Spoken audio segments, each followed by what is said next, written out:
Leo Plove was no ordinary child. Beneath that young body lived the soul of a legendary hero reborn. A man who had walked the world 5,000 years earlier and fought beside the greatest heroes humanity had ever known. His new life began as a baby, listening while his mother read a tale about those ancient champions who once saved the world. Yet the moment he heard their names, his expression darkened. The story praised every hero except one. His former self, Kyle, had been completely erased from history. The realization hit him like a blade to the chest. How could someone who had accomplished so much simply vanish from every record? Unable to accept it, he made up his mind to uncover the truth behind his disappearance. Years passed, and Leo eventually enrolled in a royal school designed to prepare future heroes before entering the prestigious Magic Academy. Unfortunately, nothing there could hold his interest. The lessons felt painfully basic, and the students around him seemed far weaker than they should have been. Only after returning home did the part he truly cared about begin. The moment he stepped outside, a woman came flying toward him with terrifying force.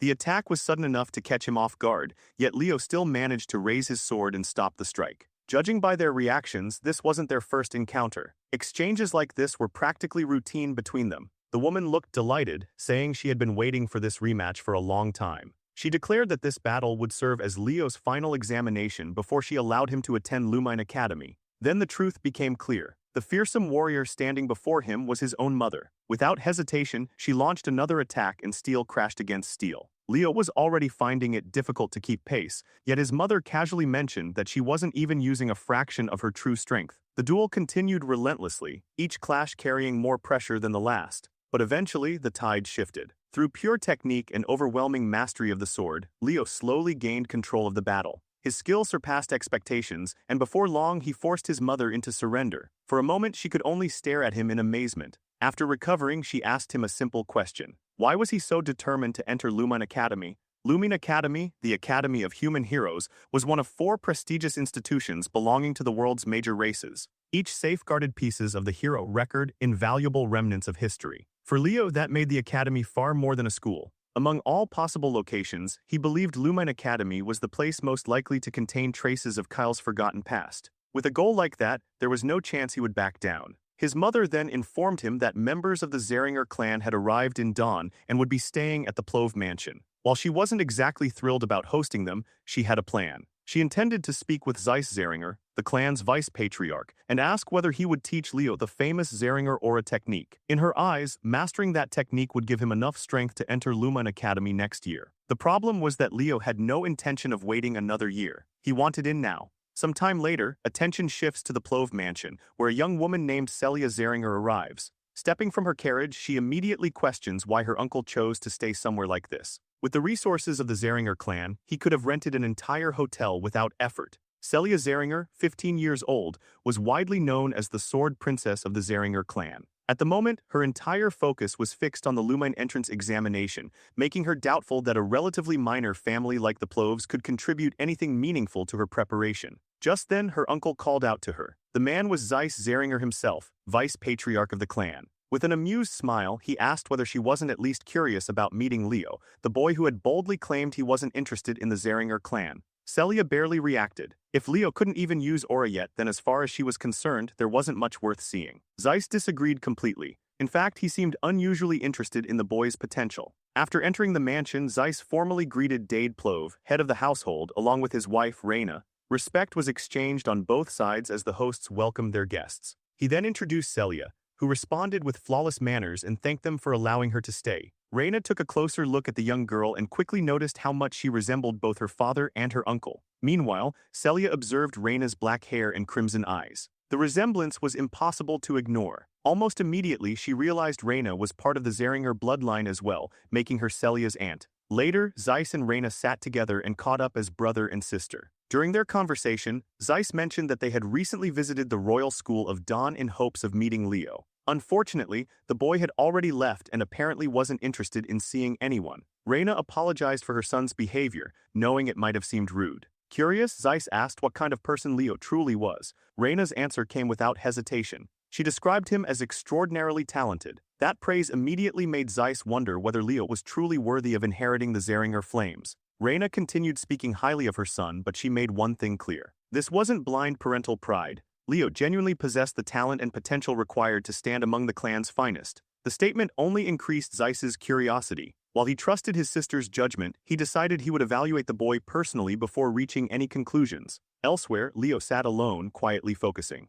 After completing a small ritual, he finally declared that his vessel was ready. At last, his body had reached the point where it could contain everything he needed. He then reflected on the reason he had delayed learning aura for so long. The issue was tied to the unique nature of his body. If he accepted aura too early, it would naturally shape and specialize itself around that power. Doing so would greatly restrict his ability to gather mana and soul energy, both of which were essential to his long-term ambitions. His previous life had taught him a painful lesson about uncontrolled power. Back then, if he had fully mastered the abilities and essence left behind by his fallen companions, he never would have allowed a seed of disaster to remain. He refused to repeat that mistake. This time he would achieve absolute control. And that journey began with aura, but he intended to master it his own way. Before he could continue thinking, a voice interrupted him. Turning around, he found himself face-to-face with Celia. Wearing a confident smirk, she remarked that he finally looked like someone taking training seriously. Though there was obvious sarcasm behind her words, she still offered to teach him swordsmanship if he was willing to learn. The problem was simple. Leo had absolutely no idea who she was. So Celia introduced herself properly, proudly declaring herself to be Celia Xeringer, the world-famous sword princess. With introductions complete, Leo wasted no time. While he appreciated the attention, he had no interest in receiving lessons from someone he considered less skilled than himself. The statement instantly irritated her. To Celia, it sounded like he was claiming superiority. Leo calmly clarified his position. In a real fight to the death, she would probably win because he couldn't use aura. But if the contest was limited to pure swordsmanship, he was completely confident he could handle her without much difficulty. That answer struck a nerve. Feeling challenged, Celia grabbed a sword from the nearby training weapons. She intended to prove that Leo's confidence was nothing more than arrogance. Even if he learned aura someday, she couldn't imagine him surpassing her. This duel would teach him reality. Then she raised the stakes. If she won during her week-long stay, Leo would become her servant. The threat barely earned a reaction. Instead, he simply asked what happened if he won. Celia answered immediately.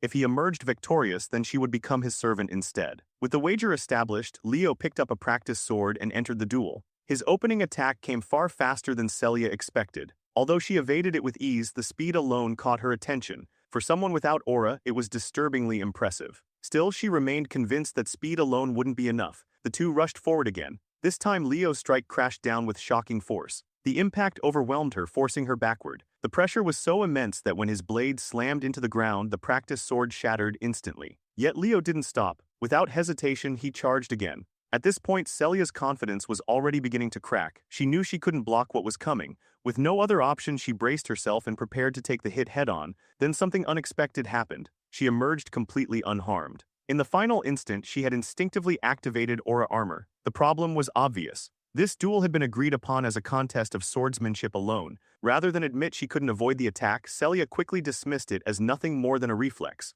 Leo wasn't interested in excuses. As far as he was concerned, the match was already over. Naturally, Celia refused to accept that conclusion. Leo had anticipated exactly this reaction, so without another word, he removed the magical weight bracelets that had been suppressing his physical strength. Then he attacked again. The next strike didn't merely hit her defenses. It completely shattered her aura barrier, leaving the sword princess utterly stunned and unable to believe what had just happened.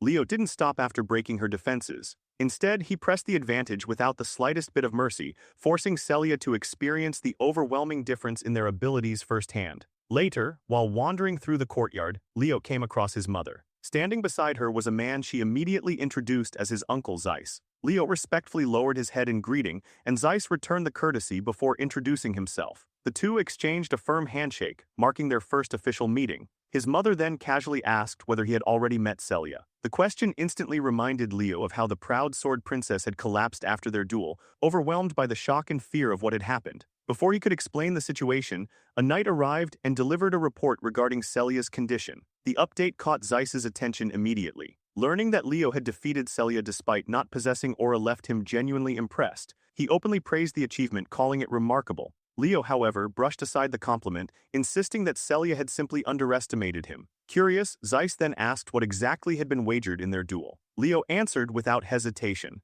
The loser was supposed to become the winner's servant, which meant that for the next week, Celia technically belonged to him as a maid. The idea clearly didn't sit well with Zeiss. Even so, he understood the importance of honoring promises. While he couldn't allow a member of the Xeringer direct bloodline to perform ordinary maid duties, he hoped Leo would agree to release her from the agreement. In return, he offered a reward he considered far more valuable. Leo rejected the proposal immediately. The wager had been made between him and Celia, nothing more. As long as she carried the Xeringer name, she was responsible for honoring her own words. Seeing that reasoning fail, Zeiss tried another angle. Would Leo really be willing to give up the chance to learn the Xeringer aura breathing method? Leo's answer came with a sharp edge. In his eyes, a technique offered merely to save someone from embarrassment wasn't worth learning in the first place. At that point, Zeiss decided to challenge him directly. After all, Leo had just implied that a direct descendant of the Xeringers would serve him and had effectively called the clan's treasured breathing technique worthless. Most children would have folded under that pressure. Leo didn't even blink. He calmly stated that everything Zeiss said was technically correct. Surprisingly, the vice patriarch's attitude softened. Rather than becoming angry, he politely asked whether Leo understood how arrogant and disrespectful those words might sound. Once again, Leo made his position clear. He had never intended to insult the Xeringers. If the aura breathing method had been presented as a reward for defeating Celia, he would have accepted it without hesitation. What he refused to accept was a bribe designed to erase the consequences of her loss. From Leo's perspective, refusing to acknowledge Celia's defeat implied that everyone believed she was superior and had only lost due to bad luck. He rejected that idea completely. Even if Celia had fought him seriously from the beginning, the outcome would have remained exactly the same. Hearing such confidence only made his mother prouder. As for Zeiss, the more he listened, the more fascinated he became. The boy's refusal wasn't driven by greed or ambition. He simply disliked the reasoning behind the offer. To Zeiss, that level of conviction was extraordinary. For a brief moment, he couldn't help wishing a child like Leo had been born into the Xeringer family. Finally, he turned toward his knights and instructed them to move Celia into the maid quarters. Then he granted Leo a special privilege, allowing him to address his uncle without formal honorifics. After their conversation ended, Leo departed. Watching him leave, Zeiss confidently told his sister that once he returned home, he would do everything possible to convince the patriarch to allow Leo access to the clan's legendary technique, Phoenix Breath. The story then shifts to Leo's room. The first thing anyone would notice was Celia's expression. The one-sprout sword princess looked like she wanted the floor to swallow her whole. With visible embarrassment, she introduced herself as Celia the maid, assigned to serve Leo for the next week. Meanwhile, Leo was enjoying every second of it. What surprised him even more was how well the simple maid outfit suited her. Her usual noble appearance was gone, yet somehow she looked even more striking. Celia looked irritated by the compliments. As far as she was concerned, her beauty wasn't exactly breaking news. Leo quickly clarified that he wasn't trying to mock her. The habit came from someone he once knew, a man who praised beauty whenever he had the chance.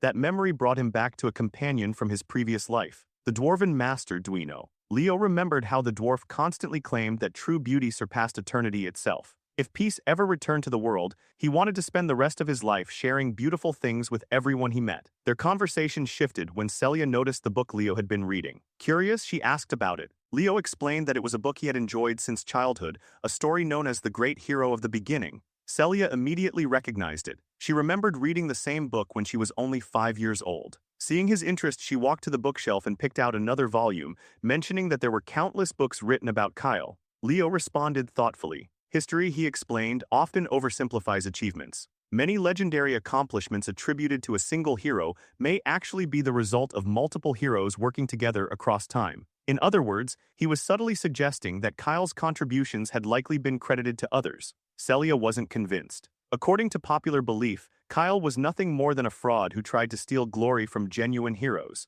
and she happened to share that opinion. Needless to say, hearing people reduce his former self to a scammer wasn't exactly pleasant for Leo. Rather than continue the discussion, he decided to move on. Breakfast came first, training came after. Instantly slipping into her maid role, Celia politely asked whether she could train alongside him. Outwardly, she looked respectful and obedient. Internally, she was fighting the urge to strangle him. Still, she endured it because she desperately wanted to uncover the secret behind his ridiculous strength. Leo accepted the request and headed toward the training grounds. Sometime later, Celia could be seen kneeling on the floor, exhausted and gasping for air. After the session, Leo calmly analyzed her performance. Once her stamina began running low, her reactions slowed noticeably. Small gaps appeared between movements, and those openings created opportunities for opponents to exploit. The exact same thing was happening to her now. Celia wasn't convinced. To her, pushing the body to such extremes felt less like training and more like abuse. Leo disagreed completely. Compared to the heroes of the past, modern fighters had become too dependent on aura. Aura techniques had evolved dramatically, and as a result, physical conditioning had been neglected. But aura strengthened the body, and a stronger body amplified aura in return. The two worked together. Celia absolutely refused to be labeled weak. Driven by pure stubbornness, she forced herself back onto her feet. Before charging in again, she warned Leo not to underestimate her. Unfortunately, confidence alone wasn't enough. The moment she rushed forward, Leo casually swung his sword and launched her across the training ground. She crashed to the floor once more. At this stage, humiliation was beginning to pile up faster than she could recover from it. Then Leo suddenly handed her a bracelet. Without thinking much about it, Celia reached out and accepted the item. A terrible mistake. The bracelet was enchanted with weight magic. The instant it settled onto her body, its absurd heaviness became apparent. Meanwhile, Leo revealed a rather frightening smile. From now on, she would be training while wearing it. The following day, even Zeiss came to observe their training. Watching Celia struggle under the relentless regimen, he couldn't help but think this experience might be exactly what she needed. Before heading to Lumine Academy, having her pride shattered once or twice could do her some good. Then he called out to Leo and shared some exciting news. He was considering requesting permission from the Patriarch to allow Leo to inherit Phoenix Breath. The name immediately caught Leo's attention. As far as he remembered, Phoenix Breath was the foundational aura technique of the Xeringer family itself. Only individuals officially acknowledged by the clan could inherit it. Even Celia doubted her father would approve such a decision. Zeiss had already considered that possibility, which was why he presented a condition. If Leo successfully passed the Lumine entrance examination, he would be granted the opportunity to learn Phoenix Breath. The proposal instantly bothered Celia. In her eyes, Leo was still someone who couldn't even use aura. The entrance examination involved real combat. It wasn't a place for amateurs. Leo casually admitted that he lacked actual battle experience. Of course, that statement ignored an entire previous lifetime spent fighting wars and monsters. Zeiss waited for his answer. Leo agreed almost immediately, provided his parents approved. Time moved quickly. Before long, a full week had passed, and the day of the Lumine entrance examination finally arrived. The moment participants noticed Celia Xeringer among the applicants, excitement spread through the crowd. The famous sword princess had appeared in person. Meanwhile, Celia glanced toward Leo and asked whether he was nervous. Ironically, after spending an entire week acting as his maid, she was still calling him master out of pure habit. As they stood waiting, a familiar voice suddenly echoed nearby. Gullivan had arrived. His original goal was to meet Celia, but the moment he noticed Leo standing beside her, surprise flashed across his face. Naturally, he couldn't resist throwing a few insults. In his opinion, someone who couldn't even use aura had no business participating in the examination. At the same time, he attempted to greet Celia with polite enthusiasm. The result was devastating. Neither Leo nor Celia acknowledged his existence. Together, they ignored him so thoroughly that it was as if he wasn't even standing there. The poor guy awkwardly tried to recover the situation, reminding Celia that he was Gullivan Tratton and that they had already met before. Unfortunately for him, that only made things worse. Celia couldn't even remember his name. Before he could embarrass himself any further, she casually grabbed Leo's hand and started walking away, leaving Gullivan standing there in complete disbelief. Before they could get far, another voice called out to them. This time, it was a pair of siblings. The older of the two was Abad Llewellyn, 16 years old and a proud representative of the prestigious Llewellyn family. Beside him stood his younger sister, Chelsea Llewellyn, only 14, but carrying herself with the same confidence. Unlike Leo, Celia immediately recognized them. Seeing his confusion, she explained that the two belonged to the Llewellyn family, one of the heroic bloodlines of the Lordran Empire. And judging by her reaction, she clearly wasn't happy to see them. She quickly warned Leo that the siblings would be taking the examination as well, meaning they were direct competitors. Under no circumstances could they afford to lose to them. The thought of the Xeringer clan falling behind the Llewellyn family irritated her far more than it probably should have. Leo, meanwhile, couldn't care less. As far as he was concerned, that rivalry had nothing to do with him. He belonged to the Plove family, not the Xeringers. Even so, when the siblings greeted Celia, she politely returned the gesture. She also introduced Leo as a member of House Plove, a noble family from the Kingdom of Dawn. The moment Abad heard that Leo lacked any particularly prestigious title, his interest vanished. To him, Leo was insignificant. Without another word, the siblings turned around and walked away, confidently declaring that the top position in the examination would belong to them. Needless to say, Celia was already imagining the satisfaction of crushing them later. Just then, the atmosphere shifted. A figure stepped onto the examination platform, instantly drawing everyone's attention. The man introduced himself as Ali Zeron, a professor from Lumine Academy. The reaction was immediate. Celia's eyes widened in shock the moment she saw him. Leo, on the other hand, looked completely unimpressed. Mostly because he had absolutely no idea who the man was. That ignorance visibly irritated Celia. She quickly explained that Ali Zeron was one of the individuals whose name had been recorded within the hero record itself, a list reserved for the recognized heroes of the current age. As Leo studied the professor more carefully, he noticed something unusual. An enormous amount of mana was concentrated within the man's left eye. Moments later, Professor Xeron began explaining the entrance examination. According to him, the test normally consisted of two major categories: one-on-one combat and monster subjugation. Traditionally, applicants completed them separately. Ali immediately made it clear that he hated that format. To prove his point, he casually burned the paper containing the official examination structure. The conventional rules were gone in an instant. Then he produced a thick ancient book. Opening it slowly, he revealed the first chapter. Prologue: The Wild Forest. The moment those words appeared, a massive magic circle erupted beneath every student present. No one understood what was happening, but everyone quickly realized one thing: Ali Xeron had no patience for inefficiency. Rather than conduct multiple separate tests, he intended to merge everything into a single challenge and evaluate everyone at once. To understand the significance of this, it's important to know that the hero record is more than a collection of historical stories. Its true value lies in its ability to recreate the worlds experienced by past heroes. Within those worlds exist the memories, struggles, and experiences of legendary figures, allowing future generations to learn from them and potentially inherit their power. In simple terms, it was a training system built from the lives of heroes themselves. And now every applicant had been transported into one of those recreated worlds, the Wild Forest. After the transportation was complete, Professor Xeron announced their objective: survive, nothing more. Students could cooperate, betray each other, fight, hide, or form alliances. The method didn't matter. Only survival did. Anyone wishing to quit simply needed to destroy the orb they had been given. That was the only rule. As Leo surveyed his surroundings, recognition immediately flashed through his mind. He knew this place. It appeared exactly as he remembered it. Long ago, this had been an elven forest before it eventually fell under the control of the witch queen Salatna. Meanwhile, many students remained unconcerned.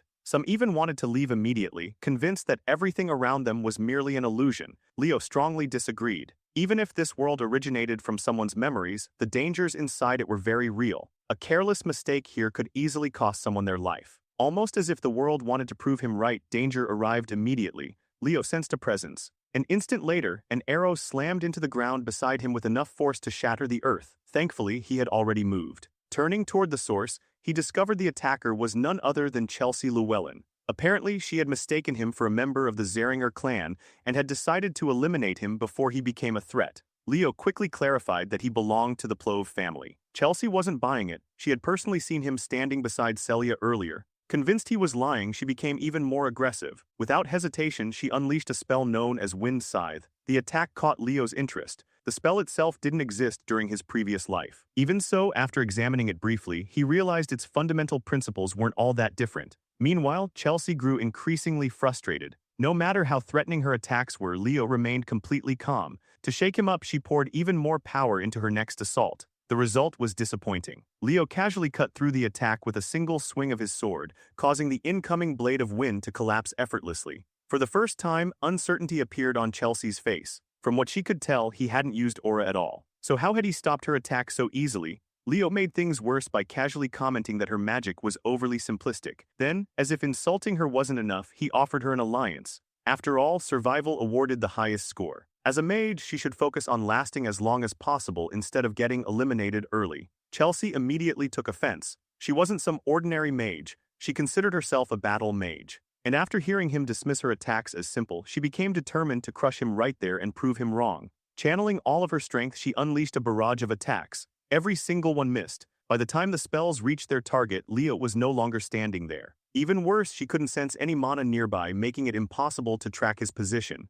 Then she suddenly saw him, right in front of her, close enough to touch. His fist was already clenched. The story never explicitly shows whether that punch connected. But judging from Chelsea's reaction, it hardly mattered. The strength vanished from her legs and her knees nearly gave out beneath her. That alone revealed who had won the exchange. Even then, Leo calmly reminded her that his alliance offer remained available if she reconsidered. Before her answer could be heard, the perspective shifts. Inside Lumine Academy, members of the faculty watched the examination unfold through magical screens. Many were excited. The competition was finally becoming interesting. Back in the forest, however, Chelsea quickly discovered that Leo wasn't nearly as kind as he appeared. Rather than receiving special treatment, she found herself tied tightly against a tree. The expression on Leo's face made it painfully obvious that he had a plan, and it wasn't one she was going to enjoy. To make matters worse, he built a small campfire nearby as night began settling over the forest. Slowly, the flames grew larger. Then they started creeping toward Chelsea. Panic immediately set in. The situation became even worse when the fire reached her clothes. Leo calmly explained that everything could be avoided if she simply agreed to cooperate. Unfortunately, Chelsea was unbelievably stubborn. She flatly refused. The only person she intended to ally with was her brother. Attempting to escape, she tried casting wind magic. Nothing happened. Leo had already prepared a magic-restricting skill specifically to prevent that, although internally he knew the technique wouldn't hold forever. His mana reserves weren't large enough to maintain it indefinitely. Eventually, Chelsea gave in slightly. She reasoned that she didn't need magic to escape. Leo had already anticipated that thought, which was exactly why he never took his eyes off her. The moment she considered trying something clever, he increased the fire even further. Now the flames genuinely began catching onto her. That finally broke her resolve. At last, Chelsea agreed to form an alliance. But Leo wasn't satisfied with words alone. He demanded an oath sworn upon her family name. Realizing she had no choice, Chelsea swore upon the honor of the Llewellyn family that she would cooperate. Only then did Leo untie her. As her weakened body tipped forward toward the flames, he caught her before she could fall. The scene then shifts back to the Academy observers. The professors continued monitoring the participants carefully. So far, Ali Xeringer remained unimpressed. None of the students had demonstrated the qualities he was looking for. In fact, he found it ridiculous that so many of them had immediately chosen to fight each other instead of focusing on survival. Among all the participants, only two groups had truly stood out: Celia Xeringer and Abad Llewellyn, who were working together effectively, and Leo alongside Chelsea. Ali paid particular attention to Leo. While the stunt involving the fire was undeniably immature, successfully forcing someone as capable as Chelsea Llewellyn into cooperation still impressed him, especially because Leo lacked the overwhelming prestige and natural talent possessed by students like Celia and Abad, at least from Ali's perspective. What the professor didn't realize was just how wrong that assumption was. After all, the very same Leo he was underestimating had already defeated Celia Xeringer without breaking a sweat. Even so, Ali Xeringer couldn't ignore what he was seeing. Whether anyone liked it or not, Leo had already established himself as one of the competition's biggest wild cards. After clearing several monsters from their path, Leo and Chelsea continued deeper into the forest. By this point, Chelsea had started to realize that partnering with him might have been one of the smartest decisions she could have made. Curiosity eventually got the better of her. She asked what kind of aura he was using. The strange thing was that she couldn't sense any mana from it. Leo's answer nearly short-circuited her brain. He casually revealed that he didn't know how to use aura at all. The statement hit harder than any spell. Chelsea stared at him in disbelief. As they continued talking, neither of them noticed the creature lurking within the bushes nearby, at least not immediately. The hidden monster watched patiently, waiting for an opening. Chelsea spotted it first. Without hesitation, she unleashed a powerful attack. Honestly, the poor monster never stood a chance. The amount of force she used was complete overkill for a creature that weak. Even Leo admitted she possessed considerable power. The problem wasn't her strength, it was how she chose to use it.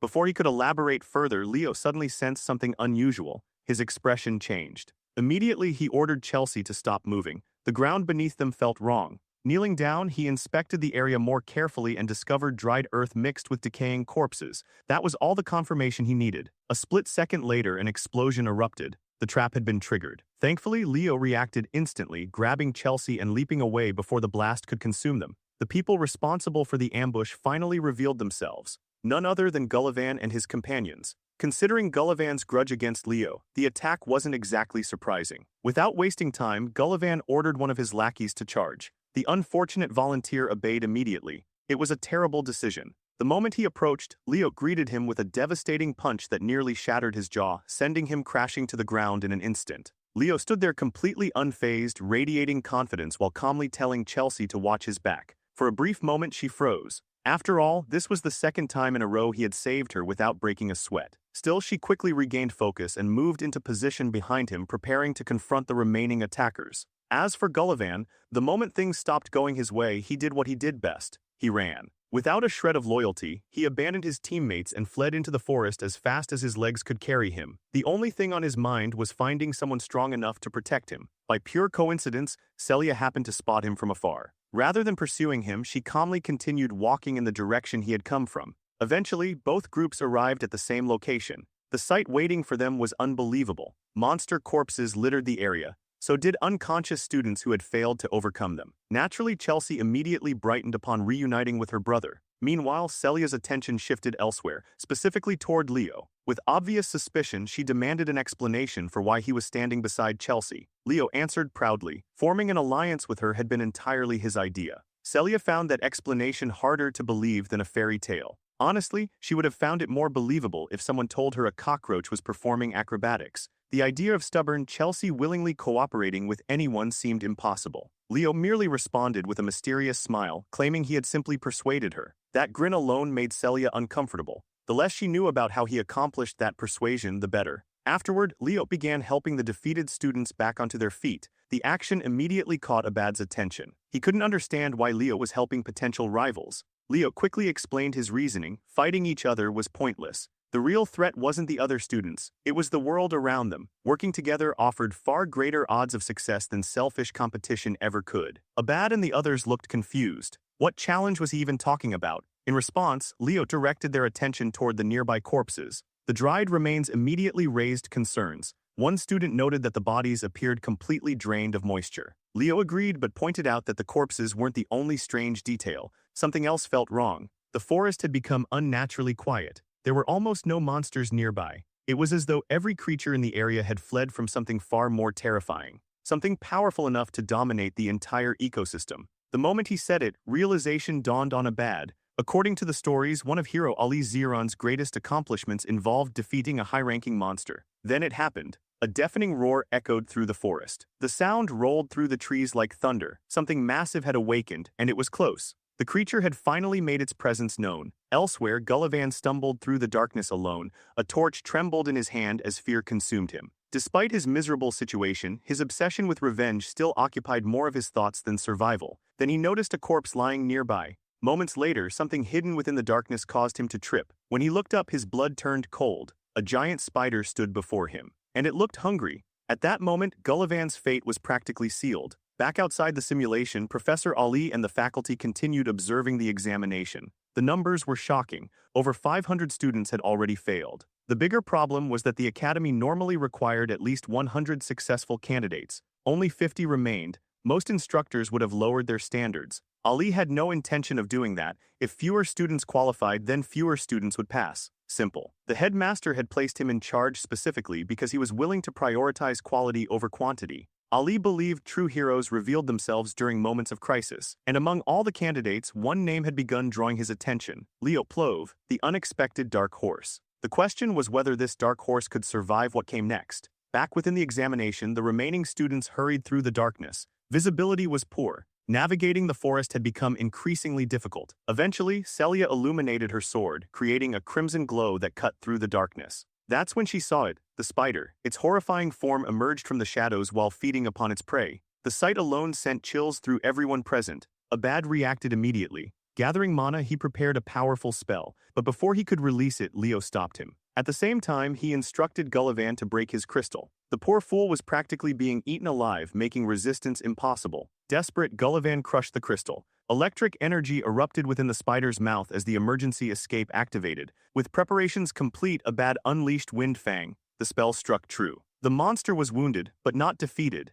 As the dust settled, everyone finally grasped the level of danger standing before them. This wasn't an ordinary creature. It was the spider Princess Tarantula, and she was an absolute nightmare. One reckless student charged forward, believing a direct attack would make a difference. He was humbled instantly. A single strike sent him flying across the battlefield. Next came Celia. Confident as ever, she launched a powerful crimson attack capable of piercing through most opponents. The beam struck the spider directly, causing visible damage and forcing it to recoil. For a brief moment, it seemed effective. Then the creature regenerated. Almost immediately, the wound disappeared as though it had never existed. Celia's attack had accomplished virtually nothing. Abad used the opportunity to point out the difference between a knight's power and a mage's destructive potential. Then he unleashed Raffle. A violent spiral of wind tore into the spider from every direction. The attack looked devastating, yet when it finally ended, the monster remained standing, completely alive, and staring directly at him. For the first time, genuine fear crossed Abad's face. Chelsea immediately intervened.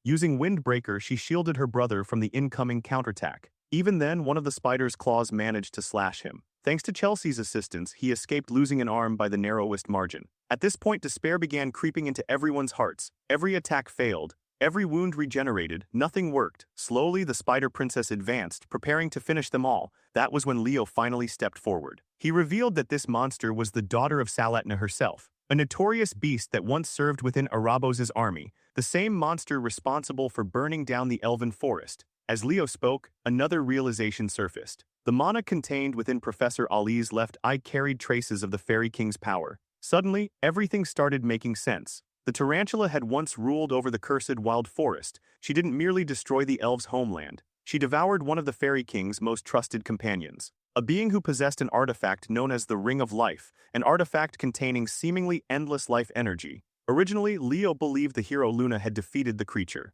The truth was far different. The tarantula survived. By consuming the Fairy King's ally, she had gained access to that endless vitality, which explained her terrifying regeneration. Unfortunately, Abad remained stubborn. Since this monster was part of the examination, he believed it was his responsibility to defeat it personally. Celia felt exactly the same. Together, they launched attack after attack, trying to overwhelm the creature through sheer force. Leo could already see the outcome. It was pointless. The spider would continue regenerating endlessly. Meanwhile, they would eventually exhaust their mana, not the other way around. Finally realizing brute force wasn't working, Celia turned toward Leo and asked for his opinion. How were they supposed to kill this thing? Leo answered immediately. The solution required two people working together. The suggestion was met with immediate resistance. Abad still wanted the glory for himself. Celia wasn't much better. Both of them remained obsessed with proving their superiority. Watching their stubbornness, Leo finally lost patience. He bluntly pointed out the reality of their situation. If they continued acting like children instead of cooperating, every single one of them would fail. Those words finally landed. Abad reluctantly acknowledged that teamwork might actually be necessary. The problem was timing. A combined attack powerful enough to kill the monster would require preparation. Someone needed to buy them that opportunity. And none of the remaining students seemed capable of holding the creature back. That was when Leo stepped forward, calmly, confidently, and volunteered himself. He claimed he could stall the monster long enough for them to prepare the finishing blow. The statement immediately stunned everyone, especially Celia. From her perspective, Leo had completely lost his mind. After all, he still couldn't even use aura.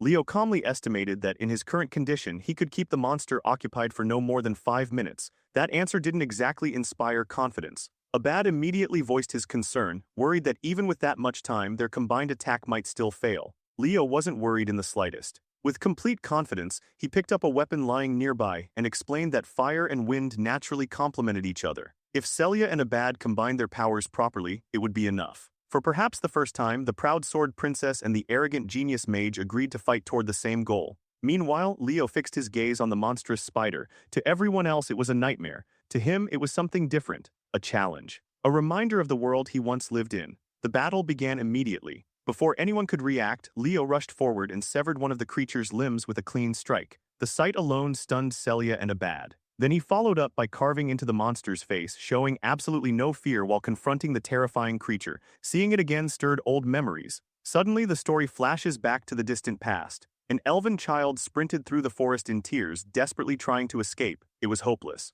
Tardaros caught him with its webbing and wrapped him completely. The boy struggled, nothing worked. Bound within the sticky prison, escape was impossible. Then the spider approached, slowly, hungrily. The child cried out for his mother, convinced his life was over. Just before despair consumed him, a radiant figure descended. A being of pure light, Luna. Fury burned within her heart as she witnessed the destruction of her homeland. The monster had already consumed the contractor who served as the Fairy King's trusted right hand. Without hesitation, Luna unleashed her power. Brilliant light enveloped Tardaros, trapping it in place before a devastating pillar of lightning descended from the heavens. At the time, even Luna hadn't expected Arabos' army to have completely overrun the elven forest. Meanwhile, Leo, in his previous life as Kyle, rushed to free the trapped child and tear away the webbing that bound him. The memory fades. The present returns. Leo stood before the Spider Princess with an axe in hand. His role was simple, by time. Unfortunately, lacking aura limited what he could do. Turning toward Chelsea, he requested her assistance. He instructed her to attack him with elemental weapons.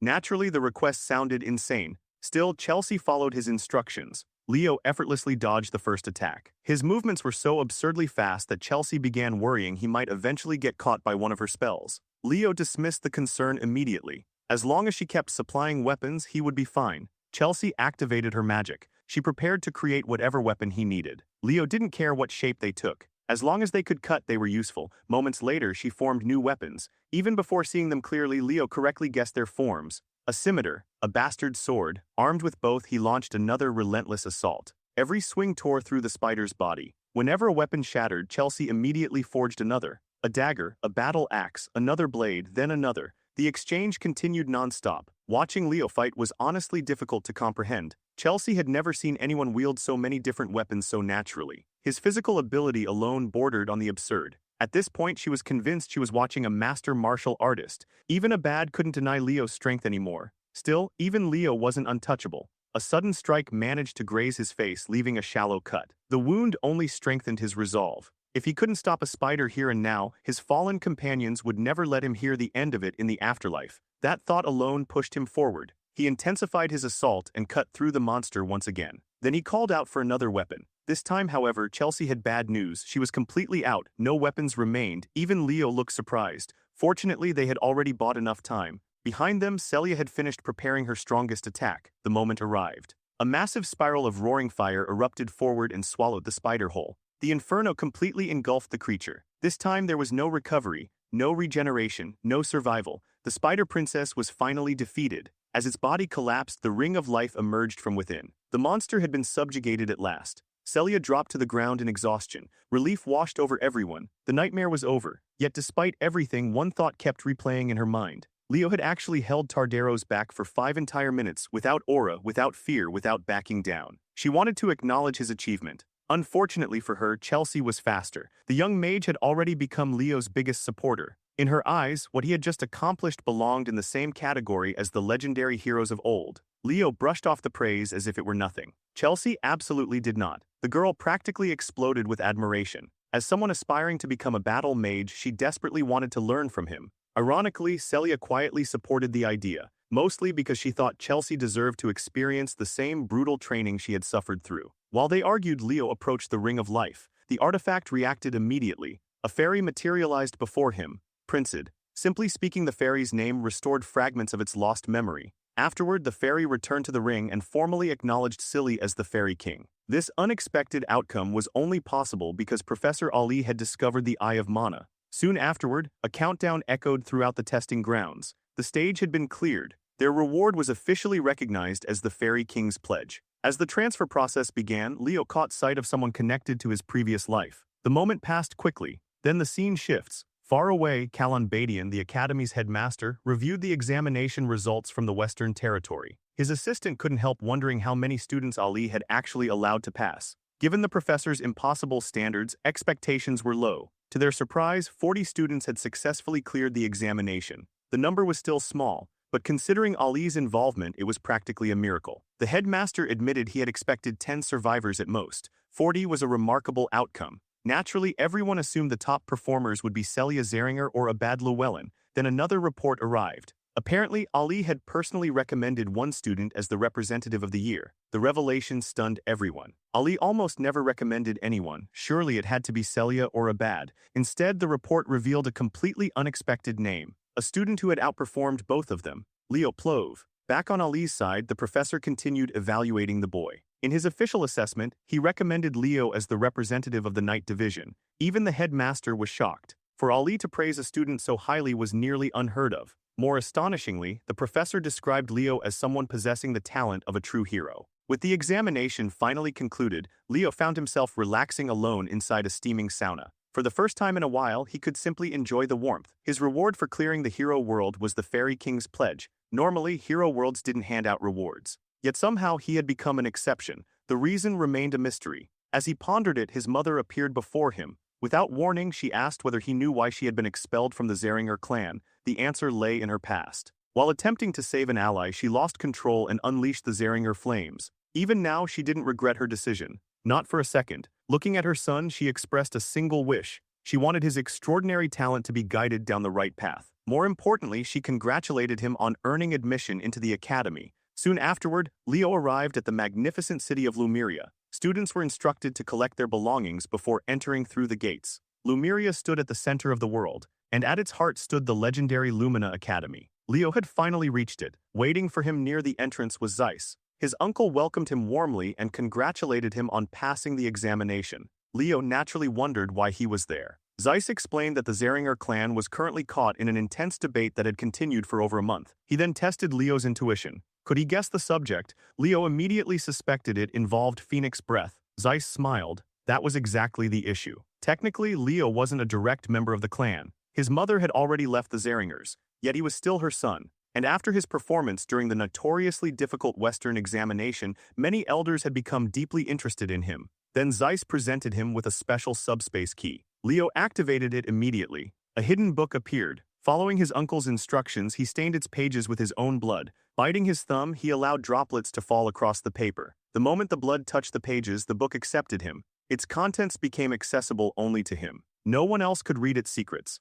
Zeiss admitted that mastering the Xeringer techniques was far from easy. Even so, he had complete faith in Leo's talent. Finally, he formally welcomed him into the house of Xeringer. Later, Celia requested a private meeting. On his way there, an unexpected accident occurred. A girl suddenly collided with him. The impact sent both of them tumbling. Flustered, the bespectacled girl hurriedly gathered her scattered books while repeatedly apologizing for her carelessness. She rushed away before Leo could say much. Only afterward did he notice a card she had dropped. Picking it up, he discovered her identity. Yahello Mueller, a first-year student at the academy. When Leo finally arrived at the meeting spot, he was greeted by an irritated Celia. She immediately complained that they still had plenty of shopping to do and that he was already late. Leo apologized and explained that he had unexpectedly run into his uncle. Curious, Celia eagerly asked what happened. Rather than answer directly, Leo raised his hand. A moment later, the flames of the Xeringer clan ignited. He casually asked whether he was using the technique correctly. Celia's mind practically stopped functioning.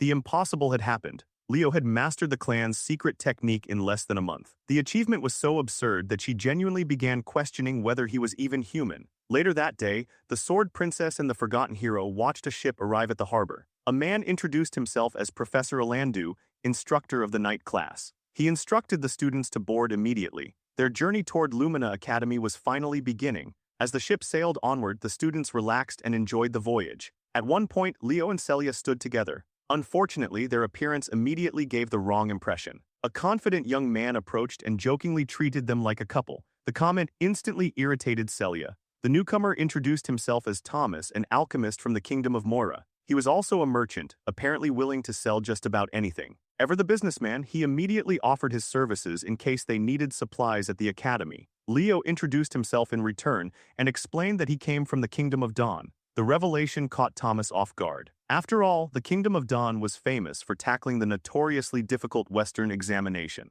Something about the entire situation kept bothering Leo. The atmosphere felt wrong, far too peaceful. After everything they had endured to reach this point, the calm felt unnatural. Celia, however, saw nothing unusual about it. In her eyes, this was simply the treatment freshmen received after successfully clearing the entrance examination. Thomas agreed with her reasoning. Leo wasn't convinced. His attention drifted toward their instructor instead. And then, without warning, the ocean exploded. The entire ship lurched violently as a gigantic tentacle erupted from the sea. The massive appendage crashed onto the deck and nearly flattened Thomas on the spot. Panic spread instantly. Students began shouting for their instructor to intervene. Meanwhile, the man casually sipped his wine. Not only did he refuse to help, he openly mocked them for expecting it. Students of Lumina Academy weren't supposed to wait for rescue. Heroes were expected to perform under pressure. If danger appeared, they dealt with it themselves. This was simply another test. And the challenge standing before them was an absolute nightmare. A colossal Kraken emerged from the ocean depths and stared down at the freshmen.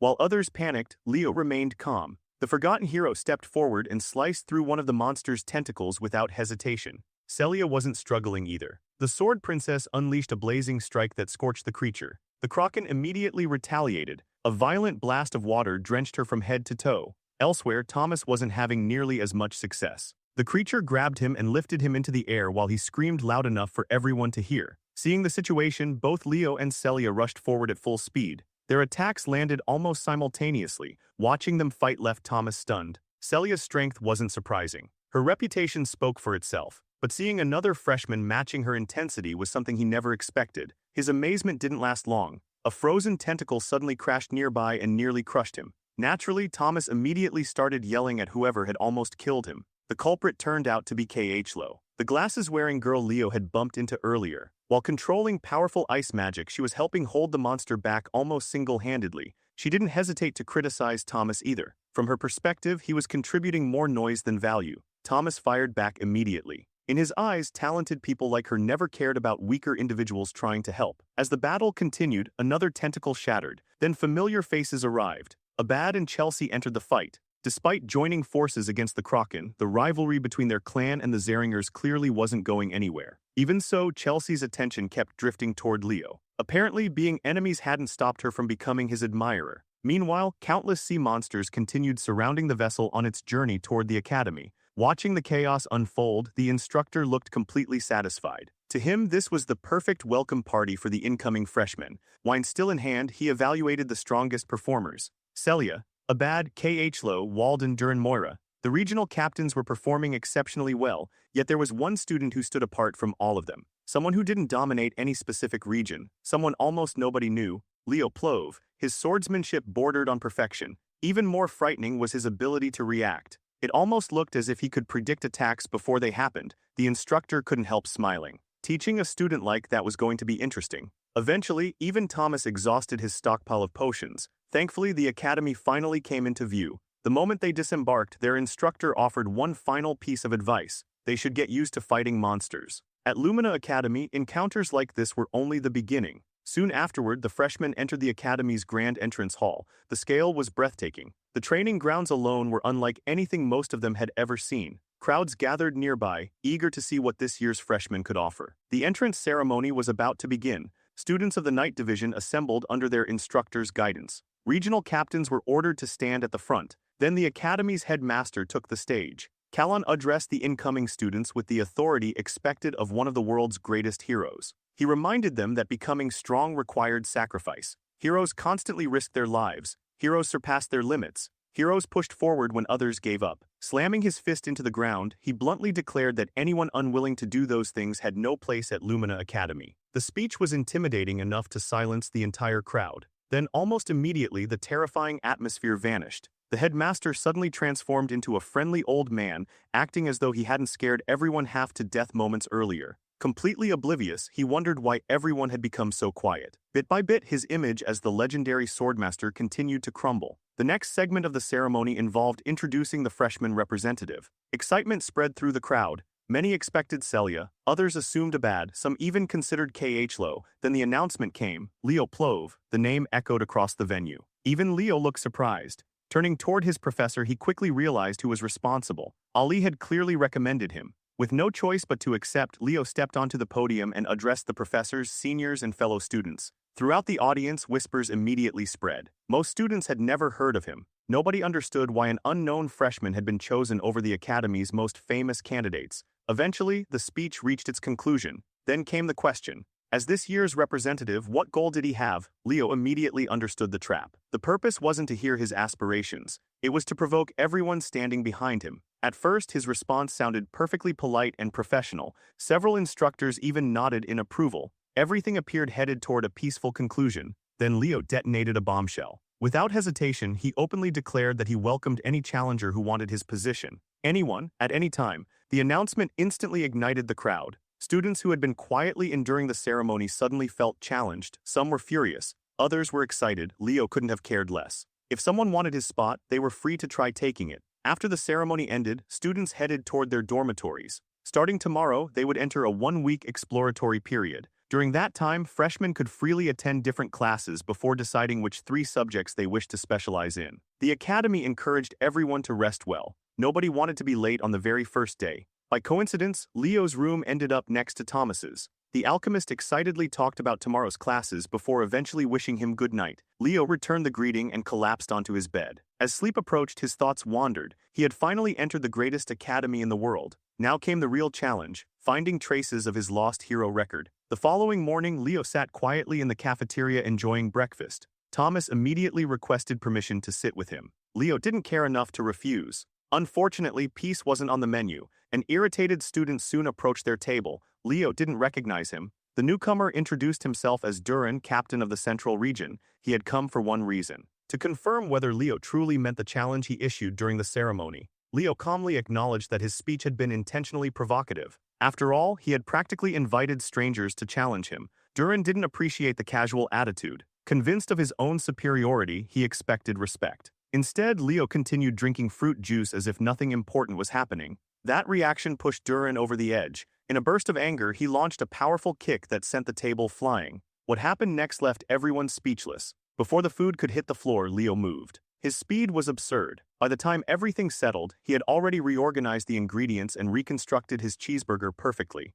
The man literally salvaged lunch in the middle of an attack. Leo casually commented that he simply couldn't allow perfectly good food to go to waste. Duran looked ready to commit murder. Every word coming out of Leo's mouth only made things worse. In Duran's mind, the freshman representative wasn't worthy of standing above him. Then their instructor appeared. Without warning, he casually draped an arm around each student. The smile on his face was friendly. The message wasn't. He politely reminded them of their positions as representative and regional captain. Then he asked whether they were prepared to accept punishment for starting a fight on the first day. The expressions on both students immediately changed. Neither wanted that outcome. Sometime later, the first exploratory class of the night division began. One detail immediately caught Celia's attention. Leo was nowhere to be found. For reasons she didn't fully understand, she found herself worrying. Eventually, he arrived, completely exhausted. His appearance was rough enough to make Celia suspect he had already been fighting someone. Leo chose not to explain. The class was beginning. Their instructor introduced himself and started the lesson.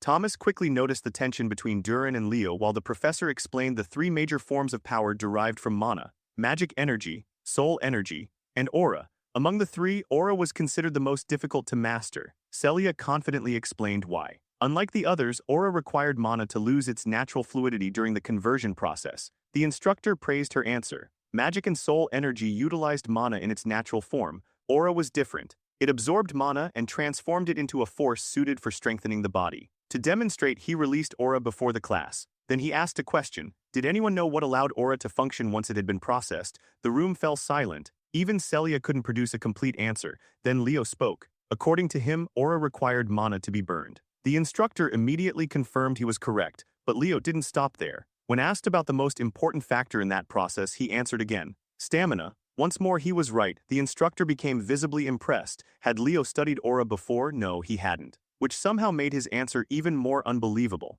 A student with no formal aura education had accurately explained its fundamental principles. Satisfied with the theory lesson, the instructor decided to move on. Using aura, he created a platform beneath his feet, aura step, a technique that concentrated aura into the legs. Descending back to the ground, he explained that aura's applications were practically limitless. Around the training area, students began experimenting with the concept. Some practiced, others sparred. Meanwhile, Celia seized the opportunity to tease Leo. She generously offered to teach him aura step herself. There was only one condition: he had to call her sister. Leo wasn't interested. Understanding the principles was enough for him. The instructor then shifted attention toward Duran, specifically the cafeteria incident. Many students, including Chelsea, had no idea what had happened. Thomas eagerly made sure everyone became curious. Soon, both Leo and Duran were called forward. The instructor first asked Duran what had angered him so much. After hearing the answer, he came up with a solution, a simple one. The captain of the central region, the freshman representative, the two would settle things through a race, and the winner would earn the right to lead the class.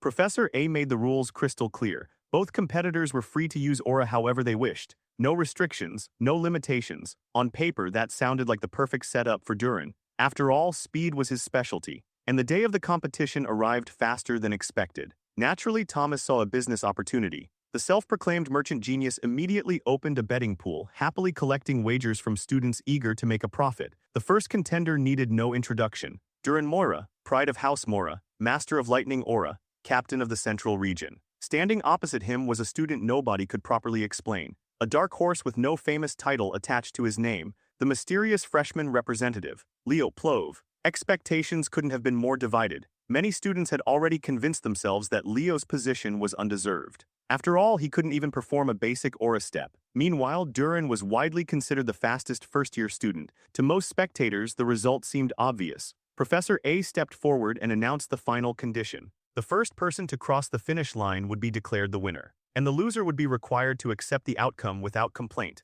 The atmosphere tightened. The race was about to begin. Even Celia had her doubts. Duran specialized in speed. His lightning aura was notorious for a reason. Under normal circumstances, beating him in a race sounded impossible. Yet despite every logical argument, a small part of her still expected Leo to do something ridiculous, something only Leo would attempt. The signal was given. The race began. The moment Professor A shouted the start, Duran exploded forward. Lightning aura wrapped around his body as he accelerated with terrifying speed. The gap appeared instantly. Meanwhile, Leo remained calm. The trash talk coming from the crowd didn't even earn a reaction. As expected, Duran surged ahead. The captain of the central region looked completely untouchable. Leo, on the other hand, seemed to be falling behind. At first, Then he began channeling a small amount of aura into his feet. The audience immediately started talking. Some openly accused him of somehow cheating his way into becoming representative. Others mocked him outright. Among a sea of criticism, only one voice stood out: Chelsea. The battle maid shouted encouragement at the top of her lungs, completely unbothered by everyone else's opinion.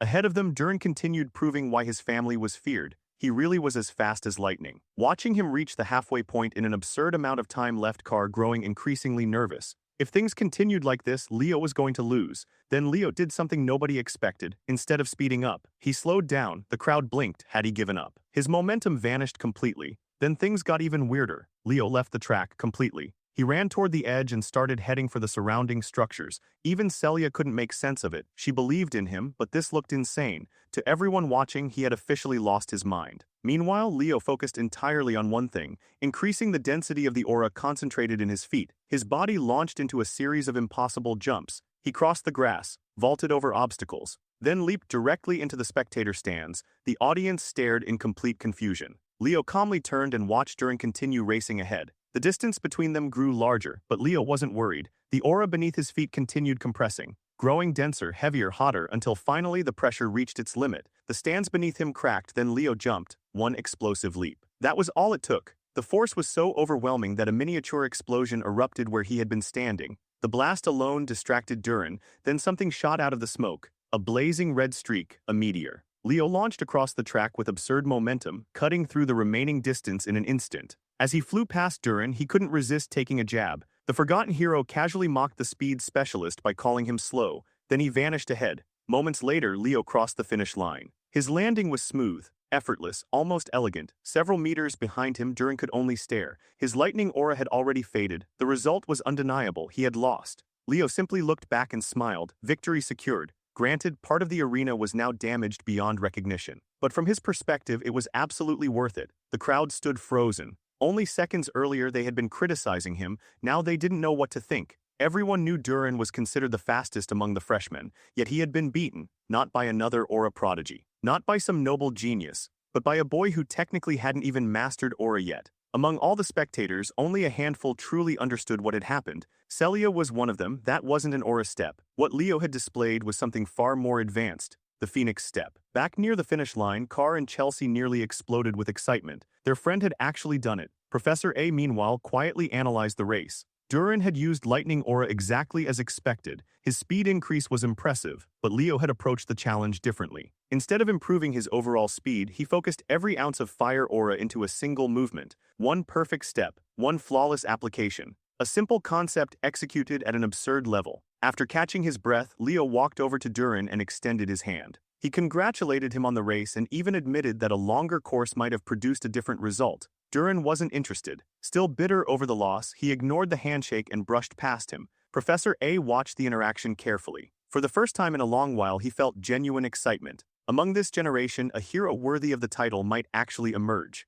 The moment Leo returned to his friends, Chelsea bombarded him with praise. According to her, he was the coolest person alive. She immediately demanded more training. Carr couldn't help asking why Chelsea seemed completely obsessed with Leo instead of appreciating him. The answer was painfully obvious to everyone else. Once class ended, Carr invited everyone to a cafe and even offered to pay. Leo declined. Without another word, he quietly separated from the group. Naturally, they wanted to know where he was going. His answer confused all of them. A summoning class. The reaction was immediate. Why would a Night Division student attend a summoning lecture? As always, Leo had his reasons. Research. There was still one mystery he hadn't solved. The Fairy King's Pledge. As far as he understood, rewards from a hero world were always connected to the world owner's power. That was the problem. Ali Ziran was a pure magician, not a summoner. If the reward followed the normal rules, Leo should have received something related to magic. Instead, the reward seemed deeply connected to summoning. Even stranger, interacting with fairies normally required access to fairyland. At the moment, the reward felt almost unusable. While waiting outside the summoning class, a familiar voice approached him.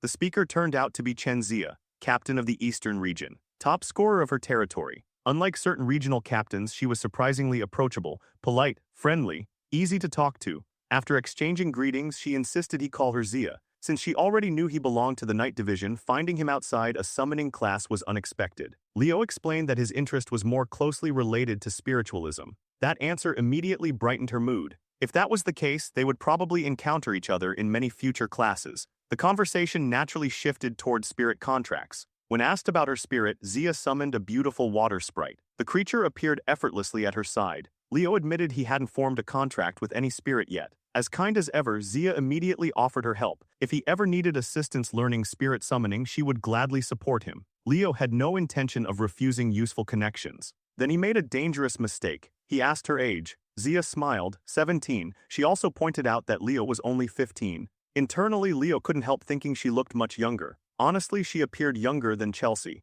The brief pause didn't escape Zia's notice. Immediately, she asked whether he was thinking something rude. Leo denied everything. A survival instinct every man understands. Eventually, Zia revealed the real reason she approached him. She had watched the race against Duran. The image of Leo streaking across the arena like a blazing comet had remained stuck in her mind ever since. Inspired by what she saw, she challenged him. One day, somewhere, the two of them would compete. Leo found the request amusing. Naturally, he accepted. After dealing with so many eccentric personalities, meeting someone relatively normal was refreshing. Soon afterward, the exploratory summoning class officially began, and right away, things felt different. For starters, there wasn't even a classroom. The students were gathered outside in an open field. Several notable figures were already present. Leo scanned the area and immediately noticed how few students had attended. Honestly, it wasn't surprising. Summoning had never been a popular field. As he wondered why the lesson was being held outdoors, the answer arrived from above. A massive shadow swallowed the sunlight. Students looked up, then panic spread. A gigantic winged creature flew overhead. Its scaled body blocked out the sky. Moments later, it descended. The beast landed with enough force to shake the ground beneath them. A black wyvern. The sight alone caused several students to nearly collapse. Some lost all strength in their legs. Others forgot how to breathe. Then a woman jumped down from the creature's back. Smiling confidently, she remarked that her wyvern seemed quite fond of the class. The woman introduced herself. Yura Rin, their summoning instructor for the entire academic year. The reaction from the male students was immediate. Long white hair, athletic physique, striking features, a dangerous charm that drew attention without effort. Half the class looked ready to become her summoned creatures on the spot. Seeing her reminded Leo of Dwino. If the dwarf had been here, he would have completely lost his mind. Unlike Luna or Lucas, Yura possessed an entirely different kind of beauty, the sort that would have inspired an endless amount of artistic research. Ignoring the students' internal chaos, Yura got straight to business. She addressed the freshmen as her little hatchlings, and explained that anyone accepted into this prestigious program must possess at least some talent for summoning. Now it was time to find out exactly how much. The freshmen answered with confidence. Miss Yura seemed pleased by the energy in their voices. Good, that meant there was no reason to waste time. They would be moving straight into practical training. Without delay, she called for Carlo, the first-year associate professor of the summoning department, and instructed him to bring out the griffins. The moment the creatures appeared, excitement spread through the students. Yura explained the plan. Everyone would ride in pairs. There were enough griffins for every student, simple. The problem was that almost none of them had ever ridden a griffin before. The moment someone voiced concern, Yura's expression darkened. The temperature around the group seemed to drop. She bluntly asked whether they intended to listen to her lesson or not. Then, without waiting for an answer, she climbed onto her black wyvern. Her message was clear. Anyone who thought riding a griffin was too difficult was free to quit and head home. The wyvern seemed to agree. It unleashed a deafening roar and spread its massive wings, instantly reminding everyone who was in charge. A moment later, both rider and beast shot into the sky. The display was enough to silence the entire class. Well, almost everyone. One student remained completely unshaken,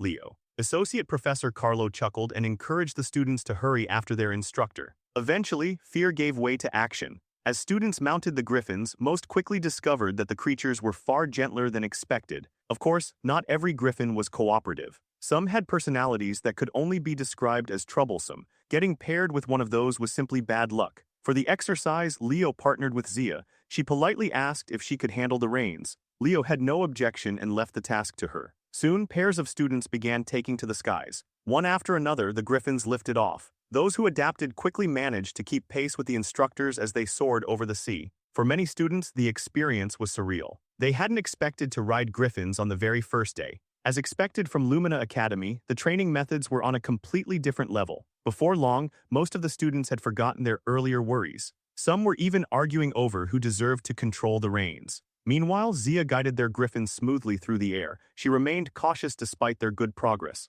Fortunately, the griffin they received was unusually gentle. Even so, she knew better than to get careless. For inexperienced riders, griffins could become difficult at any moment, and that's exactly what happened. Seeing everyone become comfortable, Miss Yura decided it was time to make things interesting. She pulled out a whistle, then she blew into it. No audible sound reached the students, but the Griffins heard it. Immediately, something primal awakened within them. The creatures became restless, then chaotic. Within seconds, the skies turned into complete disorder. Students panicked as their mounts started acting wildly. Many instinctively looked toward their instructor for help. Ironically, she was the one responsible. Yura simply watched. In her eyes, anyone incapable of handling a misbehaving Griffin had no business calling themselves a Lumina Academy student. Even Zia struggled. Despite being an experienced summoner, controlling their Griffin became increasingly difficult. As she wrestled with the reins, Leo reached forward. One hand steadied her waist. The other guided hers. He calmly explained that Griffins were proud creatures. Trying to dominate them through force would only make them rebel harder. His movements were precise, subtle. Instead of fighting the Griffin, he worked with it.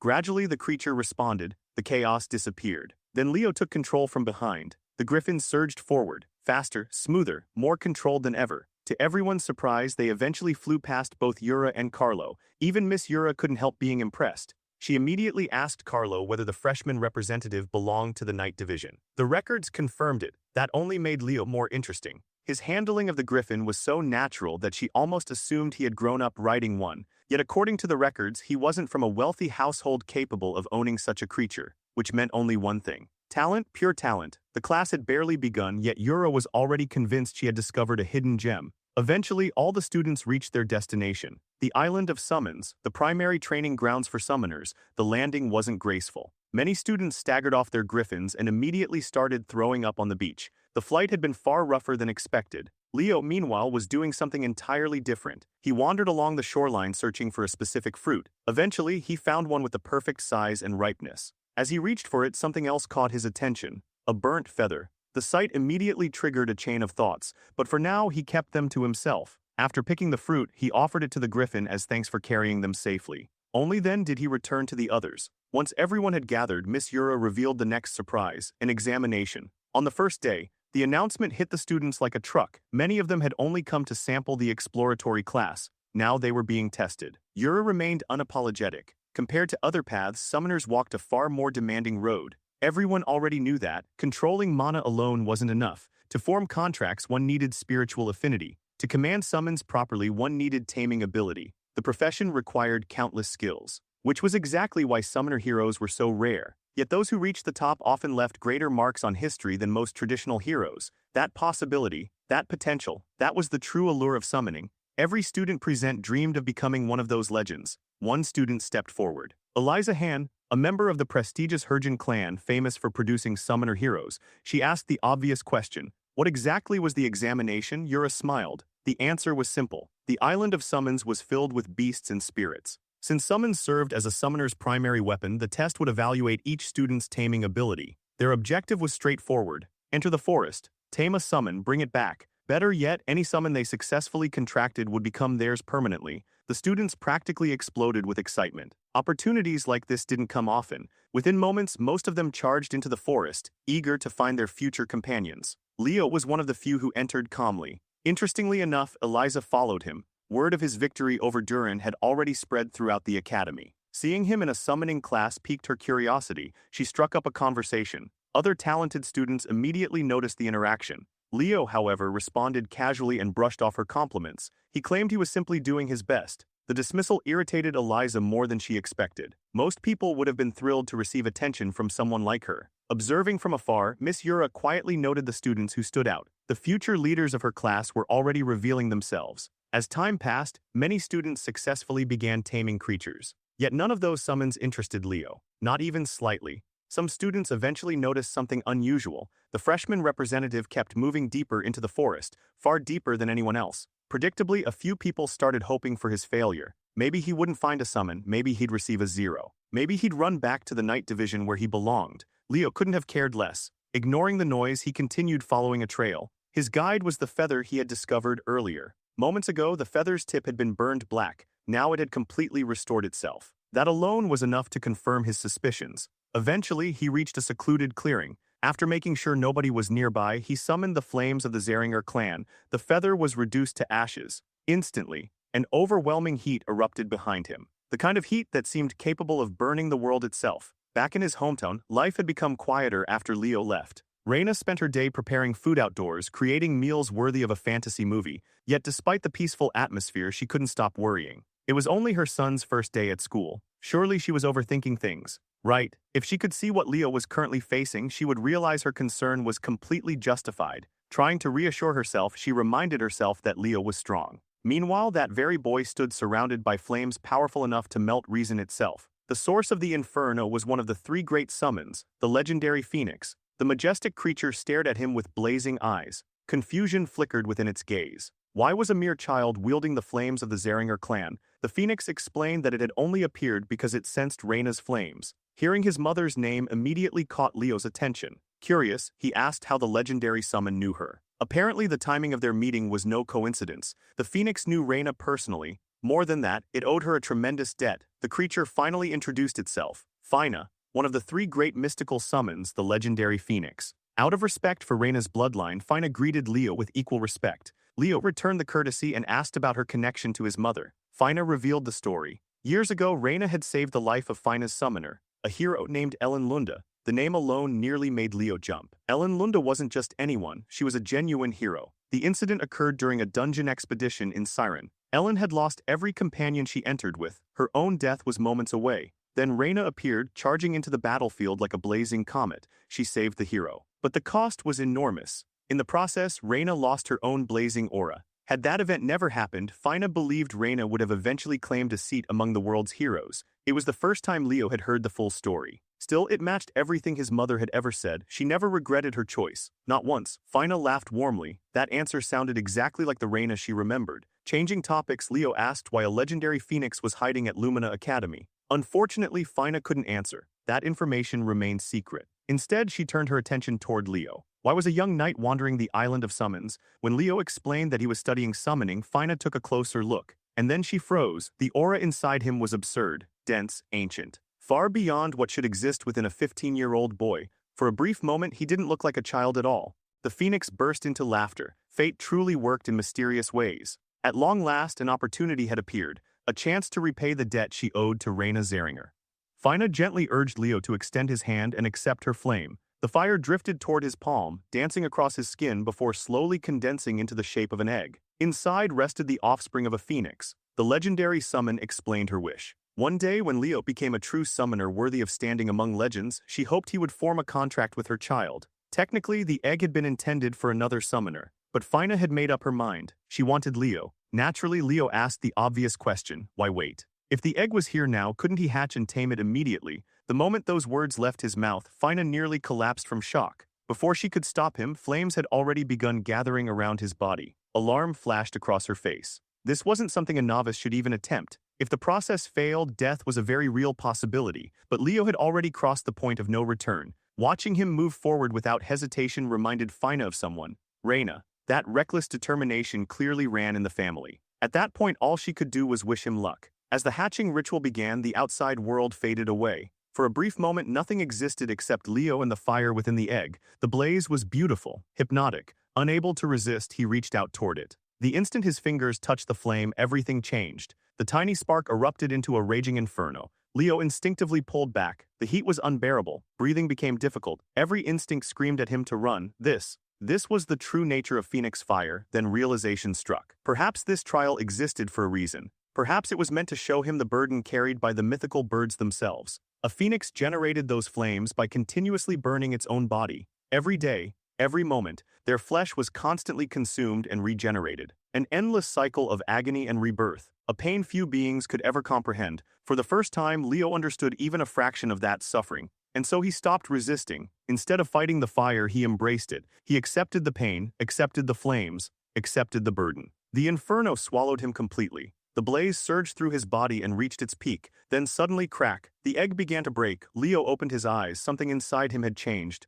A new understanding, a new acceptance. The agony had left its mark upon his soul. The flames that had consumed him slowly gathered around the egg. The hatching accelerated. Fina watched nervously. Then she asked the question, had he succeeded? Leo answered without hesitation. Yes. The phoenix stared for a moment before laughing in disbelief. What he had just accomplished was completely insane, even by her standards. At that moment, she genuinely believed he might one day become the greatest summoner in the world. Before the hatching was even finished, she was already congratulating him on the successful contract. the eggshell finally burned away. From the ashes emerged a tiny red chick, Fiora, the newborn phoenix. Fina was so excited that she immediately transformed into her human form. With complete trust, she entrusted her child to Leo. Ironically, the legendary offspring of one of the three great summons looked less like a divine beast and more like an adorable little chicken. An extremely cute little chicken. By midday, most students had already returned to the beach. The majority came back with relatively harmless summons found near the outskirts of the forest. Miss Yura glanced toward Carlo and asked how much time remained. Only 5 minutes. Everyone who hadn't returned would soon fail. As expected, only 4 students remained inside the forest. Coincidentally, they were also the 4 individuals who had caught Yura's attention from the very beginning. Then the ground started shaking. A giant bear burst from the forest, smashing through trees as it charged toward the beach. Riding atop the massive creature was Zia. Covered in dirt and looking slightly rough around the edges, she proudly arrived on the back of an aqua bear cub she had successfully tamed. For a prospective knight, that was an impressive accomplishment. Unfortunately, her grand entrance didn't remain the center of attention for long. A massive shadow passed overhead. Students looked up. One of the quiet boys descended from the sky while holding onto the talon of a shadow crow. The summon alone was enough to shock everyone. Even prestigious summoner families would struggle to tame such a creature. Although he hadn't completed a contract yet, simply subduing it already exceeded expectations. Miss Yura considered the result more than satisfactory. Moments later, another commotion erupted. A flawless white serpent slithered out of the forest. Riding atop it like a queen was Eliza. With obvious pride, she revealed that she had contracted a gorgon snake simply because her family didn't already possess one. In other words, she had expanded the family collection. At that point, Carlo officially called time. The examination was over. Just as the announcement echoed across the beach, the final student emerged, Leo. Compared to everyone else's dramatic entrances, his arrival couldn't have been more casual. He simply walked out of the forest. No giant beast, no legendary display. Just a tiny chick resting comfortably on his head. While the others inspired awe and intimidation, Leo radiated pure cuteness. Naturally, some of his less intelligent classmates burst into laughter. They assumed he had failed. Apparently, his summon looked more like a farm animal than a magical beast. The mockery spread quickly. Miss Yura wasn't laughing, not even close. A chill ran down her spine, because unlike the others, she knew exactly what she was looking at. This lunatic had somehow brought back a phoenix. For the first exam, a phoenix. By sunset, the summoning class officially concluded and the students returned to the academy. For most of them, the day was over. Not for Leo. He still had unfinished business. After straightening his tie, he made his way to a certain office and knocked on the door. A pleasant voice invited him inside. The moment he entered, he found Professor Yura dressed casually beneath the warm glow of the setting sun. She immediately set her work aside and welcomed him. Taking a seat, Leo listened as she confessed something surprising. Today had been the first time in her entire life that she had seen a baby phoenix. In fact, she hadn't even known a mystical summon was hiding on Summoner Island. What Leo had accomplished wasn't merely impressive. It was unprecedented. No freshman in Lumina Academy's history had ever formed a contract with a phoenix. Not once. As she spoke, Yura gradually moved closer, then even closer. Eventually, she had Leo completely cornered. A serious expression settled on her face. She claimed she knew exactly what he really was. Leo swallowed nervously. For a second, he genuinely wondered whether he had somehow exposed his true identity. Then Yura suddenly pulled him into a tight embrace. Her conclusion couldn't have been further from the truth. In her eyes, he wasn't a reincarnated hero. He was an unprecedented summoning genius unlike anything the Academy had ever seen. Although she wanted to celebrate his achievement publicly, she believed secrecy was the smarter option. News of a freshman contracting a phoenix would spread like wildfire. The attention alone would become unbearable. For now, she wanted that information hidden. There was only one thing she demanded in return. When the exploratory classes ended, Leo had to choose summoning as one of his primary majors. As far as Yura was concerned, he possessed all the potential necessary to become a summoning hero remembered for generations. The next morning arrived peacefully. Lumina Academy slowly awakened beneath the sunlight. Yahello wandered through the hallways half asleep, repeatedly yawning as she walked. Carr immediately noticed. Being Carr, he couldn't resist teasing her. At this rate, he joked her mouth was going to tear apart. Yahello looked exhausted. Apparently, she had spent most of the night studying magic theory. Spotting the girl he'd collided with earlier, Leo finally remembered something. He pulled out Yahello Muller's missing identification card and returned it. She thanked him. Replacing academy credentials would have been a massive inconvenience. What surprised her more was seeing Leo heading toward the magic classes. His explanation was simple. The exploratory period existed for a reason. He intended to attend as many lectures as possible. Yahello couldn't relate. She only cared about magic. As far as she was concerned, every other subject was a distraction. Carr leaned toward Leo and whispered that Kh-Lo was aiming for the very top of the magic division. Unfortunately, Carr's version of whispering was loud enough for half the room to hear, including Kh-Lo. The atmosphere immediately dropped several degrees. Carr slowly turned. The look in her eyes told him everything. He had made a mistake. Attempting to retreat, he took one step backward. An enormous pillar of ice instantly rose behind him, perfectly formed, completely blocking his escape route. With nowhere left to run, Carr was dragged toward the front seats and effectively sentenced to good behavior. Not long afterward, two more familiar faces entered the room. Abad, Chelsea. Naturally, members of a prestigious mage family had also chosen the magic lecture. Then the classroom doors opened again. The atmosphere changed instantly. Every eye turned toward the entrance. A sharply dressed man strode inside, perfectly groomed, impeccably dressed, effortlessly commanding attention.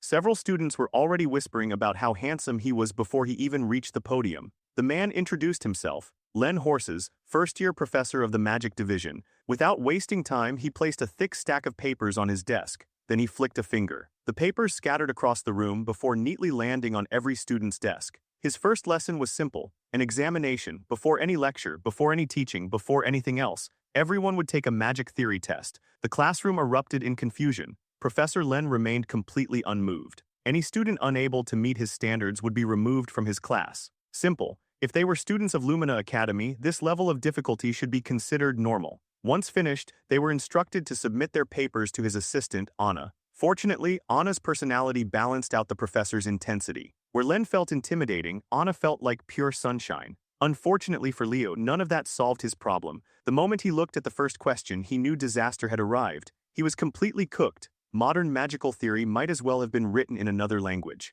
The formulas were complex, the concepts unfamiliar, the questions increasingly impossible. As the hourglass slowly emptied, students squeezed every last drop of knowledge from their minds. Tension filled the room. For aspiring magic heroes, this test carried enormous weight. Eventually, time ran out. As students handed in their papers, many discussed how surprisingly manageable the exam had been. Even so, none of the top students managed to solve the final question. Compared to them, Leo looked significantly more troubled, because unlike everyone else, he wasn't worried about the last question. He was worried about almost all of them.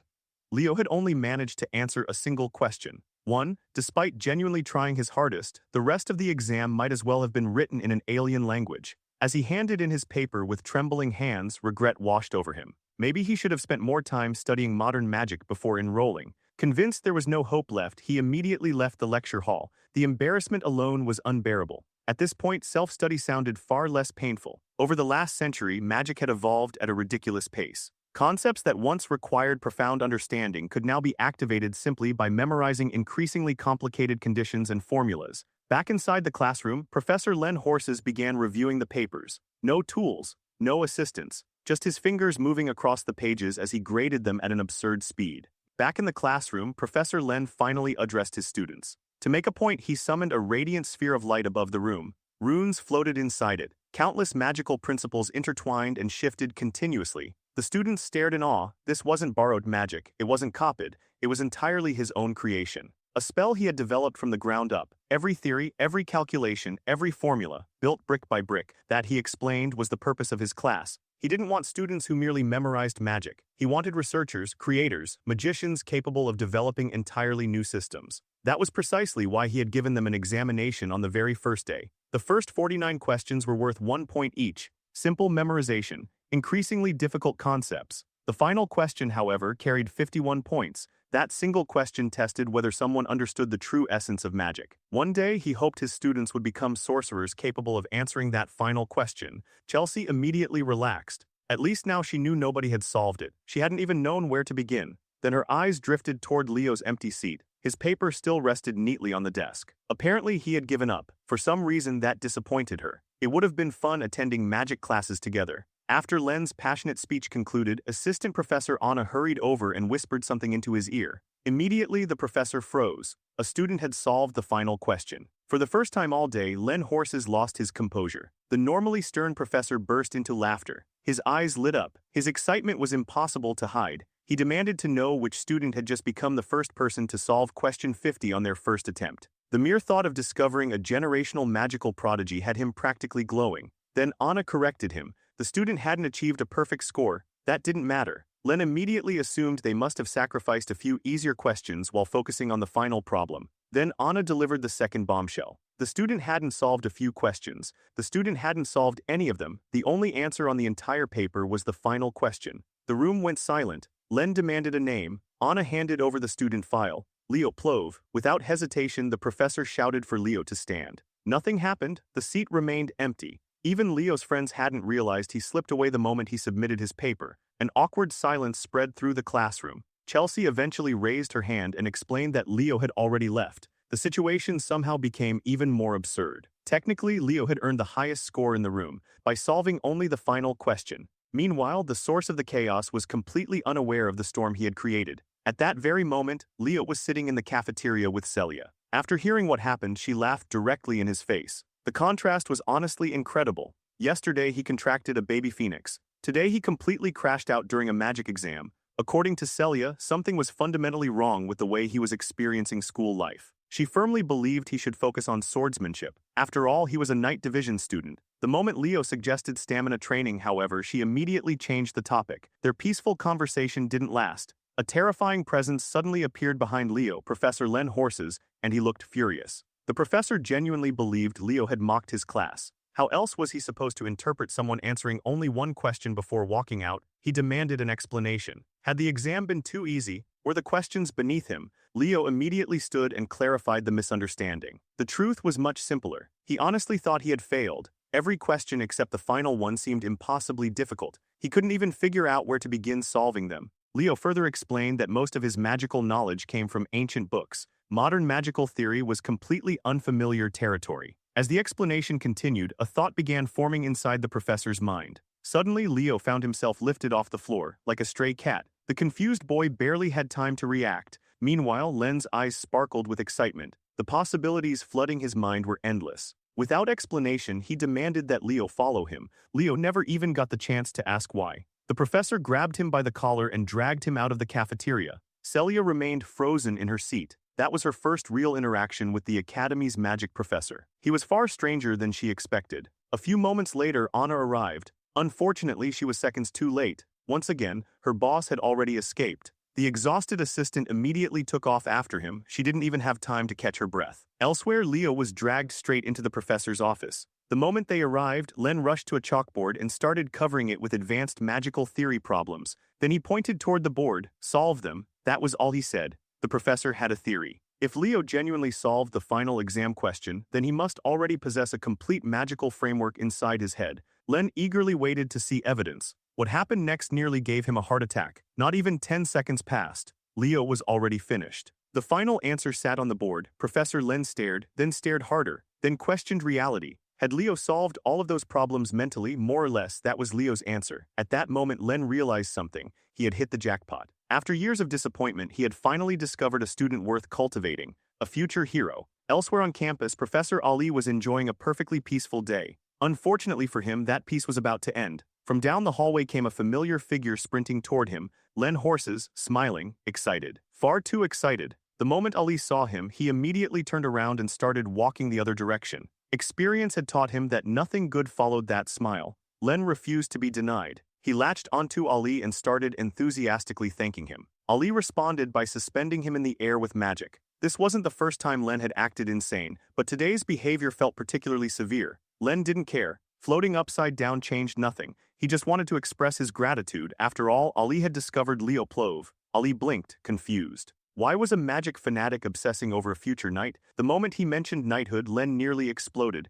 Absolutely not. In his eyes, Leo had to become a sorcerer. Anything else would be a crime. Allowing talent like that to waste away swinging swords was unacceptable. Eventually, Anna finally caught up. While Len continued ranting about the future of magic, Ali casually dropped him onto the ground. At least Len appreciated the landing. After chasing him across half the academy, Anna's cheerful personality had completely evaporated. She immediately ordered him back to class. No arguments. Right then, Leo happened to walk past the scene. Ali greeted him with a reassuring smile. Watching the spectacle unfold, Leo reached a simple conclusion. Sorcerers really hadn't changed at all. No matter the era, they were still complete lunatics. A week later, the exploratory classes officially came to an end. Leo spent the afternoon relaxing on a rooftop, book in hand, far away from drama, far away from professors, far away from trouble. As usual, he was researching fragments of his former legacy. In the modern world, Kyle, the hero of the beginning, was widely viewed as a fraud. the distorted history continued to weigh heavily on his mind. The world had moved on without him,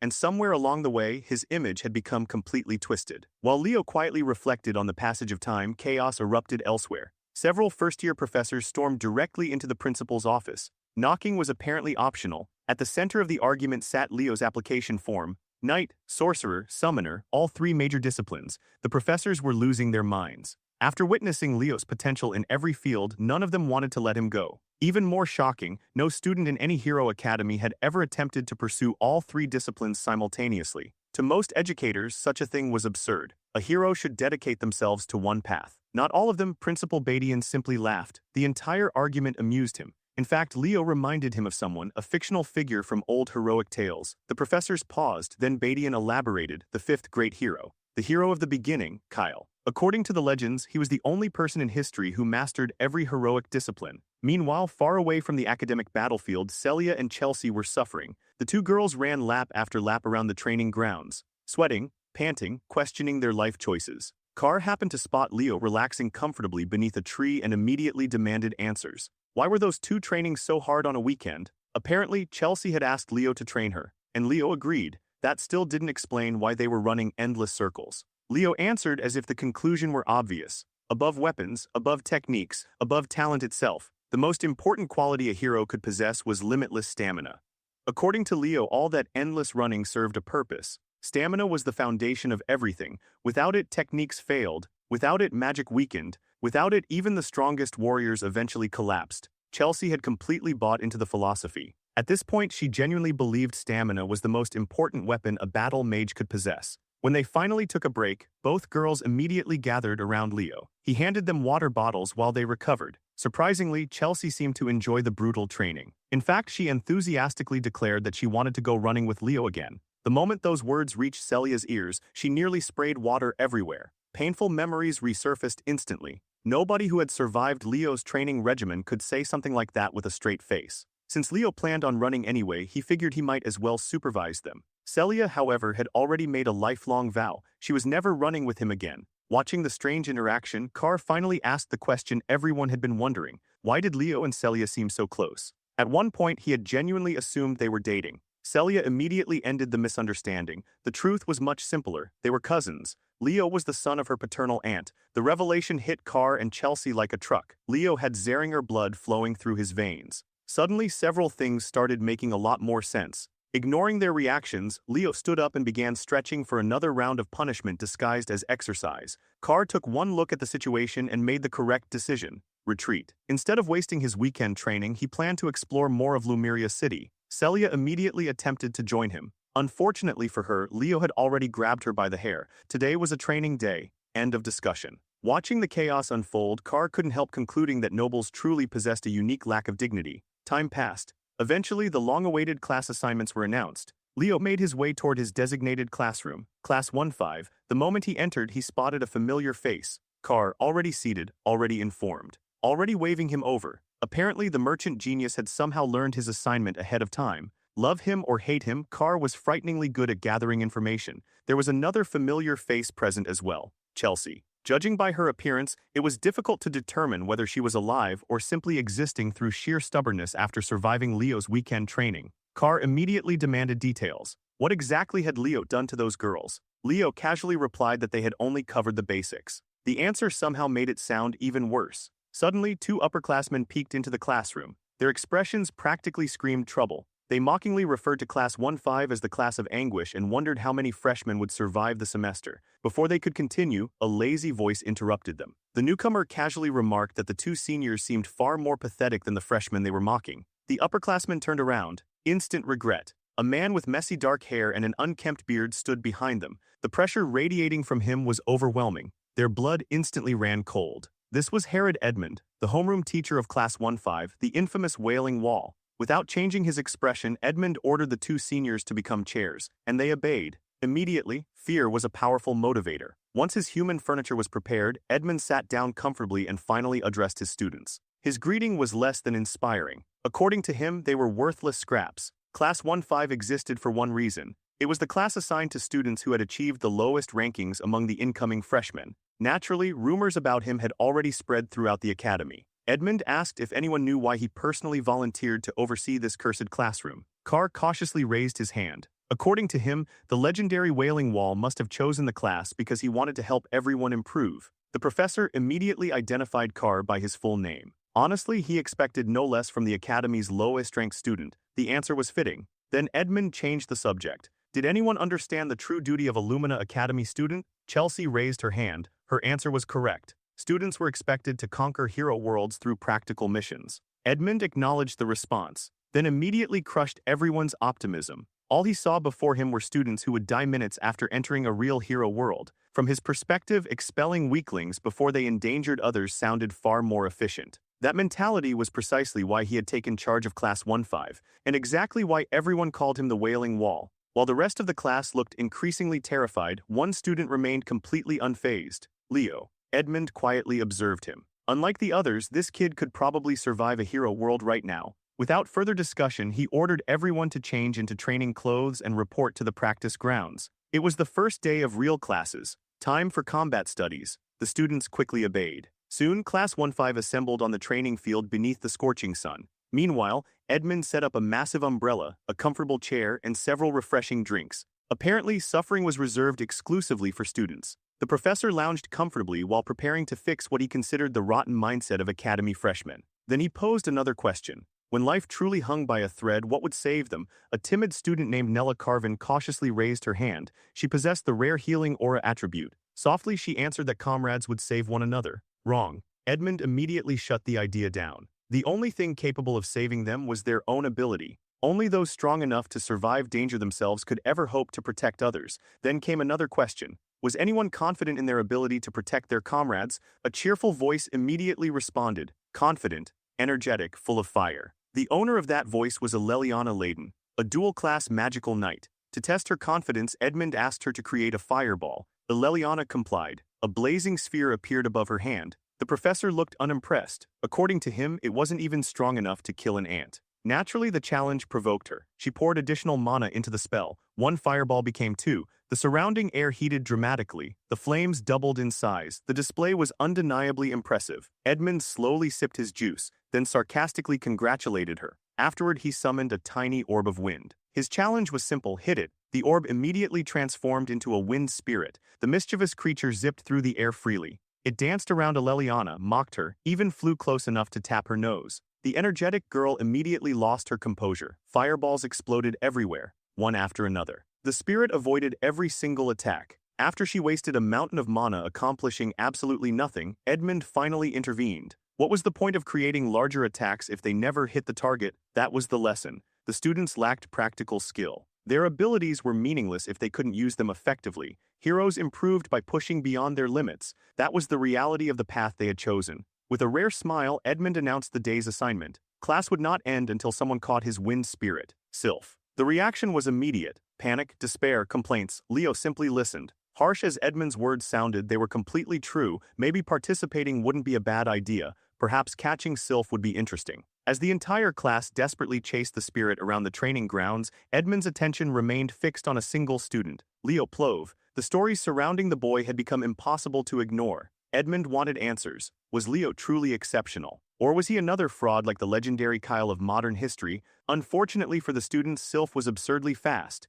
Even with the entire class hunting it, the spirit effortlessly toyed with them. Then Leo moved. Aura gathered around his feet, compressed, focused, controlled. The next instant, he launched forward like a crimson cannonball. The ground cracked beneath him. His speed exploded. Every ounce of his concentration focused on a single objective. For a moment, Edmund wondered whether he was witnessing the birth of the first genuine all-class hero in generations. Meanwhile, Carr and Chelsea had already reached their limits. Trying to catch Sylph had completely exhausted them. Leo was different, flames wrapped around his body. Utilizing a refined version of Aura Step, he launched himself into the sky, straight into the spirit's blind spot. Gravity accelerated his descent. Momentum sharpened the attack. Sylph had almost no room to react, almost. The first attempt missed by the smallest margin imaginable. To everyone else it looked like failure. Leo smiled because he hadn't missed, not really. During the attack he had secretly manipulated his aura. A thin thread remained attached to Sylph's foot. Invisible, precise. The spirit's movements became restricted. For the first time all day it couldn't freely escape. Unfortunately, Leo wasn't the one who capitalized on the opportunity. A flash of lightning shot across the field. Duran, the speed specialist, snatched Syl first. As expected, his speed remained exceptional. Still, everyone with functioning eyes knew the truth. Without Leo's aura thread, the capture would have never happened. That didn't stop Duran from looking unbearably smug. Before anyone could comment, applause echoed across the field. A new arrival approached. This was Sedan, the homeroom professor of Class 1, the prestigious class, the elite class, currently ranked second among graduating instructors. With impeccable timing, he used the moment to showcase the talent of his students. He even offered to teach Class 1-5 a thing or two. Meanwhile, Edmund wasn't paying attention at all. The man remained perfectly relaxed beneath his umbrella, juice box in hand, completely unbothered. Then he casually informed Sedan that he could handle Class 1-5 for the rest of the day. The students immediately perked up, especially Carr. A clash between these two professors wasn't something they got to witness every day. Both men had taught at Lumina Academy for over 20 years. Professors Ali, Yura, and Len had once studied beneath them. They were living legends. As Carr enthusiastically explained all of this, Nella quietly asked how he knew so much about Academy affairs. Unfortunately, Carr possessed absolutely no survival instincts. The conversation nearly scared the poor girl to death. Professor Sedan laughed confidently. He had no idea what Edmund was planning with the Academy's weakest class, but he was definitely interested in finding out. To everyone's surprise, Sedan proposed a showdown between Class 1 and Class 5. As for the event, he chose one of Lumina Academy's oldest and most celebrated sports, Basta. The moment the suggestion left his mouth, Professor Edmund practically sprang from his chair. For the first time all day, the man looked genuinely interested. He enthusiastically grabbed Sedan's hand, praised him as a genius, and declared that practical experience was the best teacher. Then, just as quickly, he collapsed back into his comfortable seat and dumped all responsibility for organizing and officiating the match onto Sedan. Watching this happen, Sedan couldn't understand how this lazy man kept beating him in the instructor popularity rankings year after year. Even Edmund's own students looked embarrassed on his behalf. Still, before completely checking out, the Wailing Wall addressed Class 5 one final time. This match, he explained, was a chance for them to sharpen their abilities through real combat experience. Then he casually added one tiny detail. If they lost, every student in Class 5 would be expelled. Silence, pure disbelief. It was literally their first official class under him, and their opponents weren't just any class. This was Class 1, the Academy's elite, a team that included 3 regional captains. The students immediately protested. Edmund couldn't have cared less. If the challenge seemed impossible, then they should simply try harder. Besides, they had Leo Plove, the freshman representative himself. What exactly were they worried about? Then he ordered Leo to choose 6 participants for the match. As Leo considered the request, something became clear. This wasn't cruelty, at least not entirely. After only a single week at Lumina Academy, most of Class 5 had already given up on themselves. Their confidence was shattered, their ambition had faded. Edmund wasn't testing their strength, he was testing their spirit. And Leo had been placed in the center of that challenge. Meanwhile, Sedan used magic to construct a massive Basta arena. As the battlefield took shape, Leo searched for a solution. There had to be a way to drag his classmates out of the pit of despair they had fallen into. Soon, the match was ready. The strongest students in the academy stood opposite Class 5. Even Chelsea looked nervous. Sweat ran down her face as she hurriedly explained the rules to Leo, since he had never played Basta before. According to her, Basta was a traditional combat sport that had existed at Lumina Academy for generations. At first glance, it sounded like little more than a ball game. Thomas immediately corrected that misconception. This wasn't some harmless sport, it was practically warfare disguised as recreation. Nearby, Celia noticed Chelsea's nervous expression and wasted no time provoking her. The taunt worked perfectly. Chelsea immediately snapped back, refusing to lose to any Xeringer. Leo, meanwhile, remained absurdly calm. According to him, there was no reason to panic. They weren't losing today. That confidence only irritated Celia further. She couldn't wait to show him the results of her recent training. Khlo wasn't any friendlier. She was still obsessed with settling the score against the freshman representative. Eventually, Sedan called both teams forward. Leo asked who wanted to participate. Chelsea stepped forward, then Aleliana. The threat of expulsion was very real and both girls were determined to fight. Thomas and several others quickly followed. Once everyone was ready, Leo signaled the professor. The match could begin. Sedan tossed the ball high into the air. Every eye followed it. The game started instantly. Duran and Leo lunged for possession. Lightning proved faster. By the narrowest margin, Duran secured the ball and claimed the initiative. Ironically, the moment the game began was also the moment Leo decided to learn the rules. Fortunately, they were simple. Players infused the ball with aura and launched it toward the opposing goal. Direct physical contact wasn't allowed. The first team to score 11 points would win. Duran wasted no time. Lightning aura erupted around him as he launched the ball at terrifying speed. Leo barely avoided it. Thomas couldn't even track it with his eyes. The ball blasted through the field and scored immediately. Class 1 took the first point, and with it came even greater despair for Class 5. Some students already looked ready to accept defeat. Leo calmly asked how possession could change hands. Apparently there were 3 methods. The ball could go out of bounds, it could be caught.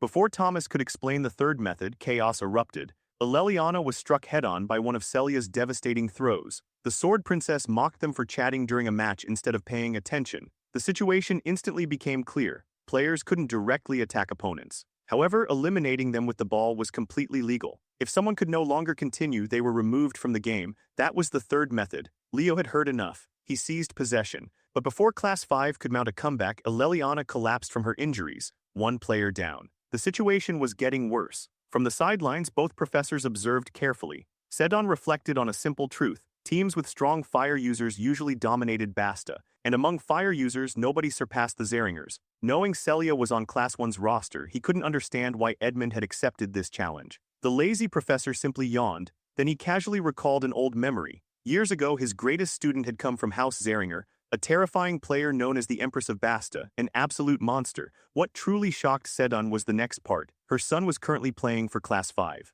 The realization hit him instantly. Back on the field, morale was collapsing. Many students had already convinced themselves they were doomed. Celia noticed flames gathering around Leo. Finally, he was getting serious. An enormous fire-infused shot formed around the ball, then he launched it. The projectile tore through the arena like a blazing comet. Yahello immediately responded. A massive mountain of ice erupted to intercept it. For a brief moment she believed she had stopped the attack. Then Leo appeared beside her, exactly where she least expected him. He had already predicted her move. With complete confidence, he declared that the goal was inevitable. Leaping into the air, he punched the ball with overwhelming force. Yahello's barrier shattered instantly. The ice split apart like paper. Even Sedon couldn't hide his admiration. That level of battlefield awareness was exceptional. Class 5 erupted in cheers. For the first time all match, hope returned. Meanwhile, Class 1's instructor realized something important. The real game had only just begun. The score rapidly climbed. Goals flew back and forth. Players fell. Mana reserves vanished. Eventually, the board displayed 10-9.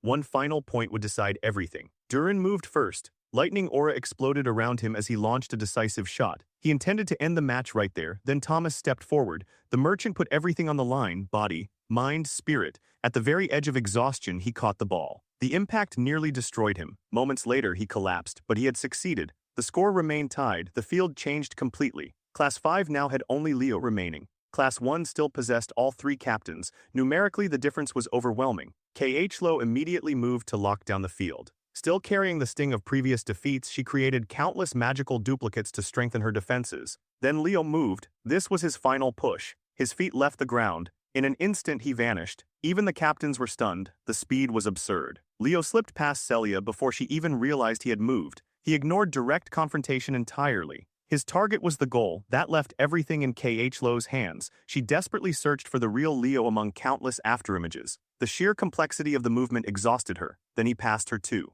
Yahello collapsed, defeated, shocked. Unable to comprehend how a human could replicate techniques reminiscent of elven magic. In the end, not even 3 captains working together could stop him. The final point was scored. Class 5 won. The arena exploded with celebration. Students screamed Leo's name. Moments earlier, they had been staring at expulsion. Now they stood victorious. Sedon could hardly believe it. Edmund had thrown his students into a life-or-death situation just to force them to grow. As for the 3 captains, defeat hit them hard. Still, Sedon approached his students, especially Yahello. He asked whether she was frustrated. Of course she was. But tradition mattered. Win or lose, opponents deserved respect. He praised every student who fought, every student who supported their teammates, every student who pushed themselves beyond their limits. His words soothed wounded hearts. Then Edmund ruined the atmosphere, immediately. He bluntly called them losers, nothing more, nothing less. Both classes had given everything. Class 1 displayed incredible talent. Class 5 displayed incredible perseverance. According to Sedon, the reason Class 5 prevailed was simple. They broke through their limits. He hoped both classes would learn from one another moving forward. Eventually, rivals became comrades. Handshakes were exchanged. Celia and Chelsea immediately resumed insulting each other. Thomas enthusiastically shook Durin's hand while the lightning user looked like a man who had just witnessed a ghost. Yahello looked moments away from tears. Then Leo approached her. He sincerely praised her performance. With more experience and a little refinement, he believed she could become someone truly extraordinary. At first, she assumed he was mocking her. Then she saw his expression. There wasn't a trace of sarcasm, only honesty. Determination returned to her eyes. One day she would surpass him. And this time she accepted his handshake. A month passed. Life at the academy settled into a rhythm. One day, while sharing a meal, Thomas suddenly asked about club activities. Most students were joining established organizations. Leo had a different idea. He wanted to create one himself. The statement nearly caused Thomas to lose his mind. Naturally, Chelsea volunteered before anyone else could react. As Leo's most enthusiastic supporter, she was already on board. The name of the organization was simple: the Hero Research Society.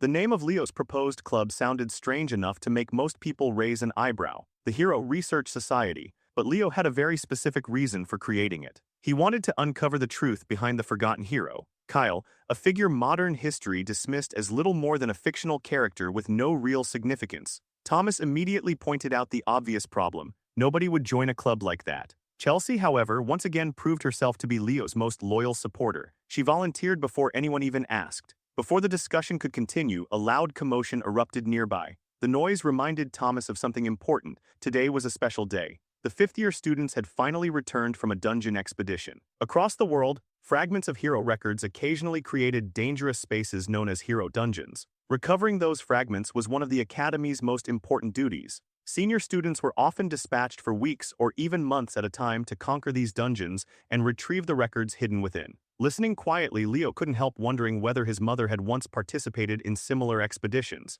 Chelsea's attention shifted toward the returning seniors. These weren't ordinary students, they were the academy's elite, the best of the best. Among them stood the muscular Easter. Beside him was the beautiful southerner Toru Yan. And nearby lounged Ulta, whose relaxed clothing made it look as if he had wandered in from a vacation. Yet one person was conspicuously absent: the strongest student in Lumina Academy, the student council president, Ri. Thomas was about to explain more when Leo suddenly disappeared. For a brief moment, it almost looked as though someone had arrested him for being too overpowered. The truth was much simpler. Celia had dragged him away in a hurry. Apparently, the council president himself had requested a private meeting. Leo was completely confused. Why would someone like Ri want to meet him? Celia stared at him like he was hopeless. In her opinion, Leo understood absolutely nothing about academy politics. She assured him that everything would make sense once he arrived. Eventually, they reached an unusual location, and then something completely unexpected happened. The Sword Princess launched herself forward and hugged Ri, because the academy's strongest student wasn't just the council president, he was also Celia's older brother. Ri welcomed Leo warmly,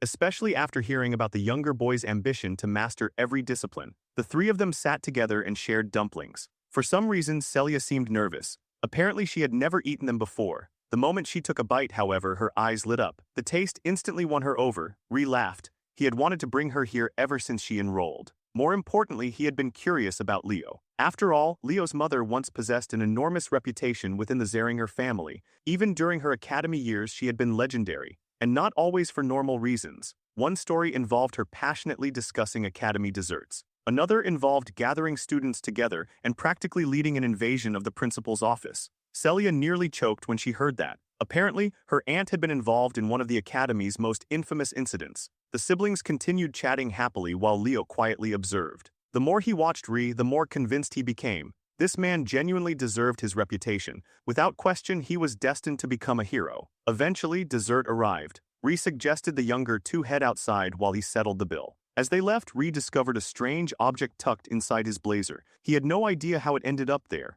Elsewhere, Class 5 was enduring another day under Herod Edmund. Leliana finally gathered enough courage to ask him a question. Before she could even speak, Edmund informed her that it was probably stupid. The man truly had no filter. Ignoring the insult, she asked why Class 5 still hadn't selected a class representative while every other class already had one. Edmund blinked, then casually admitted he had forgotten. His solution was simple. Leo could do it. Problem solved. Leliana and Tai quickly reminded him that representatives were usually chosen through a democratic process. Unfortunately, that only encouraged Edmund to explain his reasoning. The representative would be responsible for paperwork and administrative tasks. In other words, whoever got selected would save him from doing extra work. Suddenly, a magical transmission echoed through the academy. All first-year students were ordered to report immediately for a joint hero studies session. Leo asked if they should leave now. Edmund approved without hesitation. Soon the students arrived at the auditorium. There, Leo and Thomas encountered a familiar sight. Khlo, or rather what remained of Khlo. The girl looked like a walking corpse.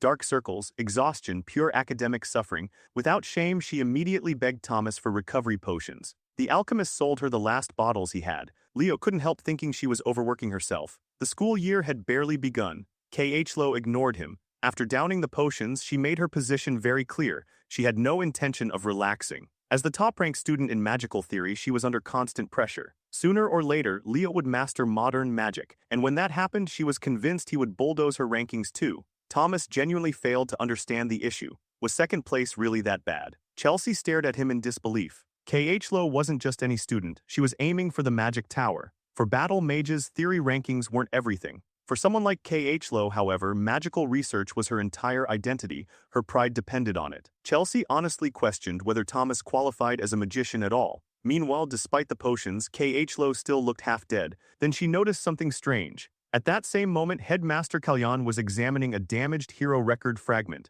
Ri had brought it to him. According to the council president, the fragment had reacted unexpectedly. That shouldn't have been possible. The record was heavily damaged. No relics had been nearby, and yet it had responded to something. Kalyan asked whether it had reacted again afterward. The answer was no. The headmaster fell silent. Deep in thought, eventually he decided to investigate personally. For now, he told Ri to rest. The student had only recently returned from a mission. Then Kalyan instructed his assistant Alina to bring the damaged fragment to the Hall of Beginnings for the first-year joint class. The fragment might be small, but hero records possessed unique properties. Even damaged pages could react when someone directly connected to the recorded hero came into contact with them. Neither Kalyan nor Alina realized the truth. That person was Leo. Inside the auditorium, first-year students gathered for their first joint lesson. The room was chaos. Conversations echoed everywhere. Professor Arian politely asked everyone to quiet down. Nobody listened. A few moments later, the sweet and gentle professor snapped. A terrifying killing intent erupted from her body.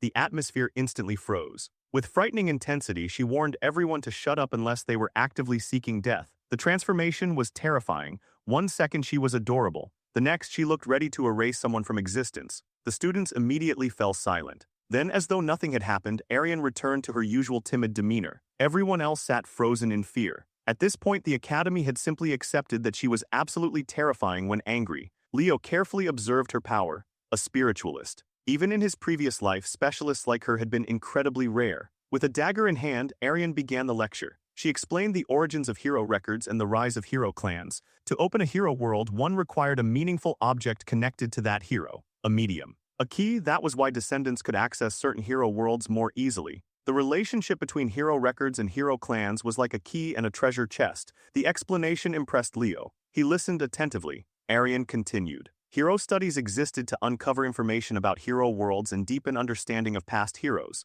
Eventually, every student would choose a hero whose strength they hoped to inherit. At that moment, Alina entered carrying a newly recovered hero record fragment. The students immediately exploded with excitement. The artifact radiated mystery. Alina opened it briefly, then closed it again. Before allowing anyone to interact with it, Arian decided to ask a question. What kind of hero did they wish to become? Celia answered first. She intended to become the strongest knight in Xeringer history. Arian praised the ambition. Yahello followed. Her dream was to create a spellbook filled entirely with her own original magic. One by one, students shared their goals. Thomas wanted to support heroes from behind the scenes. Eventually, Leo stood and casually declared something outrageous. His goal was to destroy Arabos completely. The room froze, students, professors. Everyone, Arian herself, was visibly shaken. Still, she somehow managed to continue the lesson. Around the room, students whispered among themselves. Most assumed it was empty bravado. The professors weren't so certain. Herod knew Leo rarely spoke without reason. Arabos had been divided and sealed for centuries. Even a single fragment could devastate entire regions. Yet Leo wasn't talking about defeating one fragment. He intended to eradicate Arabos entirely. An impossible dream, or perhaps something even more dangerous. Pushing forward, Arian finally moved to the practical portion of the lesson. The students would examine a hero record fragment and attempt to identify its owner. She reminded everyone that professors would be monitoring the process closely. No reckless behavior, no unnecessary risks. The excitement in the room became impossible to contain. At last, they would experience a hero record firsthand. Arian called forward the representatives of each class. Celia, Leo, Abad, Chen. 2 fragments had actually been recovered from the dungeon. One was significantly smaller than the other. For today's lesson, however, they would focus on the larger piece. The smaller fragment was displayed merely to demonstrate the variety of hero record forms. Then Arian invited Leo to step forward first. Leo approached the fragment. The moment his hand touched it, the hero record opened. The moment Leo touched the fragment, everything went wrong. Neither the hero's name nor the chapter title appeared. Both remained hidden. Even worse, the reaction wasn't normal. The professors immediately sensed that something was off. Then reality shattered. Before anyone could react, the representatives and instructors were dragged into a completely different world. What greeted them was pure devastation. Chaos stretched as far as the eye could see. Countless monster corpses covered the landscape. The ground itself looked like the aftermath of a war that had already consumed everything. They had arrived in what could only be described as a battlefield. Professor Edmund instantly took command. Whatever this place was, it wasn't part of the lesson anymore. He ordered everyone to stay alert. As far as he was concerned, they had just been thrown into a hero dungeon. Meanwhile, Sedon quickly searched for anything recognizable. Eventually, he spotted a distant fortress wall that could serve as a landmark. For everyone else, it was just a ruined structure. For Leo, it was something else entirely. He recognized it, the walls of Gardes, the final defensive line of the last surviving city during the Age of Catastrophe. If his suspicions were correct, then he was the only person present who truly understood where they were. Then he heard it. A voice that hadn't existed for thousands of years. It called him by a name nobody in this era should know. Kyle. The voice gently apologized, admitting that her final wish had been foolish. Leo's heart nearly stopped. Because that voice belonged to someone history revered as a legend. One of the original heroes. One of his comrades, Lena's. Back then she had stubbornly believed they would save the world, even when hope was almost gone, even when everything seemed impossible, and somehow, they did. Seeing a friend from 5,000 years ago standing before him on that ruined battlefield stirred emotions Leo couldn't put into words. This reunion existed beyond anything he could have imagined. Lena smiled, and that smile alone seemed to illuminate the entire hero dungeon. Then reality broke apart. The world shattered. Everyone was violently thrown back into the real world. The bizarre incident ended as abruptly as it began. The cause? Leo had unknowingly grabbed the small hero record fragment that was only meant to be displayed. Chaos immediately erupted in the auditorium. Chelsea nervously demanded answers from the professors. Unfortunately, they were just as confused as the students. Even Edmund looked exhausted. With no explanation available, he immediately suspended all classes. Everyone was instructed to leave the auditorium calmly and return to their dormitories. As the crowd dispersed, Leo remained behind. Still standing at the podium, still holding the tiny torn fragment. Deep down, he already knew the truth. That fragment belonged to him. It was a piece of Kyle's hero record, the single most important clue he had discovered since arriving at the academy. From the sidelines, Edmund quietly watched Leo. The depth of thought on the boy's face intrigued him. Once the commotion finally died down, students scattered across campus to waste the unexpected free time. In one empty classroom, Leo explained what he had seen. The legendary Lena's, the king of wisdom. Chelsea's eyes practically sparkled. If the academy had truly uncovered Lena's hero record, then this was a historic discovery. Aleliana immediately regretted every life decision that had led her away from becoming class representative. Had she won the position, she would have witnessed everything firsthand. Carr looked at her with complete disbelief,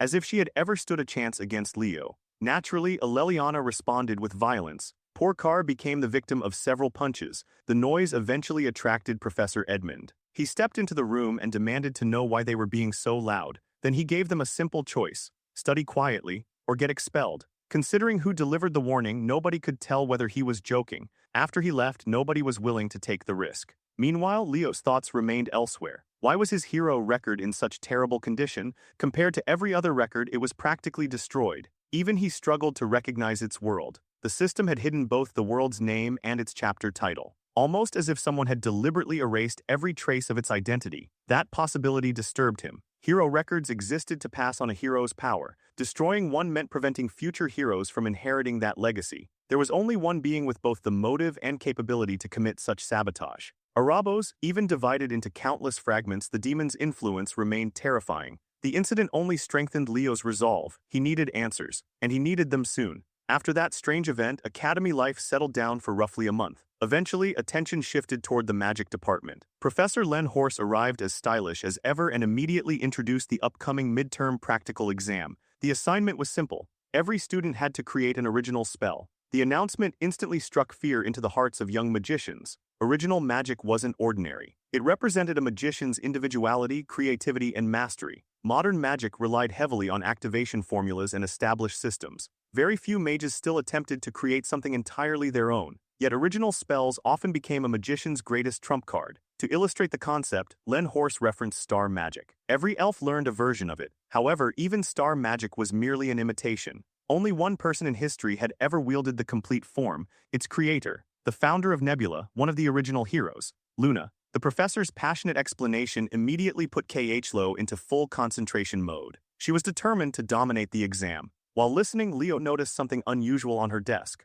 A book. Just being near it made his instincts scream. The object radiated a strangely familiar darkness. The moment she noticed him looking, Lo quickly hid it inside her bag. Leo's suspicion immediately grew. If he wasn't mistaken, that had been a grimoire. As though the timing had been planned, Professor Horst dismissed the class and wished everyone luck. Students slowly began leaving. Leo immediately followed Lo, then casually grabbed her hand. The Ice Queen spun around and shot him an offended glare. Leo simply smiled and invited her to lunch. Officially, it was a friendly invitation. Unofficially, he wanted answers about that grimoire.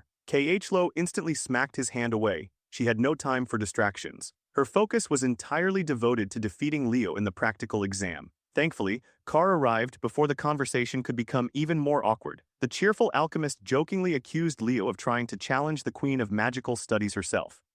Lo still hadn't forgotten losing to him before. When it came to pure magic, however, she refused to surrender first place. With absolute determination burning in her eyes, she swore she would win. Leo respected that conviction. Backing down now would be disrespectful, so he accepted her challenge properly. Extending his hand, he promised to prepare seriously. Lo shook it. The intensity in her eyes was almost frightening. Carr watched from the side, utterly amazed. In his mind, Leo had somehow managed to trick another girl into holding his hand. Later that day, Leo arrived at one of the Academy's most imposing structures, the Tower of Heroes. Somewhere inside this enormous monument was the legendary Forbidden Library, and if answers about his ruined hero record existed anywhere, it would probably be there. As he climbed the stairs, several upperclassmen glanced his way. Word about the freshman representative had clearly spread. Halfway up, someone called his name. A senior student with tan skin, curly hair, large glasses, and an unmistakably confident presence was waiting nearby. Chewing bubble gum casually, she informed him that Professor Len Horse had spoken about him quite often. This was Toru Ian, a fifth-year magic student. Leo politely greeted her and attempted to continue climbing. Unfortunately, Toru stretched out her leg and completely blocked his path. She wanted to know why a first-year student was wandering around the Tower of Heroes. Leo answered honestly. He was here to meet the student council president.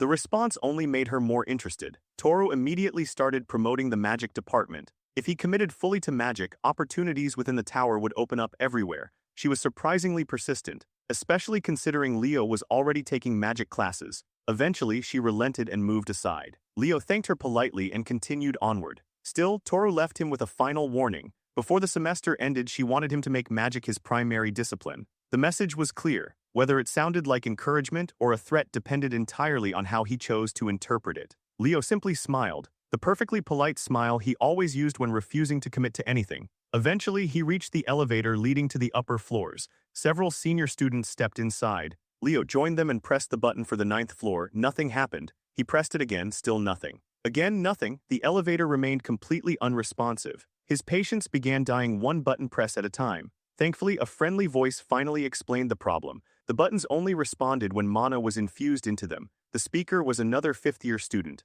a broad-shouldered man with a warm smile. Unlike Toru, this senior seemed genuinely approachable. His name was Lisa Zamua, a fifth-year from the night department. Recognizing Leo immediately, he greeted the freshman representative with a grin. Leo politely returned the greeting. Much like Toru earlier, Lisa asked why he was visiting the Tower of Heroes. When Leo explained that he intended to meet the student council president, the senior's interest visibly increased. After all, very few freshmen could stand in front of the academy's strongest student without fear, and even fewer would boldly march straight toward his office alone.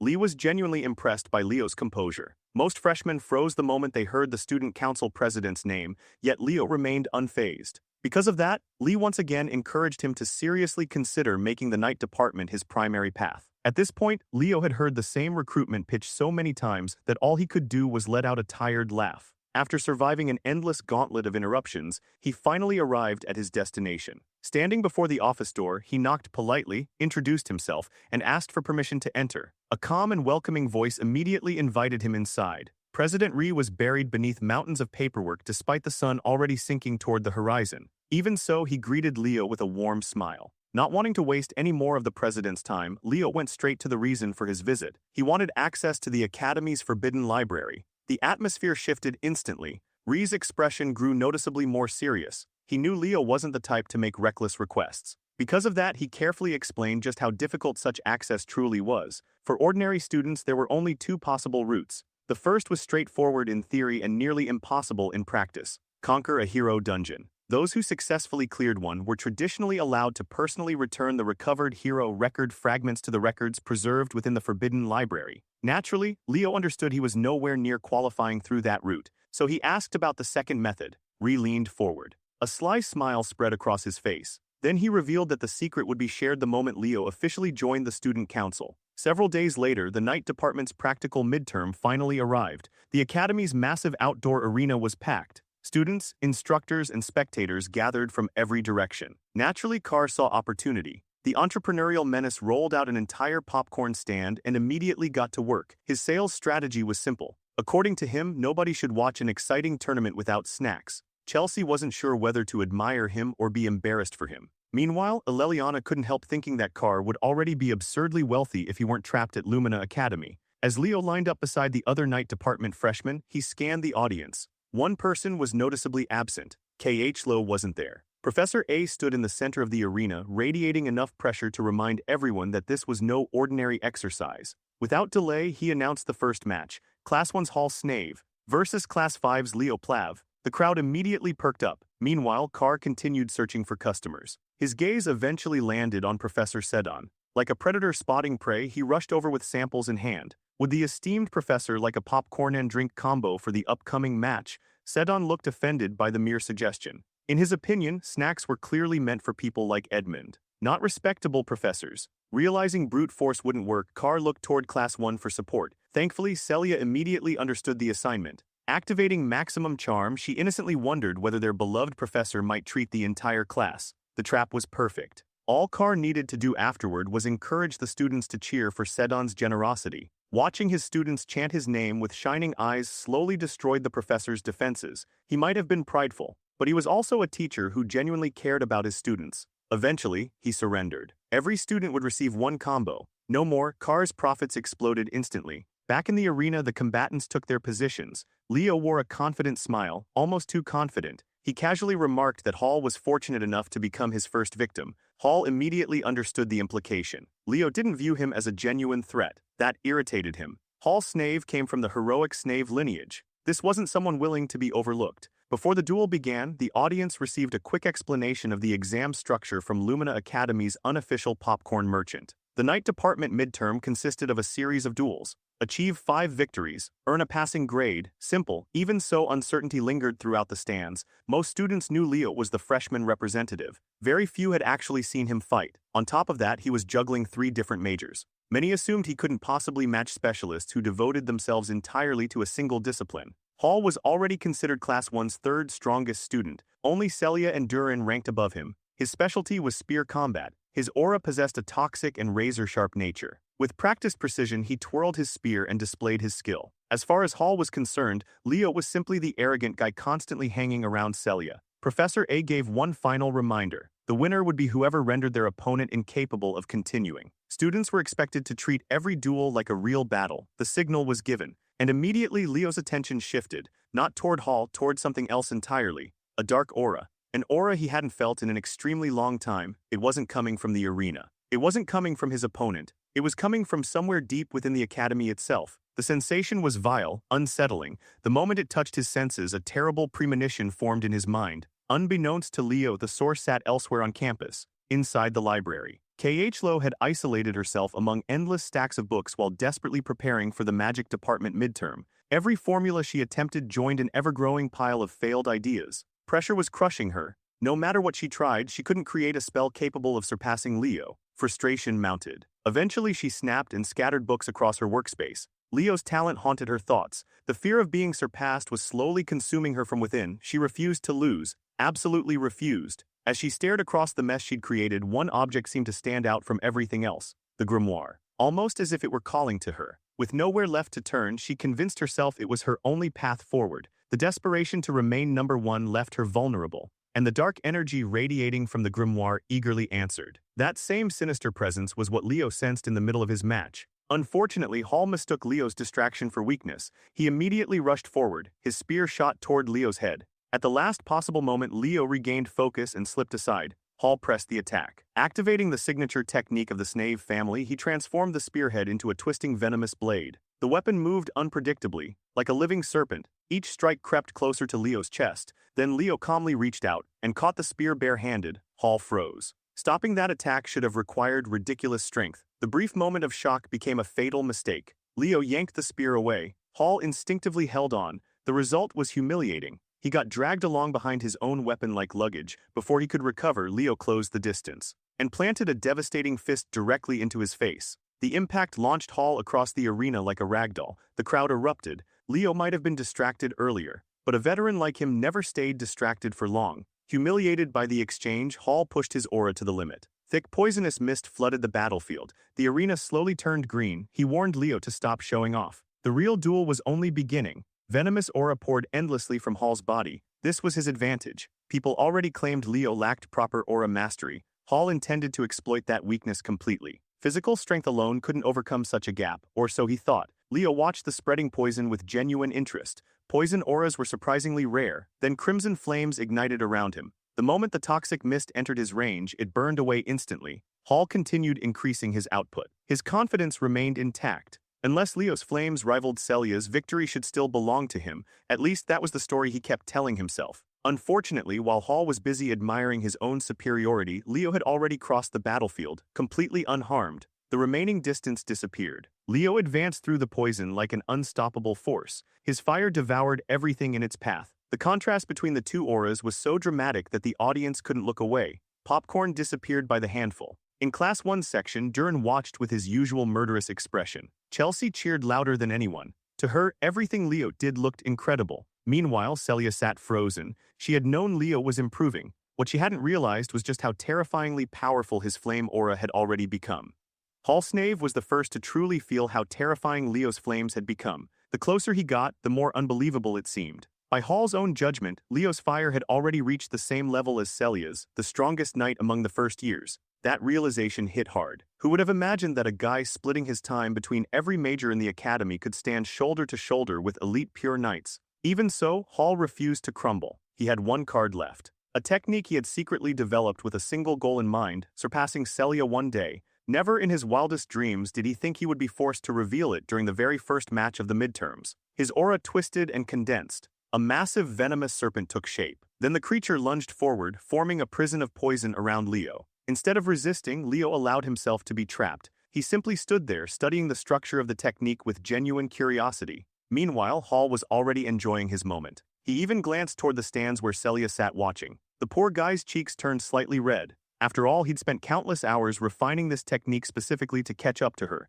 This was supposed to be his big debut. Unfortunately for him, Celia's response was less than inspiring. With a sigh, she quietly pointed toward the opposite side of the arena. Hall turned his head and immediately realized his mistake. Inside the serpent prison, Leo's flames had already begun cooking the construct alive. The giant snake bubbled, cracked, sizzled, then vanished completely beneath overwhelming heat. Hall's eyes widened. The technique he'd worked so hard to create had been erased as casually as garbage. Frustration took over. Abandoning aura entirely, he charged forward with his spear. Throughout the entire fight, Leo hadn't even bothered drawing his sword. Now he finally did. One clean movement, one precise parry. The spear flew from Hall's hands. Before the stunned boy could react, Leo's blade rested against his neck. Calmly, he offered a lesson. Anyone foolish enough to look away from a flame deserved to get burned. Hall's knees gave out. Professor A immediately declared the result. The opening match belonged to Leo Plav, and it wasn't particularly close. Chelsea practically exploded with excitement from the stands. Carr, who never doubted his friend for a second, acted as if the outcome had been obvious all along.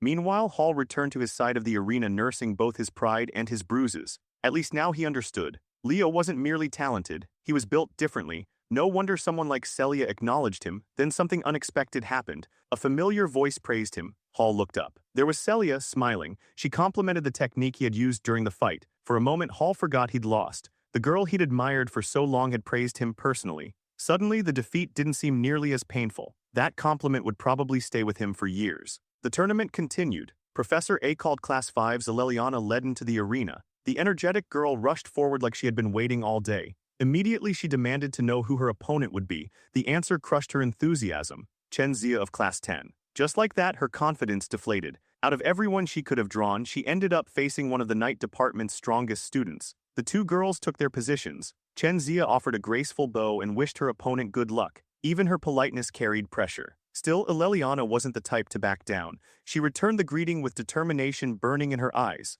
The match began. Chenzia gently summoned her water aura. Flowing currents surrounded her body like a calm ocean. Across from her, Eleliana's fiery spirit erupted into wild flames as she gripped her rapier. Trusting her speed, she launched herself forward. One decisive thrust, one decisive finish, or so she thought. Chenzia calmly formed a sphere of water around herself. Watching from the stands, Leo immediately understood the problem. Getting stabbed would hurt. Running headfirst into a condensed wall of water aura would hurt just as much. Eleliana committed too early. She gambled everything on a single strike and paid for it. The water sphere wasn't merely defensive, it counterattacked. Hard, within moments the match was over. Chenzia secured a clean victory. Eleliana eventually stood back up and brushed herself off. The loss was embarrassing, but she convinced herself she hadn't done terribly. Leo had already predicted the outcome. The matchup heavily favored Chenzia from the beginning. Still, with a cooler head and better decision-making, Eleliana could have lasted much longer. Then came the match everyone wanted to see. Professor A called forth Celia Xeringer, her opponent, Duran Moira. The arena erupted. Nobody expected the biggest showdown of the tournament this early. Celia smiled the moment she saw her rival. This was going to be fun. Duran looked the exact opposite. His expression screamed absolute seriousness. In the stands, Carr had somehow acquired a pair of ridiculous viewing glasses and was already treating the fight like the event of the year. He shoved a bucket of popcorn toward Leo. Neither student took their eyes off the arena. The atmosphere alone was electric. Fire and lightning began filling the battlefield. Both fighters drew their weapons. The clash for the unofficial title of strongest first year was about to begin. The signal sounded. Duran moved first, a blur of lightning. His body and sword seemed to merge into a single streak of thunder, but Celia wasn't the Academy's top knight by accident. Her reactions were absurd. She intercepted the first few attacks without issue. For many first years, this was their first glimpse of true elite-level combat. Completely absorbed in the fight, Carr asked Leo who he thought would win. Without taking his eyes off the arena, Leo casually answered. If things continued at this pace, Celia would lose. Carr nearly choked on his popcorn. Even so, he wasn't ready to count her out. The look in Celia's eyes remained calm, focused, dangerously calm. Leo agreed she was waiting for something. The trap simply hadn't been sprung yet. Meanwhile, Duran accelerated again, faster, sharper, more relentless. One strike nearly grazed Celia's neck. Only pure instinct saved her. Sensing momentum shifting in his favor, Duran pressed harder and entered a close-range exchange. That decision sealed his fate. Celia raised her blade, then unleashed a blaze unlike anything seen throughout the tournament. The entire arena exploded with fire. Even the protective barriers flickered under the pressure. Freshmen stared in disbelief. Many had never witnessed power on this level. Leo couldn't help praising the timing. Carr looked confused, so he explained. The arena was relatively small. Since matching Duran's raw speed directly wasn't realistic, Celia had transformed the entire battlefield into her weapon. By flooding the arena with flames, she forced Duran to fight inside her territory. Every movement now carried risk. Every step could lead into fire. The heat distorted vision. The battlefield itself had turned against him. Celia wasn't just stronger, she had become smarter. This was strategy. This was control. This was her domain. As Duran struggled against the oppressive heat, tiny openings began appearing in his defense. Celia seized them instantly. At one point, she seemed to vanish entirely before reappearing behind him. Her blazing slash nearly ended everything. Only Duran's monstrous reflexes kept him alive. Desperate, he swung back. But desperation was poison against an opponent like Celia. She completely neutralized his attack. Then came the most ridiculous part. Instead of finishing him with her sword, fist, or kick, she headbutted him, straight into unconsciousness. The crowd exploded. As the flames faded, Celia Xeringer stood victorious. Dusting off her uniform, she casually suggested that Duran spend more time building strength instead of relying exclusively on speed. When Duran finally regained consciousness, he accepted the hand she offered and stood back up. Around them, spectators lost their minds. The Academy's gossip circles and dedicated shippers had just been fed for months. From the stands, Leo quietly smiled. All that brutal training had clearly paid off. Then, as if summoned from nowhere, Professor Edmund suddenly appeared behind the boys, snack in hand. Apparently, he'd been listening to Leo's commentary the entire time. To his surprise, the professor found those observations genuinely insightful. By the time the practical exam concluded, the day had produced plenty of excitement. Celia finished with 4 victories and 1 loss. Duran ended with the exact same record. So did Chenzia. Each of the Academy's elite freshmen had suffered only a single defeat. Leo, however, stood alone. 5 matches, 5 victories, 0 losses, a flawless sweep. By the end of the tournament, Leo Plav officially claimed the position of number 1. 1 week later, after the written linguistics examination concluded, Professor Edmund arrived looking as disheveled as ever. Even so, he acknowledged the effort his students had put in throughout the semester. As Professor Edmund waved the class goodbye and headed for the exit, he casually dropped one final warning. Just because the semester was ending didn't mean everyone was safe. A few unlucky souls could still be thrown out by poor exam scores. The moment the door closed, Class 5 exploded into chaos. Eleliana immediately started panicking about her chances of surviving the academic massacre. Meanwhile, the classroom nerds swarmed Chelsea like hungry wolves, all desperate to see her answer sheet and compare scores. The competition to inspect the prized paper almost turned into a battle of its own. In the middle of all that noise, their class representative was doing something far more productive: sleeping. Nelia, seated nearby, gently woke Leo and asked how he thought he performed on the written exam. Leo claimed he hadn't done too badly. His face, however, told a completely different story. Nelia couldn't help laughing. It was strangely comforting seeing the seemingly invincible class representative struggle like a normal student. She kindly reminded him that if he ever got injured or exhausted, she was always available to patch him up with her healing magic. Carr immediately overheard the offer. Suddenly his shoulders hurt. His back hurt too. Maybe his entire body needed urgent treatment. Before he could scam his way into free healing, Chelsea delivered some very real pain directly to his spine. After eliminating the distraction, she turned back toward Leo. She had heard from Tide that Leo rarely appeared at the summoning grounds. That part was technically true. The only detail everyone missed was that Leo had been practicing in private. Honestly, that sounded exactly like something he'd do. Curious, Chelsea asked what ranking he was aiming for in the upcoming summoning practical. The question itself felt ridiculous. If the person in question was Leo Plav, then first place was the only answer worth considering. Soon enough, the day of the summoning department's practical exam arrived. Faculty members, upperclassmen, and spectators packed the venue. This wasn't just another test. It was the most anticipated summoning event of the first semester, the Summoned Creature Race. Serving as commentator for the festivities was Rumbetes, a third-year student from the summoning division. Looking around at the massive crowd, Celia questioned whether this was really an exam. Ree's older brother explained that the race had become a treasured tradition within the summoning department. It was even featured during interdepartmental exchanges,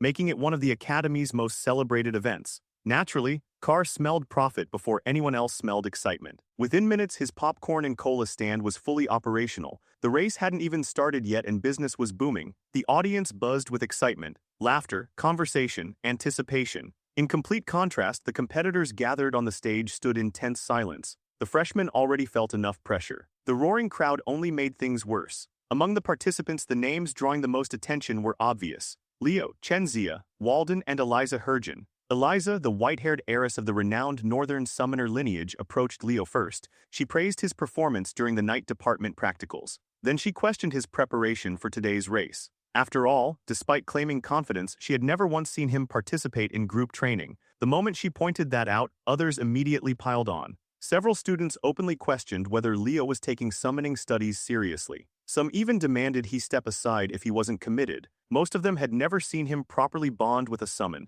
Tide tried to calm everyone down. Unfortunately, the mob mentality had already kicked in. The complaints kept coming. They accused him of disrespecting the department. They accused Tide of blindly defending the Academy's golden boy. The atmosphere grew uglier by the second. Chenzia could only watch nervously as tensions escalated before the race had even begun. Then another voice joined the conversation. Senlu, a freshman from the Eastern continent, approached Chenzia. Since she had already performed well in the night department exams, he suggested she stop taking summoning studies so seriously. Before the argument could continue any further, someone else stepped in. Walden Titan, the Southern Continent's captain, the top-ranked summoning student. His presence alone silenced most of the crowd. Walden coldly informed everyone that if they wanted to argue about training hours, they could do it somewhere far away from him. Senlu instantly took offense. Walden didn't care. Listening to amateurs brag about writing summons was annoying enough already. Still missing the point entirely, Senlu challenged him. After all, Walden hadn't attended practice sessions either.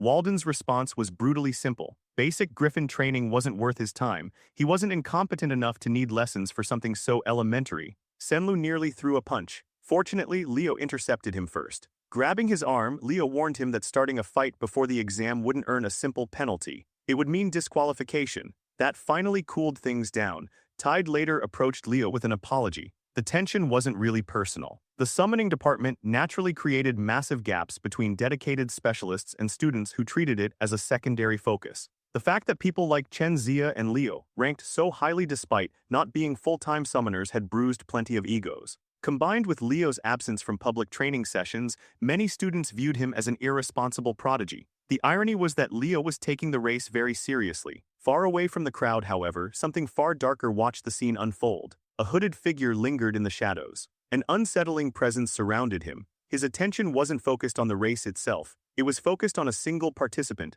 Senlu. Some unnatural force lurked within the young summoner, and that force intended to win at any cost, even if that meant causing injury or worse. Before the race officially began, Rumbetes explained the rules. For this exam, students could only use summoning-related abilities. No aura, no magic, no shortcuts. Once the race started, contestants would tame a random Griffin from the stables. From there, they would fly across the island of summons, reach Silent Lake as the turning point, then race all the way back to the academy. The stage was set. Would Walden dominate as expected? Would Chen Xia or Eliza rise to the occasion? Would Senlu's hidden secret change everything? Or would Leo Plav somehow steal the spotlight yet again? The racers lined up. Miss Yura addressed her students one final time. She told them to trust their training, trust their instincts, and most importantly, avoid panicking. Ironically, her attempt to calm everyone only made them more nervous. Moments later, she called for positions. The entire arena held its breath. Then, with a booming command that echoed throughout the stadium, the race began. Most competitors immediately sprinted toward the Griffin stables,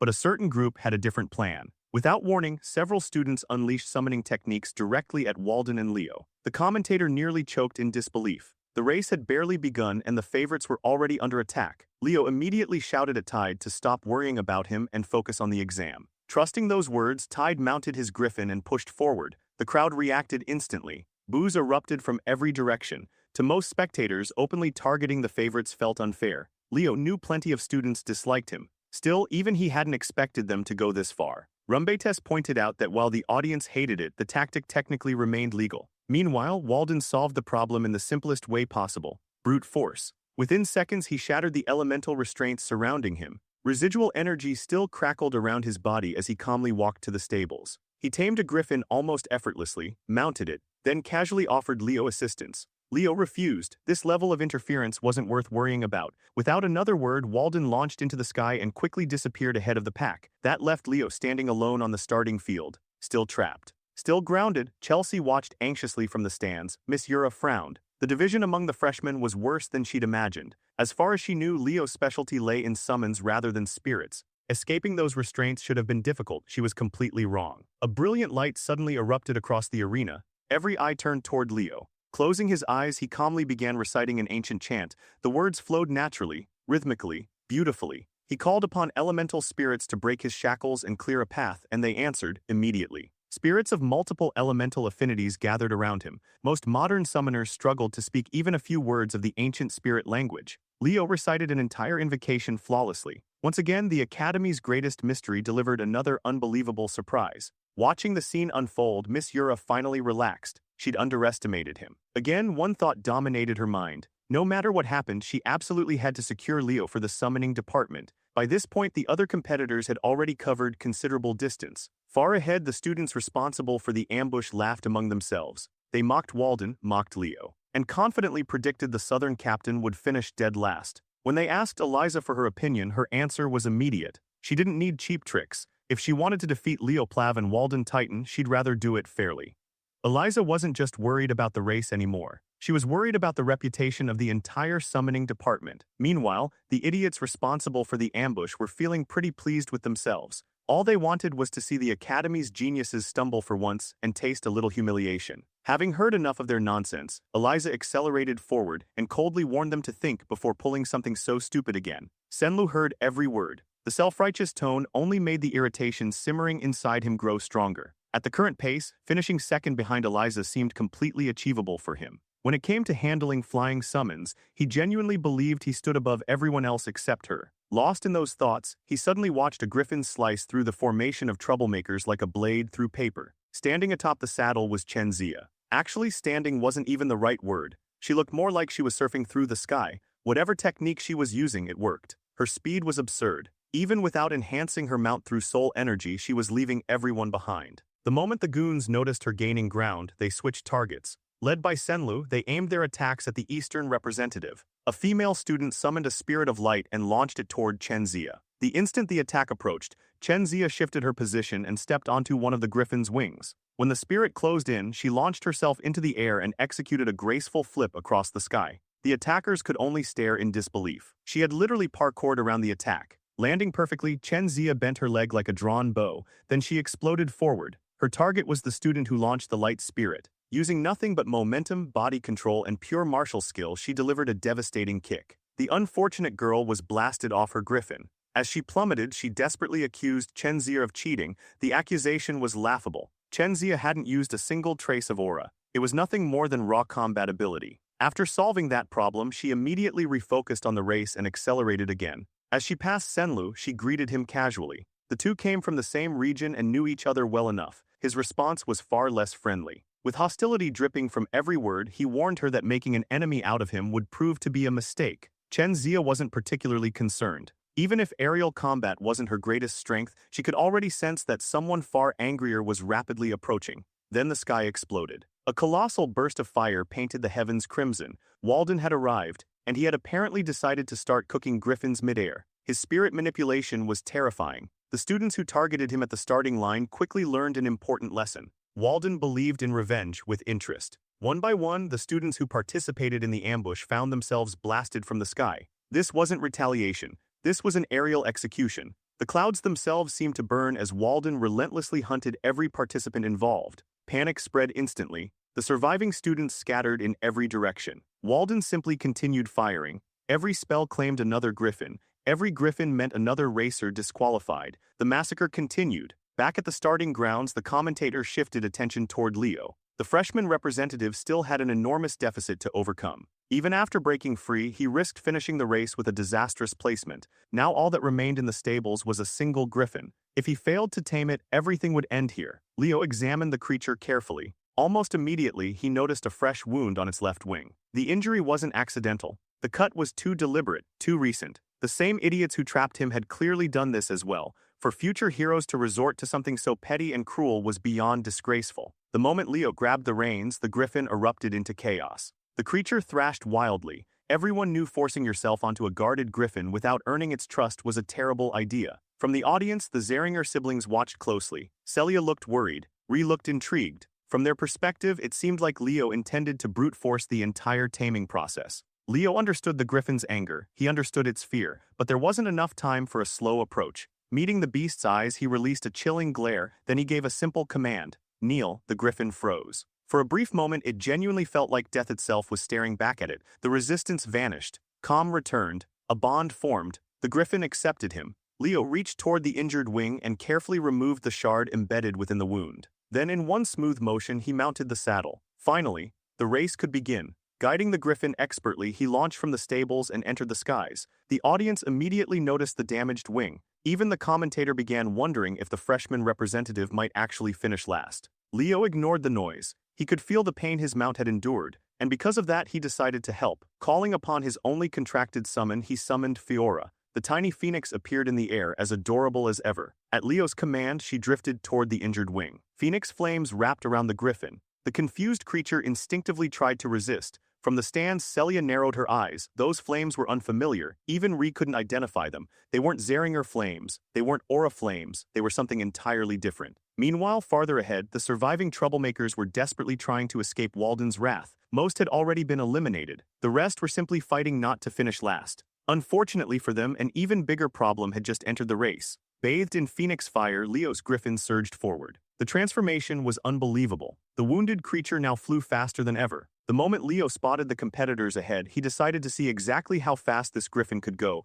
Then something unexpected appeared in the distance. A dragon. At least that's what it looked like. Leo's eyes narrowed instantly. Unlike everyone else, he recognized the creature immediately. His heart sank. That wasn't a dragon, it was a Fafnir, a monster he knew all too well. For a moment he wondered if his eyes were deceiving him. They weren't. Several minutes earlier, Eliza had abandoned her pursuit of first place and doubled back to confront Walden. If she wanted victory, she needed to stop him. Walden responded to her arrival with a simple snap of his fingers. Spirits obeyed instantly. Fire erupted across her flight path. The explosion shook the sky. Yet Eliza maneuvered flawlessly and escaped without a scratch. She quickly figured out his trick. Walden was combining wind and fire spirits to create explosive attacks. Pulling off something like that required monstrous talent. Even Eliza was impressed. Riding atop his Griffin, Walden looked like an unstoppable force. A wall capable of crushing anyone who stood in his way, but Eliza was no ordinary student. As an heir to a legendary summoner lineage, she had her own cards to play. Her strategy was simple. No matter how devastating an attack was, it meant nothing if it couldn't connect.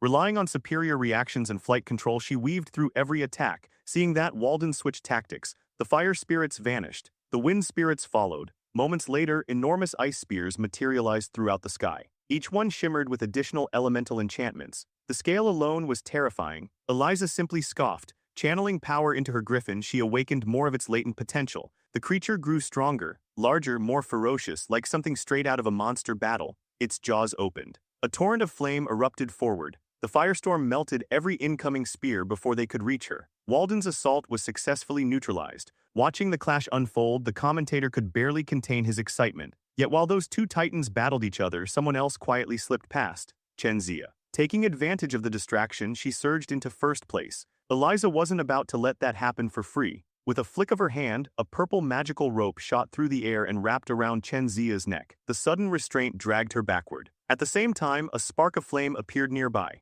Chenzia instantly sensed disaster approaching. She and her Griffin escaped just before Walden's spirits combined into yet another massive explosion. Still airborne, she shattered Eliza's rope by force. Calling to her mount with perfect timing, she regained momentum and reclaimed the lid. Instead of fear, excitement filled her eyes. This was exactly the kind of challenge she'd hoped to experience. Then she spotted something strange ahead, a dark flying silhouette. At first glance, it resembled a black wyvern. Looking closer only deepened her confusion, and riding atop it was Senlu. His expression looked wrong. His eyes were filled with growing madness. Chenzia immediately called out to him. Using any mount besides a Griffin violated the race rules. Senlu no longer cared. His resentment toward talented people had completely consumed him. By now, Eliza and Walden had noticed the creature as well. With her extensive knowledge of monsters, Eliza reached a disturbing conclusion. That wasn't a black wyvern. It was something else, something abnormal. At that exact moment, Leo finally caught up to the frontrunners. His Griffin, empowered by Phoenix Fire, had reached unbelievable speeds.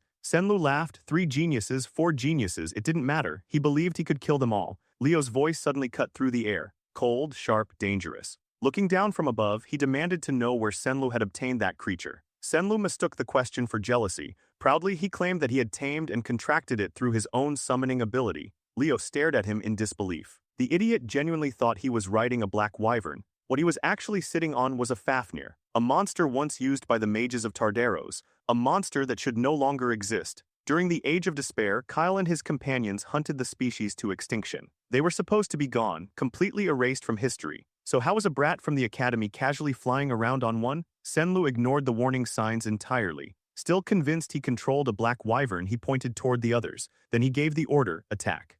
The creature answered Senlu's command immediately. A beam of destructive energy erupted from its jaws and ripped across the sky. Leo and Walden barely managed to throw themselves out of its path. Eliza was forced into an awkward aerial spin just to avoid getting vaporized. But none of them were the real target. The attack had locked onto Chenzia. Leo shouted a warning. Chenzia reacted instantly and attempted to raise an aura barrier. Unfortunately, she was a fraction too late. The shield hadn't fully formed before the beam crashed into it. Cracks spread across the protective layer like shattered glass. Then the barrier exploded. The impact devastated her Griffin. The beast lost consciousness immediately. Rider and mount plummeted from the heavens together. A free fall, no protection, no safety net. Leo moved without hesitation. Compared to everything he'd survived in the past, catching a falling student was simple. His only concern was getting her somewhere safe. He quickly ordered Walden and Eliza to land and regroup on the ground. For once, neither of the proud summoning prodigies argued. They trusted his judgment. High above them, the Fafnir circled the skies like a predator that had discovered prey.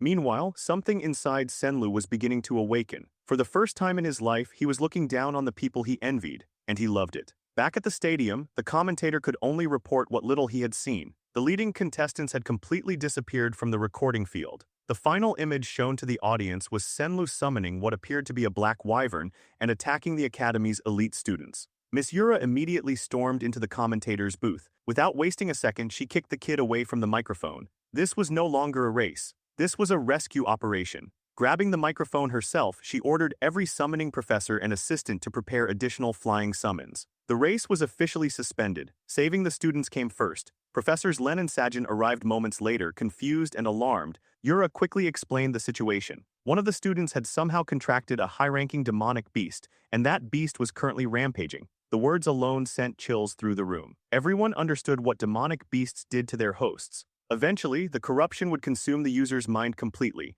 Then Professor Edmund stepped in. Unlike the others, he wasn't convinced the beast was acting alone. There was a possibility that something far worse was controlling it from behind the scenes. Taking command, the usually disheveled professor issued orders immediately. Yuro would focus on capturing or stopping Senlu. The remaining professors would spread out and protect the students. Even Professor Sedon put aside his rivalry with Edmund. When students were in danger, personal grudges meant nothing. The Academy's two strongest pillars stood united, and that was a terrifying sight. Elsewhere, Leo found a secluded area and carefully laid the unconscious Chen Zia on the ground. He quickly checked her injuries. Not long afterward, Walden and Eliza landed nearby. Their moment of peace lasted only seconds. The Fafnir had already found them. The monstrous beast descended from the sky and stared at the group like a starving predator. Senlu laughed. In his warped mind, Leo's retreat looked like fear. Leo ignored the taunt. Instead, he tried explaining the truth. That creature wasn't a black wyvern. It wasn't even a summon, it was a demonic beast. A Fafnir. The revelation immediately changed the atmosphere. As Leo slowly stepped forward, his figure seemed to overlap with a memory from another age. An age where he had hunted creatures like this to extinction. Back then, he had spent years slaughtering monsters just like the one standing before him. And now history was offering him another opportunity. One more name to add to the list. One more beast to put down. Senlu only laughed harder. At this point, the boy's mind was barely his own. His eyes were bloodshot. His aggression had reached an absurd level. Every ounce of insecurity and resentment inside him had been amplified. He wanted to prove he wasn't beneath the Academy's prodigies. He wanted validation. Once again, he ordered the Fafnir to fire. The creature opened its jaws, energy gathered, then the earth exploded. A gigantic stone hand erupted from underground. Moments later, the rest of its body emerged. A towering stone golem. The construct intercepted the incoming beam and absorbed the attack head-on. Walden stood behind it. Hearing Leo talk about exterminating monsters had clearly awakened something in him. For the first time, genuine enthusiasm appeared on his face. Senlu's confidence faltered. Watching his attack get stopped shook him. Eliza immediately joined forces with Leo as well. Even she understood the stakes now. Though she still couldn't resist rolling her eyes at Walden acting cool, the three prodigies quickly formed a plan. First, they needed to separate Senlu from the demonic beast. Walden's golem wouldn't survive much longer. Once it collapsed, they would attack together. Watching Eliza and Walden argue in the middle of a life-or-death crisis made Leo smile. Some things never changed. Heroes were always weird, no matter the century. As the golem slowly crumbled apart, Senlu regained some of his arrogance. He mocked Walden and demanded something stronger. Then the golem collapsed completely, and the trio vanished. Eliza moved first. Her purple rope shot forward and wrapped around Senlu.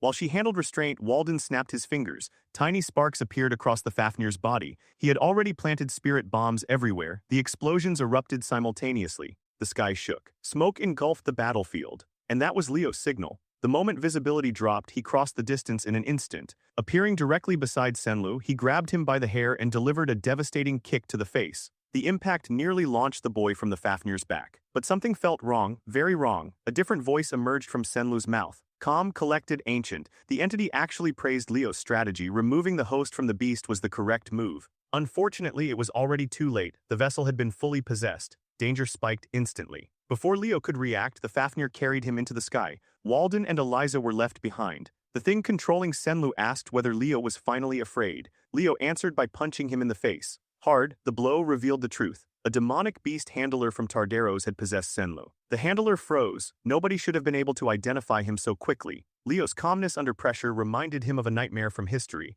The heroes, which meant one thing, Leo couldn't be allowed to live. Using a refined spirit technique, the handler blasted Leo away. Without footing, he began falling from the sky, yet he remained perfectly calm. Fiora answered his call. Phoenix flames spread across the heavens. As Leo manipulated a sphere of fire, old memories surfaced. Back when he was Kyle, the hero of the beginning, he had always been competent at everything, but never the absolute best in any one field. Aaron and Duno surpassed him in aura. Luna eclipsed him in magic. Lucas stood above him in summoning, yet being a jack of all trades had its own advantage. It allowed him to combine disciplines in ways nobody else could imagine, drawing on aura, magic, soul energy, his bond with Fiora, and every bit of knowledge he possessed. Leo created something extraordinary. The three paths were meant to be separate, but when combined properly they produced terrifying results. Fiora disappeared. In her place emerged an adolescent phoenix, majestic, radiant, magnificent. Crimson feathers illuminated the world. The transformed phoenix caught Leo effortlessly. The Fafnir immediately reacted. Its agitation was obvious. Even the handler became visibly cautious.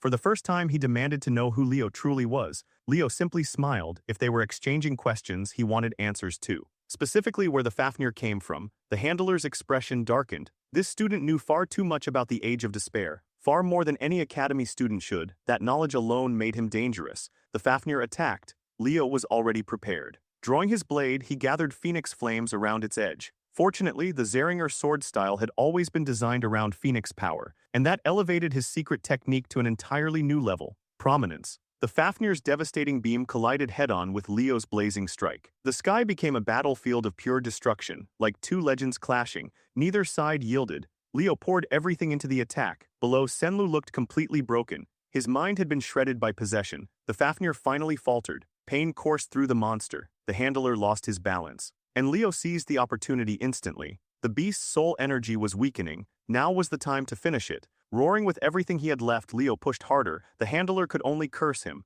Phoenix flames invaded the Fafnir's body. The fire spread through every inch of the demon, burning it from the inside out. Flames burst from every opening. The monster was destroyed in a horrifying explosion. Victory belonged to Leo. Breathing heavily, he praised Fiora for saving the day once again. Now all that remained was returning safely. Unfortunately, there was a problem. The transformation had reached its limit. Leo's expression changed. He had miscalculated badly. The phoenix form vanished, and suddenly he was falling thousands of feet straight down. His scream echoed across the sky. Far away, hidden deep within the forest, the true body of the Tardaro's beast handler continued his ritual. Before he could make another move, brilliant light flooded the woods. A crushing pressure descended. The handler dropped to his knees. Two figures emerged, Professor Sedon and Professor Edmund. Sedon's radiant power had completely sealed the area. Beside him stood Edmund, darkness swirling around his body. The handler recognized them immediately. The two pillars of Lumina Academy. Fighting both at once was suicide. Without hesitation, he tore open a spatial rift.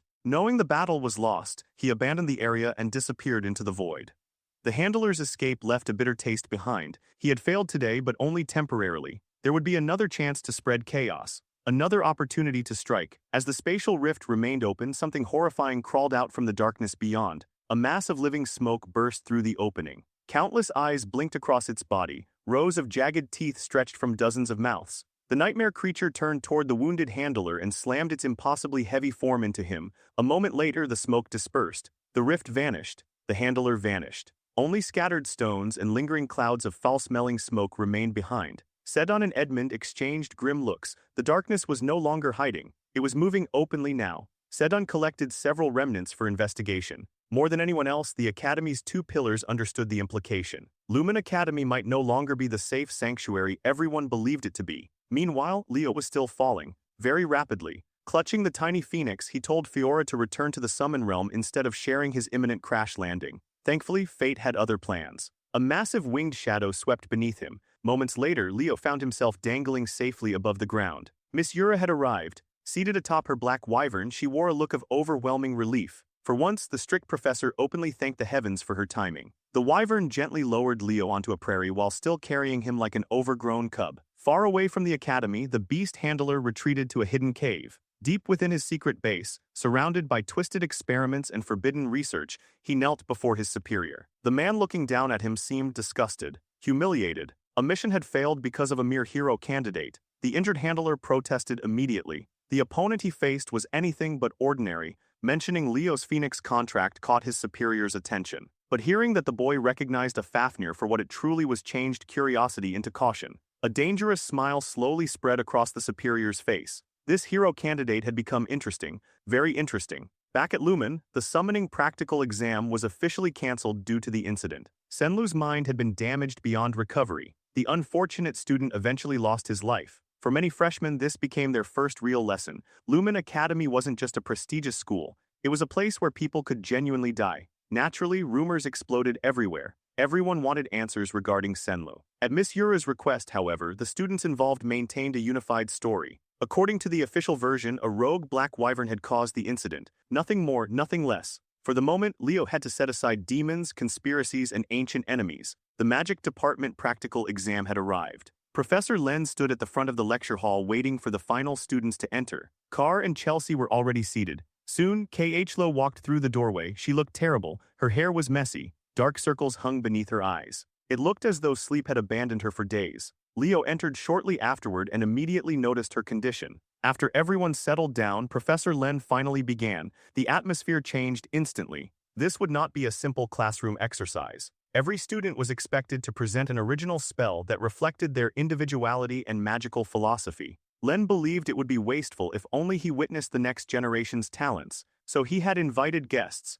3 former graduates from the magic department entered the room. Each had already established a reputation in the magical world: the sharp-minded Rilda, the sturdy and dependable Edmund Slack, and the cheerful Shan Hodge. Today they would serve as judges. The seniors greeted the class warmly, easing some of the tension. Carr immediately convinced himself they looked generous enough to hand out easy grades. Poor Guy was about to learn otherwise. The first student called forward was Leliana Layden. She practically bounced onto the stage. Her smile sparkled, her posture screamed noble elegance. Her introduction was so overly refined that Carr nearly gagged. He knew she was acting. When the demonstration began, brilliant lights illuminated the room. Leliana's rare affinity for light magic allowed her to create an impressive spectacle. But that was only the beginning. She introduced fire into the equation. Light and flame merged. Scorching rays twisted around her body in dazzling patterns. The resulting thermal ray magic looked powerful and beautiful. Shan Hodge admired the display, then casually pointed out that the spell was essentially a variation of standard laser magic, a spell anyone could learn. Leliana's confidence visibly cracked. Meanwhile, the judges were already writing scores. After a brief discussion, the verdict arrived. 2 judges awarded a C-. One gave a C. Final result, C-. The room immediately tensed. If a performance like that earned such an average score, what chance did everyone else have? Student after student stepped forward. Student after student left disappointed. Most performances landed around C range. There were exceptions. Carr Thomas surprisingly secured a B+ with his creative manipulation of metal and gold. Chelsea impressed the judges even further. Her breathtaking wind magic earned the highest score so far. And A. the fox and the cat celebrated their success proudly. What they didn't know was that the judges were still unsatisfied. Professor Len had promised extraordinary talent. So far, nobody had delivered. Looking through the remaining names, Edmund Slack realized only 3 students were left. And those 3 were likely the true main event. The first among them was Abad Lewin. The moment he stood, half the girls in the room nearly lost focus. If appearance alone determined grades, he'd already earned an A+. Unlike everyone before him, Abad didn't begin with flashy effects. Instead, he carefully explained the theory behind his spell. The framework, the formulas, the concept. Only after laying everything out did he reveal its name: Tempest. Professor Len immediately leaned forward. The judges listened intently. Abad explained that the completed version would eventually reach top-class magic, and unlike most students, he had spent months refining it. Back in his family's territory, he conducted countless experiments. Protective barriers were erected by senior family magicians. Even then, the spell repeatedly pushed those defenses to their limits. Floating above the ground, Abad had unleashed the early form of Tempest. Violent winds gathered around him. They twisted into a storm powerful enough to erase everything in its path. The force became so overwhelming that even 4 magicians struggled to contain it. Then disaster nearly struck. An innocent animal was caught in the storm. Seeing that creature helplessly lifted into the sky pushed Abad beyond his limits. His determination to save it granted him complete mastery over the spell. Back in the lecture hall, he demonstrated a compressed version.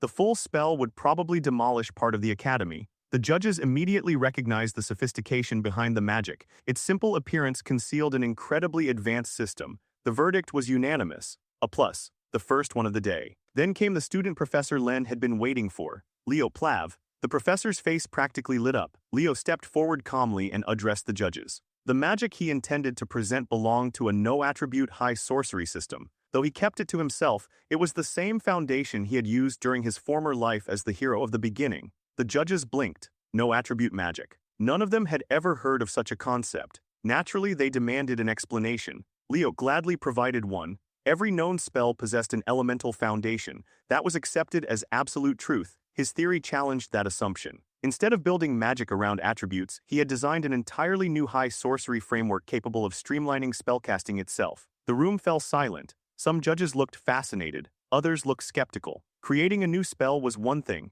Creating a completely new magical system was another matter entirely. They asked if he truly meant what he was saying. Was he seriously proposing an entirely new method of magic? The senior judges struggled to believe it. Professor Len, however, looked like he had just discovered buried treasure. His eyes sparkled. His smile widened. The desire to recruit Leo into the magic department permanently had never been stronger. Edmund Slack, meanwhile, was already convinced the kid was talking nonsense, and his disappointment showed.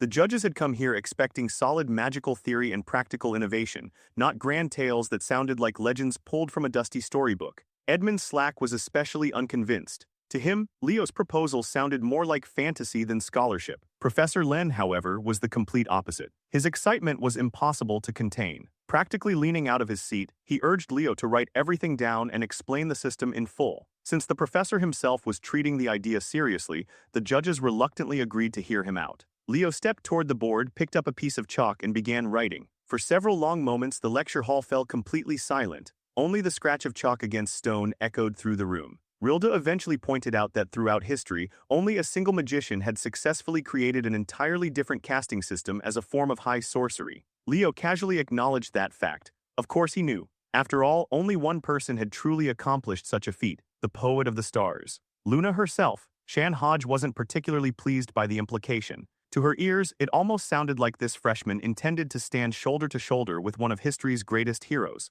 Leo immediately dismissed that notion. Comparing himself to Luna would be absurd. When it came to magic, he admitted that he could never reach her level. Still, creating a new casting framework didn't necessarily require a once-in-a-millennium genius. All they needed to do was examine what he had written. The answers were already on the board. One by one, the judges began reading, and the more they read, the quieter they became. Every formula connected cleanly, every theoretical pathway held together. Nothing felt improvised, nothing felt fake. The kid wasn't bluffing. According to the structure he had developed, the system could theoretically utilize any magical attribute without suffering the limitations normally associated with elemental compatibility. Chelsea, who was usually confident in her understanding of magical theory, couldn't make sense of half of what she was seeing. Carr had surrendered after the first line. His eyes simply glazed over. Meanwhile, Yahello never looked away. Despite her exhaustion, her attention remained locked entirely on Leo. Now intrigued rather than skeptical, the judges asked him the reason behind creating such a system in the first place.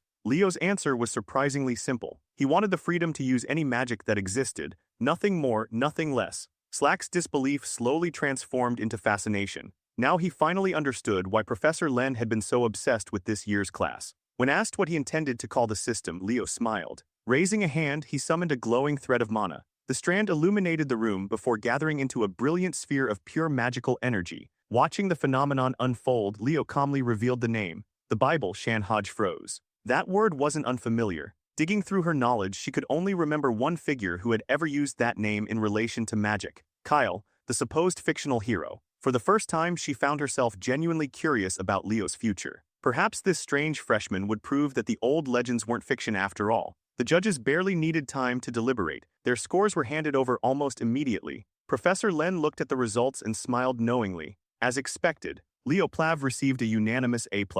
Returning to his seat, Leo quietly reflected on the fact that he had never managed to complete the Bible during his previous life. Back then, it remained unfinished. This time would be different. This time, he intended to see it through. With Leo's presentation concluded, only one student remained. Yahello Mueller. The pressure was immense. After the performances of Abad and Leo, expectations had reached absurd heights. Before sitting down, Leo quietly asked whether she was all right. Frankly, she looked terrible. Yahello ignored the concern. Walking to the stage with rigid posture and unwavering determination, she faced the judges. They had already been informed that she was the highest-ranking student in the magic department. Naturally, they expected greatness. Then her presentation began, and her entire demeanor shifted. She announced that she had successfully created an imperishable flame. A crimson fire appeared above her palm. Violent, aggressive, unnatural. The classroom immediately grew confused. Yahello was an ice mage. Creating fire-based high sorcery already sounded strange. Creating a fire spell as her signature achievement sounded downright insane.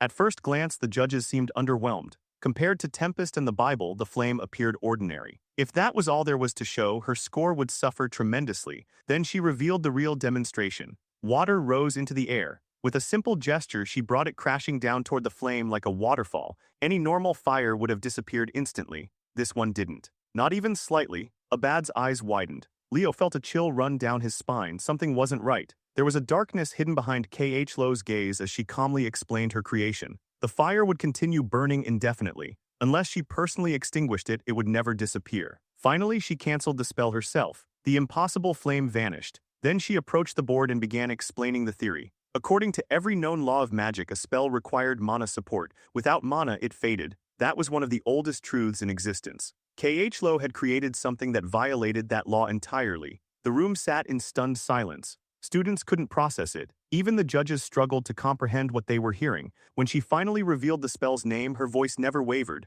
Eternal Flame. Out of everyone present, Leo was the only one absolutely certain that this should have been impossible, and yet the theory appeared coherent. The demonstration was undeniable. As unbelievable as it was, the judges awarded her the same score as Leo, A+. Still, Leo wasn't convinced. Something about the spell felt deeply wrong. Creating an eternal flame was a mystery even Luna had failed to solve. As far as he knew, only a single being had ever wielded such a power. Arabos, the cataclysm. The moment the exam ended, Leo tried to find Yahello.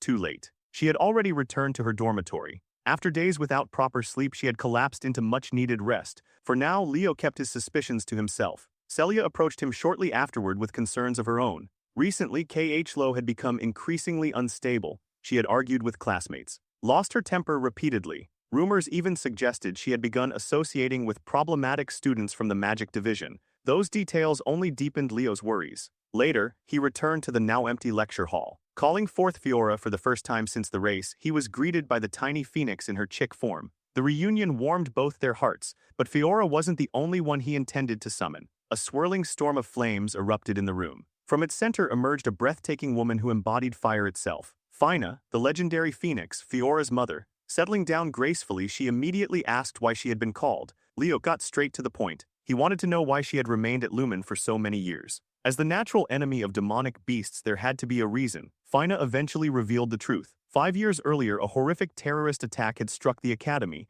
2 students and 3 staff members died. The perpetrators were never identified. Desperate for answers, Headmaster Kalyan requested her assistance. Since then, she had remained at the academy searching for clues. That revelation connected directly to recent events. The demonic beast incident, Senlu's death, the mysterious handler. Leo asked whether Tardaros was involved. Fina hesitated. She admitted her suspicions pointed toward the organization, but she couldn't reveal anything further. Seeing he wouldn't get more answers, Leo shared a warning instead. Perhaps Senlu wasn't the only student who had fallen under Tardaros' influence. The following day brought another challenge. The relentless gauntlet of exams continued. This time, every freshman gathered for the combined heroics and combat studies practical assessment. Standing at the front was the ever-relaxed Professor Edmund. After confirming attendance, he immediately dumped the responsibility of explaining the exam onto Leo. Naturally, Leo stepped forward without complaint. Today's test involved team formation and entry into a hero world. Specifically, they would be tackling the infamous Chedmer incident. The moment that name was spoken, anxiety swept through the crowd.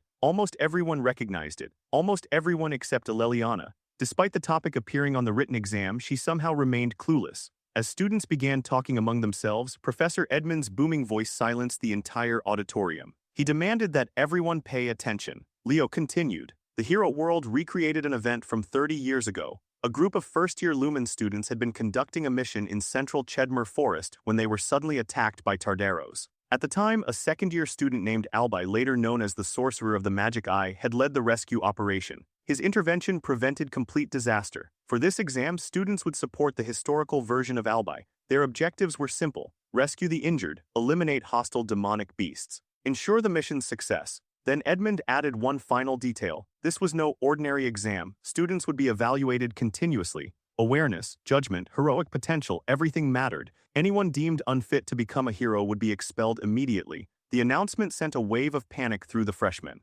Even confident students felt uneasy. Then, surprisingly, Edmund softened his tone. Looking at the anxious faces before him, he reminded them how far they had already come. They were stronger than they realized. For now, all they needed to do was trust themselves. For all his lazy habits and disheveled appearance, Professor Edmund knew exactly when to swing the stick and when to offer the carrot. With the briefing finished, the next step was organizing teams. One by one, the students were called forward to draw lots, beginning with Class 1. It quickly became clear that nobody would be choosing their own teammates. Fate would decide everything. A lucky draw could place someone in a powerhouse squad. A bad one could doom them before the exam even started. When Leo's turn finally arrived, he reached into the container and pulled out the number 11, the final team, the last squad participating in the examination. Once every group had been assembled and introductions exchanged, Team 1 was summoned to the portal. Leading the squad were none other than Celia Xeringer and Chelsea Lewin. At first glance, their team looked nearly perfect. Balanced, talented, dangerously efficient. The type of lineup that screamed victory before the challenge even began. Making the entire examination possible was Professor Albi himself. With a wave of his hand, his grimoire opened. Magic surged, a portal unfolded. Albi's World, Prologue Chapter, the Chedmer Incident. A torrent of radiant light swallowed Team 1 whole and hurled them into a recreation of the past. Nearby, an enormous magical display activated. Every movement inside the hero world would be broadcast for the audience to observe. The crowd was immediately impressed. Team 1 had barely entered before they began tearing through objectives at a frightening pace. Chelsea's precision magic paired perfectly with Celia's relentless swordsmanship. They weren't completing the exam. They were speedrunning it. Students born into legendary hero lineages truly operated on a different level. Watching from the sidelines, Professor Sedon naturally praised Celia as the team's greatest asset. Professor Edmund immediately disagreed. In his opinion, Chelsea's decisions were carrying just as much weight. As usual, the Academy's two pillars found a way to compete even while sitting down. Their argument was interrupted by the arrival of the headmaster. Kalyan stepped forward while complimenting Team 1's performance. They were exactly what rising stars should look like. Knowing full well the professors would eventually start bickering again, the old man calmly placed a chair between them. He had come to witness the growth of the first years for himself.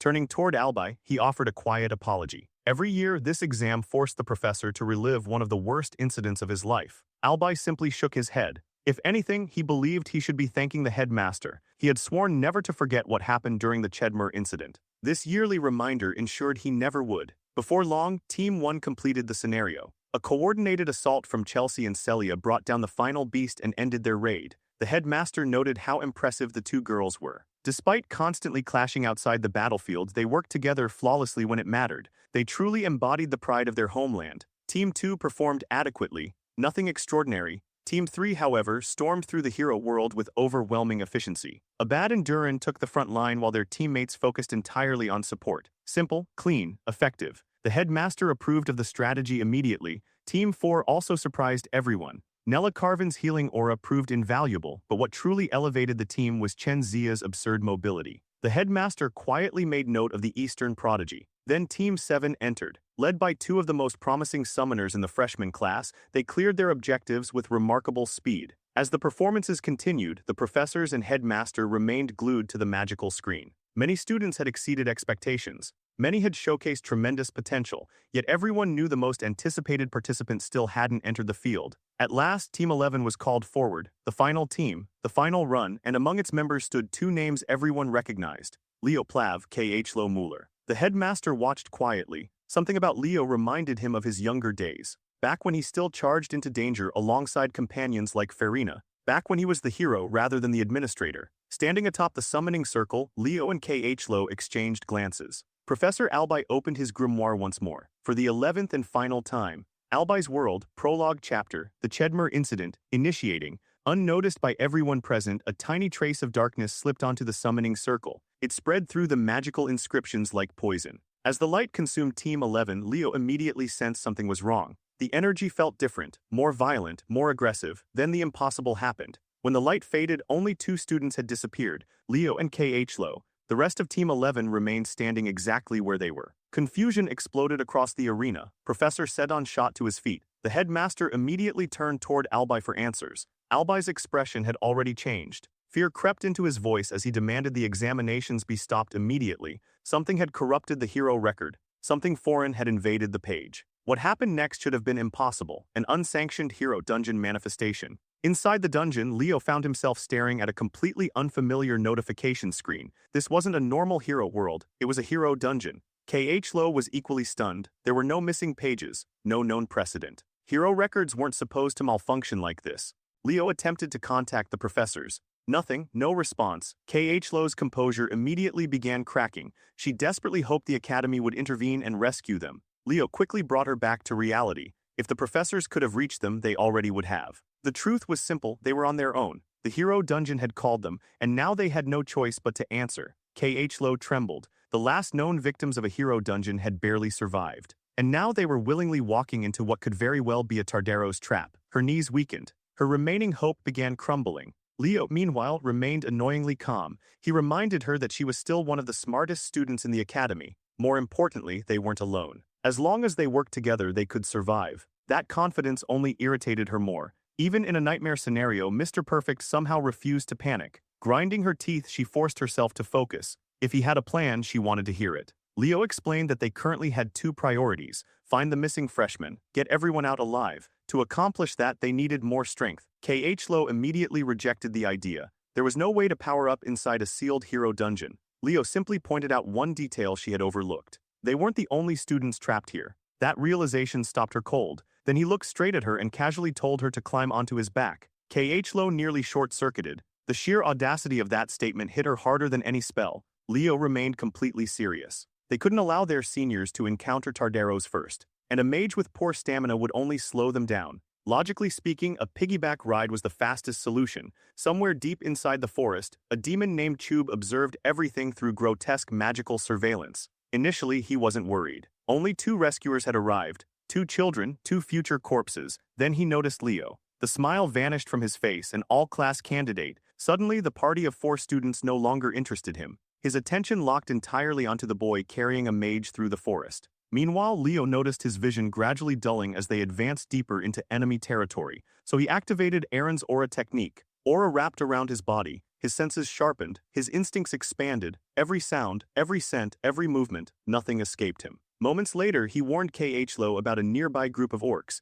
She reacted instantly. A volley of icy projectiles exploded forward. Most of the monsters dropped immediately. One survived. The creature pulled out a horn to call reinforcements. Before Yahello could react, Leo flashed forward and cut it down. Watching the effortless execution left her speechless. The gap between them felt impossibly large. For a moment she wondered if she'd ever surpass him. Their journey soon led them to another discovery. A group of demons had surrounded 4 trapped students. Without hesitation, Leo charged directly into the danger zone. He instructed Yahello to provide support and dove into battle. One female student desperately attempted to complete a spell. Unfortunately, a powerful demon reached her first. Its claws were seconds away from tearing her apart. Then Leo appeared, one clean slash. The demon died instantly. The battlefield froze. The surviving demons hesitated. The rescued students stared. Even the girl herself couldn't process what had happened. Leo simply turned and confirmed that yes, he was there to save them. Before anyone could say more, another demon began casting a large-scale spell. Screaming about revenge, it prepared its strongest attack. Then the sky erupted. A swarm of disgusting parasite demons rained downward.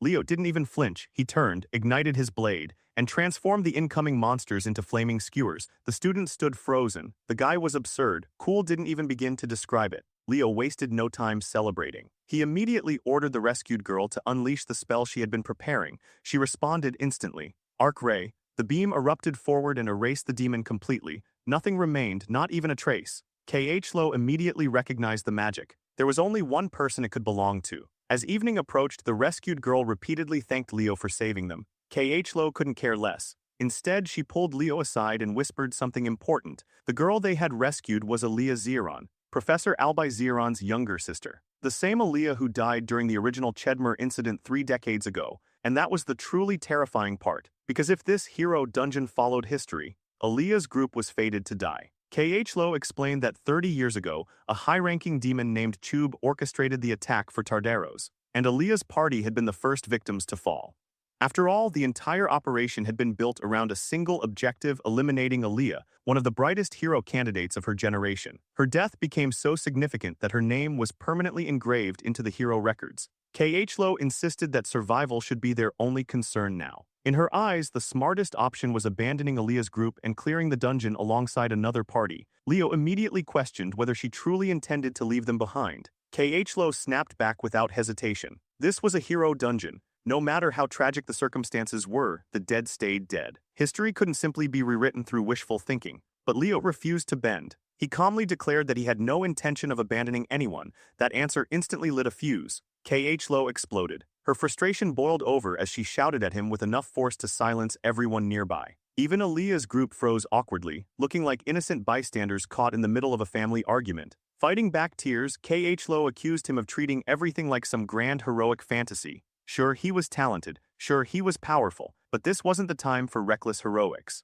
It was time to face reality, to grow up, to stop pretending he could save everyone. Leo remained unfazed. He stepped forward and gently patted her head. The simple gesture completely disrupted her emotional storm. He reminded her that they weren't children playing make-believe, they were hero candidates. This was part of the journey, part of what it meant to become true heroes. Then he pointed out something she had completely overlooked. The timeline had already changed. That statement stopped her cold. Leo explained that the sky had darkened much earlier than it should have. According to the original sequence of events, Aaliyah's group should already have been hunted down by Chube, yet they were still alive. The future had already begun shifting. Looking into Leo's eyes, Yahello finally swallowed her doubts. Reluctantly, uneasily, but she agreed to follow his lead. Their goal was simple. Everyone would escape, Aaliyah's group included. Watching him move ahead with absolute certainty left Khlo feeling conflicted. His confidence, his determination, that overwhelming presence. Once again, it felt like he stood impossibly far ahead of her. Jealousy tightened around her heart. Her fingers unconsciously drifted toward the mysterious book she carried.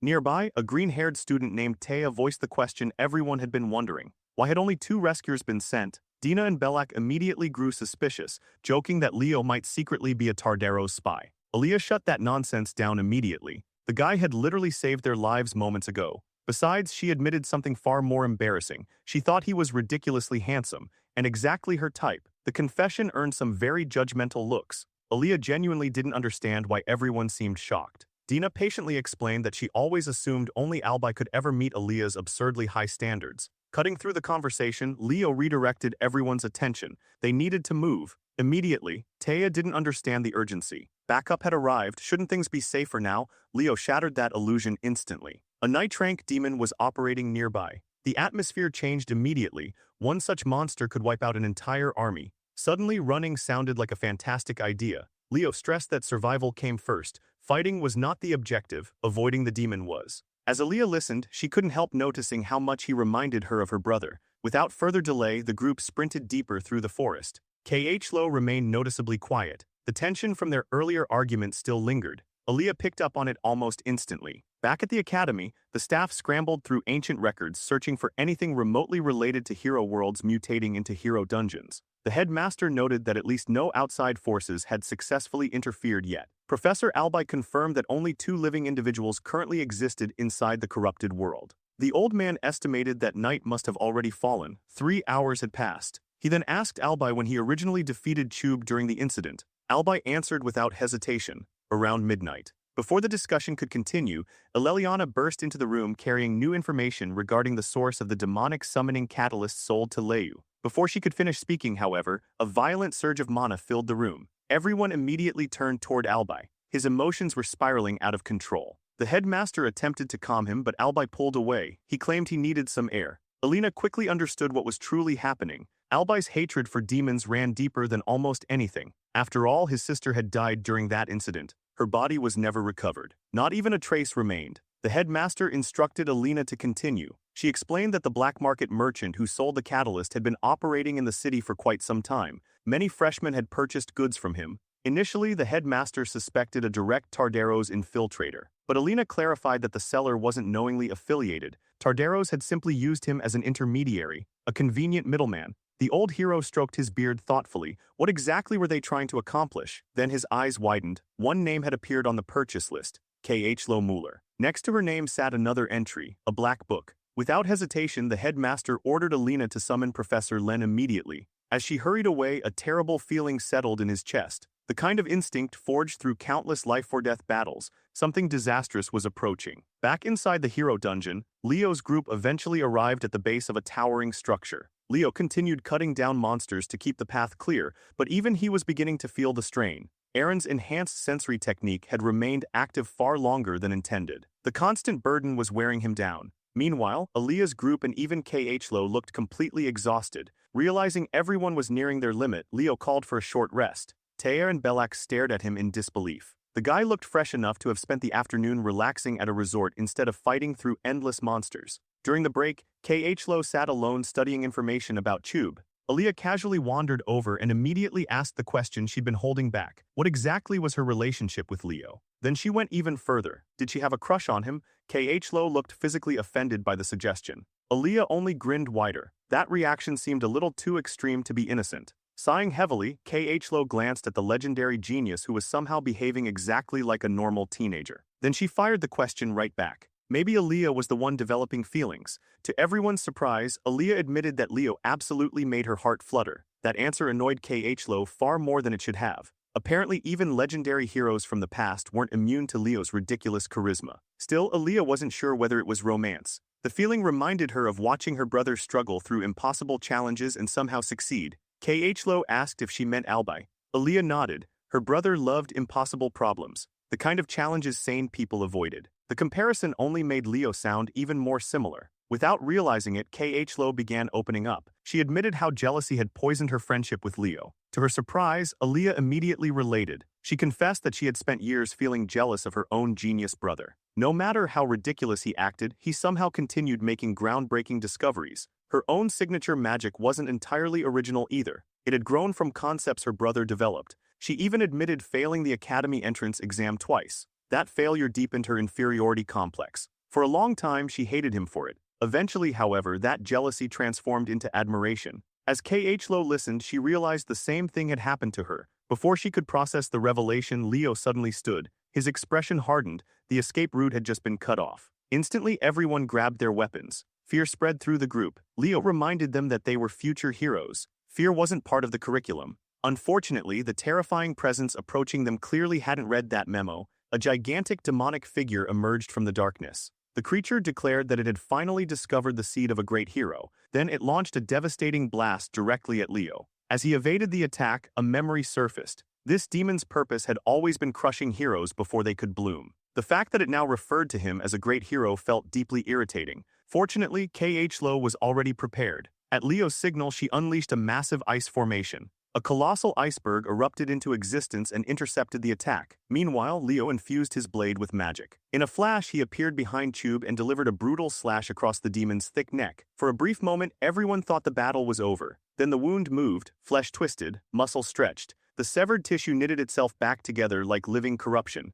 Hope vanished instantly. Leo immediately ordered everyone to retreat. The demon activated a cursed ability known as Void, an absurd power capable of nullifying incoming attacks. Taya and Aaliyah stared in disbelief. How was anyone supposed to defeat something like that? Leo remained focused. Every ability had limits, Void included. Tube mocked him, ridiculing the idea that a mere remnant of heroism could ever stand against him. Leo answered with a question of his own. If Tube was truly so powerful, why was he so desperate to eliminate a simple sprout before it could grow? Without waiting for a response, Leo ordered everyone to attack together. The combined assault began immediately. Among all the attacks, Aaliyah's unique magic stood out the most. Countless star-like projectiles descended from above and battered the demon relentlessly. Watching the display forced Tube to acknowledge something unpleasant. His mistress Lady Saletna had been right. Hero seeds had to be destroyed before they matured. Surrounded and pressured, the demon suddenly raised his weapon. The instant Leo recognized the attack, he shouted for everyone to get down. A fraction too late, one of the spikes tore through Belak's side. Leo immediately grabbed him and retreated behind an ice barrier. Khlo reinforced the defense while Leo assessed the injury. He assured everyone that aura would stop the bleeding.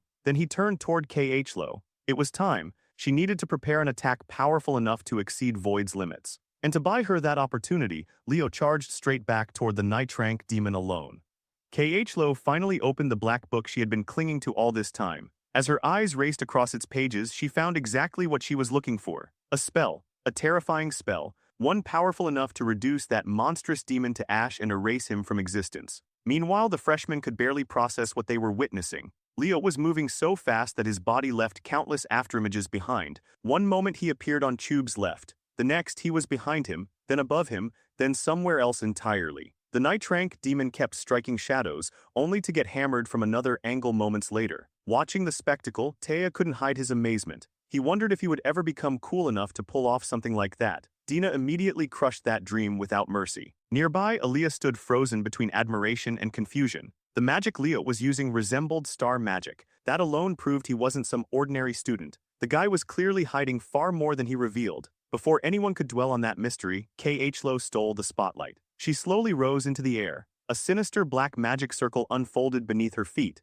The atmosphere instantly changed. A dangerous smile stretched across her face. For a brief moment, everyone questioned whether the demon or the blonde mage was the scarier one. She calmly declared that Tube was about to disappear from existence. Aaliyah immediately sensed disaster. She shouted for Leo to get away from the target area. Nothing good was about to emerge from whatever Khlo was preparing. Khlo casually warned everyone that she would not be responsible for any collateral damage. Then she unleashed it. A blazing beam of destruction erupted forward. The moment Leo saw it, alarm bells exploded inside his head. Something was wrong. Very wrong. Khlo was an ice mage, not a fire fanatic. The beam swallowed Tube completely. Watching the demon burn, Khlo laughed wildly. She boasted about her eternal flames and declared that demons deserved to burn forever. Then the fire changed. The crimson blaze darkened, twisted, corrupted. Black flames consumed everything. The sight immediately sent chills through Leo. He shouted for her to stop, to cancel the spell. Before things spiraled further, Yahello refused. In her eyes, Chub deserved suffering.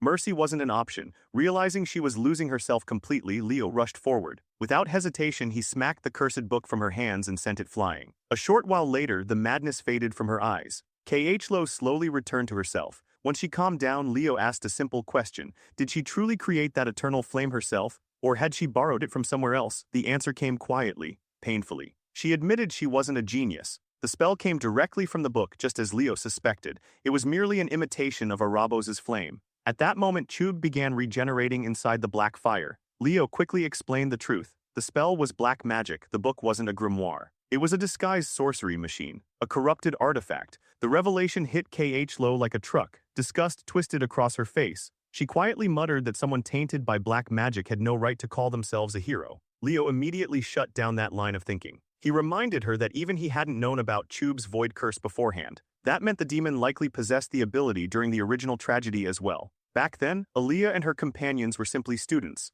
Students thrown into an impossible battle, yet they still chose to fight. Leo reminded Yahello of the Academy's core philosophy. Heroes keep pushing forward, no matter how impossible things seem, and finally something clicked inside her. The truth she'd been avoiding. She didn't hate Leo because he was better. She admired him, always had. The realization struck harder than any spell. Then Aaliyah stepped forward. Without hesitation, she told Yahello she believed in her. Those simple words became the final push she needed. With Void no longer protecting the demon, the battle entered its final stage. Just then, Leo sensed an overwhelming surge of mana. It came from Yahello. Something inside her had broken through. For the first time, she wasn't chasing Leo's shadow. She was standing beside him. As an equal, watching her newfound power awaken stirred old memories within Leo. The magic reminded him of comrades from another life, heroes he once fought beside. That familiar feeling filled him with renewed determination. Chub suddenly launched forward. His attack slammed into Leo with tremendous force. Leo blocked the first strike. The second one slipped through, his guard shattered. The impact launched him into a nearby tree. As he struggled back to his feet, the demon approached confidently. Chub mocked him. The so-called hero's remnant should stay down. Then a single snowflake drifted through the air. The temperature plummeted. The forest began freezing. Leo slowly stood, his fear disappeared, his eyes sharpened. He calmly informed the demon that creatures like him had never defeated him before, and they certainly weren't about to start now. Chub looked genuinely confused. Behind him, unnoticed, Yahello was preparing something extraordinary. Quietly, she thanked Leo. Without his help, she never would have reached this breakthrough. Then she released her original magic, Ice World. A wave of absolute cold swept across the battlefield. The land froze, the air froze, everything froze. Yahello floated above the battlefield like an ice queen. Massive crystalline spears manifested overhead, an army of frozen destruction. Yet Chub never even got the chance to react. The demon remained trapped inside a prison of ice, frozen completely solid like a cursed statue.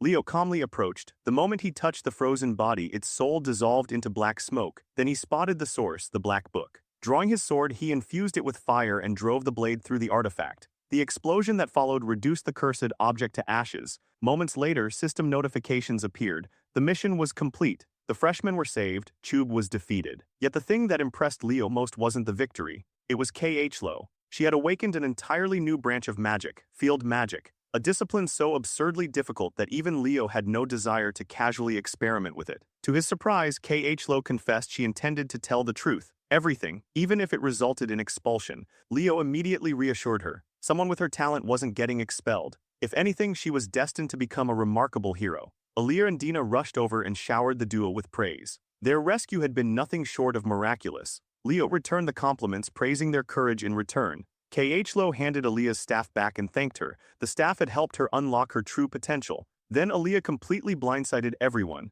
She told Yahello to keep it, a reward for saving their lives. Meanwhile, Dina handed her sword to Leo as a token of gratitude. Leo accepted without hesitation. Soon after, distant voices echoed through the area. A rescue team, survivors had been found. Then Albi arrived, out of breath, sweating, terrified. Desperate to find his little sister. The sight nearly broke Yahello. For a moment, everyone forgot this was merely a recreation of the past. Aaliyah excitedly told her brother about the heroes who saved her. She even claimed one of them was almost as cool as him. As she spoke, the hero dungeon began collapsing. Reality flickered. The world faded. Yahello smiled proudly. They had changed fate. They had given these people another chance. Aaliyah turned to introduce her mysterious heroes, but they were already gone. As the dungeon crumbled apart, one final notification appeared before Leo's eyes. A new reward. The last thing he saw before darkness claimed him was a younger Albi crying tears of relief while thanking him for saving his sister. When Leo finally opened his eyes again, he found himself in a hospital room, and sitting nearby was Albi, the real one. With sincere gratitude, the professor thanked him for saving Aaliyah. He also asked Leo to pass the same message to Yahello once she woke up. Then, as casually as ever, he left. Moments later, the headmaster entered. The sharp-eyed veteran wasted no time. After checking on Leo's condition, he immediately brought up the black magic book. Leo was slightly surprised. The old man had already figured it out. The headmaster explained that investigators had tracked purchases linked to both Senlu's catalyst and the book Yahello acquired. Even he had been shocked. A sorcery machine had somehow entered the academy unnoticed. These devices were crafted from fragments of Arabos himself, tools intended for demons. Anyone else who used them slowly suffered mental corruption. Leo explained everything that happened inside the dungeon. The more the headmaster listened, the more convinced he became that the Black Book had triggered the entire incident. Leo agreed. The corrupted world returned to normal the moment the artifact was destroyed. Right then, another bed shifted. Yahello suddenly woke up. The sight of the headmaster standing over her nearly made her jump. The old man calmly told her to relax. Then he called Alina inside. The secretary entered carrying a long cloth-wrapped bundle. Inside were the sword Dina had gifted Leo and Alia's staff. Yahello's eyes widened. The staff had somehow manifested in the real world. The headmaster immediately turned toward Leo. His gaze became suspicious. How exactly had he received a reward that shouldn't have existed? Only then did Leo realize something. Judging from Yahello's reaction, he was the only one who received such a reward, just like during the entrance examination. Under normal circumstances, obtaining an artifact reward from a hero world connected to someone still alive was impossible. That rule had never been broken, not once. The headmaster openly pointed out that what Leo obtained was clearly an artifact reward. Then he pressed further. Was he absolutely certain it originated from Albi's hero world? Leo quickly pieced together a believable explanation. According to him, the corruption caused by the black magic had transformed the hero world into a hero dungeon, and perhaps that abnormality had altered the rules themselves. Leo's explanation managed to hold together for about 2 seconds. Then the headmaster followed up with the obvious question. If that theory was correct, why did Leo receive a reward while Yahello got nothing? For a moment, the room fell silent. Yahello suggested that perhaps the system had judged Leo as the key contributor during the dungeon's completion and therefore awarded everything to him alone. The explanation wasn't perfect, but it was reasonable enough. For now, the headmaster accepted it. He announced that a discreet investigation would begin immediately behind the scenes. Until then, the rewards could remain in their possession. Eventually, however, the items would be returned to the families they originally belonged to. The less attention drawn to the existence of the sorcery machine, the better. Yahello blinked in confusion. Part of her couldn't understand why he was helping her at all. The headmaster simply smiled beneath his magnificent mustache. Not every danger threatening the academy came from outside its walls. With that cryptic warning delivered, he instructed the 2 students to focus on recovery and quietly left the room. The second he was gone, Yahello's entire demeanor transformed. Her fingers twisted nervously, her face reddened. It looked suspiciously like she was preparing to confess something. Maybe, possibly, almost. Then fate intervened. 3 girls suddenly burst into the room looking incredibly concerned about Leo. The perfect opportunity vanished instantly. As if the situation wasn't chaotic enough already, the headmaster returned moments later after apparently remembering something important. The academy would be hosting a celebration party for all cadets tomorrow. Formal attire was mandatory. Then he disappeared again. In honor of surviving the brutal midterm season, the academy prepared a grand celebration for its students. The announcer looked like she was having the time of her life as she welcomed guests one after another. She eagerly wondered whether more beautiful young ladies or handsome young men would steal the spotlight tonight. Instead, Class 5's background characters arrived first and immediately started acting like nobility who had conquered the exams without effort. As more students poured into the venue, conversations multiplied. Food disappeared rapidly, and naturally gossip spread even faster. Car and Leo attacked the buffet with the determination of starving monsters. Midway through devouring another plate, Car suddenly paused. Something felt off. Where was the rest of their class? Right on cue, the announcer's voice rang out once again. The next arrivals instantly caught both boys off guard. Nelia and Aleliana stepped into the hall, and the entire room practically froze. Dressed elegantly for the occasion, the 2 girls looked stunning. Several students nearly forgot how breathing worked. Meanwhile, the girls immediately mocked the boys' outfits and wondered whether they had borrowed their suits from their fathers. Soon after, the Lewin siblings made their entrance. Abad and Chelsea looked impossibly polished in formal wear. Within seconds, they were surrounded by admirers. Carr pointed out the obvious. Aleliana simply shrugged. Celebrity status came with consequences. The announcer then teased the arrival of another pair, a pair that immediately ignited rumors. Celia and Leo entered side by side. The atmosphere shifted instantly. Celia looked noticeably uncomfortable walking in together. Leo, meanwhile, greeted the room with a smile bright enough to blind nearby students. Nelia practically jumped from her seat. Car and Aleliana cheered enthusiastically for their class representative. Somehow, the microphone eventually found its way back into the hands of the spirit-possessed announcer. She cheerfully asked whether everyone was enjoying the party. The moment Car saw her, his soul nearly left his body. Fortunately, several students shouted back that they were having a great time. That seemed to satisfy her. Then she casually dropped a bombshell. The midterm rankings would be announced tonight. The atmosphere died instantly. Car quietly declared dinner officially ruined. The announcer explained that only the top 3 students from each major would be revealed publicly. Everyone else would receive their results tomorrow through their homeroom instructors. That news brought a wave of relief. The crowd relaxed. Then the professors began taking the stage. Professor Ain stepped forward first. Aleliana quietly noted that he looked unusually handsome tonight. The sword professor praised the students' hard work before revealing the night studies rankings. A holographic display appeared. Celia claimed first place. Duran secured second. Chinia took third. Celia frowned. She had clearly expected Leo's name at the top. Leo noticed it too. Next came the magic department rankings. Abad stood proudly in first. Chelsea followed. Then Emio. Chelsea looked increasingly uneasy. Leo's name still hadn't appeared. Leo reassured her that strange things happen sometimes and there was no reason to panic. Car found the situation bizarre. Even stranger, K.H. Lo's name was absent as well. For a brief second, K.H. Lo tensed.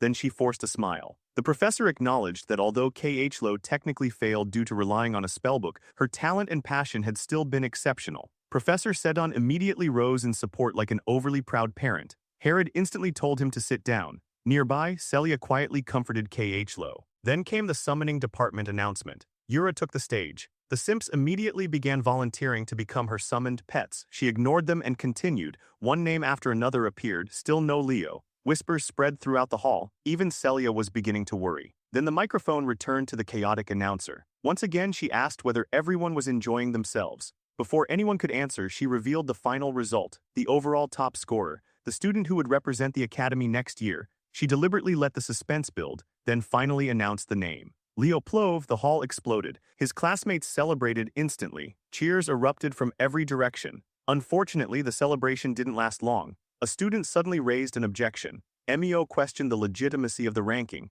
How could Leo be the academy's top student without appearing in any departmental top 3? The entire situation seemed suspicious. Leo admitted he was surprised as well. All eyes shifted toward the announcer. She began fumbling over her explanation, then something switched. Her alternate personality took over completely. The sweet announcer vanished. The menace returned. She unleashed a verbal assault powerful enough to earn immediate expulsion under normal circumstances. Apparently she was only explaining this once. Everyone else could stop yapping. Watching from afar, Herod looked thoroughly entertained. Sedon agreed. This was becoming surprisingly fun. The announcer launched into a lengthy explanation. Dual major students weren't included in individual department rankings. Their performance was spread across multiple disciplines. A magical knight, for example, would naturally possess weaker magic than a dedicated mage and weaker aura than a pure knight. Yet when those abilities were combined, the overall result could surpass both. Then she dropped the real bomb. Leo's practical exam scores exceeded everyone else's. Emio still muttered complaints about theoretical grades. She immediately roasted him into silence,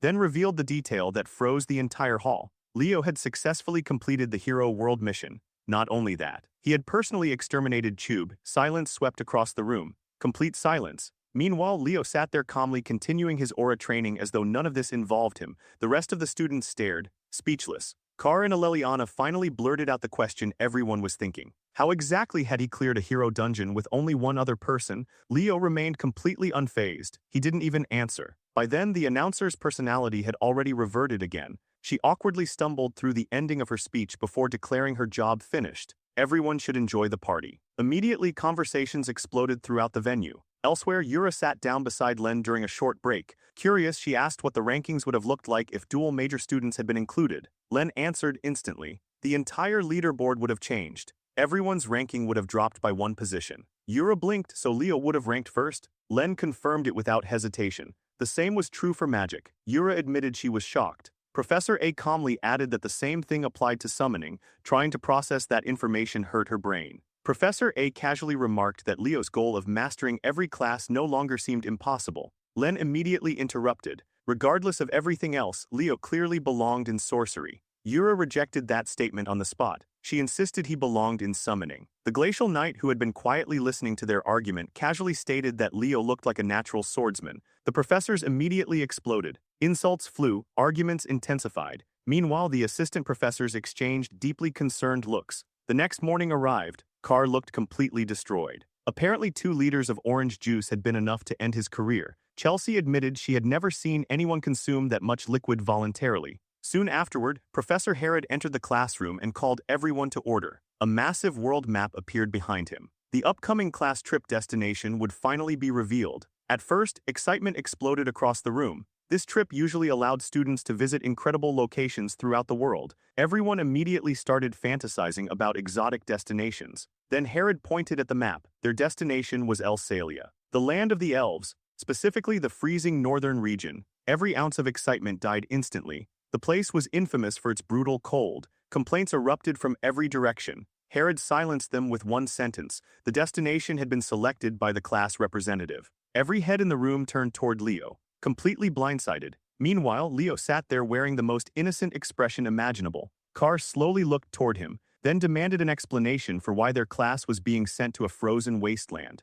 Leo's response was simple. Stop complaining, start packing, and buy whatever supplies were still missing. That single statement immediately triggered chaos. Aleliana dramatically declared that she'd need at least 3 pairs of gloves if she wanted to survive. Chelsea, meanwhile, looked genuinely excited at the chance to finally wear all of her winter coats. While his classmates argued over cold weather gear, Leo drifted into thought. Most people viewed El Salvakia as nothing more than a frozen northern territory. They couldn't have been more wrong. Hidden beneath its ordinary reputation was the homeland of the fairies. The thought stirred old memories. Without realizing it, Leo found himself wondering how Silrud had been doing all this time. Upon arriving in the city, Leo split the workload. Nelia would handle the potion purchases. He would take care of food, equipment, and everything else. After enduring a brutal series of negotiations that felt more dangerous than combat, he finally secured a decent deal and left carrying an armful of supplies. The errands nearly drained his soul. Then suddenly something felt wrong. His expression sharpened. A strange presence lingered nearby.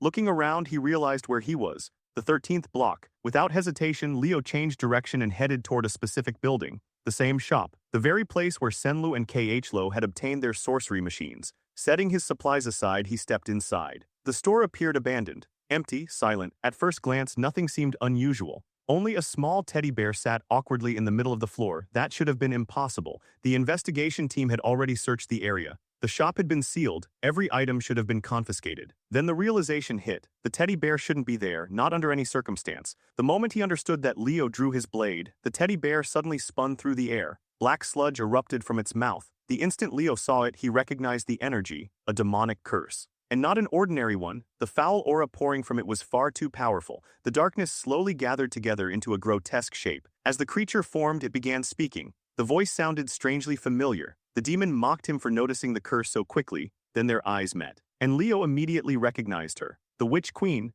Salatna, one of the 3 Legion commanders the heroes had failed to destroy in the past. Fortunately, this wasn't her true body, just a temporary vessel, the creature sneered. If Leo truly was a magical knight, then those heightened senses would only help him suffer sooner. It lunged. Leo barely avoided the attack. The strike still grazed his arm. A sharp realization followed. In his current state, he had absolutely no chance against something like this. The demonic figure slithered forward. Slowly, hungrily, it thanked him for presenting such a delicious offering, then it prepared to kill him, but Leo only smiled. A brilliant flash erupted behind him. Holy light exploded through the building. The demonic creature was blasted into the floor. The moment it tried to crawl away, it screamed a familiar title. The sorcerer of the magic eye, standing calmly at the entrance, was Professor Albi himself. The demon hissed, then laughed. Apparently this was even better. Having an audience made everything more entertaining. Unfortunately for it, Albi wasn't interested in playing along. When the creature tried to circle around Leo, the professor was already moving. Insults flew faster than spells.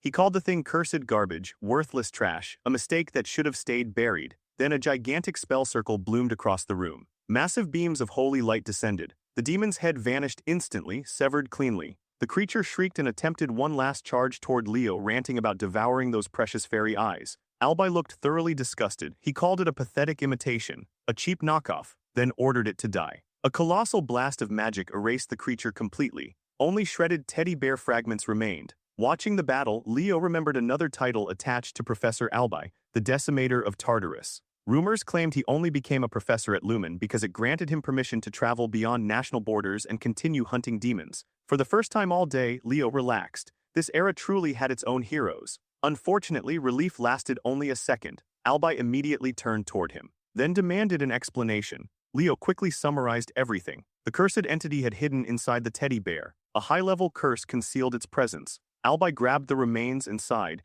The investigation department would definitely be hearing about this disaster. He decided to overlook Leo's unauthorized investigation this time. However, next time he wanted backup involved. After all, Leo still hadn't repaid the favor he owed. That statement caught Leo off guard. As he picked up his supplies, a new thought formed. House Xeringer was one of the three great families. If anyone could help him gain access to the Forbidden Library, Professor Albi might be the key. When he finally returned, Nelia immediately spotted him. Her relief lasted about half a second. Then she noticed the injury. Panic activated instantly. Healing magic followed immediately afterward. As she treated his wound and demanded answers, Leo remained lost in thought. This encounter confirmed something important. Saletna was almost certainly connected to both the cursed book and the demonic beast incident. What he still couldn't figure out was why. A week passed. Soon the students gathered before an enormous portal gateway. Leo went through a final checklist, making sure everyone had packed what they needed. Celia wandered over. Curious, she asked why his class had chosen El Salvacia. Leo casually claimed it was the perfect place to escape the summer heat. She laughed, then admitted she hated cold weather. After wishing him luck, she returned to her own group. Leo watched her leave, then turned toward his classmates. It was time. Chelsea looked energized. Carr looked miserable. Apparently the cold was already defeating him. After one final check, Leo stepped through the portal and entered the land of the elves. Far away at Siren Academy, two elven students cornered another boy, mocking, sneering, questioning how someone like him belonged at such a prestigious institution. The word half-blood was thrown around repeatedly. The boy lowered his head in silence. Then another student arrived, a girl. She immediately demanded they stop acting like idiots. The bullies attempted to justify themselves. Surely she wasn't defending someone dressed like that, she exploded. If they hated his clothes so much, they could strip and donate their own. The two elves stared at her in disbelief. They complained that a proper lady shouldn't speak that way. She fired back immediately. Wasn't it more shameful to gang up on a single student? After chasing them off, she turned toward the boy. Apparently someone had stolen his clothes. His name was Luca Aneries. That only made her angrier. Meanwhile, Luca awkwardly tried returning the scarf she had given him. She refused. Then he noticed how happy she seemed. The reason was simple. Her contractor had finally hatched. Luca brightened instantly and congratulated her. She grinned before rushing away. Rana sprinted directly toward her father's office. The man immediately reminded her not to call him father inside the academy. He was visibly nervous. Yes, the child of Farina had hatched. That part was true. Rana practically exploded with excitement. Then he delivered the bad news. The creature had already formed a contract. The excitement vanished instantly. Her expression died. He claimed he was investigating the matter. That answer wasn't good enough. Rana slammed her hand onto the desk, then demanded to know who had stolen her contractor. Meanwhile, Class 5 successfully arrived at their destination. Almost immediately, complaints erupted about the freezing weather. Leo told everyone to endure it. Professor Herod cut through the noise and ordered them into formation. Then he asked a simple question. Did anyone know the history of this place? Chelsea raised her hand. She explained that the capital city, Velkia, was named after a fairy knight who had once been one of Luna's disciples. Leo remembered things somewhat differently. In his memories, Velia had been a troublesome disciple of both Luna and Aaron, a talented brat. Still, even he had eventually earned the title of Fairy Knight. Herod confirmed Chelsea's answer and added that House Ezra ruled this region as descendants of that very lineage. Just then, movement appeared within the fog. Someone was approaching. Carr immediately assumed they were thieves. Herod calmly noted that troublemakers existed everywhere. Even so, he seemed slightly surprised when a familiar voice greeted him. A group of elves emerged from the mist. Leading them was a sharp-looking white-haired elf. Instantly, several girls lost all sense of reason. The elf introduced himself. Lon Ezra, chairman of the student council. Herod nodded. Some things never changed. The girls practically melted on the spot. Several immediately decided they had met their future husband. The thirst levels became catastrophic. Leo interrupted by asking whether age simply didn't matter anymore. Eleliana immediately accused him of being jealous. Leo remained calm. Elves aged differently. For all they knew, Lon could be ancient. The two adults overheard the conversation. Lon commented that this year's students were lively, much livelier than previous groups. Herod brushed it off as harmless first-year energy. Then Eleliana boldly asked Lon's age directly. He apologized for not introducing himself properly sooner, then casually revealed the answer. 97. Aleliana's dreams died instantly. Carr immediately pushed past her. Trying desperately to recover the conversation, he asked whether Lon would be serving as their guide. Lon offered a handshake. As chairman of the student council, that role fell to him. Carr accepted the handshake while dying internally. Nearby, Herod quietly remarked that they would definitely need a conversation later. Sometime afterward, the students arrived at their accommodations. The building looked ancient, dust covered everything. A mouse immediately sprinted across the floor. The students erupted in outrage. There was no way they were staying here, surely this had to be a joke. Leo simply shrugged, then offered an alternative. Instantly everyone began praising their class representative. Aleliana especially turned on the charm. Leo calmly pointed outside. He had already prepared a tent. The students stared. Carr immediately changed his tune. Suddenly the building wasn't so bad. Apparently they all had a lot of unpacking to do after all. After spending some time cleaning up their temporary lodging, a few of the boys suddenly started sneaking toward the staircase. Carr wore the grin of a man about to make a terrible decision. According to him, the greatest tradition of any school trip was attempting to peek at the girls' side of the building. The operation lasted all of 5 seconds. The moment they reached the top, they froze. Chelsea was already standing there. And judging from her expression, Judgment Day had arrived early. Without wasting a word, she unleashed a burst of wind magic. The unfortunate boys were blown backwards like leaves in a storm, screaming apologies while flying through the air. Watching from below, Leo couldn't help but chuckle. At least everyone seemed to be enjoying themselves. Thinking he might take a look around town as well, he headed for the exit. Before he could leave, a voice called out, "Lord Leo." Turning around, he found an elf in formal attire. The messenger politely informed him that the head of House Ezra wished to speak with him. Not long afterward, Leo arrived at Lon's office. The council chairman barely looked up from the mountain of paperwork threatening to bury him alive. He welcomed Leo inside, apologized for keeping him waiting, and asked whether he could spare a little more time. Instead of sitting down immediately, Leo asked if he could browse the room. The office seemed filled with interesting relics. Lon happily agreed. Leo wandered toward a wall covered in ancient weapons. Most were old, historic, decorative. Then one particular blade caught his attention, Urquint. The name slipped from his lips without thinking. Immediately, Lon looked up. For the first time all meeting, the elf seemed genuinely surprised. The weapon's history was supposedly known only to the heads of House Ezra. How could Leo possibly recognize it? For a split second, Leo nearly fumbled. Then he smoothly claimed he had read about it in Lumine's ancient archives. Lon accepted the explanation without suspicion. As Leo touched the sword, he sensed traces of stellar mana lingering within it, but only traces. This wasn't the original, just a replica. His mind drifted back centuries, back to another life, back to Kyle. He remembered Luna proudly showing off a newly completed weapon while demanding his opinion. Kyle had taken one look and compared her to a goblin thief who had robbed a treasury. Luna nearly strangled him on the spot. The genuine Urquint had once belonged to Luna herself. Later, she entrusted it to her disciple, Velkia. Eventually, the weapon disappeared before the expedition into Tartarus. Standing beside him, Lon explained that his ancestor had recovered the sword after conquering Velkia's hero world. Unfortunately, items obtained from hero worlds could only be fully wielded by the original conqueror. Everything clicked. No wonder it felt hollow. It was merely a shell. Lon then invited Leo to sit. Herod had informed him that Leo was an all-class student and the representative of the first years. Leo confirmed both. Only then did Lon reveal the true reason for this meeting. He had a request, a strange one. He wanted Leo to meet his granddaughter. Apparently she was one of Siren Academy's most talented students, yet ever since enrolling she'd completely lost motivation. Lon suspected that someone from another race, especially someone like Leo, might be able to reach her. Soon, Leo found himself standing outside her room. He wasn't entirely convinced it was normal for a grandfather to hand over a bedroom key so casually. Still, he knocked before entering, then immediately regretted breathing. The room was an absolute disaster, dust coated everything. Stacks of books towered like mountains.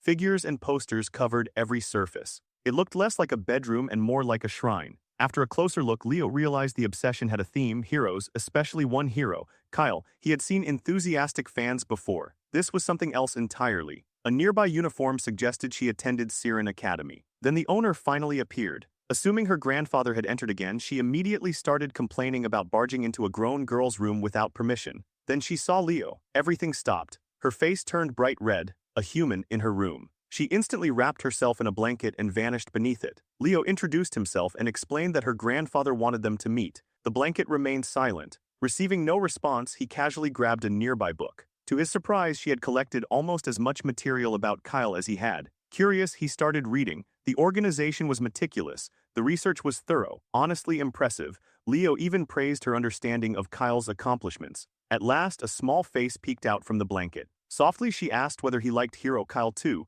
then came the questions one after another. The Battle of Darnos, the defeat of Turka, the first battlefield where the heroes fought together. Leo answered effortlessly. Next came Commander Zerga's defeat. Edvik, again, he answered immediately. The girl's eyes sparkled brighter with every response. Most people remembered only the famous moments. Leo somehow knew the forgotten details. In her eyes, he suddenly looked like a hero himself. Shyly, she introduced herself. Aaron, then she asked whether her rambling had scared him away. Leo smiled. If the heroes could see someone still cherishing their stories after all these years, they'd probably be thrilled. Aaron admitted she firmly believed Kyle had been an undocumented fifth hero. Leo agreed. In fact, he believed Kyle was a true hero as well. He even planned to join a research club dedicated to uncovering his legacy. That excited her until she remembered school. The brightness in her expression faded instantly. Leo noticed. Gently he asked why she didn't want to return. Aaron lowered her gaze. Everyone at Siren Academy dreamed of becoming heroes. Someone as timid and weak-hearted as her didn't belong there.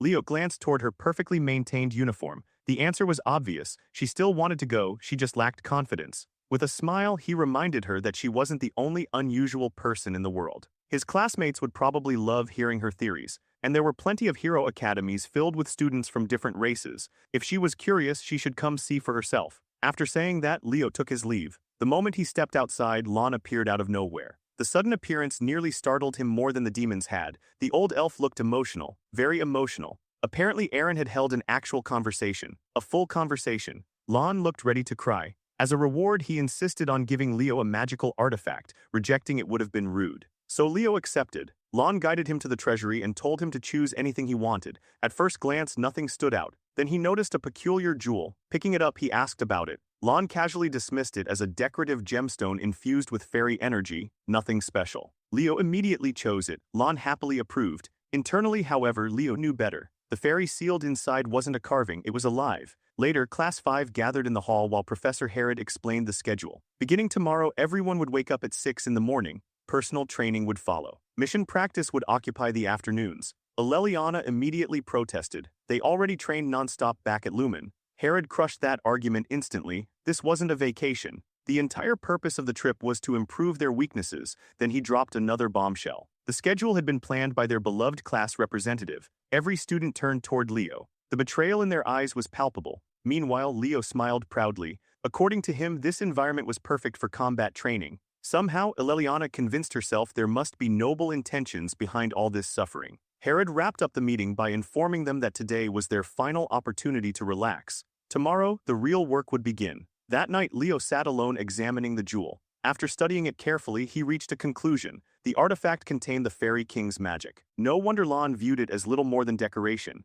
Ever since the Age of Calamity, the Fairy King's contractor had vanished. No one had used that power since, but Leo recognized it instantly. It belonged to Silrod. Slowly, he poured mana into the jewel. Light blossomed across its surface. The Fairy King's pledge, the reward he had received long ago, it was finally time. Cracks spread across the gemstone, then it opened. A tiny voice echoed out. The first words were directed toward someone else. The speaker wondered whether Father had finally broken the seal. Then the fairy saw Leo. Confusion immediately followed. Why was some random human standing there? Leo raised an eyebrow and asked the same question. The fairy puffed up indignantly. His name was Kieran, firstborn son of the Fairy King Silrod. The tiny prince launched into a royal rant. Leo listened, then flicked him directly in the forehead. Kieran froze. His brain visibly stopped working. How dare this human? Leo's expression darkened. Even Silrod had shown him respect. Who exactly did this brat think he was? Kieran exploded with outrage. Racial insults followed, so did more forehead flicks, again and again. And again, eventually Kieran learned manners. Staring at Leo in awe, he finally realized this must be the pledged one his father had spoken about. Leo leaned closer. If the kid still had complaints, now was the time. Kieran immediately surrendered. Maybe a contract with a human wouldn't be so terrible. Patting his head, Leo casually remarked that Silrod wouldn't have confiscated all 6 of his wings unless he'd been a massive headache. Kieran looked stunned that Leo knew that. Before he could ask how, Leo ordered him to summon Silrod. The fairy's smugness returned immediately. That wasn't possible. Not yet. His 6 wings had been sealed away. Only after recovering them could he call upon his father. Fortunately, the first wing was somewhere nearby, in the forest. Leo smiled. What a convenient coincidence. Then he flicked Kieran again just because he could. The next morning, Class 5 entered the frozen forest beneath relentless winds. Before long, another shocking sight unfolded. Chelsea was sent flying by a blast of wind magic. Leo helped her back up and casually informed her that she'd better train harder if she wanted to keep up. A few minutes earlier, Aleliana had nearly exploded after Leo pointed out flaws in her ability to combine swordsmanship and magic. Naturally,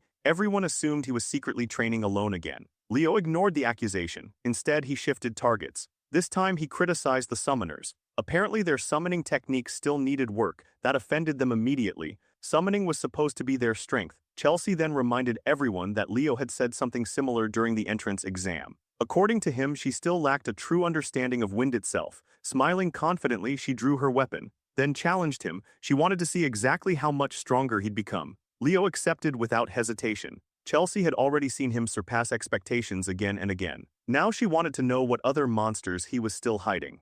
Chelsea didn't even give Leo a moment to prepare. The instant the challenge began, she unleashed Windbreaker without warning. A roaring torrent of wind exploded forward, tearing through the snowy landscape like a miniature storm. Leo didn't so much as flinch. With perfect timing, he cast the exact same spell. The two currents collided head-on and annihilated each other, leaving nothing but swirling snow behind. Chelsea froze. Aleliana froze. Everyone froze. High-speed casting had always been Chelsea's signature advantage, yet Leo had mirrored her casting speed so precisely that it felt unfair. Refusing to back down, Chelsea immediately followed up with Wind Chain. Leo could only sigh. Back during their first meeting, he had already warned her against using wind magic that way. Now she was about to learn why. A moment later, he released Wind Bolt. The spell wasn't merely stronger. It was overwhelming. His magic tore straight through Chelsea's technique and surged toward her like a living tempest. Caught completely off guard, she couldn't react in time. The blast launched her backward and straight into a nearby tree. As if nature itself wanted to add insult to injury, a mountain of snow collapsed from above and buried her on impact.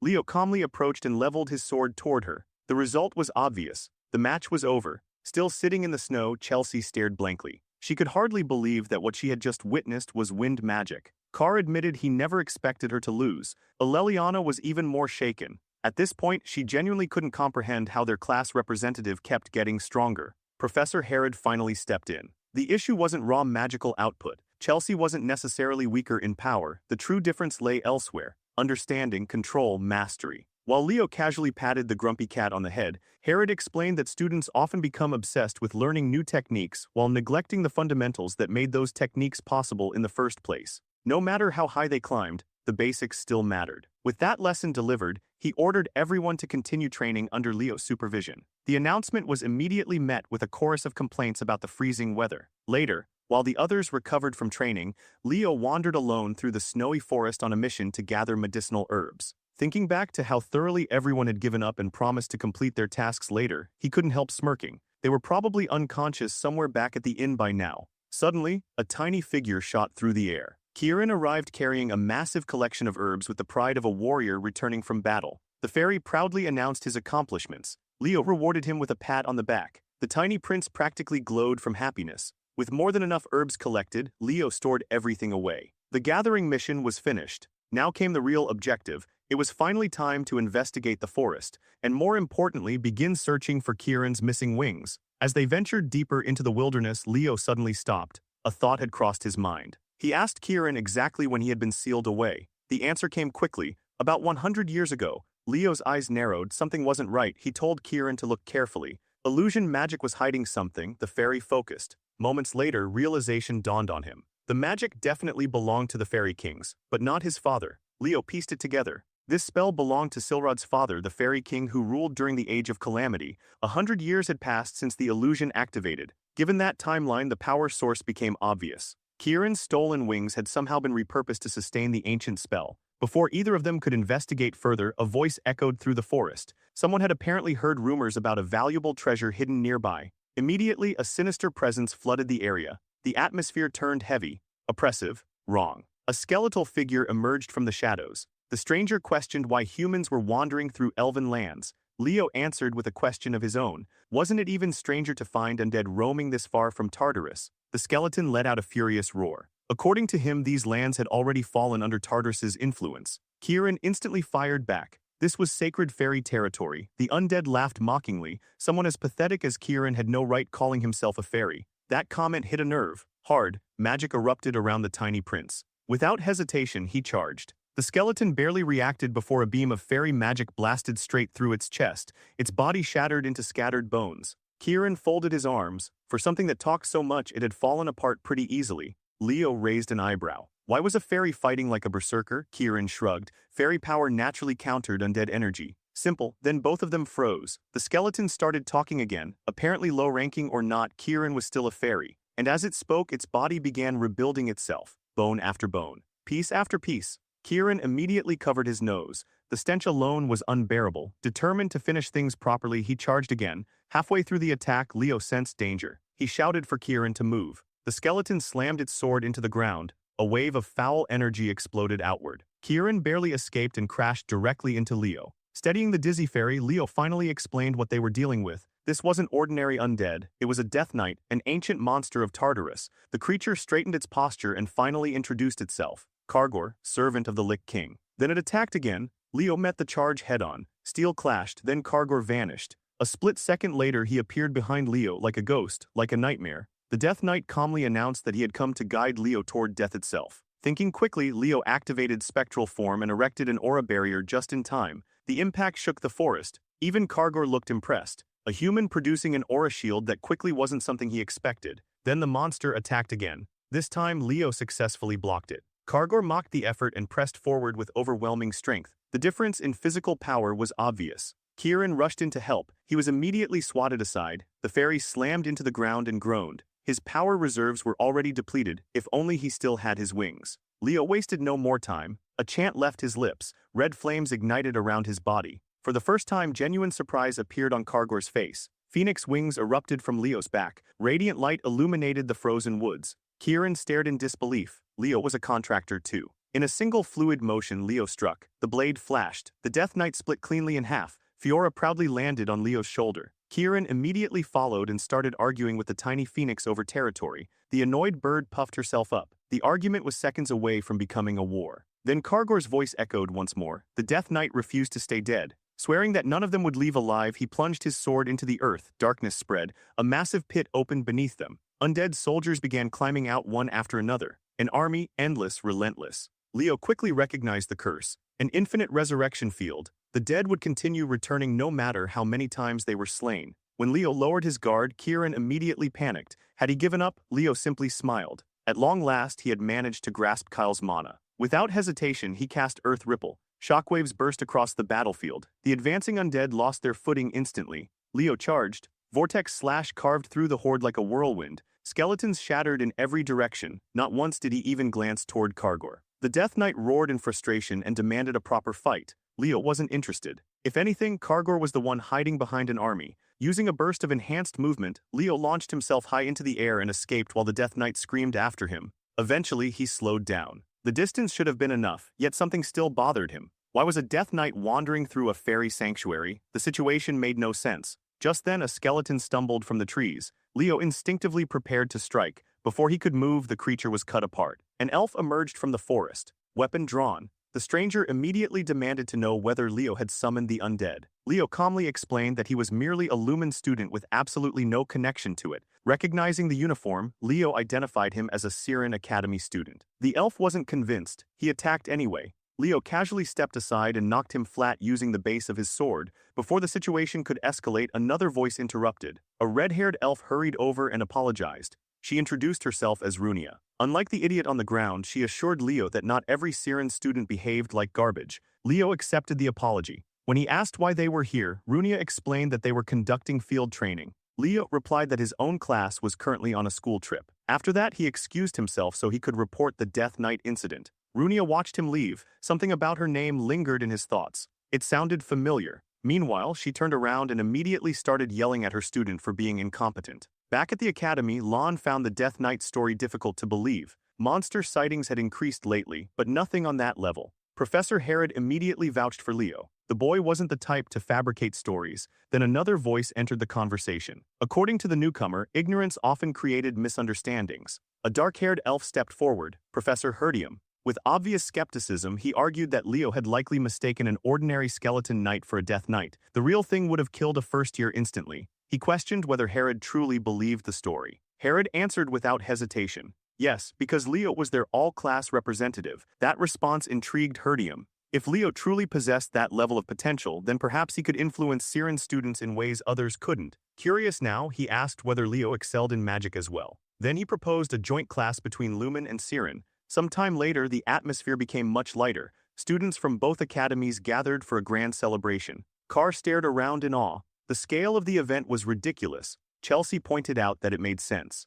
The Emperor himself was hosting it. Aleliana and Nella were especially excited. The chance to witness Siren's teachings firsthand was a rare opportunity. Meanwhile, Leo remained suspicious. Herdium struck him as the type of person who trusted only what he personally witnessed. His thoughts were interrupted by a familiar face. Runia approached and unexpectedly asked him for a dance. The two moved across the floor with surprising synchronization.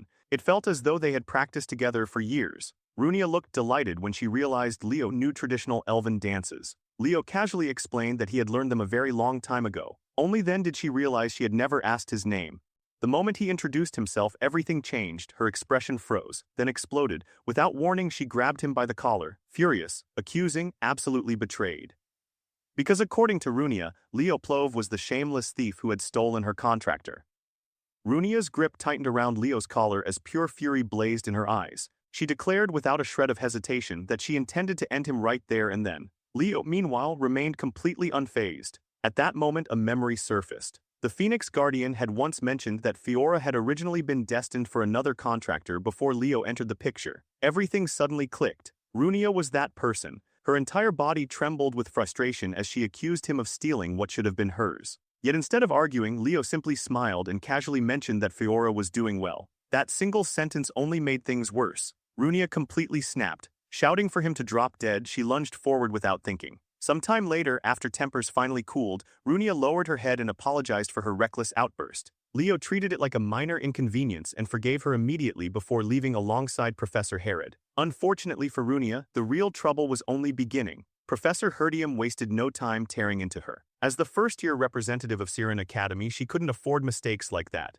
Runia accepted the criticism and quietly admitted fault. Herdium wasn't finished. According to him, this only meant one thing. Siren now had to prove beyond any doubt that it stood above Lumine. The professor became so animated that he practically shook Runia apart while shouting about surpassing every rival academy. Halfway through the rant, he suddenly wondered if he might have pushed too hard. Instead, the opposite happened. A fresh fire ignited inside Runia. With renewed determination, she swore she would crush that shameless thief and restore Siren's honor. The following day marked the beginning of the long-awaited joint class. Professor Herod introduced himself to the Siren students and explained that today's lesson would showcase how education worked at Lumine Academy. The announcement immediately sparked curiosity among the elves. Without warning, Herod called Carr, Aleliana, and Thod to the front. The three nearly pointed at themselves in confusion. Why them? Herod calmly explained that they represented some of Lumine's most promising surviving students. Now it was their turn to pass their knowledge forward. The unexpected praise nearly melted their hearts. Chelsea quickly noticed a pattern. One representative from each department had been chosen. Leo, meanwhile, immediately suspected that Herod simply didn't want to do the teaching himself. The trio stepped up regardless. Each of them passionately explained everything they knew about their respective fields. Their enthusiasm proved surprisingly effective. The Siren students listened attentively. Even Professor Herdium seemed pleased. Exposure to different races often led to entirely new perspectives on magic. Still, one thing bothered him. Lumine's class representative hadn't participated at all. Once the presentations concluded, Chelsea enthusiastically applauded while the elf students offered respectful praise. Herdium complimented the presenters and noted how much dedication they had poured into developing their abilities. Then he picked up a piece of chalk. It was time to explain Siren's educational philosophy. According to him, while elves naturally centered their growth around magic, they deliberately avoided becoming overly dependent on it. Balance remained essential. Leo immediately called nonsense. Internally, at least, to him, Siren still looked overwhelmingly focused on magic. The elves simply wrapped it in prettier words. As Herdium launched into a lengthy explanation of advanced spell theory, Leo's attention rapidly disappeared. A yawn escaped him. Herdium noticed. Not only had this kid claimed to fight a death knight, but now he looked completely bored in class. Deciding theory wasn't working, the professor changed tactics. A brilliant golden star appeared in his palm. The atmosphere shifted instantly. Even Leo became interested. Herdium explained that elves were a race born from magic itself. Then he released the star into the air. The light exploded into countless smaller stars that drifted across the classroom like a celestial rain. The students stared in wonder. Chelsea immediately recognized it. This was star magic, the legendary magical system unique to the elves. Proudly nodding, Herdium confirmed it. This spell formed the foundation of all star magic, a direct descendant of the legacy left behind by the great Luna herself. Countless variations had grown from the single source. He smiled and asked the class if such magic wasn't beautiful. Then a hand went up, Leo. The professor reluctantly allowed him to speak. Leo casually stated that he didn't particularly care about star magic. However, there was a problem. The interpretation was wrong. The room instantly froze. Herdium looked like his blood pressure had reached critical levels. Leo calmly elaborated. The spell as written simply wouldn't activate correctly. Trying to recover, Herdium explained that the formula was incomplete. Over generations, their ancestors had reconstructed it from surviving records. Leo immediately understood. This was one of Luna's lost spells. Most people wouldn't know that because the original version had never been publicly shared. Luna had specifically designed it for Kyle during the development of the star magic system. Naturally, Herdium didn't appreciate having centuries of scholarship challenged by a teenager, so he issued a challenge. If Leo believed their interpretation was wrong, then he could demonstrate the correct one. Professor Herod attempted to calm things down, then he realized Leo was already walking toward the board. Meanwhile, Leo couldn't help feeling nostalgic. The elves had inherited only fragments. What they used today was merely a diluted version. He had received the complete spell directly from Luna herself. Unfortunately, he died before passing it on. Standing before the board, he briefly wondered whether fate had orchestrated this reunion. Herod started sweating. Tampering with something tied to the progenitor's legacy could become a disaster. Leo ignored the pressure. Without hesitation, he began rewriting the formula. The elf students watched in complete confusion. Nothing about his method resembled what they knew. Several moments later, Leo stepped back. It was finished. Immediately, the completed formula began radiating light. Herdium stared at the magical structure with trembling eyes. Barely able to contain himself, he asked what kind of spell it was, and whether Leo had ever used it before. The question triggered an old memory. Leo found himself standing beside a cliff from another lifetime. Luna stood nearby with a proud smile. She had finally completed her newest creation. Excitedly, she told Kyle she would teach him this spell. A simple spell. A spell capable of making flowers bloom. Returning to the present, Leo repeated the magic Luna had once shown him. Golden light spread throughout the classroom. Flowers blossomed everywhere. Countless glowing blossoms drifted through the air and transformed the entire hall into a dreamlike landscape. The students erupted with excitement. Leliana immediately turned toward Nella and wondered whether their class representative had just done something absurd again. Nella silently nodded. For Runia, however, the flowers weren't the shocking part. The professor's reaction was. Herdium looked completely shattered. Had Leo really deciphered the founder's legacy right in front of everyone? Slowly dropping to his knees, the professor stared at a glowing flower resting in his hand. For years, they had believed this spell represented something grand and profound. Now it appeared to be a flower-blooming technique. Leo gently corrected him. It wasn't that simple. Flowers had nearly disappeared during the Age of Calamity. If Luna embedded this spell into her legacy, then flowers must have carried special meaning for her. As Kyle, he remembered once criticizing the spell as useless. Flowers couldn't win battles, they couldn't save lives. Luna had only smiled. She believed flowers were beautiful, and someday she wanted to see a world covered in them again. Herdium quietly agreed. The founder had undoubtedly hidden a deeper truth within the spell. As the glowing blossoms slowly faded away, whispers spread throughout the classroom. Everyone wanted answers. Who exactly was Leo Plove? Leo simply explained that he had learned the magic through ancient texts, nothing more. He was merely a dual-class student born with magical talent. No elven blood, no special heritage. Professor Herod quickly stepped in and apologized for any offense caused. Perhaps it would be best to end the joint lesson early. After all, no official conclusions could be drawn yet. Before he finished speaking, Herdium suddenly grabbed both of Herod's hands. Then he asked the most unexpected question of the day. Could Leo transfer to Siren Academy? The entire classroom exploded into chaos. Later that evening, everyone returned to their accommodations. Chelsea proudly unveiled a mysterious soup that looked alarmingly capable of ending lives. Not to be outdone, Leliana presented a risotto that seemed equally dangerous. The boys immediately began debating which meal would kill them first. Leliana settled the argument by force-feeding Carr a spoonful. He froze, paused, then immediately spat it back out. Lon arrived just in time to witness the disaster and found the entire situation hilarious. Herod, however, wasn't laughing. He quietly pulled Leo aside for a private conversation. According to Lon, the Grand Assembly had finally reached a decision regarding the Death Knight incident. Meanwhile, Nella silently activated stealth mode and started eavesdropping. Lon revealed that multiple sightings of undead creatures had occurred throughout the fairy forest. Even reports involving Death Knights had surfaced. A formal investigation would soon begin. To handle the situation, a joint expedition team would be assembled. The mission would be too dangerous for first years alone. Lumine students would therefore be paired with Siren seniors. Then Leo asked a simple question. Was that really the only reason Lon came here? The elf shook his head. Not at all. His granddaughter had specifically requested to see Leo. A shy figure stepped forward. Aaron, Softly she greeted him and admitted she had come because he told her she could. Leo introduced her to the others. That turned out to be a mistake. The girls immediately swarmed her with overwhelming enthusiasm. Aaron panicked, apologized repeatedly, then fled upstairs. The girls were left wondering what they had done wrong. Lon simply looked toward Leo. He was counting on him. Without another word, Leo headed upstairs. Eventually he found Aaron sitting alone on a balcony. Quiet, curled up, cold. Without saying much, he draped his jacket over her shoulders. The gesture surprised her. She immediately tried giving it back. Leo refused. Instead, he asked why she had left Siren Academy. Aaron quietly admitted that she didn't believe she deserved to become a hero. At this point, Leo was getting tired of hearing that exact excuse. Aaron explained that during her struggles, she met someone extraordinary, someone who shined like the sun itself, Runia. In Aaron's eyes, Runia embodied everything a hero should be. Inspired by her, Aaron followed the same path. She trained relentlessly, studied endlessly. Eventually, she even reached the top of her class, but something changed after the duel assessments. For reasons she couldn't understand, Runia suddenly began treating her differently. Leo found that difficult to believe. From what he had seen, Runia didn't seem like the type of person who would hate someone without reason.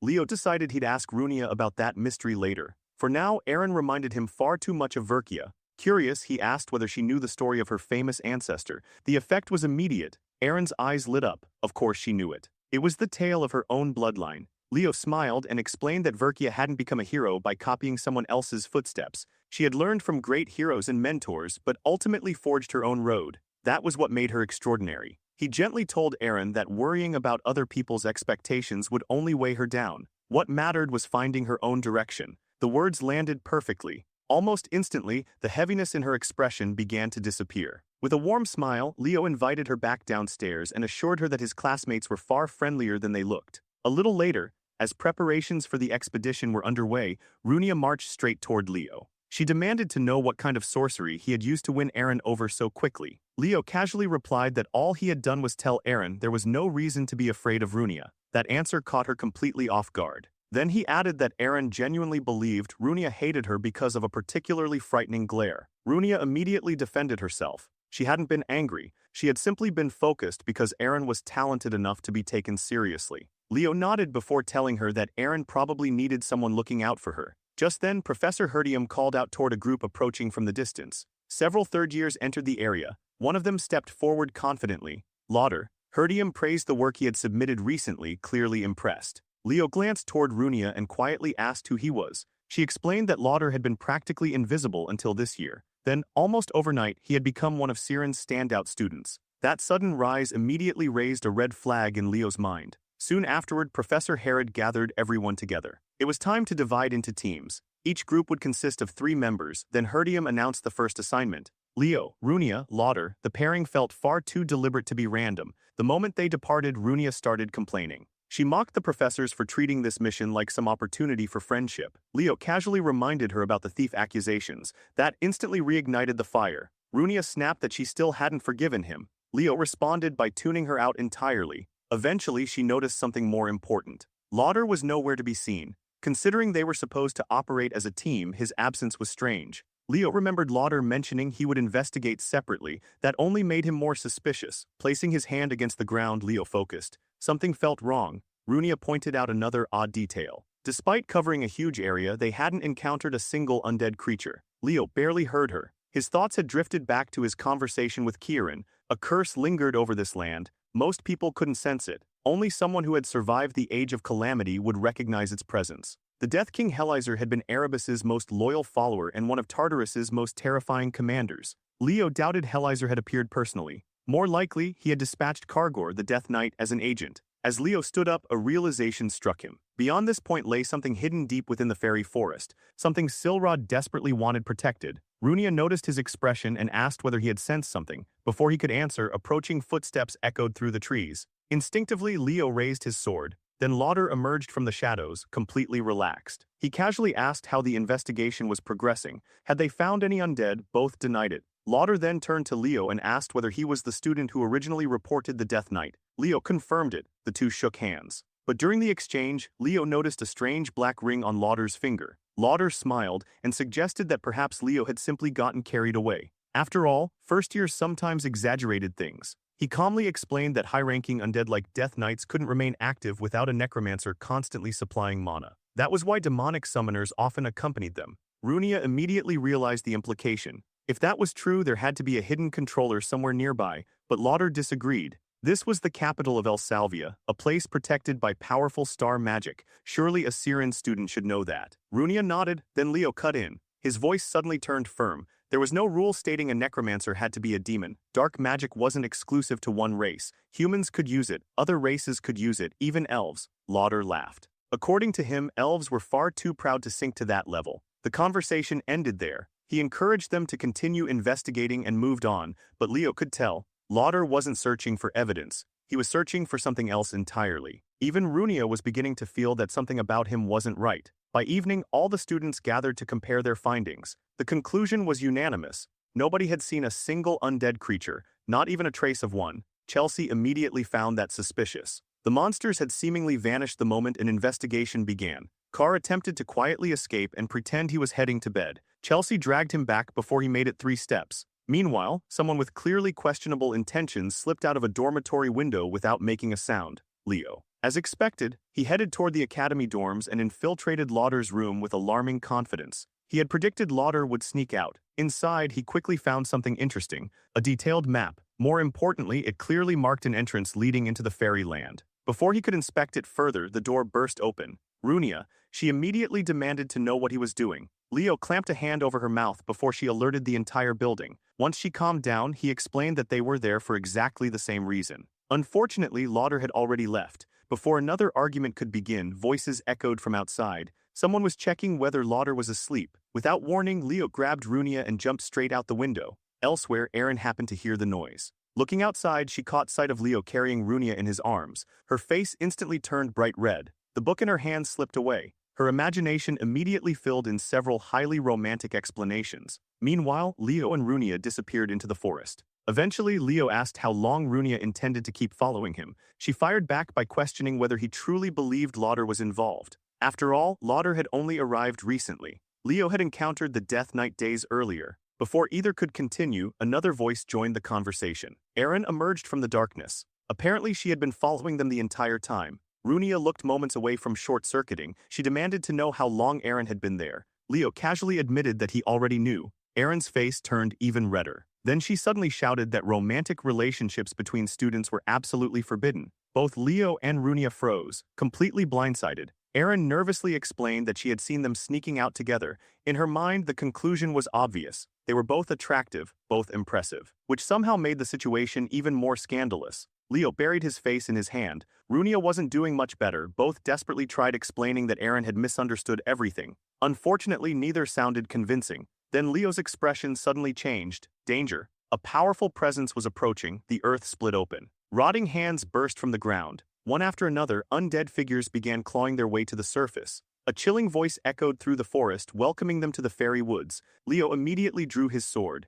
These weren't ordinary undead. They were high-ranking undead knights. He called out to Runia and asked whether she was ready. Runia responded by slamming her hand against the ground. Flames erupted everywhere. Firestorm. The entire area exploded with light. Proud of herself, she grinned and asked how impressive that looked. Unfortunately, she failed to notice the undead knight charging directly toward her. Leo saw it too late. Before either could react, Erin stepped forward. To everyone's shock, she intercepted the attack head-on. Clad in animus armor, she looked like a completely different person. Without hesitation, she cleaved through the skeleton and introduced it to an extremely severe case of decapitation. Runia immediately began cheering. Erin blushed furiously. Then Leo casually remarked that she looked exactly like Verkia. That compliment nearly launched Erin's soul into orbit. Afterward, Erin suddenly remembered something important. What exactly had Leo and Runia been doing together? Runia awkwardly explained their investigation into the third-year dormitories. Then, becoming flustered all over again, she declared that romance would only distract her from her studies.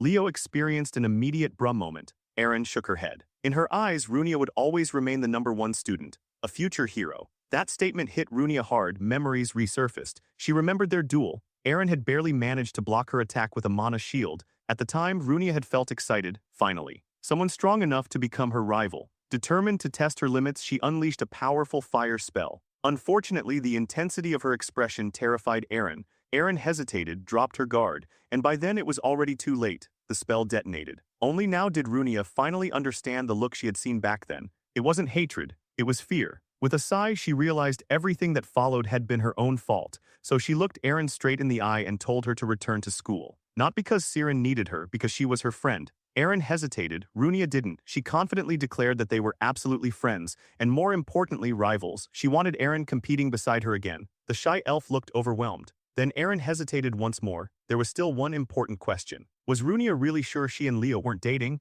Leo instantly deadpanned. Runia nearly exploded from embarrassment while denying it as fast as physically possible. Leo simply watched the chaos unfold like an exhausted grandfather observing children. Far away from the forest, another conversation was taking place. The Death Knight growled in frustration. The mage controlling him was reaching his limits. Too many intruders were interfering. The cloaked mage showed no sympathy whatsoever. That sounded like the knight's problem, not his. The hood fell back. Lauder, the Death Knight, called him an arrogant brat. Annoyed, the undead monster demanded to know why he was being treated like some disposable servant despite serving the great Lich King. Lauder didn't even blink. Instead, he casually raised his hand. The black ring gleamed. With a mocking smile, he reminded the Death Knight that the Lich King had chosen him, not the undead. Turning away, Lauder revealed that the summoning circle was nearly complete. Once it was finished, Tartarus itself would no longer be necessary. Until then, he expected the knight to keep doing his job. The Death Knight laughed. A long, ugly laugh filled with bad intentions. Of course he would obey. Absolutely. And he was definitely not planning to betray Lauder the first chance he got. Back with the unlikely hero squad, Aaron still struggled to accept the truth. The idea that their respected senior Lauder had willingly joined hands with demons felt impossible. Runia felt the same. Nothing about it sat right with her. Then Aaron rubbed her arms and complained that the air had suddenly become much colder. Even Runia started noticing it. The temperature wasn't normal. Leo remained silent. He had already sensed something far worse. Without hesitation, he summoned several magic circles as smoothly as flipping through pages in a book and warned the girls to prepare themselves before they ventured deeper. Moments later, his trusted spirit companions appeared. The instant Runia spotted the small crimson phoenix, she completely lost her composure. Meanwhile, Aaron curiously asked who the newcomers were. Leo briefly introduced Fiora and Kieran. The explanation only impressed them further. Still, he quickly cut the introductions short. There would be time for that later. For now, they needed to reach the heart of the forest. As they entered the darkness, Leo quietly warned them that things were about to get ugly. The deeper they traveled, the more hostile the forest became. The first wave of monsters didn't even slow them down. Leo and the girls tore through them effortlessly. Runia finished the last few with a blazing fireball. But then something horrifying happened. Dark energy leaked from the charred remains. The corpses twitched. Moments later, the undead rose again. Runia immediately realized there had to be a necromancer nearby. Leo cut down several skeletons with ruthless efficiency before calmly explaining that there wasn't a summoner anywhere close. That answer made no sense to her. Then Leo revealed the truth. What they were witnessing wasn't ordinary necromancy. It was an undead curse. Both girls froze. Runia admitted she had never even heard of such a thing. Aaron, however, stepped forward and explained that it was a large-scale curse capable of continuously generating undead throughout an entire region, transforming the land itself into a kingdom of death. Leo completed the explanation. Only one being was known to possess the power to cast such a curse: Hell Kaiser, the Lich King of Tartarus. The moment that name left his mouth, panic spread across Runia's face. She immediately suggested informing the professors. Unfortunately, they no longer had that luxury. A freezing blast swept through the forest like a tidal wave. A sinister voice welcomed the young heroes to the land of the dead. Then the Death Knight appeared again. Without wasting a second, the monster charged Leo. Steel collided with steel. The clash echoed through the forest. The undead knight laughed like a madman, declaring that there was no escape. Leo answered with complete silence. His sword met the attack effortlessly. The Death Knight continued mocking the students while waves of undead advanced behind him. Leo stepped forward and calmly divided the battlefield. The girls would handle the undead. The knight belonged to him. The monster laughed at the confidence. This time, however, Leo wasn't running. The battle truly began. Another swing came. Leo blocked it cleanly and immediately activated his family's secret art, Providence. The technique exploded into action. The Death Knight was forced backward. A sharp slash followed. One of the creature's horns shattered apart. The skeleton retreated in surprise and demanded to know whether that flame was Phoenix fire. Leo kept advancing. He casually explained that he had combined it with Xeringer's flame aura. For the first time, the Death Knight looked unsettled. The blade in its hand had partially melted. Another strike sent it flying into a crowd of its own undead soldiers. The monster stared at Leo. How could a kid this young possess such power? And why did his eyes resemble those of someone who had already fought countless wars? Before the knight could recover, a massive sphere of fire descended from the heavens. Runia smirked. Blaze. The entire undead formation vanished beneath an ocean of flames. Skeletons disappeared by the dozens. Runia struck a triumphant pose afterward. Aaron could only stare in disbelief. The girl had practically roasted half the forest without blinking. Later, as they continued forward, Kieran quietly asked whether Runia was really an elf, because from his perspective she behaved more like an angry berserker. Leo ignored the comment. Something had caught his attention. Tracks, fresh ones. The battle wasn't over. As they traveled through the ruined landscape, the girls struggled beneath the oppressive death aura saturating the forest. Then a voice suddenly called out. Someone demanded to know what they were doing inside a restricted zone. Runia nearly jumped. Senior Ra. According to him, he was investigating reports of undead activity.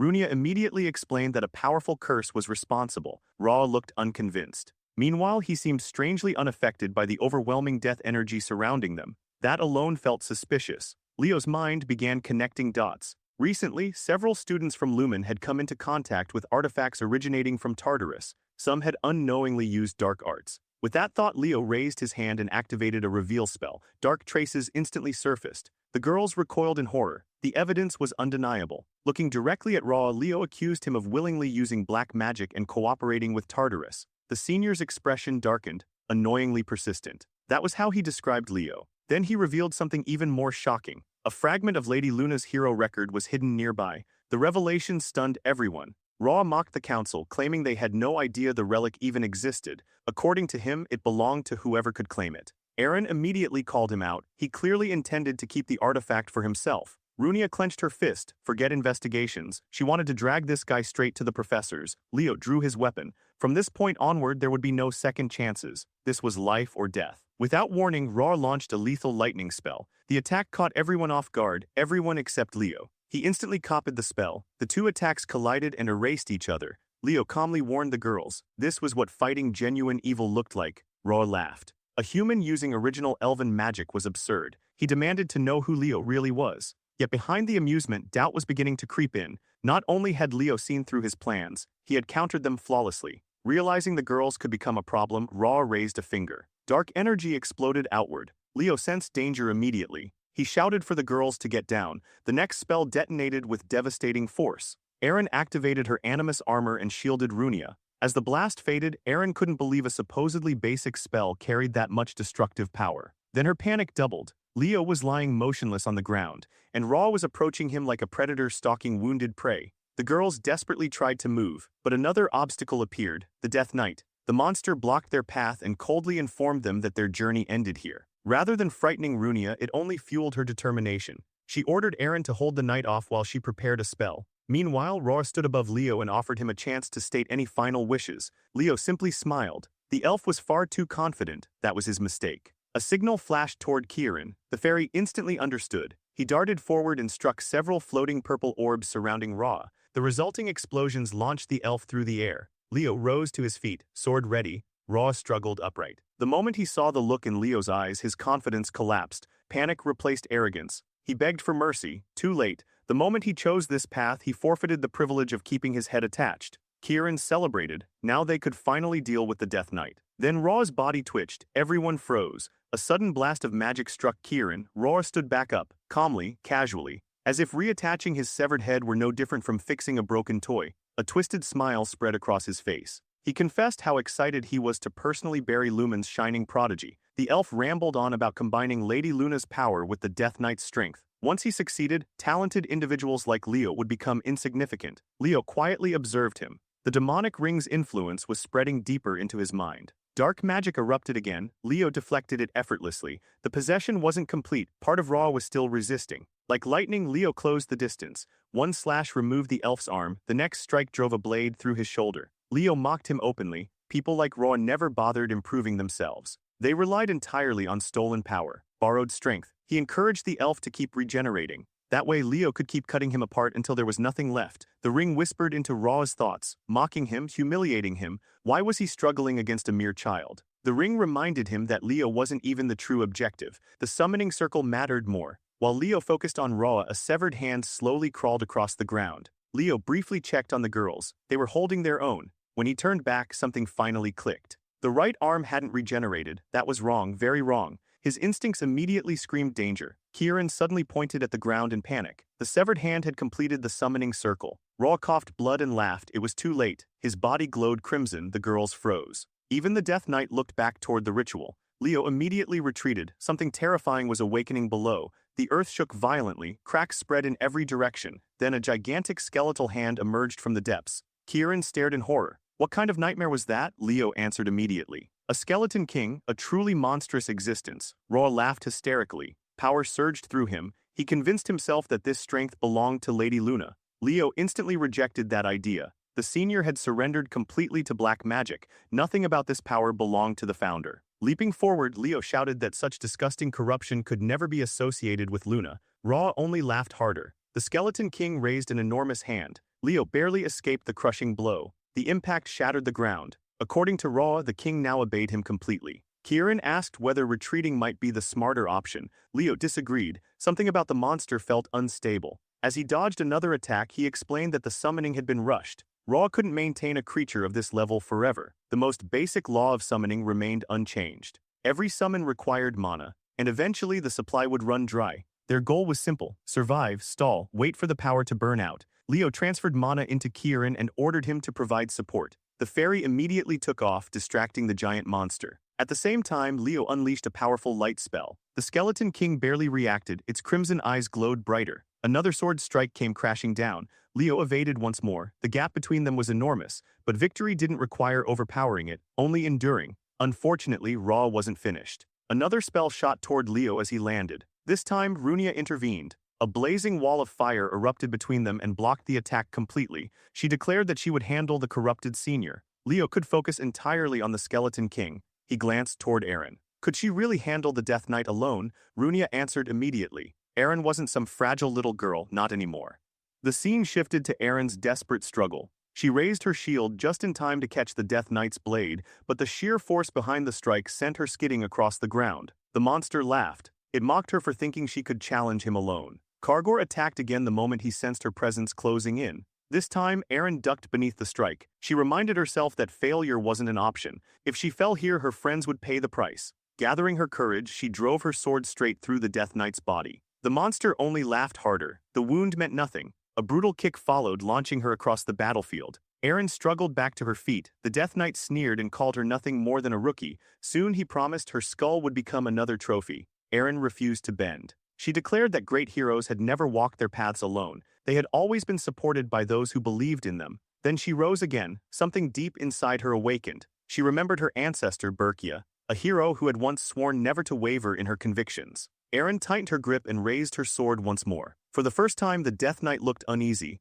That energy, it felt like fairy magic. He charged. Aaron stood her ground. This was no ordinary power. It was a secret art passed down through generations of fairy knights. As the undead warrior closed in, she unleashed Evergreen. Her blade flashed forward. One clean strike, one unwavering conviction. The skeleton was cut apart. The Death Knight received the full execution package. His body began fading away. Even at the end, he couldn't accept that a child had defeated him. Aaron tried forcing herself to keep standing. She still wanted to help the others. Unfortunately, her vision blurred, her strength vanished, and she collapsed. Meanwhile, another battle was reaching its climax. Ra grinned and asked Runia whether she was ready for another round. Without waiting for an answer, he unleashed a lightning dragon spell determined to erase her completely. Runia reacted at the final second. A fiery turtle materialized before her. Its shell intercepted the attack, then something unbelievable happened. The lightning reflected. It reversed course and drilled straight through Ra. The senior's eyes widened. Runia smirked. Did he really think she would just stand there and take it? Another wave of flames exploded forward.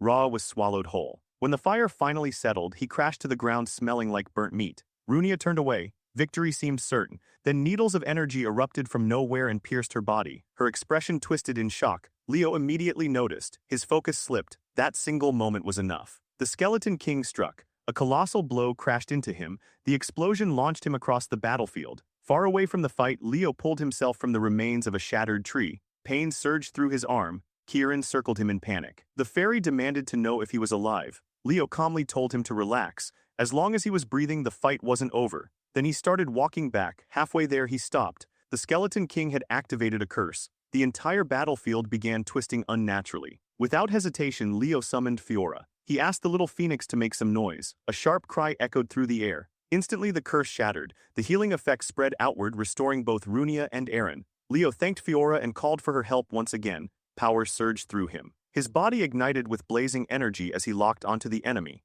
The The Skeleton King answered with another devastating strike. Leo narrowly avoided it. Watching him fight, Runia finally understood something. Leo had absolutely no fear of death. He moved exactly the way heroes were supposed to move. The realization left a deep impression on her. Recalling her flame turtle, she praised it for its efforts before turning her attention back toward Ra. Another attack ignited her flames. This time they latched onto his arm. Ra laughed and called her flames pathetic. Runia answered without hesitation. Her family had always shared ties with the Phoenix. Her ancestor had sworn to burn Tartarus and every demon within it to ashes. Ra told her to stop rambling, then he sensed something wrong. The flames refused to go out. That immediately put him on edge. Runia continued. As long as she lived, that oath lived with her. She reminded him that his left eye had already become demonic. The fire wouldn't stop until he became a pile of charcoal. Closing the distance, she grabbed hold of his arm. The flames intensified. Then she revealed the catch. The technique burned the user as well. Ra called her insane. Runia didn't care. She had already decided to drag him down with her if necessary. Then everything changed.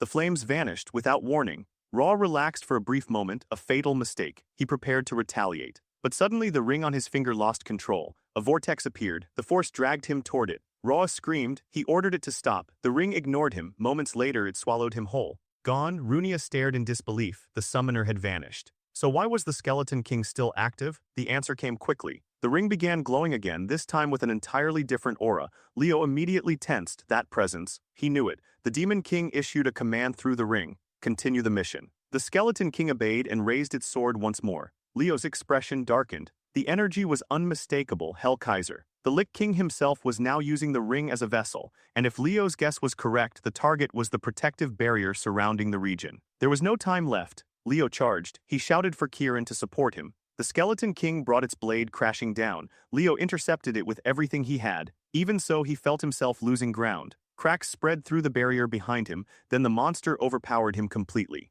Leo was launched backward. He crashed straight through the collapsing shield. Kieran screamed his name as Leo disappeared into the distance. Moments later, the barrier shattered entirely. Some time later, Leo slowly opened his eyes. His two companions rushed over, except now they had been reduced to tiny glowing orbs. Looking at his hands, Leo immediately understood. His spiritual energy was completely depleted. Forcing himself upright, he surveyed the destruction around him. His chest tightened. The fairy land had truly fallen into ruin. Then something caught his eye. A dagger rested atop a nearby stone slab. The moment he saw it, recognition hit him. A memory from another life resurfaced. Back when he was Kyle. Back when he had handed that same dagger to Berkia, she had immediately accused him of trying to dump junk on her. The girl had thrown a full tantrum, insisting the weapon looked completely useless. Leo had fired back that the dagger had carried him through countless battles. Then his companions called for him. It was time to leave. Berkia looked devastated. But all he could do was pat her head and tell her goodbye. Then he stepped through the portal while she watched him disappear. Back in the present, Leo picked up the dagger. A faint smile appeared. Berkia had called it stupid, yet she had kept it all this time. Suddenly the weapon began shining. An overwhelming flood of mana erupted from within. The dagger had finally recognized its true owner. Leo felt power surge through his body. For a brief moment he wondered which spell would be appropriate. Then he noticed another fire attack striking the Skeleton King. The girls were still fighting. Runia and Aaron could barely remain standing. The monster was closing in, then Aaron sensed it, a colossal wave of magic. Something was approaching from behind them. Golden light erupted from a ruined building. Both girls instinctively braced themselves. Runia couldn't help smiling. If Leo truly had a contract with a phoenix, then pulling off something ridiculous like this was completely on brand. Wrapped in unimaginable power, Leo admitted that the spell was still inferior to its original form. But it would do. More importantly, he figured the girls would enjoy the view. Then stars began falling from the sky. Both girls froze. Aaron instantly recognized it. Ancient records had described this spell. Finale, the strongest spell ever recorded. Countless celestial stars descended.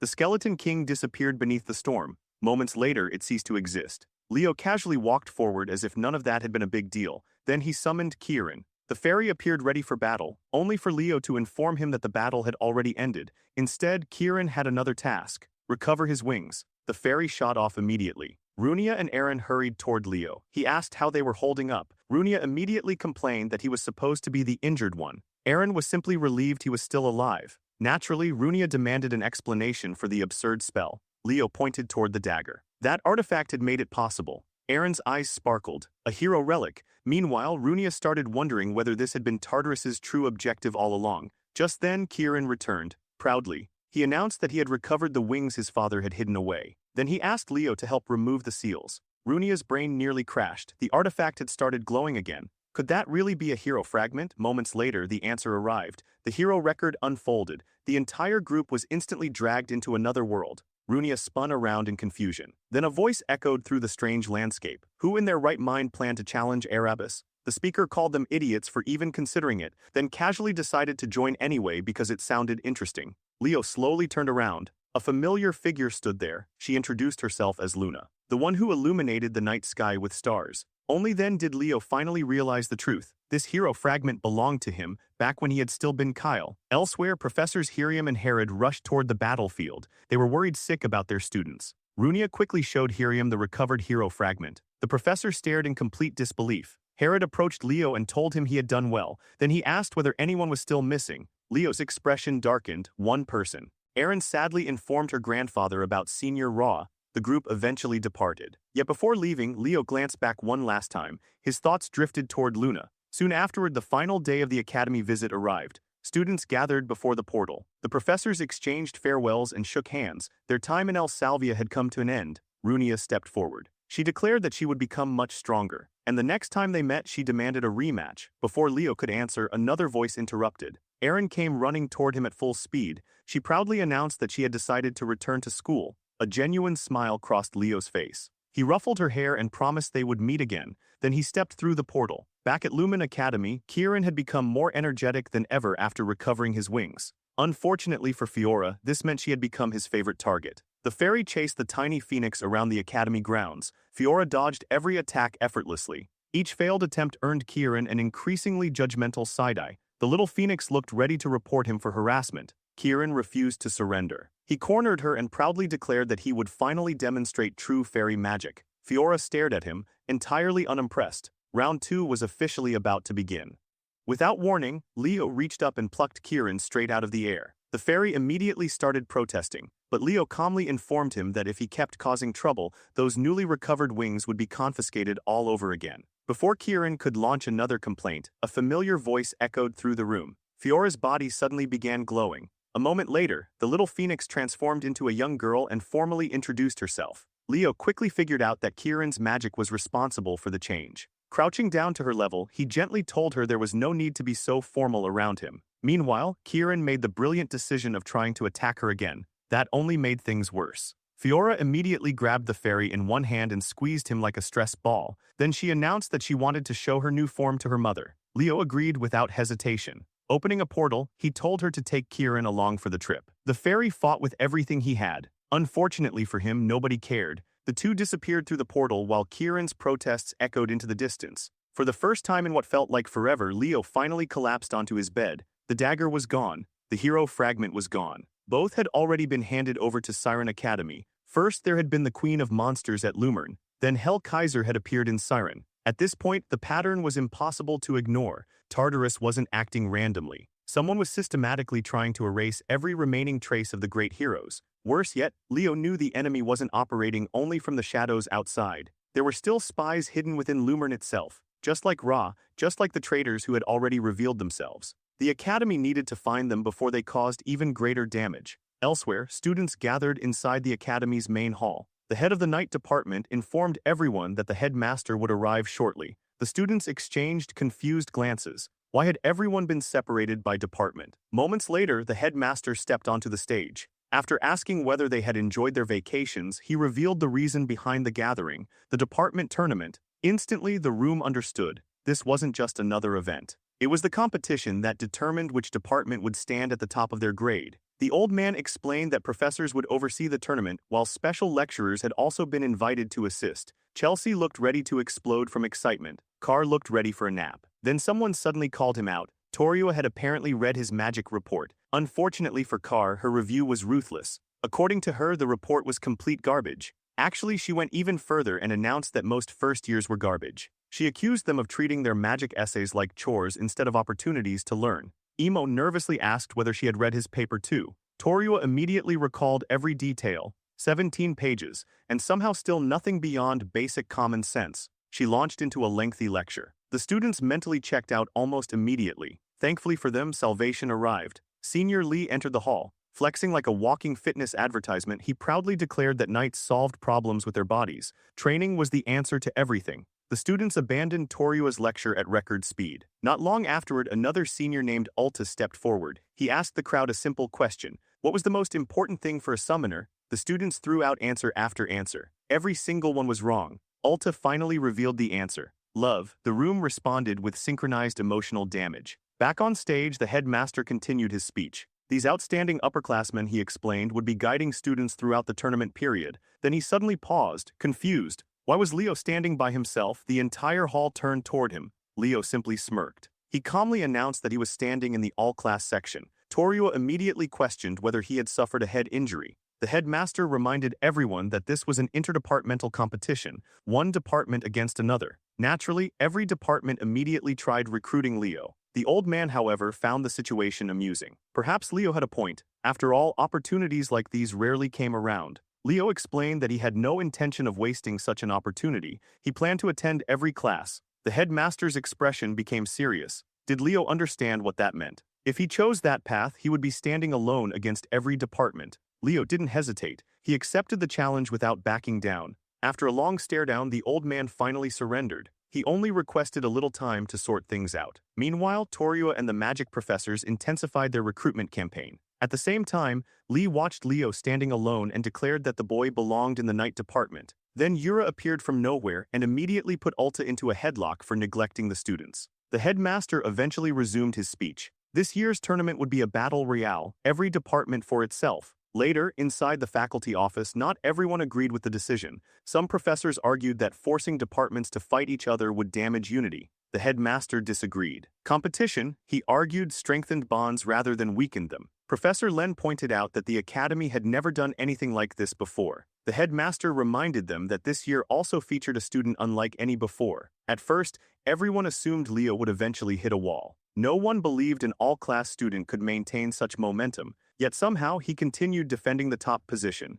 Then the old man revealed another surprise. The academy board had personally taken interest in Leo. Several professors looked stunned. The night professor asked whether the board truly intended to have Leo recorded in history as an all-class hero. Yura immediately understood why things were escalating. Those people, the board members themselves, they were backing him. Professor Len looked delighted. If Leo succeeded, future generations might one day inherit the all-class path. The headmaster eventually brought the discussion back to reality. Regardless of everything else, Leo would eventually need to choose a department. The next scene shifted toward the training grounds. Students complained endlessly about the freezing weather. Professor A called everyone to attention. The enormous ice wall behind him wasn't decoration. It existed to teach a new aura technique. Then he called Celia forward. The girl looked surprised. Professor A challenged her to break the wall using her flame aura. Naturally, she accepted immediately. With complete confidence, Celia unleashed her strongest attack. A massive explosion erupted. Meanwhile, Leo somehow managed to strike a dramatic pose in the background.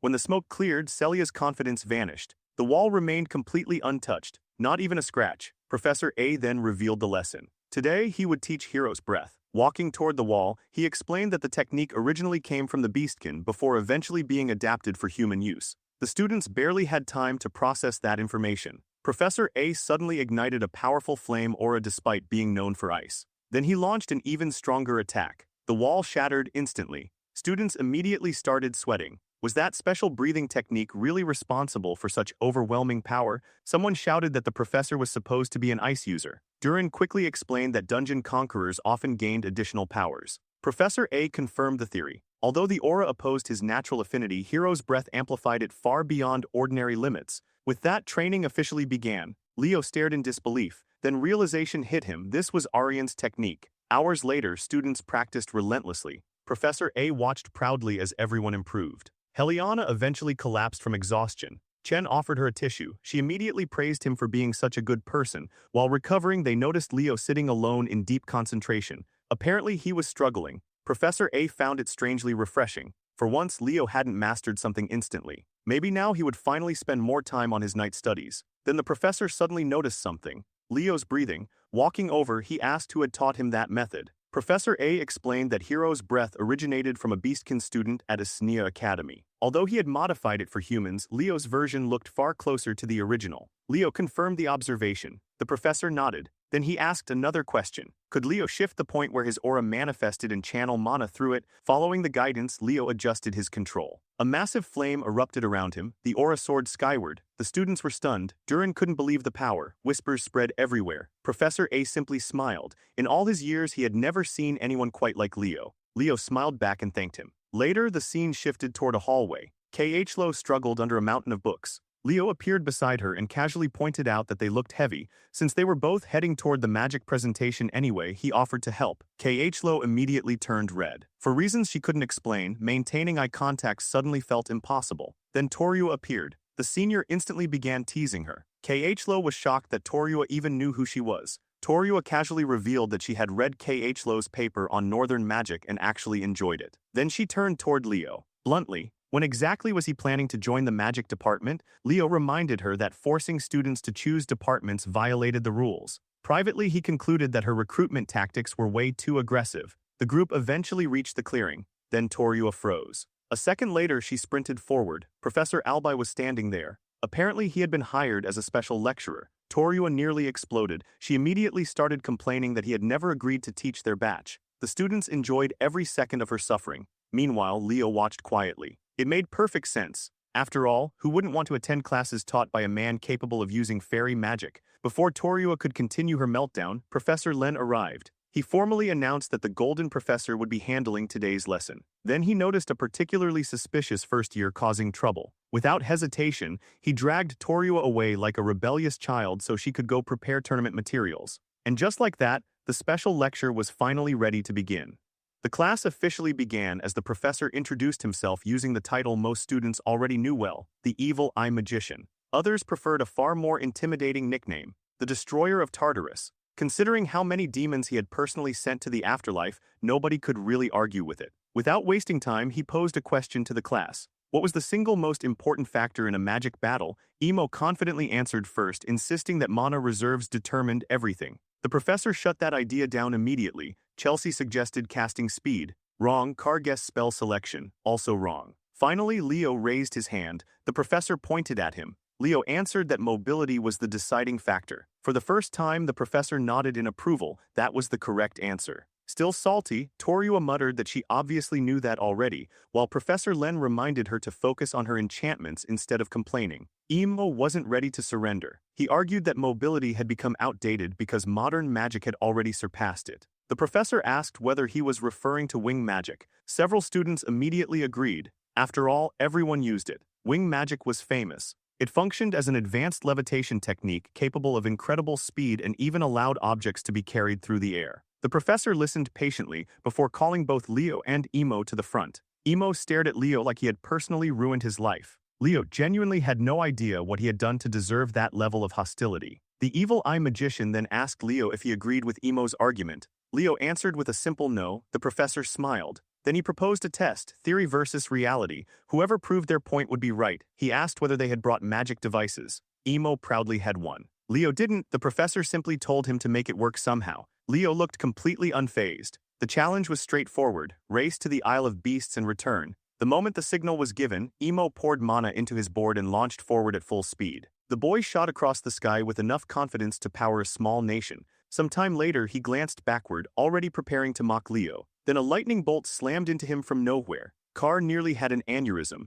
He demanded to know what Leo thought he was doing. Another lightning spell followed immediately. Leo calmly explained that if the test was about mobility, then testing his opponent's ability to evade attacks seemed perfectly reasonable. To Carr's horror, the professor agreed. Our boy then activated Phoenix Step. Aura exploded beneath his feet. A moment later, he blasted into the sky. Carr shouted that Leo was using aura in a magic class. The professor called him out again. The upcoming tournament would pit departments against each other. Those opponents would absolutely use aura. Learning to deal with it was part of the lesson. Meanwhile, Emo was desperately trying to stay balanced on his increasingly unstable board. Humiliation burned inside him. He swore he wouldn't forget this. Then he noticed something terrifying. Leo was already catching up. Fast, way too fast. Before he could react, Leo crashed directly into him. The board flipped. Emo was launched straight off. His scream echoed across the area as gravity immediately betrayed him. Thankfully, someone caught him before he hit the water. Back in class, Emo woke up just in time to hear the professor finishing his explanation. Wing magic, despite its popularity, was inferior in terms of mobility. The original fly spell remained superior. Wing magic was merely a derivative that sacrificed control for accessibility. Because of that, the students were instructed to focus more heavily on mastering fly magic. The demonstration worked perfectly. Everyone became eager to train. After class, Leo approached the professor directly. His question had nothing to do with mobility. He wanted access to the forbidden archives. The professor informed him that even teachers weren't allowed inside. Leo calmly clarified that he wasn't speaking to a professor. He was speaking to a member of House Xeringer. The evil eye magician glanced across the class before asking why Leo wanted access. Leo explained that he was searching for information regarding an unknown hero. After a moment of thought, the professor agreed to prepare a recommendation letter. However, that alone wouldn't be enough. Permission would also be required from the current head of House Xeringer, Xeringer, the Infinity Mage, a man famous for memorizing an absurd number of spells. Unfortunately, was currently away on a mission. Leo would need approval from the acting representative instead. Naturally, he asked who that was. The answer came quickly. Alina Xeringer. The scene shifted toward Summoning Island. Students whispered among themselves. The other departments had already begun their special training. Even Professor Albi had personally taught the magic students. Leo remembered a conversation he'd had earlier. Chelsea had described Alina as Academy royalty. She was the third-year representative and one of the most talented students on campus. Only 18 years old, yet already ranked second in the magic department. Carr contributed the truly important information. Apparently she was ridiculously attractive. That alone had earned her the title of queen. She had an army of admirers and was considered a leading candidate for next year's student council president. Leo quietly wondered how someone was even supposed to approach a person with that kind of reputation. His thoughts were interrupted by Professor Yura. The woman was loudly demanding to know where Ulta had disappeared to. The students immediately perked up. Surely their special summoner training was finally about to begin. Right then, Ulta came running in. He apologized dramatically while carrying an enormous pile of equipment. Then everyone noticed what he was holding. Butterfly nets. A disturbing number of butterfly nets. Professor Yura nearly exploded. She demanded an explanation. Ulta responded with complete sincerity. A fairy had apparently been spotted nearby. The students erupted. Leo instantly thought of Kieran and became suspicious. Yura looked 1 second away from spontaneous combustion. Was this really the training plan? Before she could completely lose her mind, the associate professor stepped in to calm her down. Ulta ignored the chaos and turned toward the students. Had they ever dreamed of capturing one of the legendary 3 beasts? Had they ever wanted to see a fairy? The room immediately became excited. Yura forced herself to calm down and asked for the actual plan. Ulta assured her that fairy hunting wasn't the point. Then he reminded the students of something he had said before. What was the most important quality for a summoner? Eliza answered tolerance. Wrong. The answer remained exactly the same. Love. Ulta explained that true summoners loved not only their contracted beasts but all creatures. They learned to walk beside nature rather than dominate it. That understanding was the true essence of summoning. Leo quietly admitted that the man was still weird, but the message itself wasn't wrong. Professor Yura expanded on the lesson. Summoners needed to understand creatures beyond their own contracts. They needed to build connections. That was why the students would remain on the island for 3 full days. Ulta then revealed another detail with a terrifying smile. Their dormitory paperwork had already been submitted. There would be no leaving. Panic spread instantly. Several students complained that they had other plans. Eliza seemed relatively calm. Then Ulta casually handed her a butterfly net. That calm vanished. The final twist landed like a meteor. No summons, no aura, no magic. The students would survive the forest entirely through their own abilities. Absolute chaos followed. Ulta left immediately afterward, leaving the students to suffer. Several tried arguing with Professor Yura. She simply explained that summoners differed from every other department. Their strength came from forming bonds with other beings. Because of that, they needed to learn how nature functioned without relying on power. That was why Ulta emphasized love.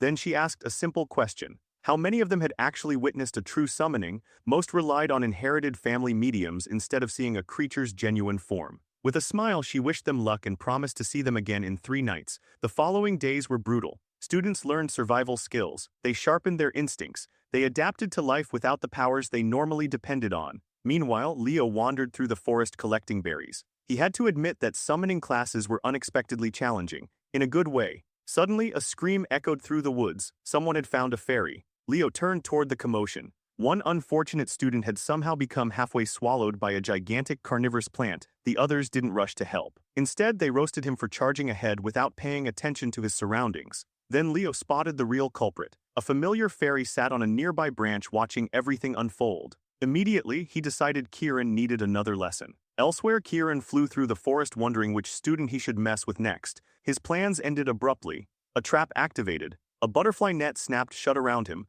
The fairy stared in disbelief. He had just been defeated by a butterfly net. Leo lifted him up and reminded him that he had already been warned. Kieran immediately defended himself. He claimed he wasn't causing trouble, he was investigating something. According to him, strange changes were happening throughout the forest. Leo remained skeptical. The fairy swore he was telling the truth. Later that night, the two sat beside a campfire. Leo asked him to explain everything. Kieran revealed that the beasts inhabiting the island had become unusually aggressive. While investigating, he accidentally crossed paths with the students. That unfortunate encounter had apparently turned him into a celebrity. Leo pointed out that the territory belonged to the phoenix Perina. Normally, she would have responded immediately if something was wrong. Then Kieran dropped another surprise. Perina wasn't even on the island. Leo blinked. The fairy explained that Fiora had discovered a message upon arriving. Her mother had left to visit the Oathbearer. The news had upset the little phoenix because she wanted to see her mother. Afterward, the pair noticed the beasts behaving strangely and decided to investigate. Fiora ventured deeper into the forest. Kieran followed after her. The explanation left Leo deep in thought. Fiora was the second strongest beast on the island. If even she had sensed something unusual, then the situation was serious. What bothered him most was the timing. Everything had started after Perina left. That couldn't simply be ignored. He attempted to contact Fiora through telepathy. Nothing, no response. Assuming she was distracted, Leo grabbed the fairy. Placing Kieran onto his shoulder, he announced that they were going to find her. He had already sensed a strange presence somewhere on the island's western side. Kieran immediately started complaining about being dragged into another dangerous situation. Unfortunately for him, Leo had already made up his mind.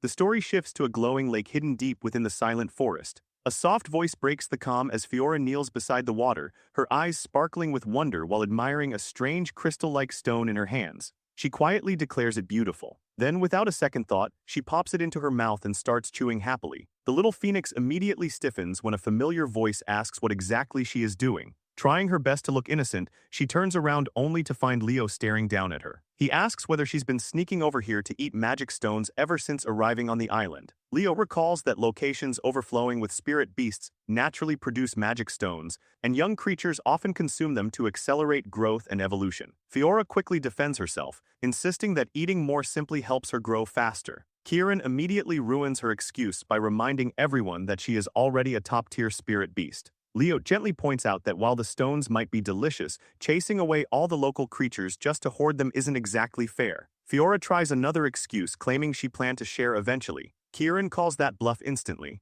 The two launch into their usual sibling-level argument. Before it escalates, Leo cuts them off and redirects the conversation toward the strange disturbances happening throughout the forest. Fiora explains that she sensed an unusual energy deeper in the woods. Before she can finish, all three suddenly freeze. An ominous presence spreads across the area. The atmosphere itself seems to darken. Leo recognizes the energy immediately. It belongs to the beast summoner they encountered before. Sensing danger, he summons his weapon and orders his familiars to prepare themselves. Then his instincts scream. He immediately shouts for everyone to move. A gigantic monstrous maw erupts toward them in an instant. Leo narrowly avoids being swallowed and quickly turns to face the attacker. The beast summoner has returned, and somehow he looks even worse than before. Additional tentacles now twist throughout his body like living parasites. The summoner laughs as he explains that he had been wondering why the number of magic stones around the lake kept decreasing. His grin widens. Perhaps fate wanted them to meet again. Leo smiles right back. In his eyes, this rivalry stretches far beyond their current lives.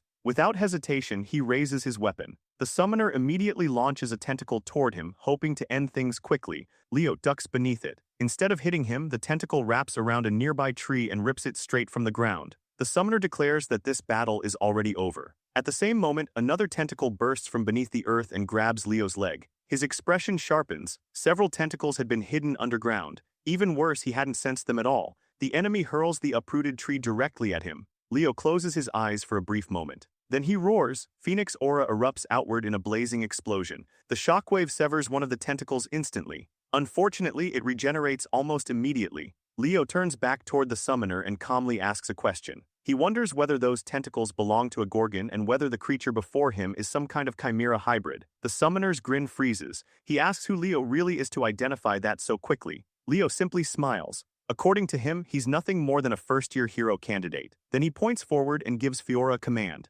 Charge. The baby phoenix launches like a missile. Her collision triggers a massive explosion that shakes the area. Kieran whistles in admiration and praises her ridiculous firepower. Leo, however, remains cautious. the battle is nowhere near finished. The summoner throws a tantrum over his damaged beast, then he decides to return the favor. Dipping his hand into the lake, he activates another summoning. A gigantic death slime emerges from the water. Like some deranged monster trainer, he proudly presents one of the strongest slime creatures in existence. Kieran immediately complains about the horrific smell. Leo responds by casting Wind Shield. Despite the danger, he admits the creature is impressive. The summoner confidently declares the battle finished. Then a new voice crashes into the scene. Someone loudly demands to know why a grown man is bullying his junior. A bolt of lightning descends from the heavens. The summoner lets out a spectacular scream as electricity detonates across his body. Alta arrives in style atop a magnificent Pegasus. The villain is left looking like overcooked barbecue. Even he seems shocked that his beast armor was destroyed so effortlessly. Then he admits that such power is expected from the strongest summoner in the department.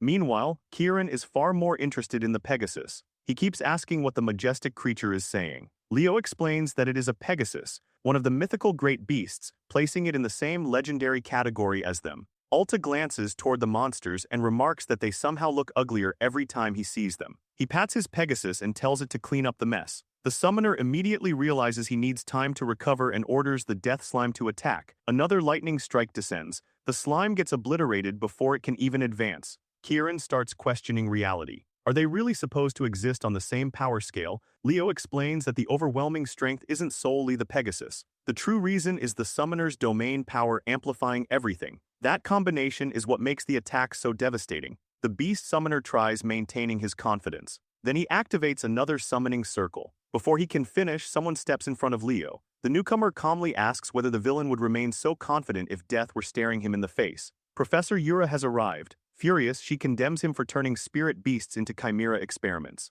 Her own summoning circle appears. The air trembles. The summoner responds by calling forth a gigantic cyclops. He mocks her, claiming that any creature she summons will be useless. Then Yura summons a tiny rat. Kieran nearly loses his mind. Leo immediately warns him not to underestimate it. Devour rats may appear harmless. They are absolutely not harmless. The tiny rat suddenly multiplies, then multiplies again and again. Within moments, an entire swarm surrounds the battlefield. Yura calmly gives one order: eat. The army of rats rushes the Cyclops. What follows is a nightmare. The giant creature screams as the swarm begins devouring it alive. For the first time, genuine panic appears on the summoner's face. Realizing things have gone horribly wrong, he reaches through a portal and grabs a scroll. Alta immediately orders him to stop and fires another lightning strike. Even while being electrocuted, the summoner manages to tear the scroll. Dark smoke erupts. Then he's gone. Alta stares at the fading smoke and wonders whether his attack missed by a fraction of a second. As silence settles over the battlefield, Professor Yura immediately turns her attention toward Leo. Specifically, she starts lecturing him for entering a restricted area. Leo explains that he was following Fiora, and Fiora was following magic stones. The explanation calms her considerably. Alta, meanwhile, starts crying tears of joy because Leo cares so deeply about his familiars. Ignoring the emotional breakdown, Yura becomes serious again. She suspects the beast summoner was attempting to corrupt the magic stones around the lake. Mounting her black wyvern, she announces that she will report everything directly to the headmaster. Before leaving, she orders Alta to continue the training while remaining cautious. Once she departs, Alta turns back toward Leo. He casually notes that Leo is the Phoenix's contractor. He even notices invisible Kieran. Thankfully, he chooses not to mention it. Leo quickly changes the subject and asks whether the Pegasus belongs to him. The Pegasus walks forward and politely introduces herself. Leo reaches out and pats her head. The reaction is immediate. She practically melts. Alta looks completely stunned. Pegasi are notoriously selective about physical contact, yet this one accepted Leo instantly. Curious, Alta asks whether Leo has worked with Pegasi before.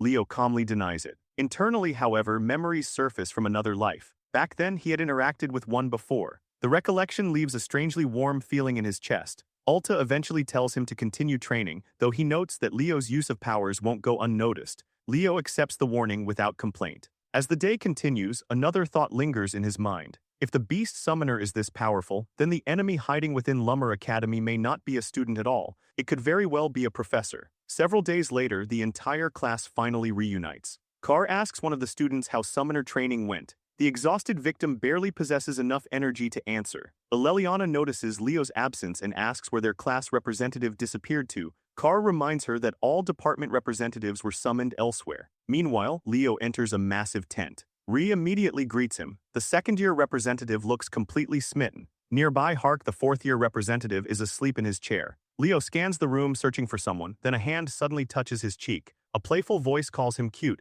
Leo immediately recognizes who it must be: Alina, the very person capable of granting archive access. Without hesitation, she asks if he wants to be her boyfriend. Leo rejects the proposal instantly. Luz practically enjoys the situation with imaginary popcorn. Alina leans closer and promises that Big Sister will take good care of him. Remaining completely unfazed, Leo tells her she's too young for him. The response catches her off guard, then she bursts into laughter. Apparently this first year is more entertaining than expected. Luz comments that Leo is every bit as impressive as the rumors suggested. Most students would fold instantly in front of Alina. Leo doesn't even blink. Asks Alina how her recent mission went. She dismisses it as painfully boring. Leo then walks over and wakes the sleeping fourth-year representative. The moment Hark opens his eyes, he challenges Ree to a fight. Ree simply smiles and promises to deal with him later. Alina immediately starts insulting him for wanting violence the second he wakes up. Hark fires back by calling her nothing more than a faction mascot. The argument escalates instantly. Both representatives begin attacking each other verbally. Luz finally intervenes and warns them that they're about to get themselves in trouble. Reese turns toward Leo and asks what he thinks of the representatives. Leo carefully replies that they seem like very good friends. Nobody believes that answer. Later, the official gathering begins. The principal arrives and greets everyone. Then he reveals why they were summoned. Starting today, all students and faculty will be completely isolated from the outside world until the competition concludes. The academy is entering full lockdown. No exceptions. Leo immediately tenses. The headmaster isn't simply preparing for a tournament. He's setting a trap. The traitor hunt has officially begun. Back in the classroom, Aleliana and Chelsea complain endlessly about being cut off from the city. Then a student suddenly announces that the location for the battle royale has been revealed. The battlefield will be Negrin, a restricted zone. Carr immediately digs through a book and reads its history aloud. The city once stood in the southeastern region. Everything changed when a hero dungeon triggered a devastating monster stampede. Although the dungeon was eventually conquered, the land became permanently cursed. No one could safely inhabit it afterward. Nella looks visibly nervous. Chelsea reassures her that the place isn't nearly as dangerous as the rumors suggest. Most reports only mention low and mid-tier monsters wandering the area. That information somehow makes everyone even more uncomfortable. Meanwhile, Leo studies the pictures in silence. Then sweat begins forming on his forehead. He recognizes the location. A memory resurfaces. Long ago, alongside Lycinas, he fought and defeated a legion commander there for the very first time. The realization leaves him deeply unsettled. Later, Leo heads straight to the library. With the determination of a man chasing answers, he begins tearing through documents one after another, searching for whatever secrets Negrin might still be hiding. Leo learns that 5 separate lakes exist within the restricted zone and immediately starts wondering which one hides Erdia. His real objective isn't the tournament. He's searching for the lost Oathkeeper of Lucas, the spirit of radiance, Luminous. Then the story jumps ahead to the long-awaited day of the tournament. The announcer launches into an overly dramatic introduction of the first-year students while parents fill the stands, anxiously worrying about the fate of their children. High above the arena, the principal and Professor Yura observe everything from afar. Yura admits that inviting such a massive audience feels risky under the current circumstances. Part of her thinks the academy should have maintained the lockdown longer. The principal calmly reassures her that the academy's defensive forces have already returned to full strength. Nearby, Perina casually displays her flames. Meanwhile, Yura is fighting for her life internally, desperately wanting to talk to the Phoenix without embarrassing herself. Before she can act, Sedan steps onto the stage. The atmosphere immediately settles. He officially announces that he will oversee the competition and confirms that the battle royale will proceed exactly as planned.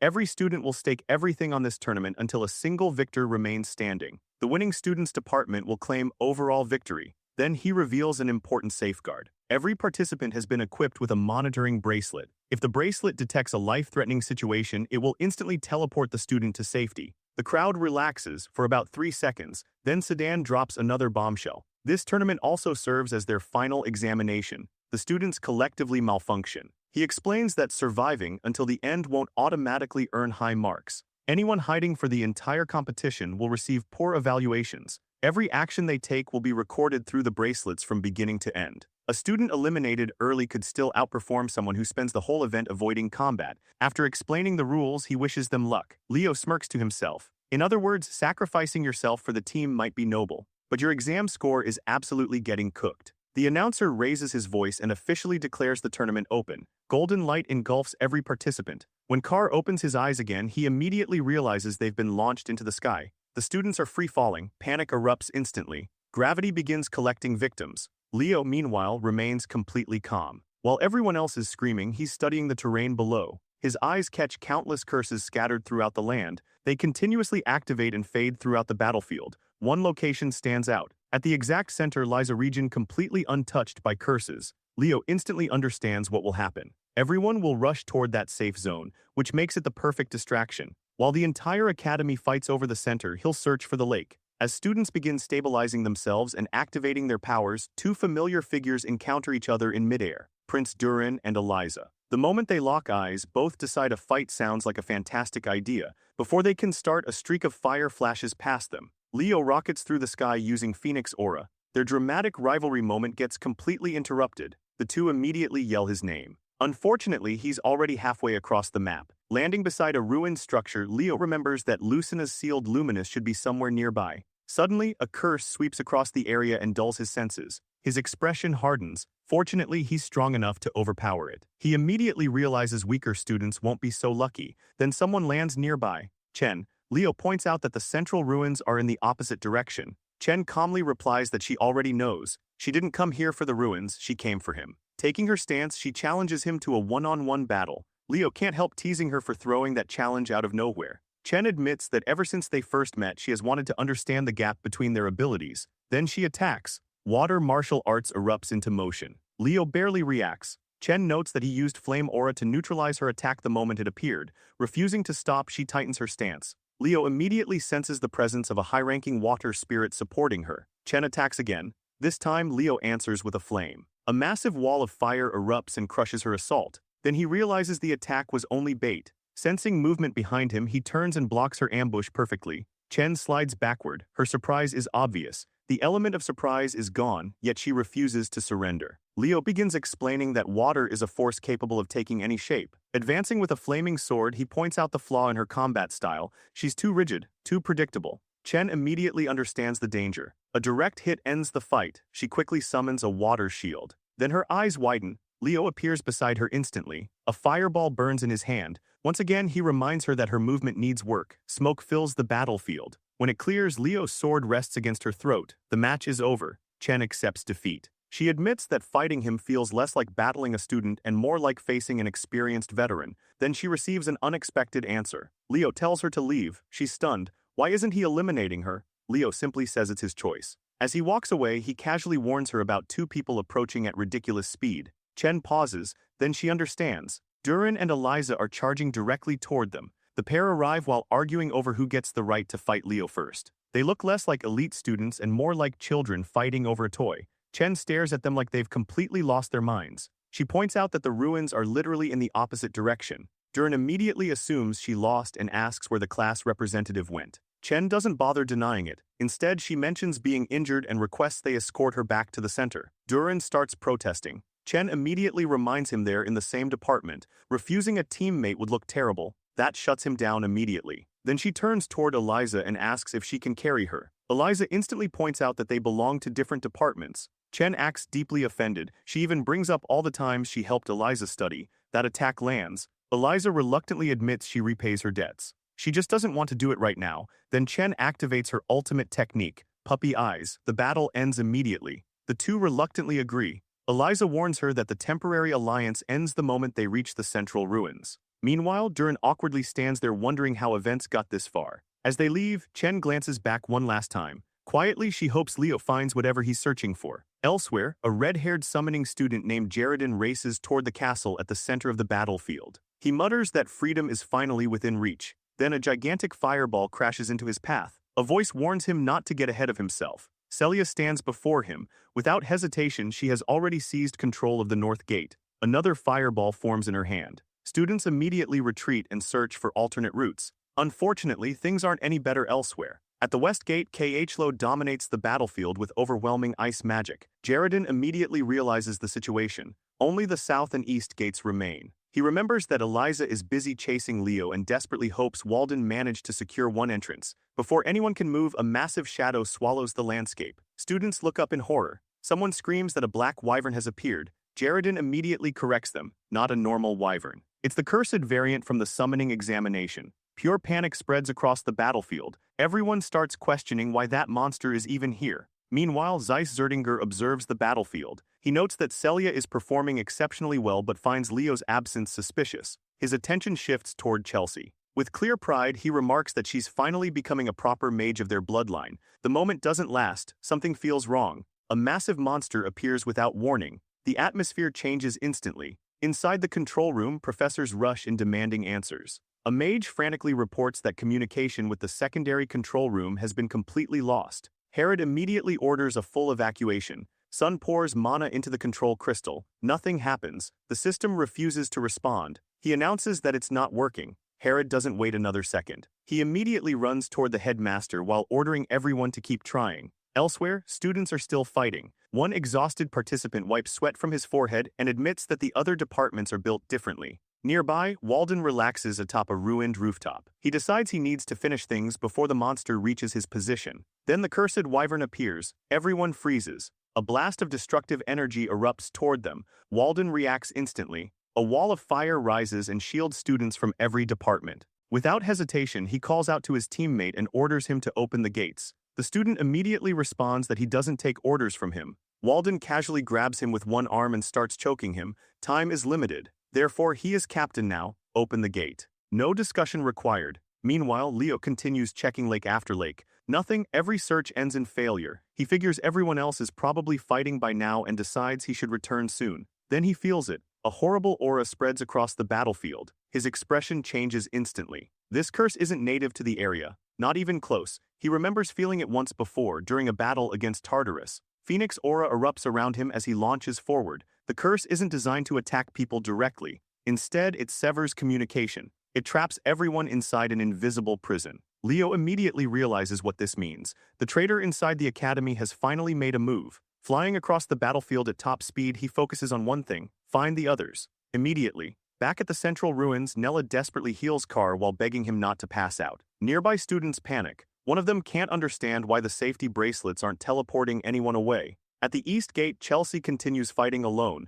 Even facing a minotaur, she refuses to retreat. Then the monster swings its massive axe. The attack catches her completely off guard. Before the finishing blow lands, someone intervenes. The minotaur is blasted backward. Abad arrives. Her older brother immediately reminds her that she's capable of casting multiple spells simultaneously. She simply needs to focus. Chelsea struggles back to her feet, trying to process what's happening. Then another tremor shakes the battlefield. Abad's expression hardens. The tournament is over. For now, the department rivalry no longer matters. Everyone must unite. Because if they don't work together, these monsters are going to wipe them all out.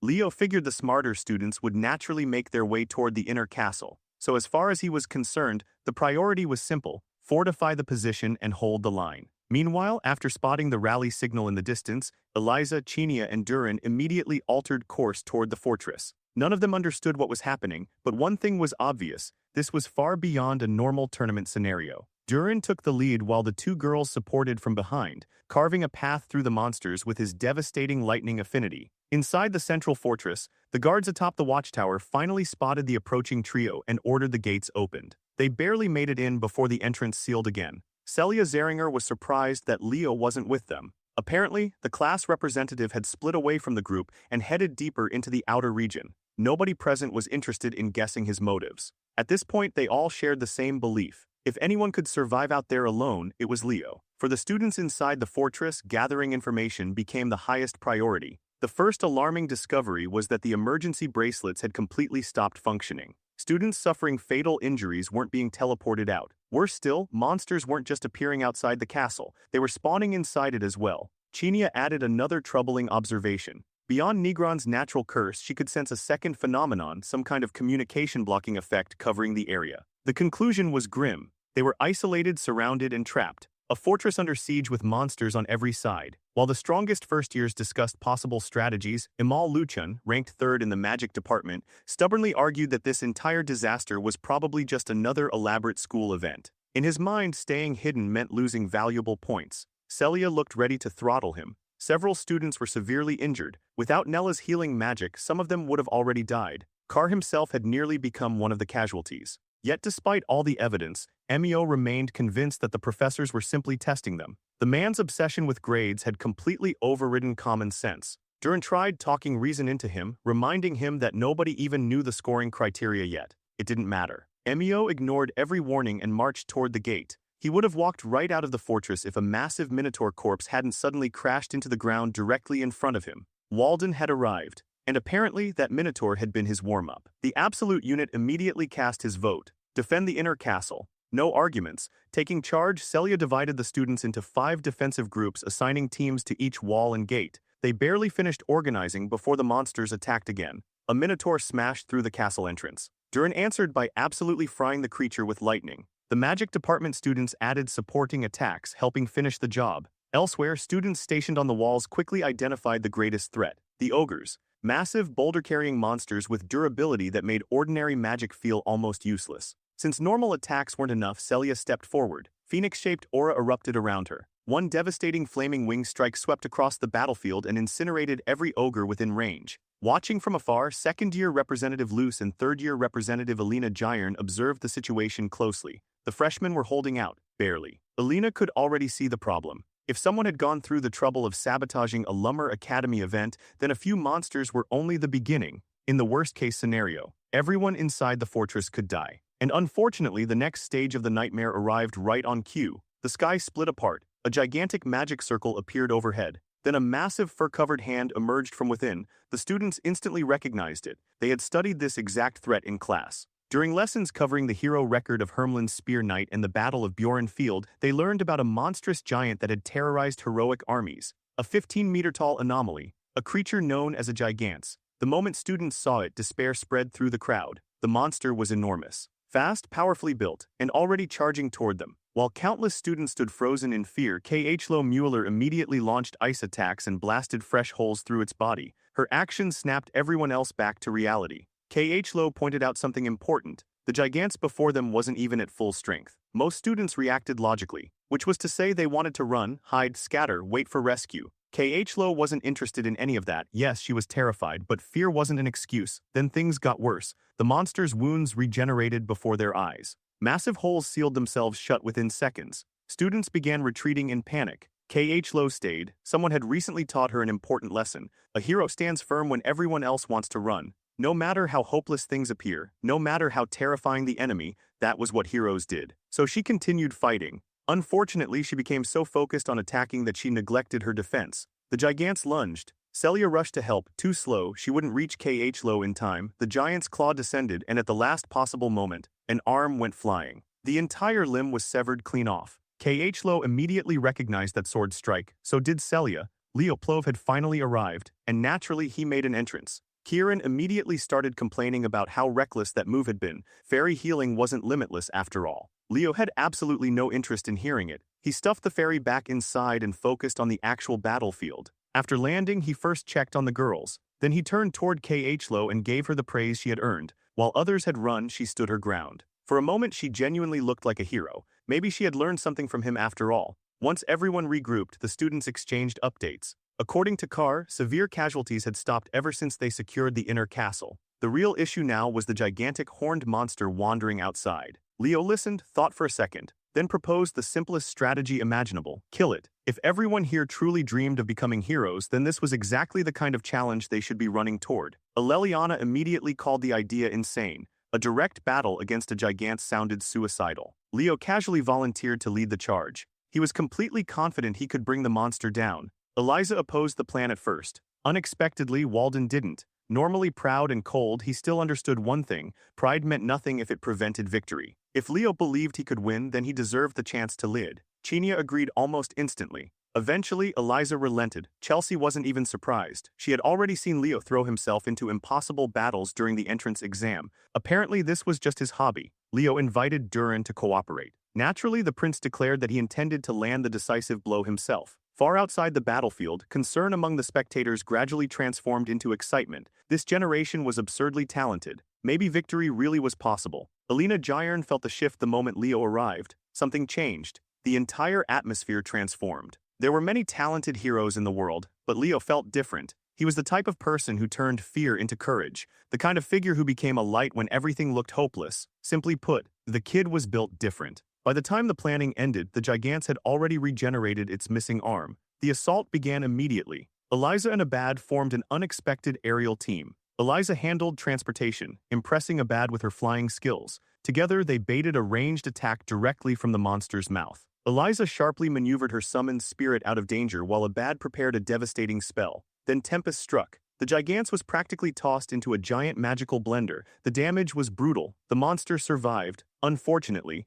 the next wave followed immediately. This time it came with fire. Celia launched herself into the sky and joined Eliza's team. Even carrying 3 passengers, the Wind Wyvern maintained enough mobility to continue the assault. Abad couldn't stop praising how naturally wind and fire complemented one another. Back on the ground, Yahello emerged again, wrapped in icy mana and ready for round 2. She quietly prepared another large-scale spell. The Gigance immediately recognized the danger and tried stopping her. Too late, her icicle spears were already formed, and they created the perfect opening for the next pair. Durin and Chinia. Chinia's water spirit demonstrated incredible versatility. Streams of water wrapped around the giant and hardened into restraints. The moment the Gigance became sufficiently restricted, Durin unleashed absolute chaos. His lightning surged directly through the water pathways, a beautiful combination attack, impossible to dodge, impossible to escape. After inflicting catastrophic damage and temporary paralysis, Walden joined the assault. Spirit chains erupted and bound the monster even further. The madman was practically restraining a giant through raw physical power alone.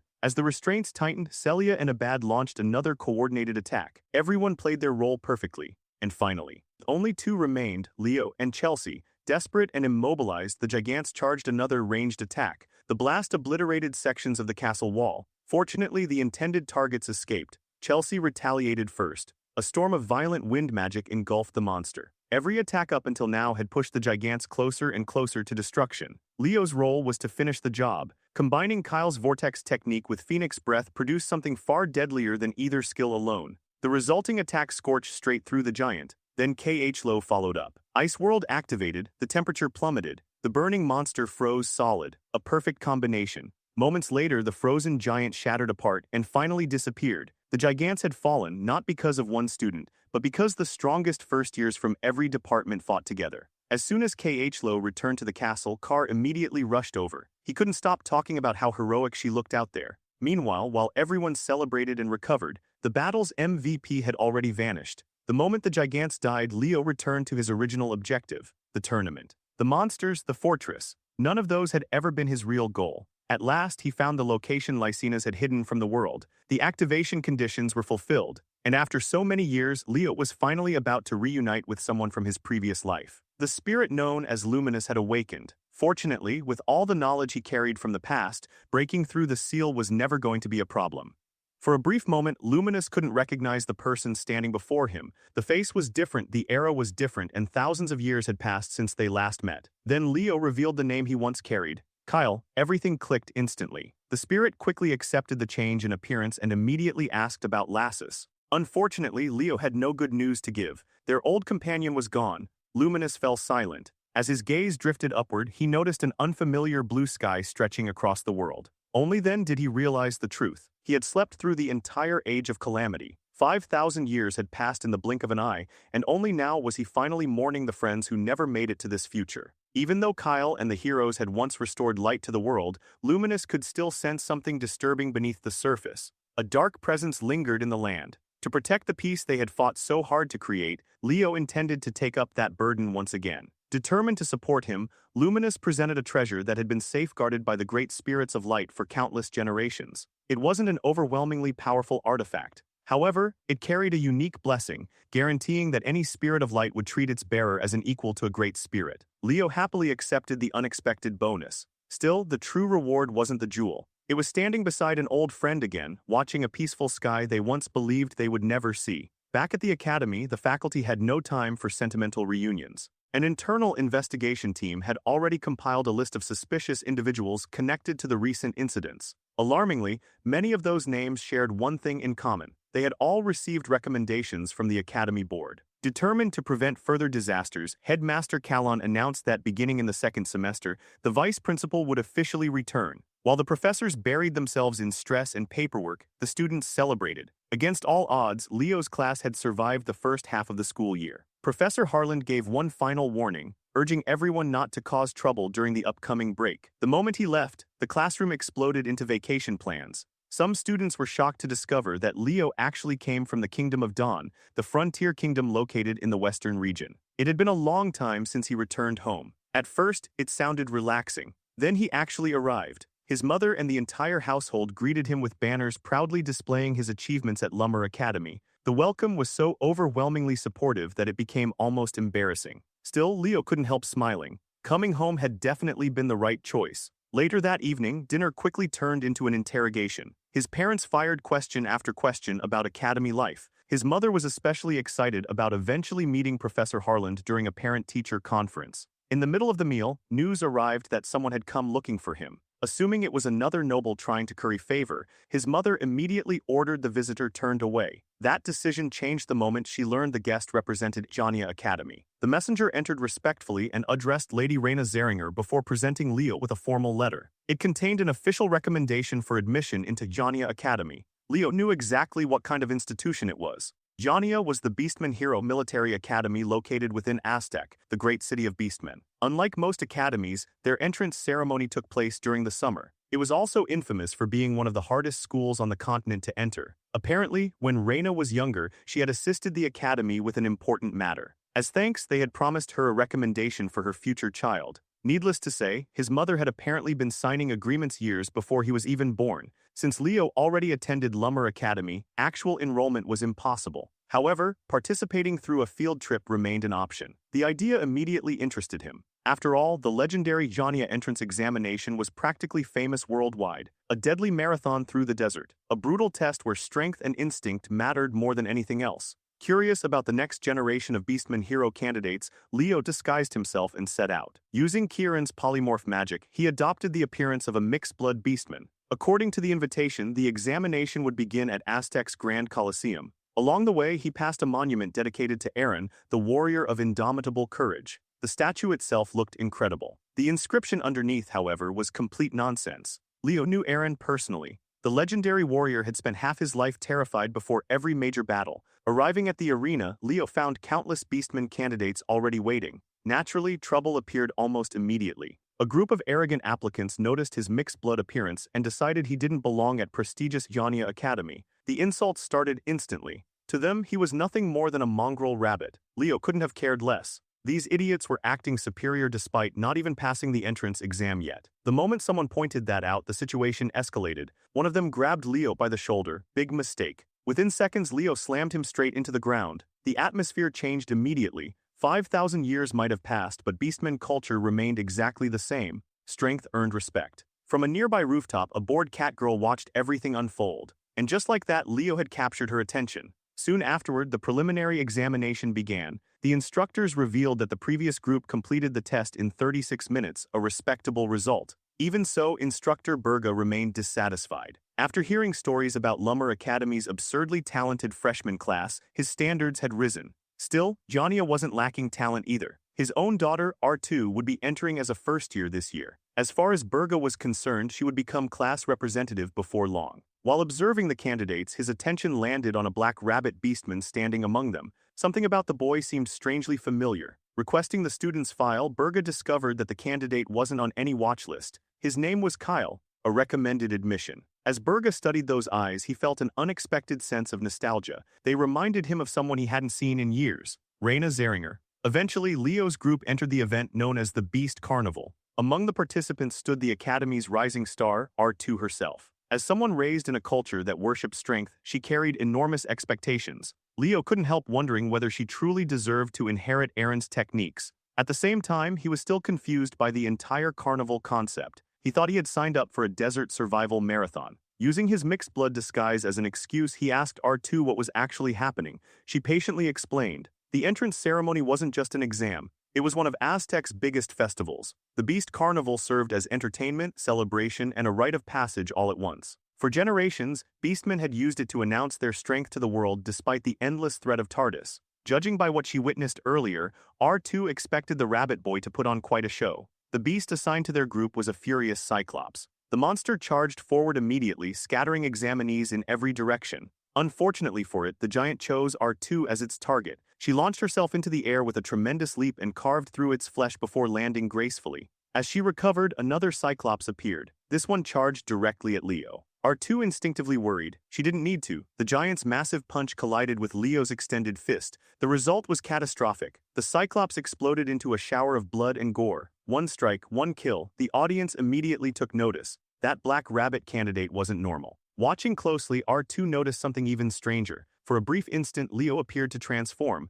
Among beastmen, moonlight could draw out dormant power. For centuries, scholars attempted to recreate that phenomenon artificially. Every attempt failed. There had only ever been one exception: Eren, the hero of beastmen. When the carnival finally ended, R2 wasted no time approaching Leo. Unfortunately, she wasn't the only one interested. His performance had already attracted attention from every direction. A cheerful wolf beastman named Dion Den casually introduced himself. R2 immediately inserted herself into the conversation, determined to push Dion aside so she could question Leo properly. Before she could get any answers, Instructor Burga arrived. The instructor announced that tomorrow's test required no explanation. The candidates would cross the Great Azure Desert. The objective was simple: depart from Aztec, survive the desert, reach Jania Academy. Every beastman present understood how deadly that journey could be. Burga offered only one piece of advice: never mistake recklessness for courage. Afterward, the recommended students were asked to introduce themselves. Normally, future applicants attended free Jania lectures to earn recommendation letters.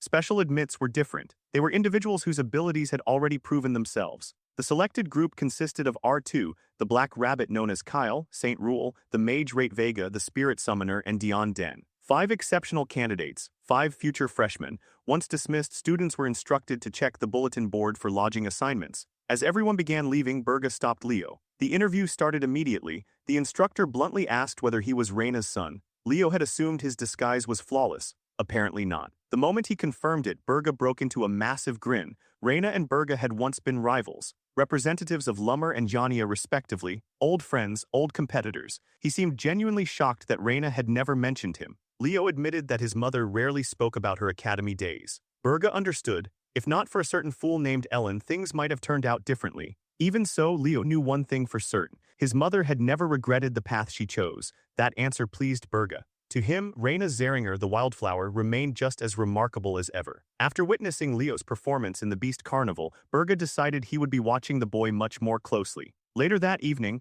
Leo arrived at his assigned dormitory. To his surprise, the accommodations were significantly better than the ones in El Salvacia. After taking a shower, he finally had a chance to relax. That peace lasted approximately 3 seconds. R2 crashed through his window. Apparently she still hadn't given up on questioning him. The moment she entered, she realized she had chosen the absolute worst possible timing. The black rabbit was very much not dressed. After a painfully awkward moment, Leo quickly got changed and invited her to speak. Now that she finally had his attention, R2 was ready to continue the conversation she had been chasing since the Beast Carnival. R2 finally voiced the suspicion that had been eating away at her ever since the Beast Carnival. She accused the black rabbit of transforming into a beast through sheer willpower alone. Instead of denying it, Leo casually proved her right. Right there on the spot, he demonstrated the transformation. What surprised him most was that while disguised as a beastman, he could actually access Hero's breath. The technique worked, but not without consequences. Maintaining the state for too long came with brutal drawbacks. Even so, there was one important detail. Throughout history, only a single beastman had ever wielded the technique freely: Lord Eren himself. R2 was still trying to process that revelation when Leo casually dropped another bombshell. He offered to teach her. To anyone else, it would have sounded impossible. To Leo, it was simply practical. Sooner or later, someone would need to inherit Eren's legacy. The coming war against Tardaros would demand powerful heroes. Perhaps this was one of the reasons fate had returned him to this era. If R2 could prove herself worthy of becoming a true hero, he would gladly pass down Eren's techniques. Rather than feeling offended, she treated it like a challenge. Her instincts were screaming that this rabbit boy was looking down at her from an impossibly high place, and she intended to climb up there. The second day of Jania's entrance ceremony arrived. Candidates gathered for the legendary crossing of the Great Azure Desert. Among the spectators were Professors A and Yura from Lummer Academy, quietly observing the competition. One name in particular caught their attention: Kyle. Professor A couldn't help wondering whether this Kyle would turn out to be a braggart or the beginning of a new legend. Naturally, thoughts of Kyle reminded him of Leo. Then they spotted R2 marching toward the starting line. She looked exhausted. Apparently she hadn't slept at all. The reason was simple. She had come to remind the Black Rabbit about their agreement. The excitement alone had kept her awake all night. She wanted him watching closely. Seeing the interaction between this year's strongest prospect and the mysterious rabbit boy only deepened the professor's curiosity. Then both professors froze at the exact same time. The realization hit them like lightning. The black rabbit was Leo. The disguise had fooled almost everyone, not them. Before the ceremony officially began, all recommended candidates were required to take an oath. One by one, they placed their hands upon Lord Aaron's hero record and recited the declaration. In Aaron's name, they would never act cowardly. As Leo and R2 spoke the second part of the pledge, something impossible happened. The pages began to glow. Then the glow intensified. Moments later, a pillar of radiant light erupted into the heavens. Everyone stood frozen. Professors, instructors, officials, nobody could believe what they were witnessing. Aaron's hero record had opened, not just opened, it had awakened an entire hero world. Aaron's beginning, Aaron's prologue, the deputy director immediately panicked. For thousands of years, Aaron's page had never reacted, never once. If this phenomenon was related to dungeonization, successfully clearing it could grant access to one of the rarest inheritances imaginable. The problem was obvious. The people who triggered it were merely entrance candidates. When R2 opened her eyes again, the world around her had changed. Darkness stretched endlessly overhead. No blue sky, no sunlight, only an oppressive gray void. Confused, she struggled to understand where they had been taken. Leo calmly pointed upward. The moment she saw the sky, everything changed. Unlike her, Leo immediately recognized this place. He had lived through it once already. This was the world of 5,000 years ago, the age of despair, the era when Aaron still lived. Even the city was familiar, a refugee settlement known as Lakar. Leo remembered a similar experience from hero studies. When he touched Berkia's hero record, he had entered her hero world. However, synchronizing with his own records and entering someone else's story were entirely different things. A message appeared before them. Their objective was clear: find Aaron, find Lysar. The existence of a direct objective meant this wasn't a standard hero dungeon. At the same time, all contact with the outside world had been severed. There would be no help coming. Leo noticed R2 trembling beside him and worried she might be overwhelmed. In reality, she was barely containing her excitement. The objective literally involved meeting Aaron, her idol, the legendary hero himself. Naturally, she assumed finding someone that famous would be easy. Just ask around. Simple. That logic made perfect sense for someone from the modern era. The problem was that history books and reality rarely matched. Still, Leo allowed himself to be dragged along by her enthusiasm. The results were disastrous. People ignored them, dismissed them, yelled at them. One particularly questionable elf stumbling out of a rundown tavern even tried inviting them back to his room. After enough failed attempts, Leo decided they needed shelter before nightfall. Based on what he remembered, he estimated the year to be 1462, 20 years into the Age of Calamity. If his calculations were correct, there was someone important living in the city. Trying to recall the streets from memory, Leo guided R2 through the dark back alleys of Lakar. After covering considerable distance, they still hadn't found anywhere suitable to stay. Then trouble found them first. A man suddenly moved toward R2 from the shadows. Her instincts reacted instantly. She struck first. Leo immediately told her not to fight. She ignored him. The result was humiliating. The mysterious man effortlessly grabbed her by the throat and demanded answers. If they couldn't explain themselves properly, he threatened to kill them both. Leo quickly stated that they had been told to come here. The stranger demanded specifics. So Leo mentioned a particular name, Doppelganger Aaron. The reaction was immediate. The man released R2 at once. Then he quietly instructed them to follow him. That night, he led them to a small shack and offered them a place to stay. The serious conversation could wait until morning. Once things settled down, Leo stepped outside alone. No matter how many times he saw it, the sky of the Age of Calamity still sent chills down his spine. Beyond Lakar's boundaries, the darkness looked endless. Based on the strange limitations surrounding the city, Leo suspected the hero world's activity was restricted to this region. During the midterm incident, objectives hadn't appeared until after Chube's defeat. This situation felt different. The conditions ruled out a simple monster rampage. Normally, hero worlds were opened by the hero themselves or by artifacts deeply connected to them. Recently, Leo had begun suspecting a third possibility. Someone closely connected to the hero could also serve as a key. It was only a theory, but if Aaron's world had opened because of Leo's presence, it explained far too much. The thought lingered in his mind. Was his reincarnation truly a coincidence? Or had something greater been guiding events all along? If hero records existed specifically for heroes destined to be reborn, then perhaps the complete destruction of Erebus wasn't impossible after all. The night passed quietly. The next morning, Leo was abruptly awakened by his very loud catgirl roommate. R2 proudly announced that she had recovered perfectly from the previous night's incident. Leo patiently explained the misunderstanding and the events that followed. Almost as if summoned by the conversation itself, the man from last night appeared shortly afterward. His name was Egon, the guardian of the azure sky. A hero of the Age of Calamity, Egon looked genuinely surprised by R2's absurd recovery speed. He also offered a sincere apology for attacking them. Apparently, he hadn't realized how young they were in the darkness. To make amends, he invited them to breakfast. R2 wasn't fully convinced. She followed cautiously. Leo wasn't worried. He knew exactly who Egon was. During the Age of Calamity, Egon had been Eren's mentor, a heroic figure whom the subjugation force once tried to recruit. Unfortunately, the man Leo met in the future had been completely broken, an empty shell. Compared to that version, the Egon standing before him now seemed healthy,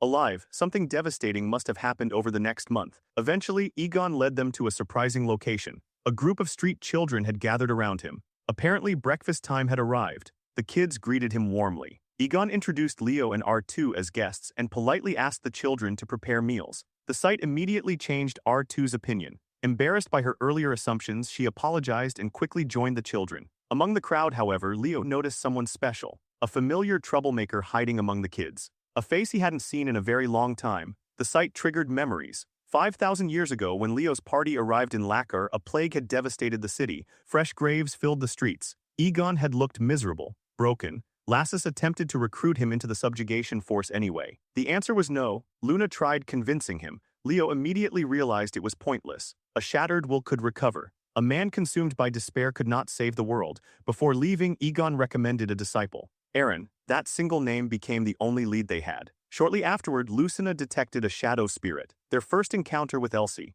Leo hadn't expected to see her again inside this hero world. In the original timeline, they weren't supposed to meet for another year. Perhaps avoiding her entirely would be wiser. Back in the present, Leo sat down with Egon and R2 enjoying a warm bowl of stew. During the meal, he asked the obvious question. Did Egon know where Eren was? Unfortunately, the answer was no. He hadn't seen his disciple in over 6 months. This revelation shocked R2. It was also the first time she learned that Egon was Eren's master. To make matters worse, Egon didn't exactly speak highly of him. The legendary hero from history books. According to his own teacher, Eren was a coward, a runaway, someone who constantly avoided battle. The information hit R2 like a truck. Her entire worldview started cracking apart. Even so, Egon admitted one thing. Eren possessed extraordinary talent. His power far exceeded his age. Unfortunately, his fear prevented him from using it properly. Unable to handle hearing her idol slandered so casually, R2 excused herself and fled outside. Once she was gone, Leo shifted the conversation. He revealed that Eren had once saved him.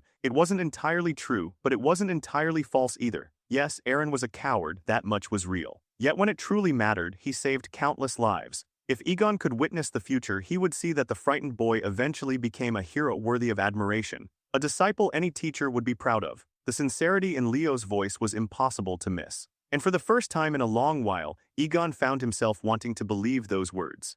After giving the guardian of the azure sky a reason to lift his head again, Leo turned his attention to the far more shaken R2. The reason she couldn't accept the idea of Eren being a coward was simple. Eren was the one who had given her courage. As a child, she had been timid, fearful, and ready to quit whenever training became difficult. Back then, her father reminded her that she carried the name of Lord Eren. Something changed inside her from that day forward. Determined to become as brave and dependable as the legendary hero, she pushed herself harder than ever. Leo listened quietly before offering a different perspective. Yes, Eren had been a coward, but that same coward saved the world. When everyone else drowned in despair, Eren was the one who kept moving forward. When others surrendered to fear, he chose to stand up anyway. That was precisely why the gods recognized him as a hero. If anything, his flaws made his achievements even greater. The words struck home instantly. R2's spirit bounced back almost immediately. She really was frighteningly easy to influence. As the conversation settled, another realization surfaced in Leo's mind. During his previous visit to this cursed city 5,000 years ago, he had never seen any children.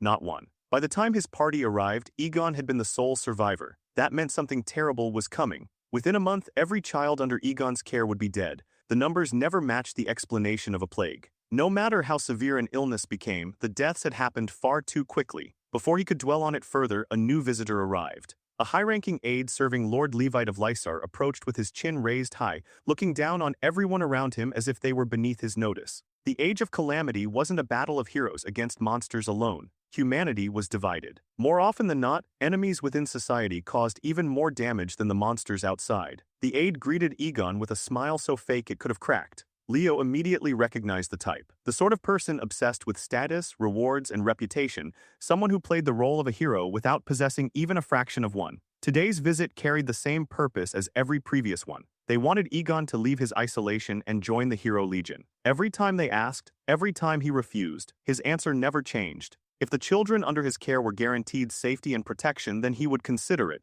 The aide promised to relay the request. Then his real objective emerged. He demanded the sword known as Shaitan, the blade that devoured darkness. Leo's eyes narrowed. He knew that weapon well. In his era, Shaitan had been considered one of the most powerful blades in existence. What shocked him wasn't the sword itself, it was the implication. Eren had never once mentioned that his master wielded Shaitan. Weapons like that were normally passed down to worthy disciples. Egon calmly claimed the sword had been destroyed in battle a decade ago. The aide clearly didn't believe him. Instead, he accused Egon of greed. That was enough. The guardian of the azure sky finally lost patience. Whether he was lying or not wasn't anyone else's concern. If the aide wanted the sword so badly, he was welcome to try taking it himself. A faint leak of Egon's aura was all it took. The man's confidence shattered instantly. His face paled. His legs nearly gave out. Moments later, he retreated with his tail practically tucked between his legs. Unfortunately, everyone knew the harassment would continue. As long as Egon remained in Lysar, the Lord's people wouldn't stop coming. Once the visitors left, Egon apologized to the children for exposing them to such ugliness. The kids shrugged it off. R2, however, had become curious about the Hero Legion. Egon explained that it was exactly what it sounded like, an army being assembled to challenge Erebus. Nothing more. Naturally, she asked why someone as powerful as him refused to join. His answer was painfully simple. If he left, nobody would take care of the children. R2 immediately protested. Surely the state was responsible for protecting orphans. Egon laughed bitterly. The authorities would rather abandon a handful of vulnerable children than waste resources on them. In their eyes, sacrificing a few for the many was acceptable. The explanation infuriated R2. Everything she believed about heroism was being challenged at once. Egon pointed out that she spoke like someone who had never spent a single day living through the age of calamity. Perhaps the ability to cling to idealistic beliefs was a privilege only the young possessed. In a better world, he admitted, he would have liked to think that way too. Leo quietly disagreed. In his eyes, Egon was already following that path. If he weren't an idealist, he would have abandoned the children long ago. The fact that he continued protecting them proved exactly what kind of man he was. For a moment, Egon found himself speechless. The rabbit boy looked young, far too young, yet his words carried the weight of someone who had seen the world at its worst. Realizing introductions had somehow never happened, R2 enthusiastically introduced herself and her companion, the black rabbit known as Kyle. The name caught Egon's attention immediately. He recalled hearing stories about another man called Kyle, the so-called surviving hero. For the first time, R2 seriously considered that the legendary figure dismissed by many as a myth might have truly existed. Before she could launch into an endless stream of questions,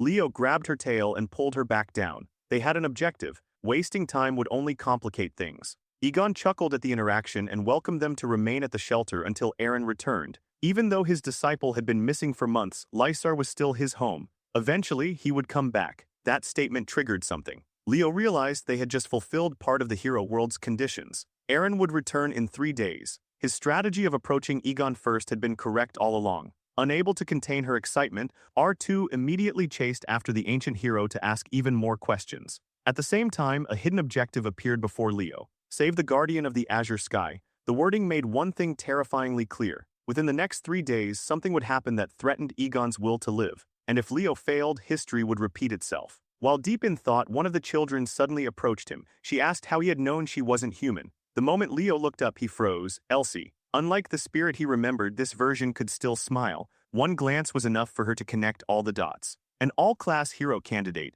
an exceptional spirit summoner, someone carrying light spirits. In her mind, there was only one answer: Kyle, the surviving hero. No matter what excuses he gave, Elsie wasn't buying them. The biggest giveaway was the orb of light in his possession. Only someone connected to Lucas could carry such an item. The conclusion wasn't entirely accurate, but it wasn't entirely wrong either. Apparently, rumors had spread that Lucina had joined the effort to defeat Erebus. That was exactly why Elsie approached him. Unlike the distant and cynical spirit Leo remembered, this Elsie was vibrant and full of life. She wanted to help save the world. More than anything, she dreamed of seeing stars. As a spirit born during the Age of Calamity, she had never witnessed a true night sky, only darkness. She rambled excitedly about Lucina's accomplishments, especially the stories surrounding the defeat of Legion Commander Jormungand. To Elsie, Lucina was the perfect hero. Yet despite all that admiration, she eventually chose Kyle as her contractor instead. The reason remained a mystery. Then she casually revealed a secret that nearly stopped Leo's heart. The sword that devoured darkness.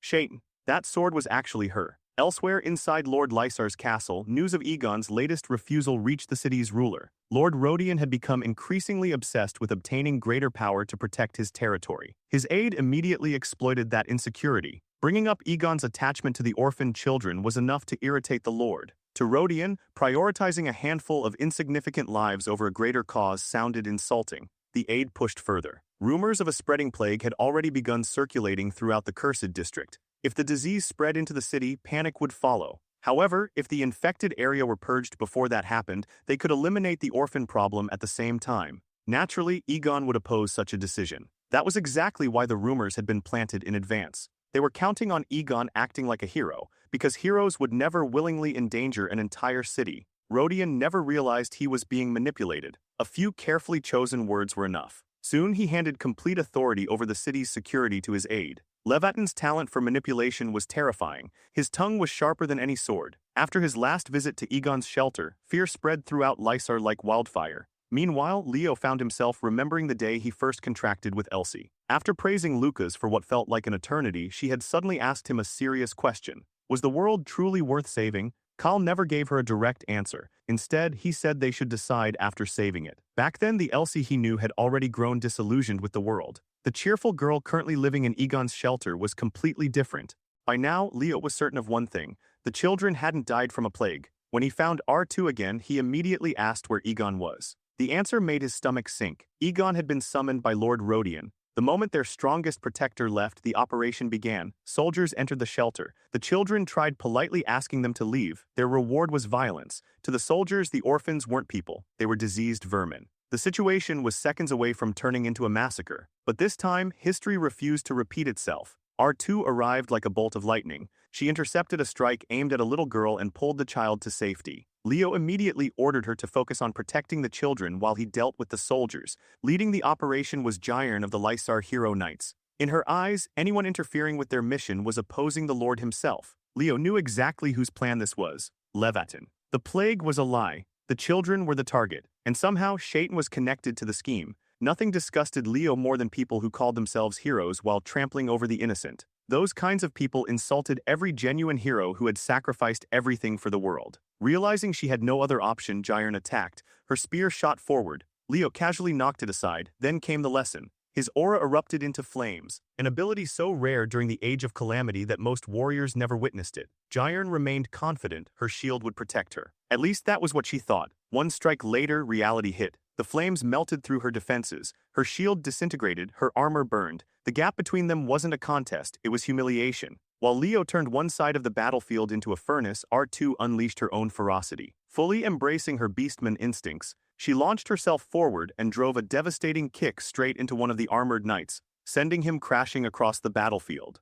After dropping one soldier with ease, R launched herself skyward and shifted positions above the largest cluster of enemies. The moment she came crashing down, knees first, the entire formation collapsed beneath her. Watching the display, even Leo couldn't help being impressed by how naturally she wielded elasticity aura. Fighting alongside her only made R more eager to eventually learn Leo's flame aura for herself. Meanwhile, the badly burned commander staggered to her feet and spat out a bitter promise that Lord Levatin would avenge her. Even then, she couldn't stop insulting Egon's children, sneering at them as filthy orphans. That comment immediately struck a nerve. At that point, Leo calmly told R to take the children somewhere safe for a while. She understood the tone instantly. Whatever came next wasn't something kids should witness. Xeringer mistook his words for hesitation and smugly asked if he was finally ready to surrender and beg for mercy. She couldn't have been more wrong. Leo hadn't sent the children away to protect them from battle. He'd sent them away to protect them from what he was about to do. Only when death stood directly in front of her did Xeringer try pleading for her life. Too late.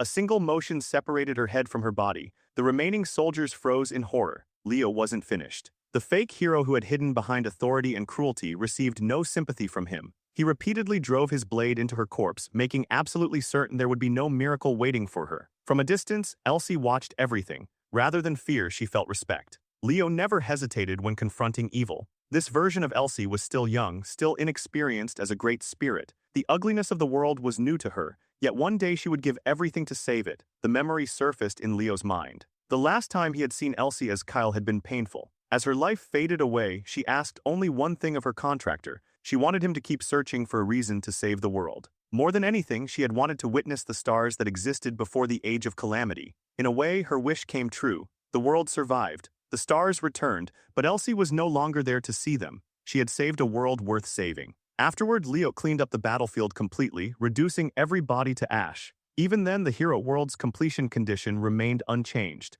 That meant one thing: Egon's shelter was still in danger. Egon remained trapped inside the Lord's castle, yet Elsie alone should have been more than capable of handling ordinary soldiers, which meant the real threat was something else, something powerful enough that even a great spirit couldn't stop it alone. And if that was true, Leo wasn't entirely confident he could handle it either. Just then, Elsie sensed it. Stronger enemies were approaching. The first attack had failed. The second would be far more dangerous. Defending the children while surviving the assault wouldn't be easy. Thankfully, Leo already had a solution. They needed Eren. According to the objective, Eren wasn't supposed to return to Lysar for another 3 days. But Leo knew better. The previous night, he had confirmed the hero world's active boundaries. If the page owner had already manifested somewhere inside the zone, then Eren was already here. He instructed R to focus on defense and avoid taking unnecessary risks. R immediately doubted that Leo intended to follow that same advice himself. She had become a hero candidate because of Eren the Brave. There was no chance she'd back down now that her idol might actually be within reach.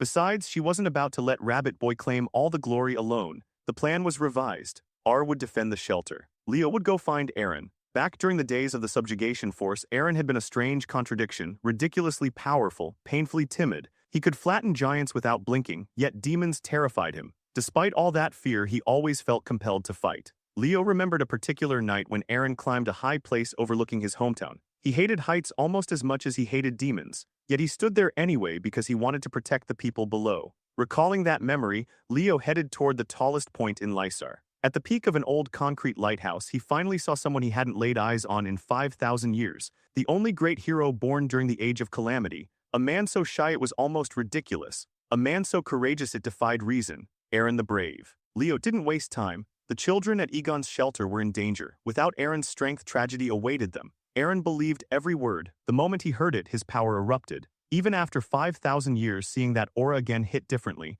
the radiance alone made it obvious. Eren was an absolute monster. Before launching himself from the lighthouse, Eren suddenly asked the Rabbit Boy if they had met before. Leo answered honestly, not yet, but they would, soon enough. Satisfied, Eren blasted forward like a living missile. Watching him go, Leo smiled. Some things never changed. Back then and now, Eren always ran at full speed whenever someone precious needed saving. Meanwhile, R had hidden the children inside an abandoned house nearby. Unfortunately, the second wave found them fast. This time, the enemy wasn't some disposable commander. Lord Levatin himself had arrived. His soldiers had failed. Now he had to dirty his own hands. R completely outclassed him. She danced around his attacks, exposing every weakness in his technique. The man relied entirely on brute force, nothing else. Then a concentrated bolt of mana suddenly disrupted the rhythm of the battle. R immediately called him out. Levatin wasn't a warrior. He was a mage pretending to be one. The corrupt noble hadn't accounted for beastfolk children interfering with his plans. As long as Egon remained contained, he'd believed victory was guaranteed. R aggressively pressed the advantage.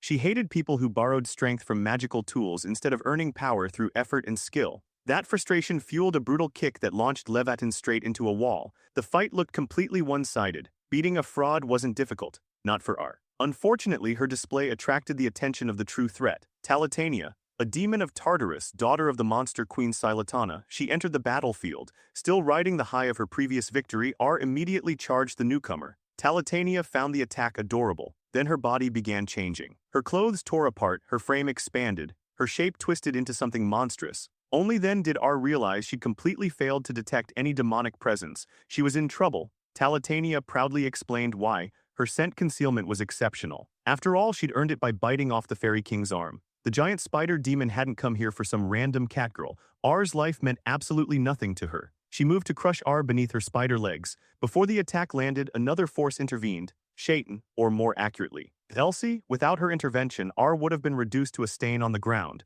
Elsie corrected the demon immediately. Shaitan was merely the name of a sword she once wielded. Talitania couldn't care less. The only thing she wanted was a taste of great spirit flesh. She struggled against Elsie's shadow restraints. To her surprise, they held. Shadow after shadow wrapped around her body. The bindings multiplied. Within moments, the giant spider was completely immobilized. It was history repeating itself. 10 years earlier, Elsie and Egon had defeated Talitania together. R had no idea one of the children was secretly a great spirit. Unfortunately, Talitania had learned from her defeat. One sharpened leg finally broke free. It pierced straight through Elsie's body. The impact blasted R away and shattered the restraints. Talitania escaped. A single wound couldn't kill a great spirit. Elsie continued fighting. Shadow after shadow battered the demon, yet despite the punishment, Talitania survived, mangled, broken, half-regenerated, but alive. As her body reconstructed itself, she mocked Elsie. An immature great spirit without a contractor could never defeat the daughter of the monster queen. Nothing stopped her from devouring spirit flesh. While Talitania focused entirely on Elsie, R seized the opportunity. She launched a devastating kick straight into the demon's head. The blow connected. It hurt. But it wasn't enough. All it accomplished was making Talitania even hungrier. Now the catgirl looked less like an enemy and more like dinner. For the first time, real fear gripped R. Her thoughts drifted toward the coward who had saved the world. If she truly wanted to follow Aaron's path, this was her chance. Her body trembled. Every instinct screamed at her to run. Still, she'd rather attack than surrender. Unfortunately, courage alone wasn't enough. Trying to defeat a named demon was far beyond her current ability. To Talitania, she was little more than a snack. R's injuries piled up quickly. She tried standing, failed. She ordered her legs to move, nothing happened, then suddenly light. A blinding radiance exploded across the battlefield. Everyone turned. At the center of that impossible glow stood a younger version of the man every beastman revered. At the same time, Elsie was reaching her limit. Constantly repelling Talitania's attempts to consume her was exhausting even for a great spirit. The demon princess finally stopped advancing,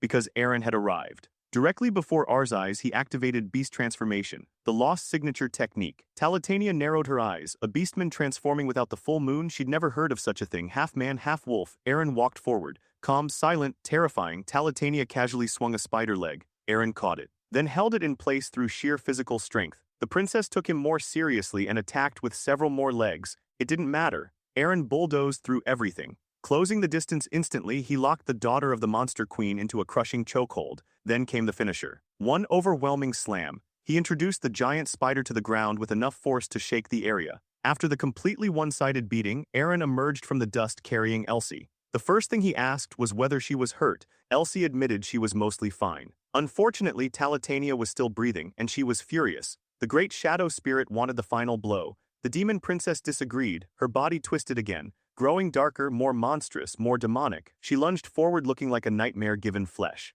Aaron had no intention of waiting for her transformation to finish. His body erupted with power once more.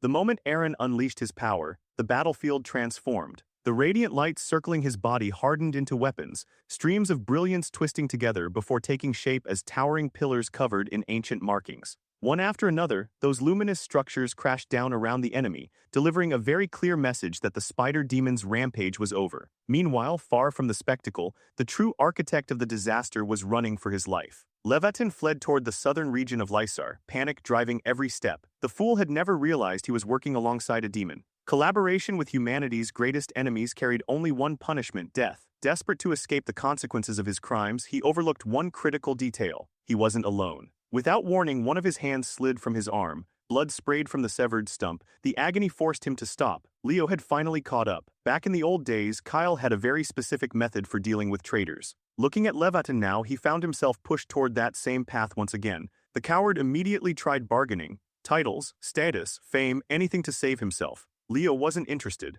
What value did any of those things have when the world itself was at stake? Back at Egon's shelter, the night had become brighter than day thanks to Aaron's overwhelming display. With the Spider Princess temporarily out of the picture, R finally got her chance to completely lose composure. The catgirl was fangirling so hard over the younger version of Aaron that it was almost impressive. Leo regrouped with everyone and checked on Elsie first. Despite having a hole punched through her body earlier, the Great Spirit had already recovered completely. More importantly, she was proud. In her eyes, they had won. Leo knew better. Talitania wasn't the type of monster who stayed dead. She had destroyed kingdoms. It would take far more than that to erase her permanently. As the group settled down, Elsie suggested that Aaron should eventually join Lucas and the others in the future subjugation force. Leo smiled, ruffled her hair, and agreed. Somewhere during all of this, Elsie had reached a realization. She no longer wanted to contract with Lucas. She wanted Kyle. The decision was surprisingly simple. She liked him. That was enough. Leo admitted he was honored, but he technically didn't have the authority to form another contract right now.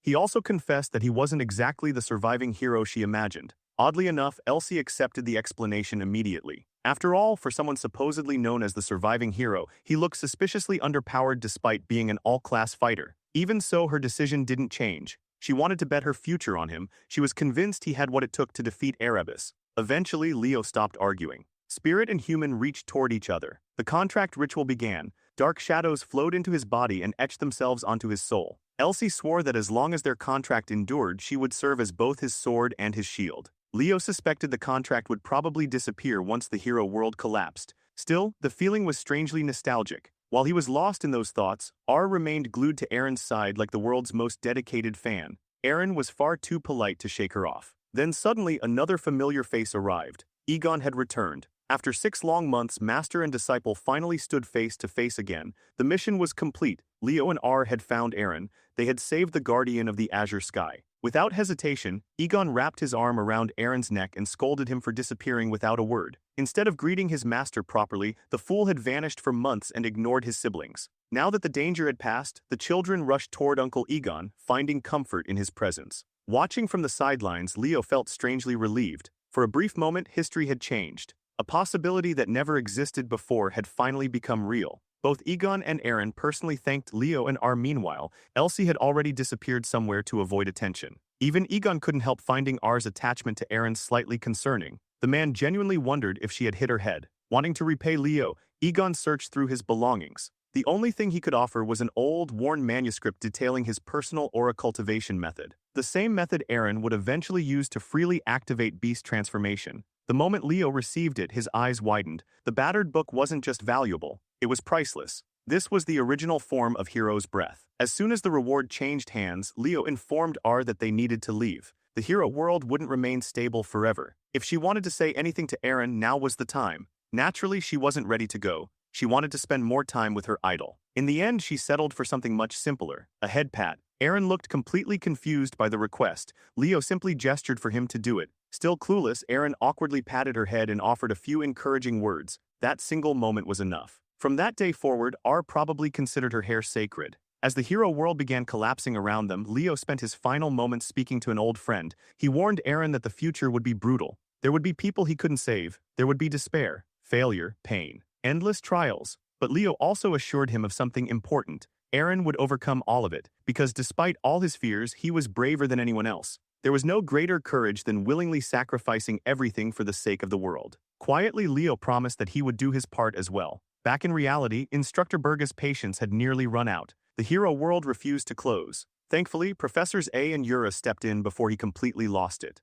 Since hero worlds had become a recurring problem lately, the Loomer professors shared some of their recent experiences. Professor A casually mentioned that one of their students was currently involved in the situation. Before he could elaborate, the stone tablets erupted with light. Everyone froze. There were only 2 possible outcomes. Either the challengers had cleared the hero world, or they had died. Fortunately, the answer became obvious. The hero world had been conquered. Leo and R emerged safely from the page. The moment Berga saw his daughter, he rushed forward and nearly crushed her with a hug. He immediately began checking for injuries. R proudly informed him that she was perfectly fine. In fact, she had just helped clear Aaron's hero world. While Berga was busy scolding her through tears, Leo reached into his pocket and discovered something impossible. A pendant that shouldn't have existed. Inside slept Elsie. R enthusiastically credited the Black Rabbit Boy for the successful clear. Berga was delighted. Another promising candidate had appeared. No matter how they achieved it, clearing Aaron's hero world proved that both R and Leo possessed the qualities required of future heroes.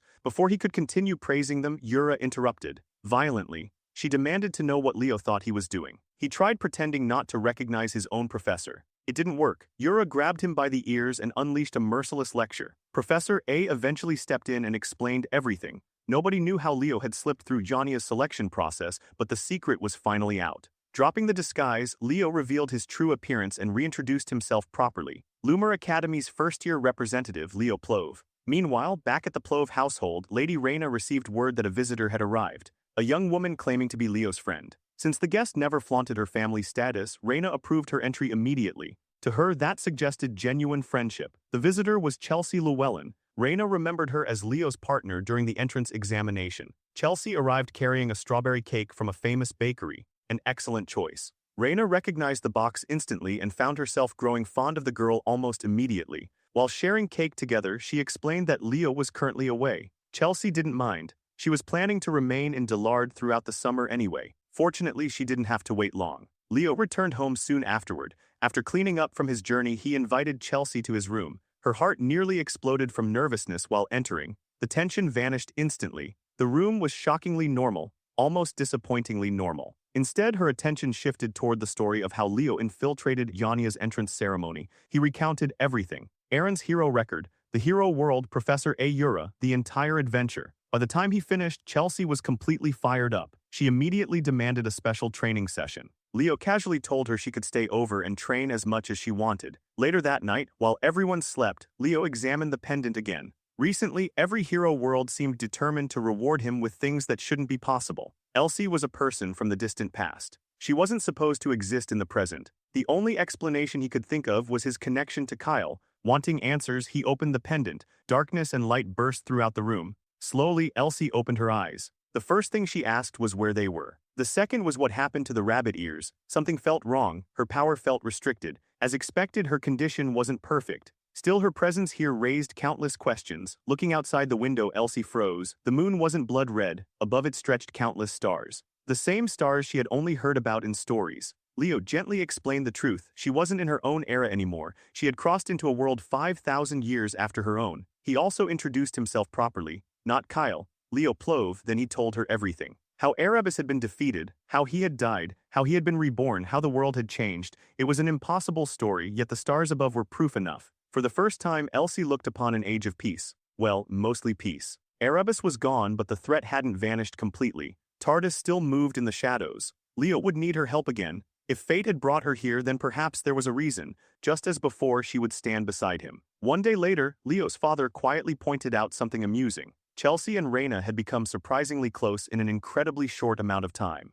Their peaceful father and son walk didn't last long. A butler hurried over and informed the head of the household that another visitor from Lumina Academy had arrived. The announcement immediately reminded Leo of something important he had completely forgotten. Today was Professor Harlan's scheduled home visit. What he didn't expect was seeing another one of his classmates already relaxing inside the Plove residence. Chelsea, on the other hand, was delighted to spot a familiar face. Harlan greeted her briefly before reminding her that she should head home soon, since her own summer visit was next on his list. Not long afterward, Leo and his father joined everyone in the yard. Professor Harlan politely thanked the family for their hospitality. Lady Raina, meanwhile, had entirely different priorities. Rather than treating him like a respected professor, she seemed far more interested in teasing him like an annoying younger sibling. When the parent-teacher meeting officially began, Harlan got straight to the point. Leo's academic record was exceptional. In his eyes, the boy possessed every quality one could hope to find in a future hero. Quite simply, he stood in a league of his own. Hearing that, Leo's parents looked ready to float off the ground from pride. Harlan then presented the results. Night studies, magic studies, summoning studies. Across all three departments, Leo had earned top-tier evaluations. His leadership abilities were equally remarkable. However, there was one issue, a serious one. In Harlan's opinion, Leo charged headfirst into danger far too often. Throughout Lumer's long history, only a handful of students could rival the potential he displayed. The problem was that 15-year-olds weren't supposed to accomplish feats normally reserved for veteran heroes. On paper, that sounded impressive. In reality, it meant constantly gambling with his life. Even Raina could see the concern hidden behind the praise. Heroic accomplishments almost always came at a cost, and Leo had already found himself involved in far too many life-threatening situations during a single semester. Though she rarely voiced it aloud, she worried about her son constantly. So Harlan asked the question directly, why did he keep pushing himself so hard? Leo answered without hesitation. Trials weren't optional on the road to becoming a hero. He wasn't interested in simply admiring the legends of the past. He intended to walk the same path himself. Harlan understood the truth better than anyone.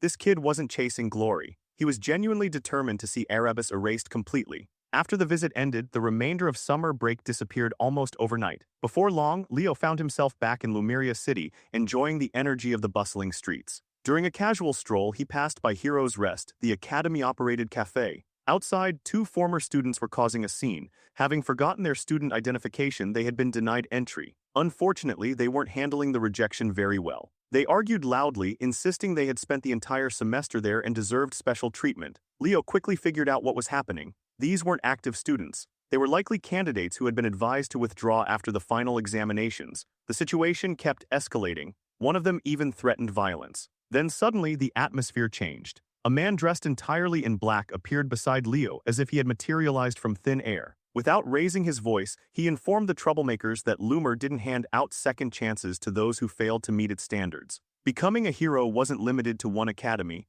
There were countless paths forward. Unfortunately, the pair refused to listen. The mysterious man sighed and immediately sent them somewhere else entirely. Gone, just like that. He had heard countless stories about this year's talented freshmen. Watching failed candidates throw tantrums wasn't exactly the first impression he had hoped for. Curious, Leo asked where the two had been sent. The man's answer was simple: somewhere far away. Leo wisely decided not to ask further questions. By this point, he was already convinced. The stranger was almost certainly a dragon disguised as a human. After crossing paths with a mythical beast in casual clothing, Leo continued toward the harbor. There he met up with Celia. The start of the new semester suddenly felt very real. Soon after, K.H. Muller joined them and started asking about everyone's vacation. Celia admitted hers had been less than relaxing. Family matters had kept her occupied the entire break. Leo described his own vacation as fairly ordinary. Celia immediately exposed him. Apparently, sneaking into Yanya's entrance ceremony counted as ordinary now. Before the conversation could continue, Carl arrived carrying an absurdly large bag packed with merchandise. As usual, he had spent his break finding new ways to make money. One by one, the group continued growing as Ileana and the others showed up. Once everyone had gathered, another familiar figure appeared. The same man from the cafe. He greeted the students before finally introducing himself. Riven, vice principal of Lumina Academy. Most students only knew one thing about him. He had vanished for 5 years. Without wasting time, Riven got straight to business. Out of 440 students, 346 had survived and reached the second semester. By academy standards, that was an impressive retention rate. He had heard people calling the first-year class a golden generation. Personally, he didn't trust rumors. He preferred evidence. And today, the surviving students would provide it. Then came the surprise. Riven revealed that he had already canceled the ship scheduled to transport them back to campus. Before anyone could complain, his body dissolved into dark smoke. He informed them that he would be waiting at the academy gates. Reaching him was their problem. As his form disappeared completely, he left them with one final warning. Crossing the lake would not be easy. Perhaps nobody would make it across. Just like that, summer ended and academy life resumed. Leo's strategy was simple. He pumped aura through his body and took to the skies. While crossing above the lake, he found himself reflecting on history. Before the Age of Calamity, this place hadn't been a lake at all. It had once stood at the center of the world. Although Lumina Academy occupied the region now, ancient records described it as the land of dragons. It was also among the first places attacked when Erebus appeared. His thoughts were abruptly interrupted by a lightning bolt. Durin had arrived. And as always, he had only one goal: defeat Leo Plove. Before Durin could properly engage him, a massive wall of water erupted between them. Eliza had joined the chase. Riding atop her pink dolphin summon, she was equally determined to settle their unfinished business. Nearby, Chinia watched the chaos unfold and laughed. Several other students intentionally slowed down just to enjoy the show. Eliza surged forward atop a crashing wave. Without stable footing, dodging would be difficult, so Leo adapted. He instantly froze the incoming water. Eliza expected that response. What she unleashed next was something completely unexpected. A pink dolphin firing concentrated energy beams. The attack locked onto Leo and chased him relentlessly. For a brief moment, Eliza looked victorious. Then Durin ruined everything. Territorial as ever, he attacked her from behind. Leo immediately found himself free while the two rivals began arguing over who deserved the right to fight him first. Seeing an opportunity, Leo offered a solution: fight each other. The winner could challenge him afterward. Both accepted instantly. Eliza opened the battle with Delphinus Dominion. Water itself became her weapon. Durin responded in kind. And when electricity meets water, things tend to get ugly. While the two obsessed rivals distracted themselves, Leo quietly slipped away. At this pace, everyone should reach campus safely. Ileana cruised through the air. Carl was tempting fate by openly hoping a Kraken would appear just to challenge him. Still, Leo wasn't convinced things would remain that simple. After all, Riven was an ancient dragon. Then the fog arrived. Without warning, thick mist swallowed the entire lake. At first, everyone assumed it was natural. Seconds later, they realized something was horribly wrong. The fog separated them. The world turned black. Each student found themselves alone. Ileana sensed a presence and immediately drew her blade. Standing before her was Professor Harland, or at least something resembling him. Leo alone understood what was happening. This was dragon speech magic. Long ago, Tardis created a devastating dragon curse known as Nightmare. Its effect was cruel. Victims were forced to confront the last person they ever wanted to fight. For Leo, the answer was obvious: Lucas, his cherished companion from another life. While he remained trapped inside the darkness, many other students were already unconscious in the water. Dive teams had been prepared in advance. One by one, they retrieved the fallen freshmen. Riven's illusion magic was simply overwhelming. Many professors disliked his methods, but nobody could deny the results. What none of them realized was that one student was currently sharing a quiet moment with a legendary hero. Rather than attacking him, the illusion of Lucas simply let him pass. Leo smiled. That response suited her perfectly.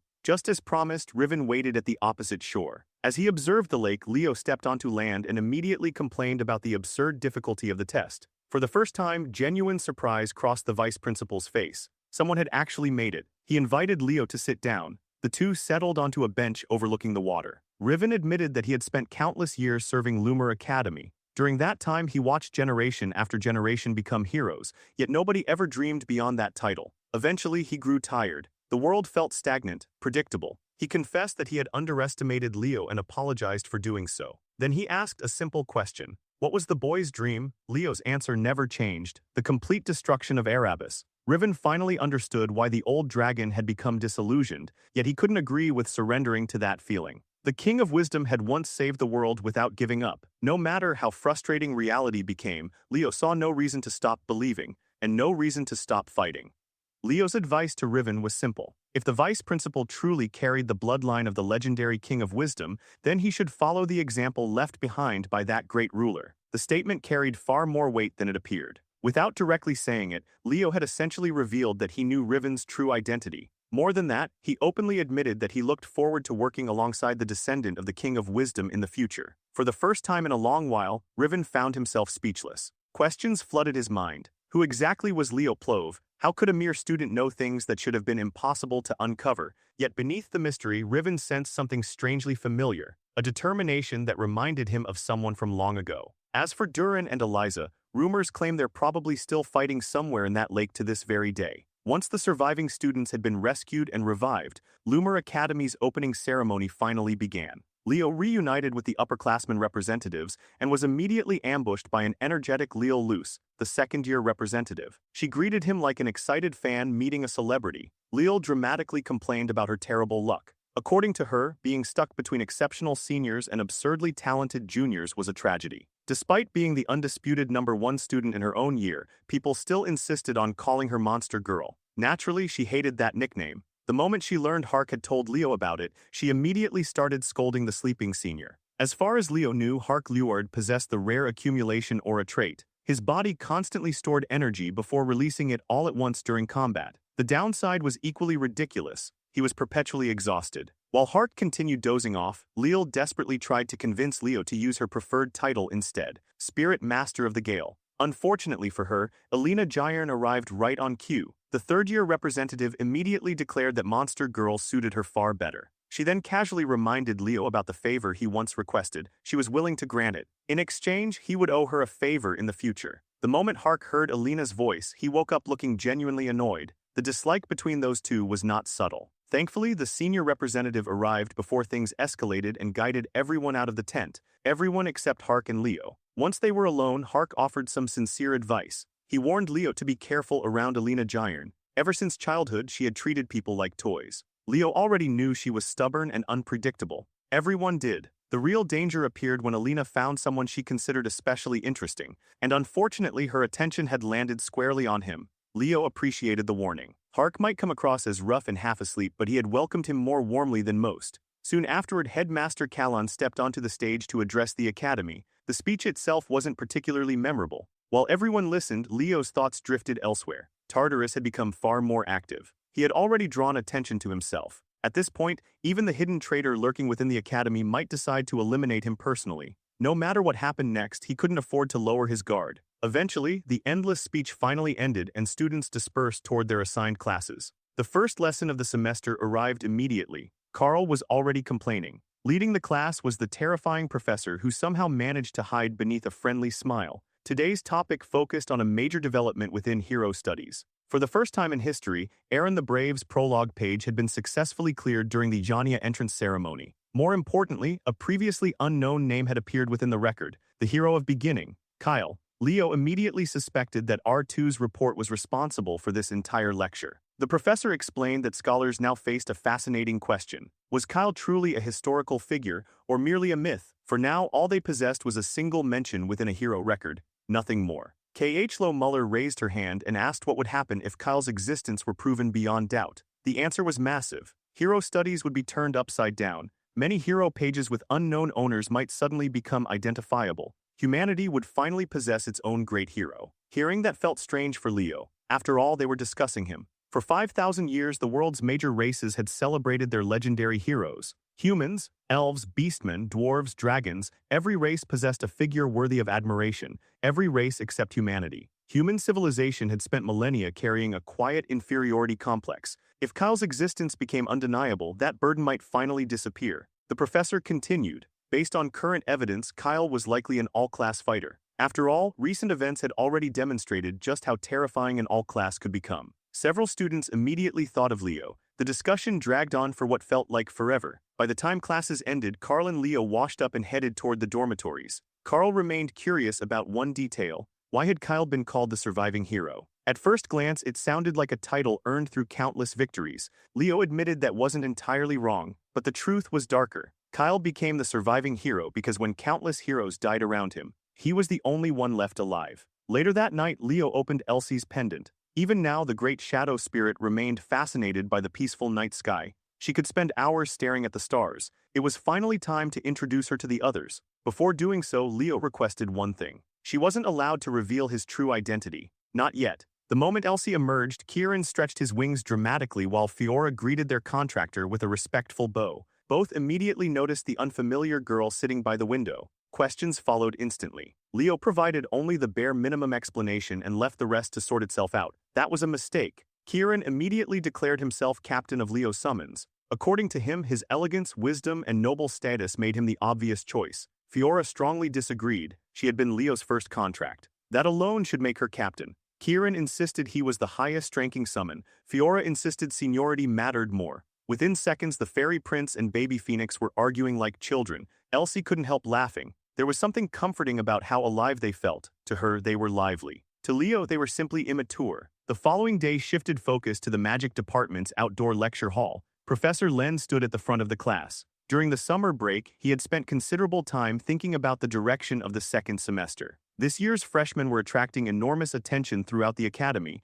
To explain why, he pointed directly at Carl Thomas. The reason wasn't complicated. Part of it came from the exceptional talent within the current class. The other factor was an upcoming event, Lucian. As Leo recalled, Lucian was the friendly competition held between Siren Academy and Lumer Academy. For 3 consecutive years, Lumer's magic department had suffered humiliating losses. Professor Len had no intention of allowing a fourth. This semester's training would focus entirely on preparing students for that challenge. And today's topic would serve as the foundation, hero magic. Throughout history, legendary mages possessed unique spells that defined them. These abilities were deeply personal and notoriously difficult to inherit. Some exceptions existed through bloodlines and secret traditions. However, researchers eventually discovered another solution. Khlo correctly guessed it immediately. Hero skills. When someone cleared a hero record, they could inherit fragments of a hero's unique abilities. Over time, mages studied these inheritances, breaking them apart and reconstructing them into teachable forms. The result became hero magic. Ancient techniques once exclusive to legendary figures could now be learned by ordinary people, at least in theory. Mana compatibility remained a major obstacle. A poor affinity could cause complete failure. Before beginning the lesson itself, Professor Len wanted to assess everyone's magical dueling abilities. After all, combat proficiency directly influenced hero magic mastery. The moment volunteers were requested, Ileana shot her hand into the air. She stepped forward confidently. Some students still looked down on her because she trained with the night department. Ileana couldn't care less. People were simply mad that she excelled in multiple areas. For her opponent, Professor Len had prepared someone special, a terrifying special instructor. Professor Albi, the strongest magic duelist in the academy. The moment he appeared, tension spread through the class. Albi promised not to take things too seriously. The students, however, were free to give everything they had. Believing initiative was the key to victory, Ileana immediately launched her attack. Golden blades materialized around Albi, dozens of them, yet the professor didn't move, not even an inch. The swords collided against an invisible barrier before shattering apart. Carl immediately assumed the attack had failed.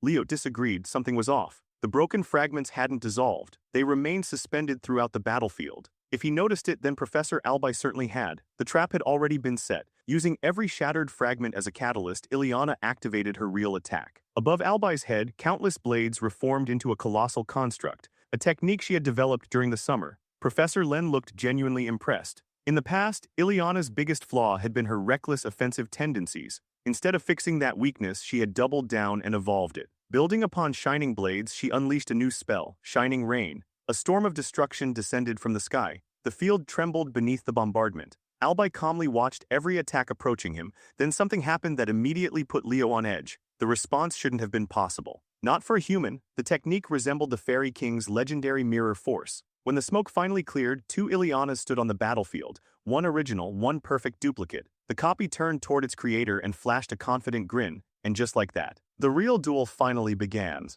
Ileana looked absolutely offended by the sight of her own copy smirking back at her. Like everyone else watching, she assumed Professor Albai had simply created an illusion. And if it was an illusion, the solution seemed obvious. Destroy it with overwhelming force. Without hesitation, she gathered mana and launched a massive sphere of condensed energy. The problem was that her clone mirrored the action perfectly. Worse, the duplicate's version came out slightly stronger. As frustration began creeping onto her face, Professor Albai calmly reminded her that battles weren't decided until the very last moment. A single lapse in concentration, even for an instant, could flip victory into defeat. Then came the final insult. The clone casually used the very unique magic Ileana had spent so much effort creating. A larger, more devastating version of Shining Rain descended from above, flooding the battlefield with radiant destruction. Moments later, Ileana was forced to concede. Even in defeat, Albai praised her performance. Professor Len turned toward the class and asked for the next volunteer. But Albai had other plans. Rather than continuing to terrorize random students, he directly called Leo Plove into the arena.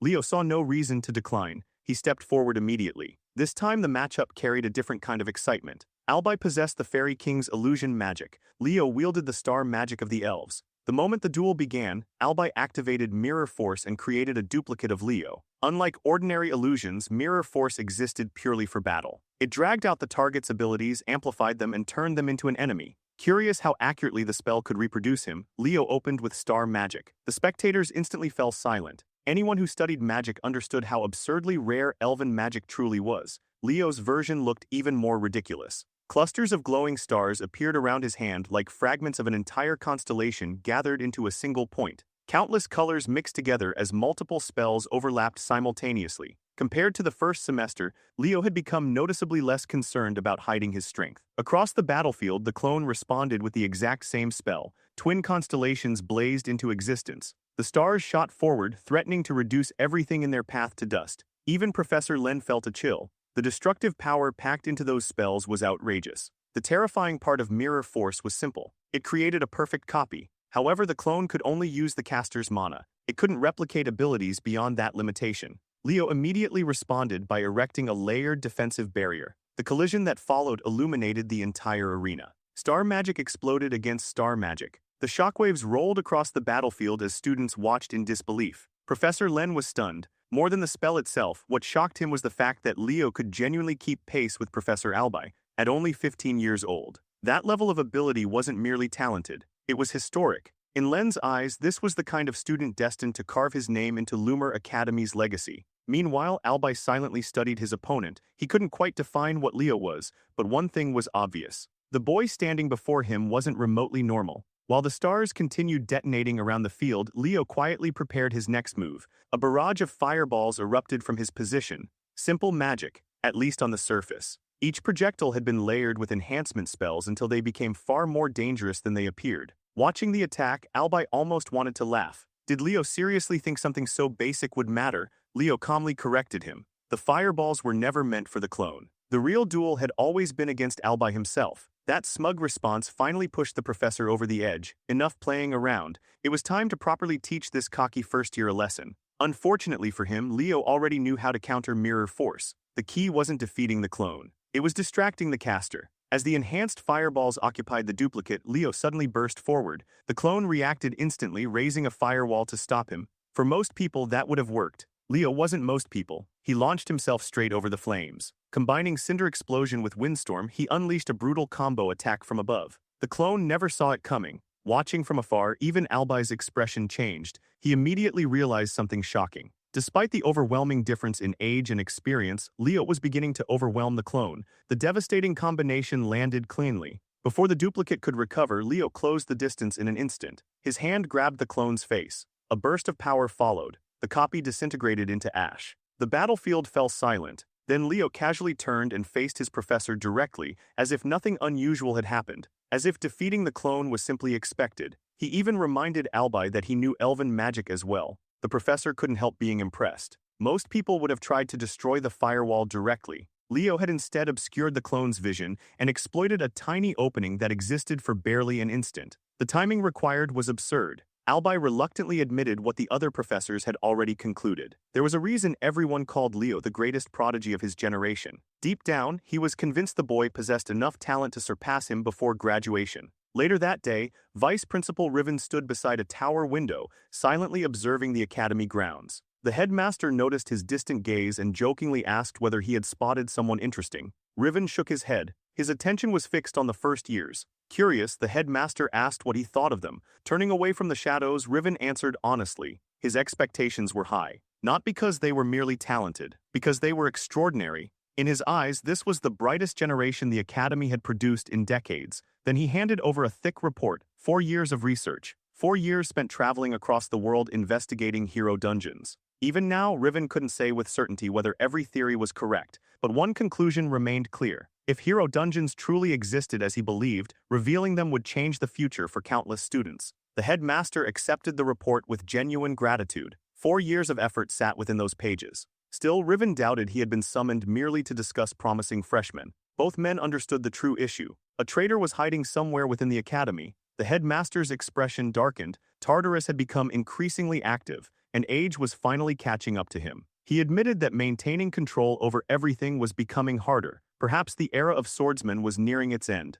Perhaps the influence of the sword saint was fading as well. He then asked the vice principal a serious question. Did he truly believe the younger generation could handle the disasters waiting ahead? Riven answered with a question of his own. Could the headmaster place his complete trust in them? A bright smile appeared on the old sword saint's face. There was nothing in the world he trusted more than his students. The following day, Professor Harland arrived with an announcement. The next stage of training would involve real missions. Future heroes couldn't spend their entire lives inside classrooms. Sooner or later, they needed to confront actual problems in the world. The academy would cover all expenses. Students would earn credits as well. On paper, it was a perfect opportunity. But Harland immediately crushed any excitement. He warned them not to choose missions beyond their capabilities. Real battlefields had no checkpoints, no resets, no second attempts. If they failed, they died. The blunt reality left more than a few students visibly shaken. The moment class ended, everyone rushed toward the mission board. A crowd formed almost instantly. Students fought for position while searching for suitable assignments. Chelsea quickly noticed Leo standing among them. What surprised her wasn't his presence, it was his choice. The mission he selected involved a tiny remote village that most people wouldn't even glance at twice. Chelsea couldn't understand it. To her, a simple bandit suppression request sounded like boring grunt work. Leo merely replied that he had always wanted to visit that place. Then an all-too-familiar voice interrupted. Alina Gyern had arrived. The self-proclaimed queen of the academy looked thoroughly unimpressed by Leo's selection. She openly criticized his choice. Leo didn't even bother making eye contact. Calmly, he reminded her not to judge things by appearances. What nobody else knew was that the location carried a hidden significance. 5,000 years ago, that forgotten region had once been the legendary city of Gardsron. More importantly, it was where Leo had first encountered Rasha. Elsewhere inside the academy, 2 first-year students sprinted toward the mission hall. They were desperate to claim a decent assignment before all the good ones disappeared. Unfortunately, they collided headfirst with a towering senior. The moment they looked up, their faces turned pale. The upperclassman glared down at them and sharply ordered them to watch where they were going.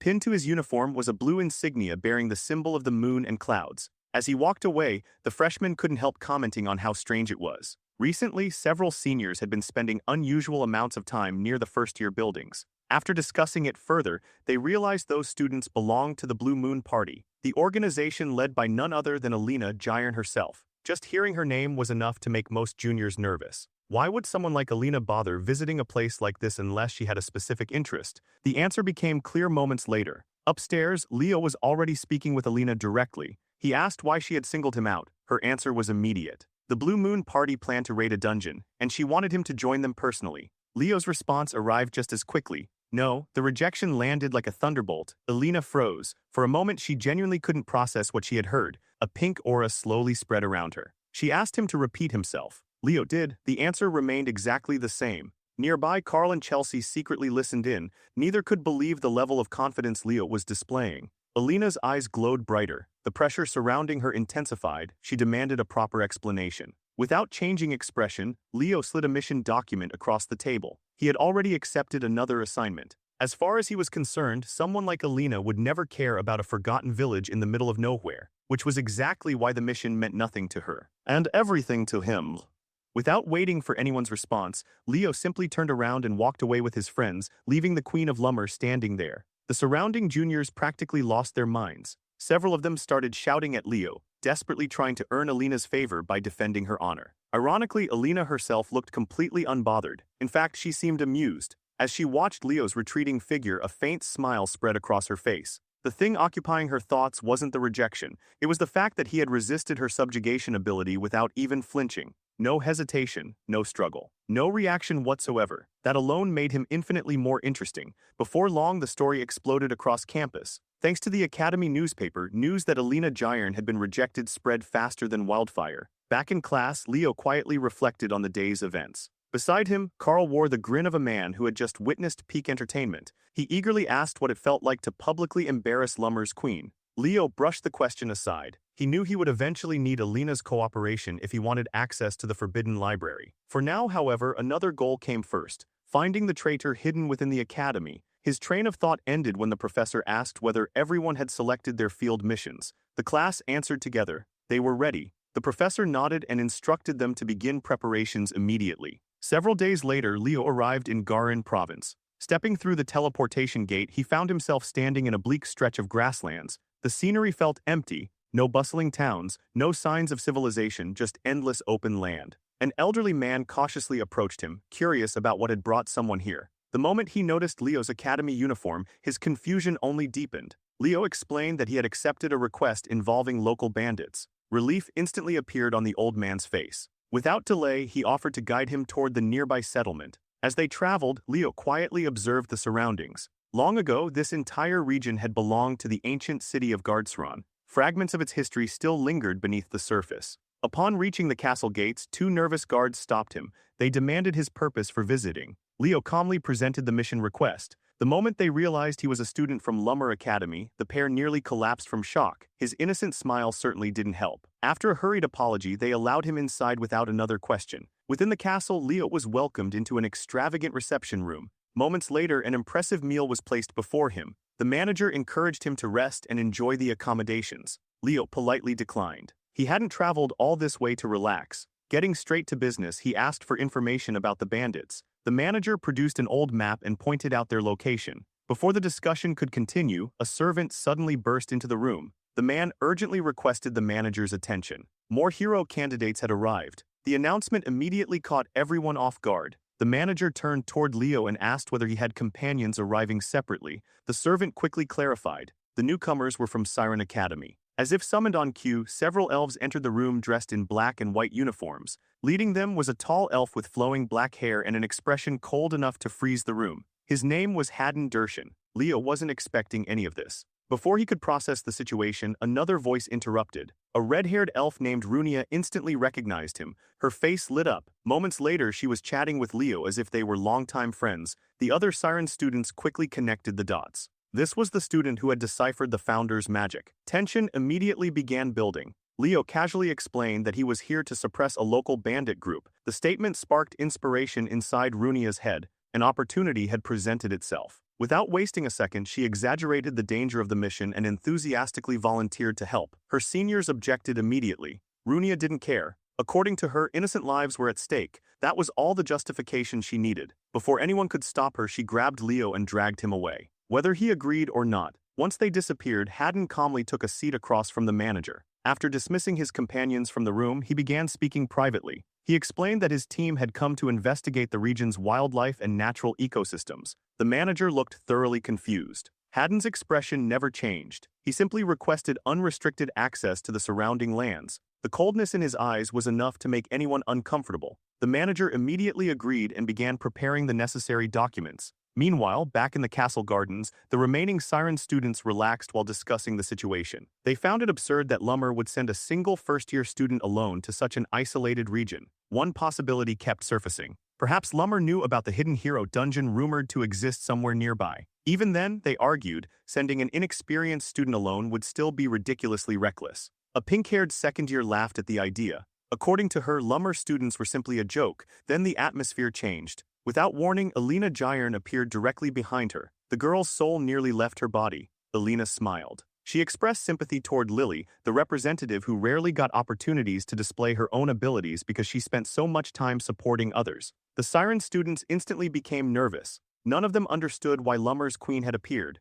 Alina, however, had a very simple reason. She was annoyed. Foreign students had insulted her academy while standing on her territory. That wasn't something she intended to ignore. Her pink eyes began glowing. The pressure around her intensified. With terrifying calmness, she ordered them to kneel and apologize for the disrespect they had casually thrown around. The Siren students resisted. One of them openly questioned why they should bow to another student. Another fired back, claiming that Siren's second years would dominate Lummer without effort. They even mocked Lily, suggesting she contributed nothing beyond looking pretty. Then came the challenge. If Alina truly believed otherwise, she should prove it. That was all it took. The queen's expression darkened. She offered them one final chance to retract their words, a chance to preserve their dignity, and perhaps their health. They refused. Alina simply reminded them that they were the ones who started this. Moments later, an explosion thundered across the academy grounds. Staff members rushed outside in alarm. When they arrived, they found several Siren students unconscious beside a smoking crater. Confusion spread immediately. Who could have caused this much damage? Then someone spotted a familiar figure. Golden hair, pink eyes. The Queen of Lummer herself. What she was doing next somehow looked even more unhinged. With her foot planted firmly on a defeated student's head, Alina coldly informed the girl that she was nothing, absolutely nothing, and therefore had no right to insult her academy. At that moment, another Siren student arrived, someone who clearly knew Alina. Hadden, without moving her foot an inch, Alina greeted him. Then she mockingly commented that his disciplinary skills were so poor she had been forced to educate his juniors herself. The elf's expression darkened immediately. Elsewhere, Runia was committing absolute war crimes against the local bandits. The unfortunate criminals ran for their lives while she bombarded them with fire and enough curses to fill an entire dictionary. Watching from a distance, Leo concluded that she definitely didn't need his assistance. Instead, he turned his attention toward the nearby ruins. Something about them bothered him. Centuries of decay should have left behind far more evidence, yet almost nothing remained of the once mighty fortress of Gardsron. Placing a hand against the weathered stone, Leo sensed something unusual. Then he felt it. Dark mana, faint, hidden, but undeniably present, Tartarus. The realization struck him immediately. The fortress hadn't vanished. What remained above ground was merely a fragment. The true structure still existed, buried deep beneath the earth. That evening, Runia built a campfire and prepared a cozy campsite for the two of them. While waiting, she found herself thinking about Leo. He had mentioned that this trip was an academy assignment. Would he return to school afterward? Or would he agree to join her exploration of the hero dungeon? Eventually, she located him near the ruins. Leo explained that he had discovered something strange about the fortress. Lost in thought, he recalled ancient events. The people of Gardsron had once been forced to abandon their homes. The city had fallen to Tartarus. Then it had been dragged beneath the earth itself. For now, there was nothing more he could do. Calling it a day, he returned to camp alongside Runia. What greeted them there was the last thing either expected. Waiting around the fire were two people, Hadden and Alina, the most cursed pairing in academy history. The atmosphere felt less like a casual gathering and more like an interrogation. Alina immediately asked whether she had accidentally interrupted their romantic evening. Runia instantly transformed into a blushing disaster, which only made her look guiltier. After enjoying the reaction, Alina formally introduced herself as Leo Sr. from Lummer Academy. Leo stared at her, confused. Last he checked, she was supposed to be exploring a dungeon with her party. Alina casually admitted she had abandoned them. Spending time with Leo sounded significantly more entertaining than wandering through some dusty ruin. That answer immediately fueled all kinds of dangerous assumptions inside Runia's head. Curious, she asked what had happened to the seniors accompanying Hadden earlier. While Alina leaned far too close to Leo with a smug grin, Hadden calmly explained that a certain lunatic had sent them to the infirmary. Leo immediately sensed that some serious drama had unfolded before his arrival. Changing the subject, Runia asked what this meant for their dungeon expedition. Hadden replied that nothing had changed. The two of them were more than sufficient. Before he could continue, Alina suddenly grabbed his face. With a mischievous smile, she asked whether he was perhaps referring to a certain hero dungeon. The question instantly revealed something important. Alina knew. Hadden realized it immediately. The Queen of Lummer apparently had eyes and ears everywhere, which meant Lummer Academy already possessed information regarding the newly discovered hero dungeon. Wearing the most infuriating grin imaginable, Alina casually revealed that Haddon's own juniors had already spilled every secret about the newly discovered hero dungeon. Before Leo could even process that information, she hooked an arm around him like he was expensive luggage and boldly announced that they would be exploring it together. The next morning, she completely ignored the fact that Leo still had an unfinished bandit subjugation mission. As usual, Alina was somehow several moves ahead. According to her, the bandits had already been wiped out on the way over. Mission complete. No further discussion required. The atmosphere around camp immediately became tense. Competition hung in the air. Runia stared at the others with burning determination and swore that she would locate the hero dungeon before anyone else. Later that rainy morning, Leo demonstrated several of his abilities while the group continued their search. Even Alina looked genuinely impressed. The gap between him and most first-year students wasn't small. It was absurd. Watching her cheerful reactions, Leo couldn't help feeling slightly uncomfortable. This wasn't the arrogant academy queen he remembered. Curious, he asked what happened to her usual noble attitude. Instead of answering, Alina suddenly reached over and patted his head. Apparently she found it adorable that he used to think of her that way. Then she asked how he viewed her now. Leo answered immediately, dumb as bricks. For a moment there was silence. Then Alina burst out laughing. Nearby, Runia couldn't help noticing how comfortable the two had become around each other. Meanwhile, Haddon remained focused on the mission. He warned her not to get distracted. If they failed to properly detect the mana signal, they could be dragged into the dungeon without warning. Eventually, Alina grew tired of waiting. Having already finished her side of the search, she started mocking Haddon for moving so slowly despite acting like a genius. The elf fired back instantly. Unlike her, he actually preferred doing his work thoroughly. With the argument continuing as background noise, the group advanced together. Along the way, Alina casually informed Leo that Haddon was an enormous nerd who became irrationally irritated whenever she teased him. Then everything changed. Leo suddenly sensed a powerful pulse of mana. The reaction was strong enough to stop him in his tracks. Moments later, he announced that he may have found the dungeon.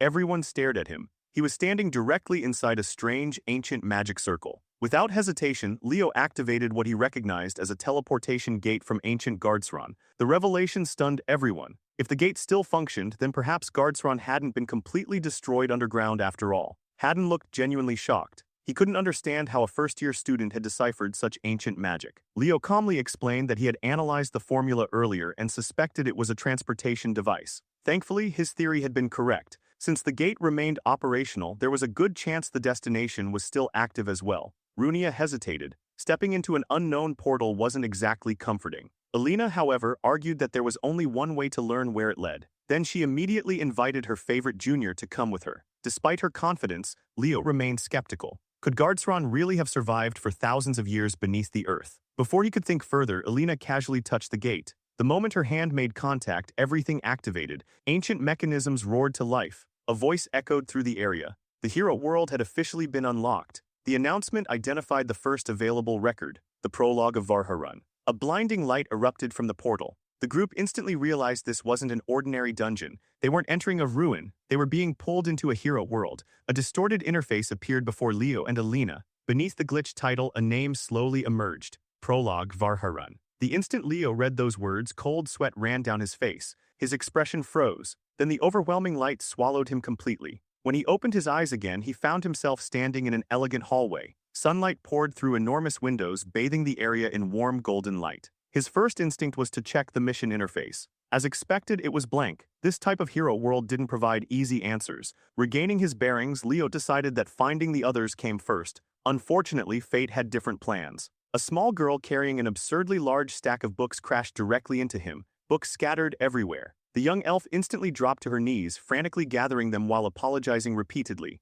The moment Leo looked at her face, he froze. Luna, the founder herself. For a brief moment, the two simply stared at each other. Then Luna suddenly turned pale. Terrified, she began apologizing to Professor Archent for skipping class. The fact that she called him by that name immediately caught his attention. She nervously explained that she had only missed lessons because she had been researching magic again. At that moment, everything clicked. This wasn't a standard hero world. It was a possession-type hero world. Everyone saw him as Professor Archent, a legendary historical figure, the man who had taught Luna magic. The teacher who had practically raised her. Handing back her books, Leo calmly asked where she was rushing off to. Luna blinked. Confused, she cautiously asked whether he wasn't going to scold her. Leo simply pointed out that this clearly wasn't the first time she had skipped class. Nor would it be the last. With that, they began walking together toward the library. As he watched her happily bounce along beside him, he realized something unexpected. Luna's outlook on life was astonishingly simple. The girl looked genuinely happy simply because she hadn't been reprimanded. If modern elves could see their revered founder acting like this, they would never believe it. Eventually, Luna guided him to a study table and placed her books down. Then disaster struck immediately. The moment she sat down, the chair collapsed beneath her, despite weighing practically nothing. She crashed onto the floor. Leo couldn't help smirking. Her clumsiness was almost legendary. Unfortunately, he couldn't stay. There were more pressing matters to handle. After excusing himself, he continued investigating the hero world. As he walked through the halls, he reviewed the mechanics behind hero dungeons. Normally, a dungeon formed when a hero record became unstable. Reality slowly warped around it until an entrance appeared. If left unchecked for too long, however, the record could merge with reality itself. That possibility was terrifying. Ancient monsters trapped within the record could spill into the modern world. The casualties would be catastrophic. His thoughts drifted back toward Luna. He still didn't know her exact age during this chapter. More importantly, he still had no idea what objective this hero world expected him to complete. Suddenly, someone shouted for Professor Archent. Leo turned around. A panicked student was sprinting toward him. The elf demanded to know why he was wandering around when his class had already begun. Apparently, the students were close to rioting because their professor was late. Realizing he couldn't afford to break character, Leo decided to play along. He asked the student to guide him. Together they hurried toward a massive arena. Along the way, Leo recalled what Varharun truly was. Long before the Great Calamity, it had been one of the greatest elven cities in existence, an elite academy city. A place where powerful young elves were forged into monsters. Crossing the arena, he entered an enormous chamber packed with hundreds of elven nobles. The room fell silent. Then the complaints exploded. The moment Leo apologized for arriving late, the crowd erupted in outrage. Many students loudly declared his behavior unacceptable. One student stepped forward more boldly than the rest. He had curly hair, sharp eyes, and an expression filled with arrogance. According to him, a teacher who behaved this way couldn't be trusted. He should be replaced immediately. The crowd rallied behind him. Leo calmly asked for his name. The answer nearly made him lose his composure. Hershen Besson. The name brought back ugly memories. Leo knew exactly who this elf would become. A traitor, a disgrace. The man who would eventually betray his own people and help Tartarus invade the city. Suppressing his anger, Leo politely asked why being late justified replacing a professor. The answer quickly revealed the truth. This wasn't about punctuality. The students hated him because he protected Luna. To many elves, she was a failure, an embarrassment, someone unworthy of support. Before Hershen could continue, another voice challenged him. An elf named Zira openly called his claims nonsense. The statement instantly triggered Hershen. His eyes glowed red with fury. The argument escalated immediately. The two grabbed each other's collars. Hershen demanded to know what relationship Zira had with Luna that justified such passion. Meanwhile, Leo silently observed. Based on their behavior, Hershen appeared to be a senior. Zira was likely younger. The older elf eventually declared that he wanted to teach the junior a lesson. Unfortunately, academy rules prevented him from acting without permission. That was when Leo made a decision. He granted permission. Immediately, both students stared at him in disbelief. Leo simply explained that if they both wanted to fight, there was no reason to stop them. The reaction was immediate. Something about this behavior felt completely unlike the real Professor Archent. Later, outside, students gathered around the dueling grounds. Many loudly cheered for Hershen. They wanted him to crush Zira and humiliate him publicly. Hershen glared at his opponent with absolute confidence. He swore that he would demonstrate what a true mage looked like. Meanwhile, Leo calmly stepped forward. Adjusting his glasses one final time, he officially declared the duel underway. The instant the match began, Hershen unleashed everything he had from the very start. Hershen opened the duel with overwhelming confidence, unleashing wave after wave of magic without pause. Spells flooded the battlefield from every direction, each attack meant to crush his opponent beneath sheer firepower. Yet Haddon's reaction was almost disappointing. There was no panic, no urgency, just mild dissatisfaction. Leo understood why. As a third-year student from Siren Academy, Haddon had already seen countless forms of magic. Compared to him, Hershen's flashy attacks looked painfully ordinary. Back before the Age of Calamity, high elves had nearly driven themselves to extinction through complacency. Generations of comfort had dulled their edge, leaving arrogance where discipline should have been. Meanwhile, Hershen stood there smirking, already imagining the dramatic victory speech he would give after humiliating his opponent. That confidence lasted only until Haddon's body erupted with aura. The battlefield shook. The incoming magic shattered apart before it could even reach him. Hershen froze. So did most of the spectators. Even Zer's classmates couldn't understand what they were seeing. Leo immediately noticed the problem. Haddon had openly used a technique that the original owner of this body shouldn't even have been capable of performing.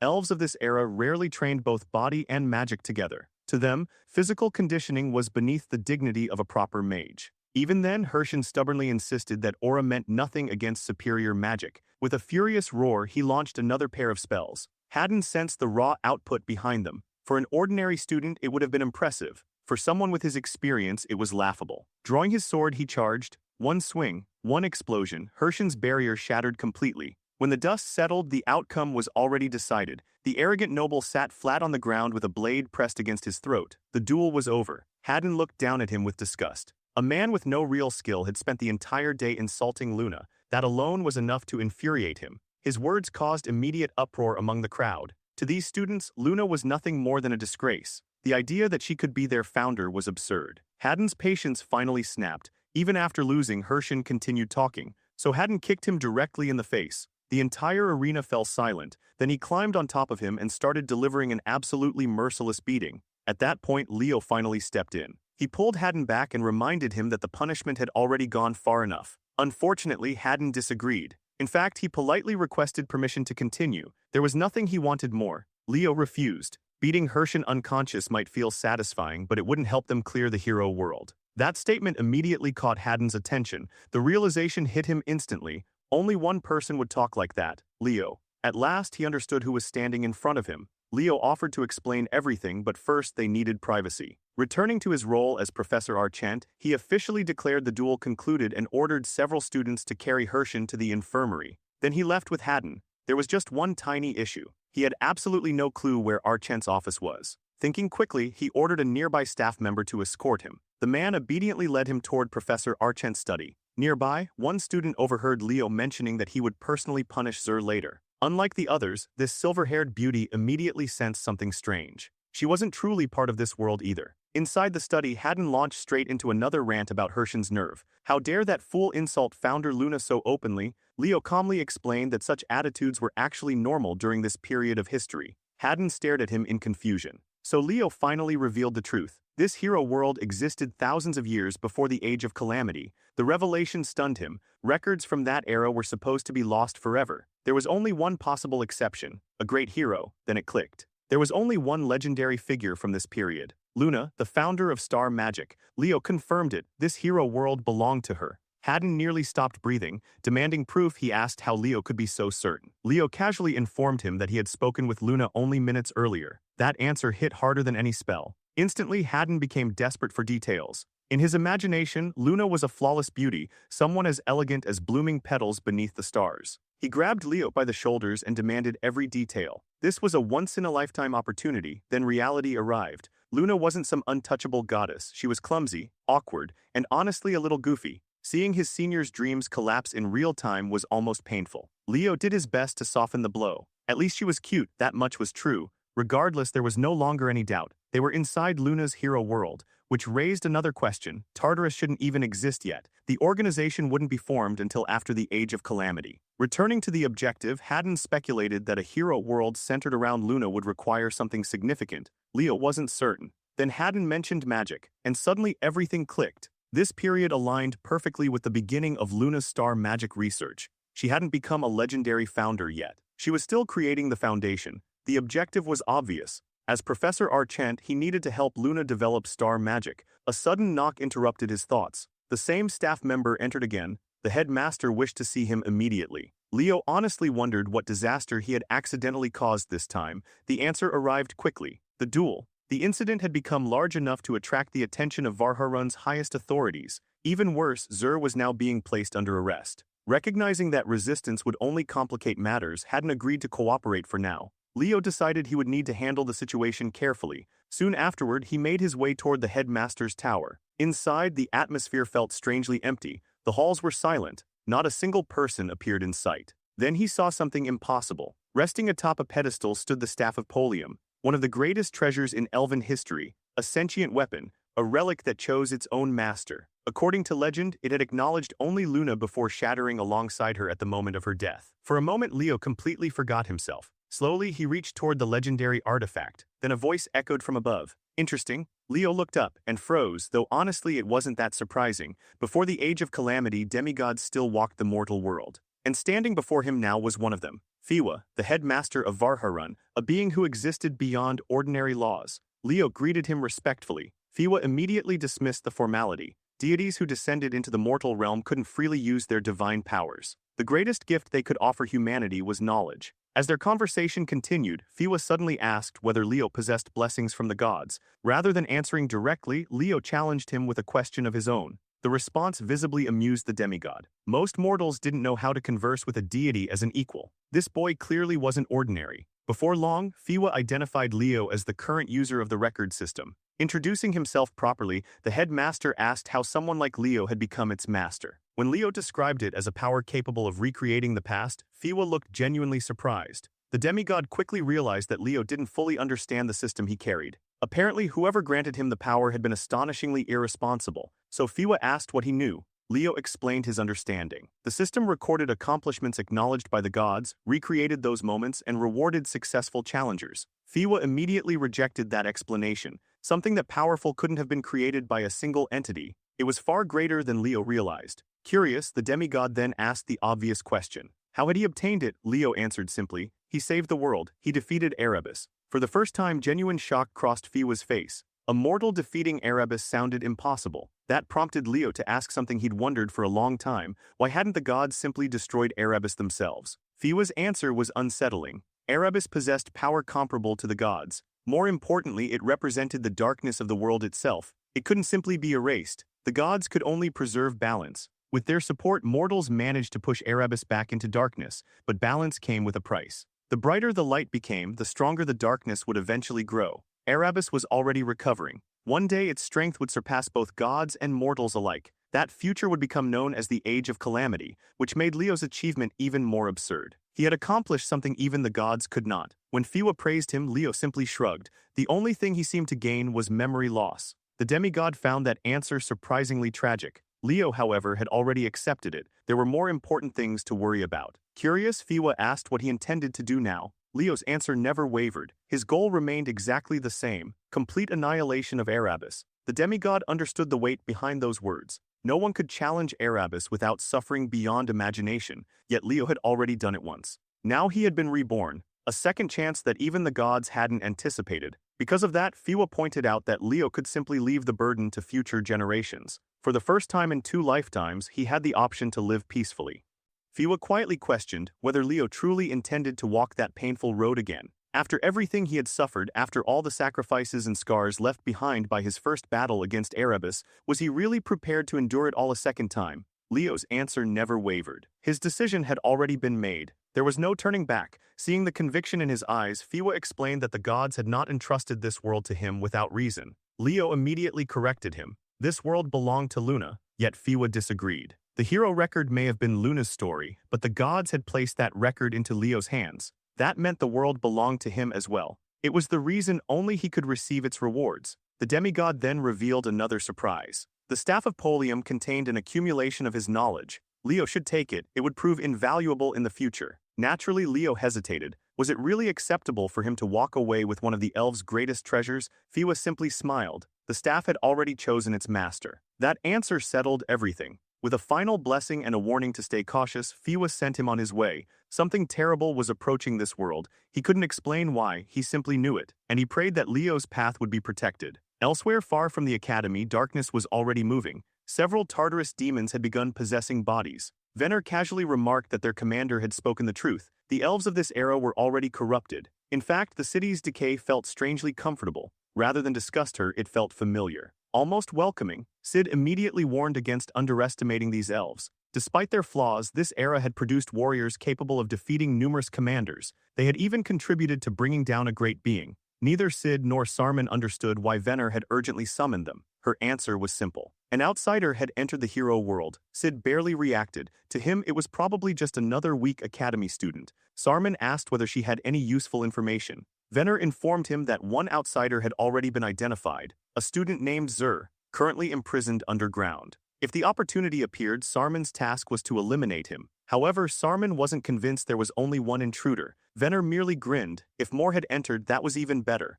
More prey, more entertainment. She wanted nothing more than to watch hopeful faces collapse in despair as the page of their beloved hero burned away before their eyes. Their conquest had suffered setbacks. That much was true, but they would overcome them. Everything was for the sake of fulfilling the will of their lord. Erebus? Long ago, the hero world itself had formed when a fragment of Erebus briefly revived. After that fragment was suppressed, the hero record had been split into 5 pieces. Thus, the 5 hero academies were born. The true goal behind that division had always been the same: obtaining Kyle's page. Yet one mystery still remained. How could Tartarus influence a hero record created by the gods themselves? Back inside Varharun, Leo decided his next destination would be the Forbidden Archives. But first he needed to free Haddon from prison and locate Runia and Alina. Before he could move, Luna suddenly appeared. Excitedly, she explained that today was King Ergen's birthday. A grand celebration would be held at the World Tree Plaza. Unfortunately, she hadn't received an invitation. Then she asked her favorite professor whether she could attend with him.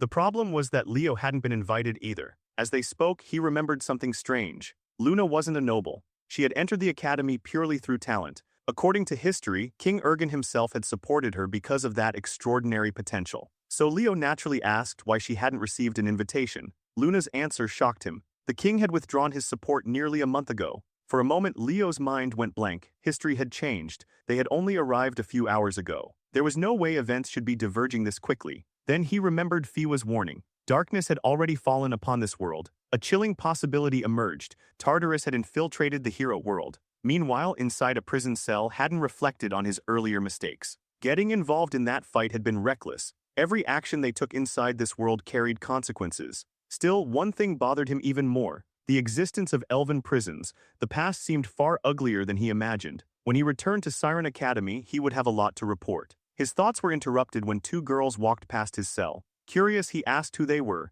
The orange-haired girl answered so casually that it left him speechless. They were slaves. Haddon immediately rejected the idea. Slavery in an elven city? Impossible. Yet the girl acted as though it were completely normal. Every half-elf was born into slavery, no exceptions. The revelation disgusted him. He couldn't believe elves had fallen so low that they enslaved their own people. Then Sarman appeared. Without warning, he began kicking the girls. Apparently, a slave had shown improper manners. He beat them openly in front of Haddon. Haddon couldn't even comprehend the level of insanity he was witnessing. Sarman merely asked what the issue was. Was punishing slaves suddenly a crime? Then he twisted the knife further. Could Haddon really not accept that his own ancestors had done such things? That reaction confirmed something. Haddon was from Siren Academy. Sarman still had no idea how he arrived here, but he had already decided one thing: it was time for Haddon to disappear permanently. Haddon attempted to channel mana. The restraints completely suppressed it. Then Sarman moved to strike. A flash of power exploded through the corridor. Alina appeared. Her attack nearly killed him instantly. Turning toward Haddon, she casually mocked the sorry state he had gotten himself into. Forced to admit reality, Haddon acknowledged that she had become significantly stronger. Alina accepted the compliment like it was obvious. Then she told him to save his energy for their next inevitable battle. Nearby, one of the slave girls stared at her in amazement. How was she able to use magic? Alina calmly explained that she wasn't actually Marin. She had possessed Marin's body, specifically to punish bad people. The girl immediately assumed she was some kind of angel. Alina quickly instructed her to close her eyes until everything was over. Unfortunately, Sarman wasn't dead. His body began regenerating. Alina sighed. If he had simply stayed down, she might have forgotten he existed. Those words infuriated him. The partially decayed demon swore vengeance. Every hero candidate would die. The declaration triggered a memory. Years earlier, when Haddon and Alina first arrived at the academy, they had clashed almost immediately. Back then, Alina barely acknowledged his existence. Her arrogance irritated him enough that he became determined to force her attention. Instead, she crushed him completely. That was the day he learned an important lesson. Some people were simply born to become heroes. Alina was one of them. Back in the present, Alina informed Sarman that this time his death would be far less pleasant. A beam of mana erupted from her hand. Sarman couldn't believe it. How could someone he viewed as a mere hero candidate threaten him? He chose to tank the attack head-on. A terrible decision. Alina coldly informed him that if Tartarus truly wanted to challenge her, they should have sent a legion commander. Demons like him weren't worth her time. Moments later, Sarman was gone, sent straight to hell. Afterward, Alina allowed Marin to open her eyes. The girl looked up and saw hope, for the first time in a long time. Alina assured her that she would guide her forward. Elsewhere inside the royal castle, Princess Sergi's butler was having problems of his own. Specifically the princess. He repeatedly instructed her to stop looking so stressed. Straighten her posture, smile properly, act dignified. Eventually, the expression on her face improved enough to satisfy him. Only then did he relax. Inside that royal body, however, Runia was losing her mind.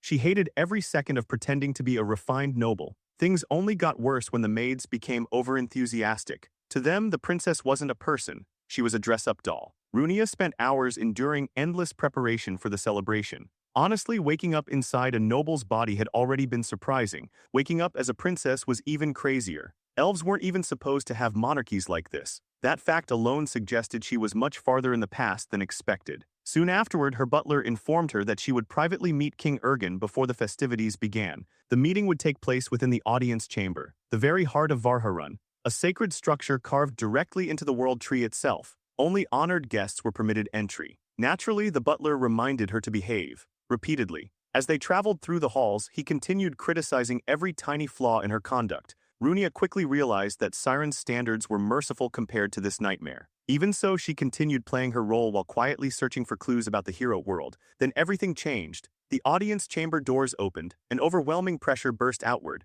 The moment it touched her, Runia's instincts screamed. Something was wrong, terribly wrong. She tried identifying the source. Failed. The sensation was beyond description. A monstrous face with crimson eyes flashed through her mind. For an instant, she froze in terror. Only her butler's voice pulled her back to reality. The pressure vanished. Everything appeared normal again. Unsure whether she was losing her mind, Runia continued walking toward the throne. Jewels decorated every surface. The brilliance was almost blinding. From atop the throne, the king greeted his daughter with an unsettling smile. Runia carefully played her role and congratulated him on another birthday. The king noticed her discomfort immediately. He gently asked whether something had troubled her journey. Maintaining the act, she replied that the maids had treated her wonderfully. Then she looked up. A mistake, reality twisted, the world distorted. The king's words vanished, she couldn't hear anything anymore. Cold sweat poured down her body. Towering above the throne, she saw it, a gigantic creature, watching, waiting, and then realization struck. This wasn't the first time she had seen that thing.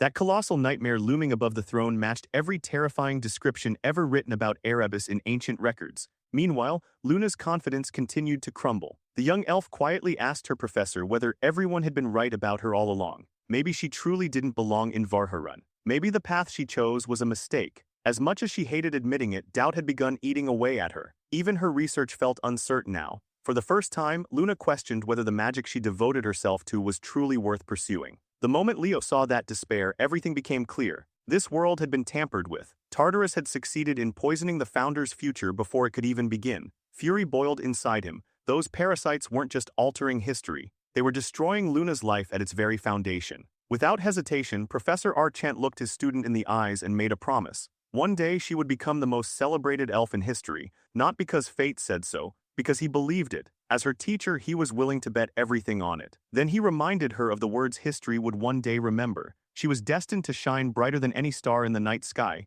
For a moment, Luna could only stare at him, speechless. Then confidence returned to her face. Almost immediately, she began proudly declaring herself a sparkling star. And honestly, she sounded completely convinced. Satisfied, Leo invited her to accompany him to King Ergen's birthday celebration. That solved two problems at once. Luna would get closer to the king, and he would get closer to whoever from Tartarus was hiding in the shadows. Inside the celebration hall, Runia was suffering. Being treated like royalty sounded fun in theory. In reality, every noble wanted her attention. Every conversation felt exhausting. Meanwhile, the memory of the monstrous presence she sensed inside the audience chamber continued haunting her. What disturbed her most was the fact that nobody else seemed aware of it. As she wrestled with those thoughts, a timid voice greeted her from behind. The instant she heard Luna speak, everything changed. Turning around, Runia felt hope replace her fear. Of course, this was Luna's world. How had she not realized it sooner? After introductions were exchanged, the two girls quickly became friends. Unfortunately, someone watching from afar wasn't pleased. A Tartarus operative possessing the vice principal's body narrowed his eyes in irritation.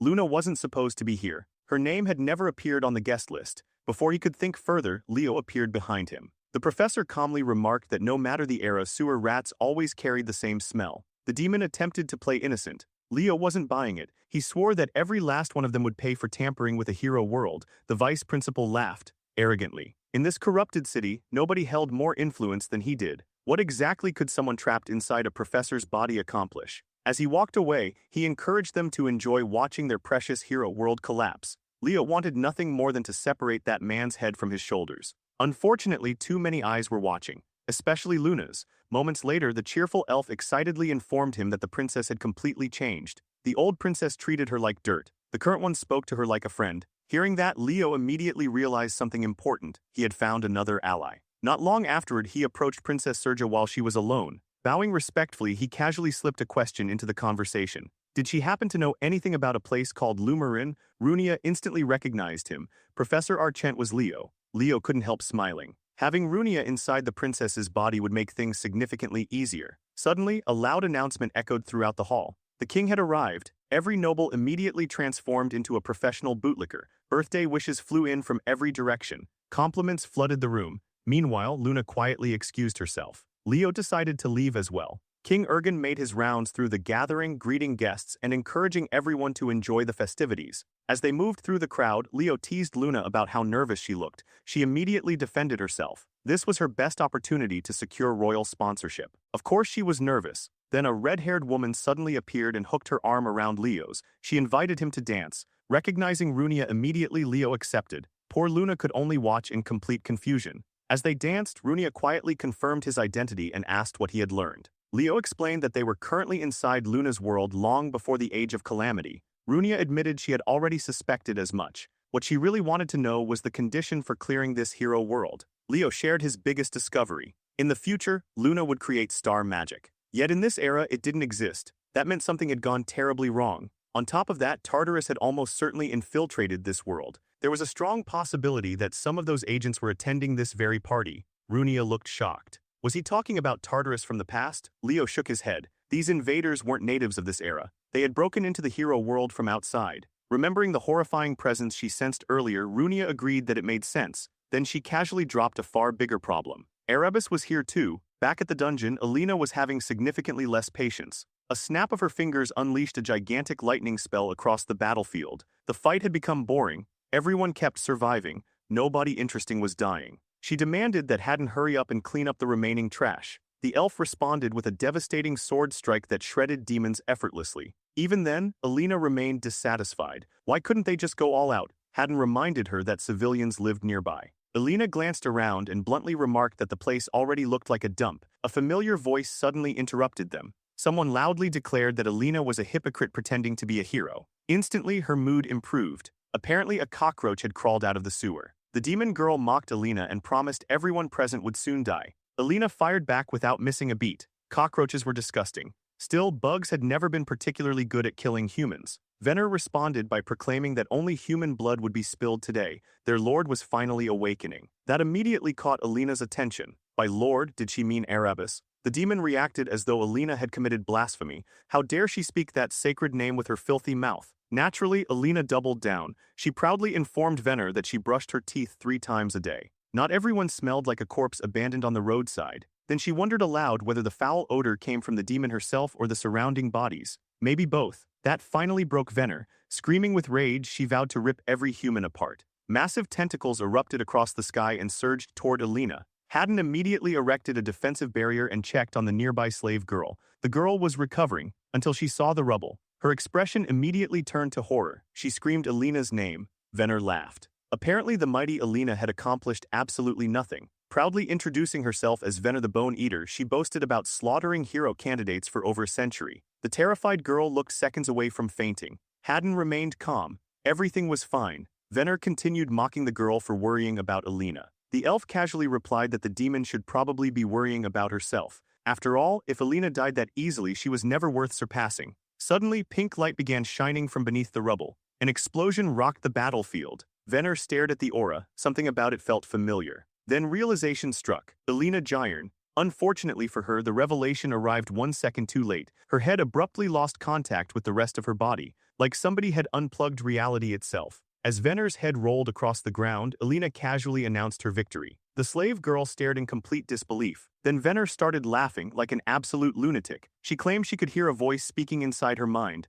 Moments later, her body regenerated. The 2 upperclassmen exchanged serious looks. There was little doubt now, the voice belonged to Erebus. Staring at the monstrous serpent-like form before them, Haddon quietly concluded that this situation had evolved far beyond a simple hero world objective. Meanwhile, back at the celebration, Leo demanded confirmation. Was Runia absolutely certain about Erebus' presence? She nodded. Even without seeing him before, she instantly recognized the overwhelming terror he radiated. Then her eyes widened. Leo needed to look at himself. Confused, he glanced down. His original body had returned. The disguise was gone. Runia noticed her own transformation as well. Her hair was gradually returning to its natural red color. Neither of them understood what was happening. Then the answer arrived. Dark flames flooded the sky. Leo recognized them instantly, the flames of Erebus. Panic exploded throughout the celebration. The elves demanded answers. Who were these intruders? What had they done to the princess? Leo clicked his tongue. Things were spiraling out of control far too quickly. Runia asked what they were supposed to do now.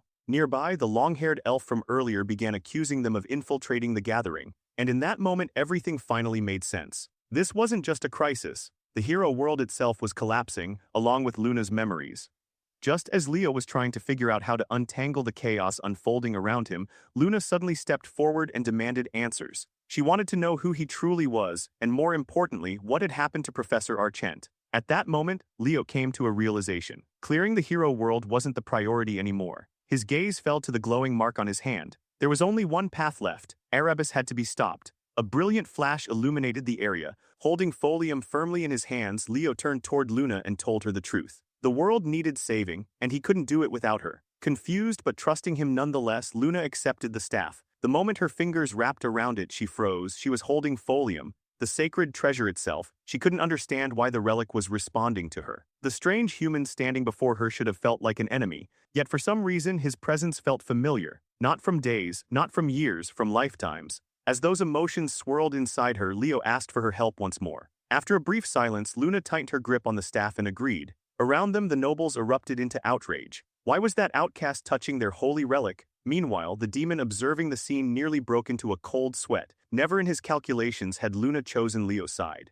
Still, he quickly reassured himself. It didn't matter. Erebus would destroy this world anyway. Runia wisely chose not to interrupt. But the second she processed their actual plan, her brain almost short-circuited. These two intended to fight Erebus. Had they completely lost their minds? Leo calmly told her to relax. The Erebus in this world wasn't the real thing. It was a discount version, a fragment. That explanation caught Runia off guard. Leo elaborated further. The true Erebus radiated such overwhelming aura that most people would collapse simply by standing nearby. Compared to that monster, the one before them was merely a tiny piece that hadn't fully revived. If that was true, then victory might actually be possible. Runia suddenly realized something. They hadn't even introduced themselves properly. The moment Leo opened his mouth, she cut him off entirely and began fangirling at maximum speed. Meeting the progenitor herself was an unbelievable honor. Luna blinked. Was she really that important? Runia immediately assured her she absolutely was. The praise hit Luna like a buff spell. Within seconds, she was proudly carrying herself with enough confidence to rival royalty. Watching Runia gush endlessly over her reminded Leo of another overly enthusiastic fan he once knew. Eventually, Luna asked the obvious question. What exactly was she supposed to do? She could already sense the darkness spreading through the world tree. Leo confirmed her suspicions. A monster was hiding within it, and that monster needed to die. Luna immediately declared that defeating such a creature sounded like a perfect first achievement. With preparations complete, Leo pushed open the enormous doors. The moment they entered, both girls froze. An endless tide of monsters surged toward them. Drawing his sword, Leo calmly observed that Erebus had apparently turned the entire place into a monster nest. Runia grinned. She'd spent too long sharpening her abilities to sit this one out. Luna refused to be left behind either. She promised to contribute however she could. The confidence in her voice immediately sent Runia back into fangirl mode. Meanwhile, Leo focused his mana into one hand. There was something else he needed to do first. A brilliant beam of energy shot into the sky like a signal flare. If Alina and Haddon were anywhere nearby, they would see it. Mission accomplished. Leo turned back to the girls. It was time to move. Luna asked whether he intended to charge in first.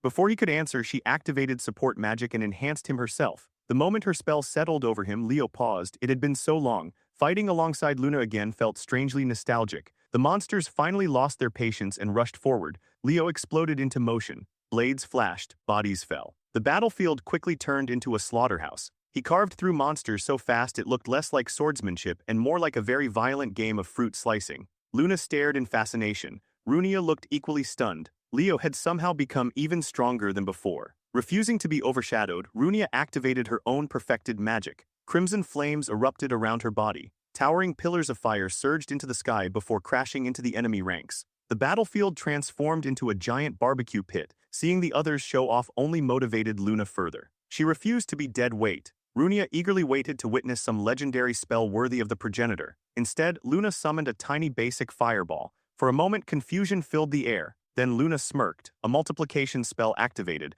One fireball became dozens, dozens became hundreds, hundreds became thousands. An entire sky full of fire appeared overhead. Leo couldn't help sighing. It had been ages since he'd seen someone rely on such a gloriously simple brute force strategy. Luna proudly ordered him to step aside, then she snapped her fingers. The endless sea of fireballs descended. The battlefield exploded into flames. Monsters sprinted around as living bonfires before collapsing one after another. Runia could only stare. Now she truly understood why Luna became a legend. When the final monster fell, the white-haired elf stood proudly with her chest puffed out, clearly waiting for recognition. Runia wondered what exactly she wanted. Then Leo stepped forward and patted her head. He told her she had done well. For a brief moment, Luna happily accepted the praise. Then reality caught up to her. Immediately flustered, she scolded him for treating her like a child. Runia watched in total confusion. The two honestly acted less like strangers and more like childhood friends reunited after years apart. Determined to retaliate, Luna aggressively rubbed Leo's head in return and declared that he was the real child here. Elsewhere, Venner summoned a grotesque mountain of skeletons and attempted to flee into the sky.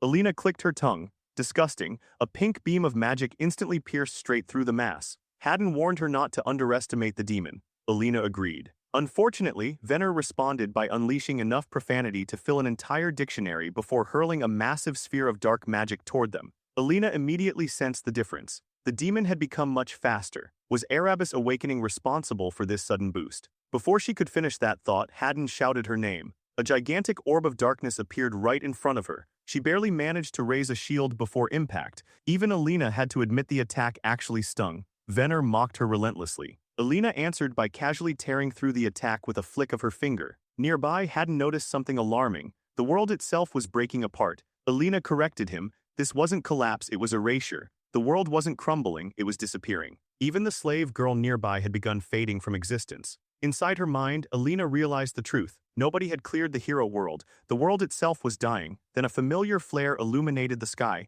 Leo's signal. Alina recognized it instantly. Before she could move, Haddon placed a hand on her shoulder. He told her to go. He would handle things here. She questioned whether he could manage alone now that the demon had become stronger. Meanwhile, Venner was busy screaming at her own subordinates for failing such a simple task. Haddon calmly repeated himself. He could handle it. Satisfied, Alina finally agreed and took off. The moment Venner noticed the pink streak disappearing into the distance, she lost her mind. She immediately prepared another attack. Unfortunately for her, she never got the chance to release it. Her vision suddenly tilted. The next thing she knew, her body had been sliced perfectly in half, like a giant candy bar. Haddon gave her a look overflowing with disrespect. Where exactly did she think she was going? For now, she belonged to him. Back at the castle, Leo cut down another monster while asking where the audience chamber was located. Luna blasted enemies apart with endless fireballs while shouting directions. That way, the group sprinted through the corridors. Somewhere during the run, Runia began wheezing and wondered when exactly Leo had transformed into the world's fastest man.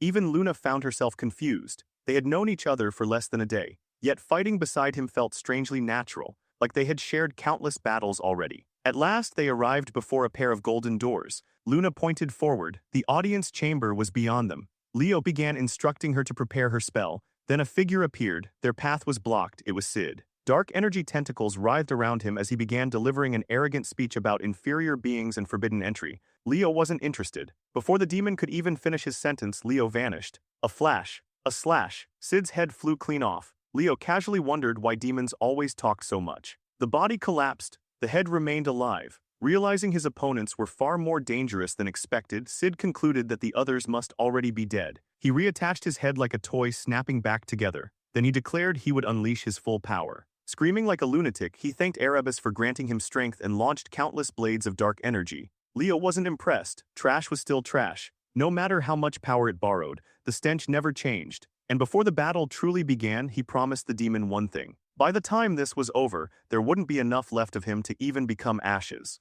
Sid continued acting fearless, insisting that resistance was pointless and that their struggle meant absolutely nothing. Then an explosion answered him. A violent blast swallowed the area and cut his speech short. As the smoke dispersed, Leo stood at the center completely unharmed. The demon's confidence shattered. How could a human possibly wield the flames of a phoenix? Leo casually revealed the answer. He had formed a contract with one. That revelation stunned more than just the demon. Runia immediately noticed something strange. The mana flowing through Leo now felt eerily similar to her family's secret techniques. Before Sid could process any of it, Leo moved. One step, one swing, one clean execution. The demon died before he could even react. With that obstacle removed, the group finally pushed into the throne room. The moment they entered, a chill crawled down Runia's spine. An instinctive fear gripped her heart. Meanwhile, Luna tilted her head and wondered where the unsettling sounds were coming from. Leo simply stared forward. After everything, he had finally come face to face with it again. Then Runia noticed something alarming. Leo's hands were badly burned. He brushed it off immediately. The damage was expected. After all, he had copied her technique. Using healing magic, he restored the injuries almost instantly. Luna could only stare in disbelief. If that overwhelming power was merely an imitation, then what did the original look like? Unlike everyone else, Luna confidently stepped forward. Pointing at the grotesque monster ahead, she casually asked whether this was the creature everyone had been talking about. While the others were still assessing the situation, Luna already reached a conclusion. The solution was simple: destroy it. Countless radiant magic circles appeared around her. Runia desperately tried to stop her. Charging in blindly against something like this was a terrible idea. Luna ignored every warning. With a snap of her fingers, she unleashed hell. A catastrophic explosion consumed the throne room. Runia stood frozen in shock. Luna proudly declared the attack no big deal. Then her confidence evaporated. Erebus remained completely unharmed, not even a scratch. Immediately rolling up her sleeves, Luna prepared to settle things personally. Fortunately, Runia grabbed her before she could launch herself into disaster. Deep down, the redhead felt her entire worldview collapsing. Her legendary idol wasn't behaving like a wise ancient hero. She was acting like an aggressive teenage gremlin. Unfazed, Luna announced she was personally going to beat that ugly piece of trash into submission. Leo watched the scene unfold in silence. He remembered this side of Luna all too well. Once she got fired up, nobody could stop her until she burned herself out. Thankfully, he developed a specialized anti-gremlin strategy years ago. Without hesitation, he delivered a perfectly timed chop to the top of her head. Runia nearly suffered a heart attack. She rushed toward Luna and demanded to know how Leo could possibly hit the progenitor. Leo calmly explained that Luna was seconds away from becoming a complete hooligan. That statement immediately snapped Luna out of her rage. Grabbing him by the collar, she demanded to know who he was calling a hooligan. Leo grabbed her wrist and bluntly pointed out the obvious. Nobody defeats Erebus by charging in without a plan. While telling her to calm down, another question occupied his thoughts. Why had Luna's magic failed? Even without star magic, her raw power alone should have harmed a mere fragment of Erebus. Something wasn't adding up. Before he could think further, a furious voice echoed through the room. The demon from earlier was still alive. Luna looked genuinely surprised. Apparently she expected him to stay dead. Sid completely lost his mind. He screamed about their disrespect toward his lord and desperately begged Erebus for forgiveness. Then fate rewarded him. A blonde missile crashed into the throne room. Sid was flattened like roadkill. Alina had arrived. She casually announced that she came because she was worried. Seeing everyone alive, she immediately relaxed. Then her attention shifted toward Luna. The moment she saw her, recognition flashed across her face. The progenitor. Meanwhile, Luna had absolutely no clue what that title meant. Still, she thought it sounded incredibly cool. The two girls quickly exchanged introductions. Soon after, Alina noticed Leo's injuries and began grumbling that she should have gotten there sooner. The elves nearby only grew more confused. Nothing about this situation made sense anymore. Turning serious again, Alina pointed toward the colossal monster. What exactly was that thing? Then the pieces connected. The demons. The warnings, the strange behavior, everything. Leo confirmed her fears. The creature before them was indeed Erebus, or rather a sleeping fragment of him. That was all Alina needed to hear. Mana surged around her as she prepared a spell. Their objective was obvious: destroy it before it fully awakened. Unfortunately, Sid was still operating on pure cockroach logic. The demon refused to stay dead. He resumed screaming insults immediately. Alina looked genuinely exhausted. Did all villains attend the same academy? They all repeated the exact same lines. She declared her intention to erase him so thoroughly that even his atoms would quit existing. Then everything changed. An overwhelming wave of darkness flooded the throne room. Everyone froze. A giant crimson ring materialized overhead. Ancient runes echoed through the air. Dark flames gathered together. Sid immediately began celebrating. The demon acted like he'd just witnessed the greatest victory in history. He mocked the hero candidates and declared their time was over. Then, just as he started introducing his lord, a giant hand descended from above. Sid disappeared permanently. The demon was finally reduced to a decorative stain on the floor. The darkness continued gathering. A colossal silhouette emerged. Then two crimson eyes opened. The pressure that followed was monstrous. Runia and Alina instantly broke into cold sweats. Both closed their eyes instinctively. The atmosphere itself felt lethal. Then a calm voice asked whether everyone was all right. Opening her eyes, Runia discovered the answer. Luna. The progenitor had erected an enormous barrier around everyone. She calmly admitted that the monster was genuinely terrifying. To Runia's surprise, Luna herself seemed almost unaffected. Once again, she was reminded that the title progenitor wasn't just for decoration. Nearby, Alina clenched her jaw. There was no way she could have blocked that attack alone. Suddenly, Runia noticed something else. Leo was gone. Alina silently pointed ahead. There he was, standing alone at the front, facing Erebus directly. Not a single trace of hesitation in sight. As the dust settled, silence consumed the battlefield. Long before the Age of Calamity, long before history became legend, darkness had first seeped into the world, and now that darkness stood before them once more, Erebus had fully awakened. Alina asked the question everyone was thinking. How exactly were they supposed to fight something like that? Luna smiled, as if the answer couldn't be more obvious. Both she and Leo turned toward the others. Their expressions carried absolute confidence. The plan was simple: defeat the monster standing before them. Alina blinked. For some reason the feeling was familiar. Then she finally understood. This was exactly what the first years must have felt during the Gigants tournament, watching someone completely absurd step onto the battlefield. Absent-mindedly twirling a strand of hair, she admitted that admiration wasn't such a bad feeling after all. At that exact moment, another figure dropped from the sky. Hadn't arrived. One look at Erebus nearly caused his soul to leave his body. He demanded to know what kind of nightmare they were fighting. Alina casually answered, Erebus. The poor elf nearly short-circuited on the spot. Then Luna noticed they had somehow acquired another ally. Unfortunately for Haddon, his brain encountered a second fatal error. The progenitor was standing right there. Before he could begin an entire fanboy speech, Alina shut him down. There would be time for that later. First, they needed a strategy. Everyone turned toward Leo. He immediately assigned roles. He and Luna would handle the front line. Haddon would focus on defense and protect the support group. Alina and Runia would remain in the rear and assist whenever opportunities appeared. Haddon immediately questioned the arrangement. Shouldn't Luna stay back as a mage? Luna instantly crushed that argument. Summoning her staff, she bluntly stated that she hated sitting in the back. Besides, only she and Leo could survive Erebus attacks without immediately wetting themselves. Hearing his idol speak with such confidence instantly turned Haddon into a tomato. The poor guy agreed with everything she said. Plan finalized. Luna enthusiastically declared it was finally time to crush that ugly monster. Before she could rush off, Leo issued one final warning: avoid the black flames at all costs. Once they touched something, nothing could stop them from burning. Luna listened for approximately 0 seconds. The moment she saw an opening, she launched herself into the sky. Hellfire erupted. A massive explosion engulfed the battlefield. Far away inside the headmaster's office, the celestial being quietly observed everything. The world was nearing its end. Soon it would collapse completely, yet strangely enough that no longer mattered. Holding an hourglass in his hand, the headmaster fixed his gaze on Leo. Now there was only one thing left to see: whether this boy truly deserved to be called a hero, and whether he could prove it before time finally ran out.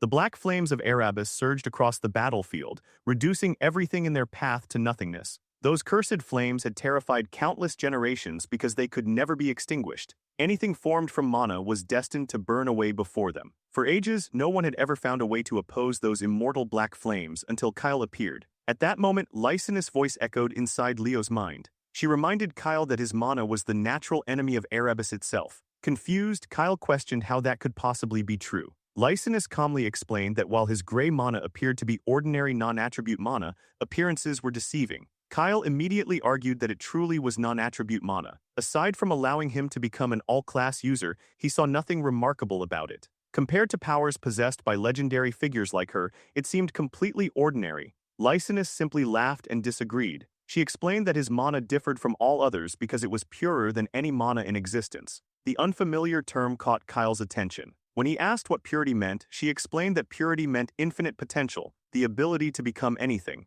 That was precisely why he could function as an all-class user. His mana could transform into any possibility imaginable, but there was another way to understand it as well. Meanwhile, Leo shot forward across the battlefield. As he moved, Lysanus' words finally clicked into place. She explained that if his mana could become anything, then it was also untouched by anything, even the immortal power of Erebus itself. A brilliant light erupted from Leo's body. Fixing a burning glare on Erebus, he listened as Lysanus delivered the final answer. This was exactly why he stood as Erebus' natural enemy. Moments later, dozens of radiant magical beams blasted toward Erebus. Luna watched in shock as the impossible happened. The immortal black flames simply vanished. Even Alina found herself staring in disbelief, wondering what kind of magic could produce such a result. Silently, Leo thanked Luna. This was the unique magic she had created specifically for him. Looking directly at Erebus, he wondered how the monster liked the feeling. That same magic had saved his life countless times during the final war. It had even delivered a fatal wound to Erebus himself. Without hesitation, Leo called for Luna to attack.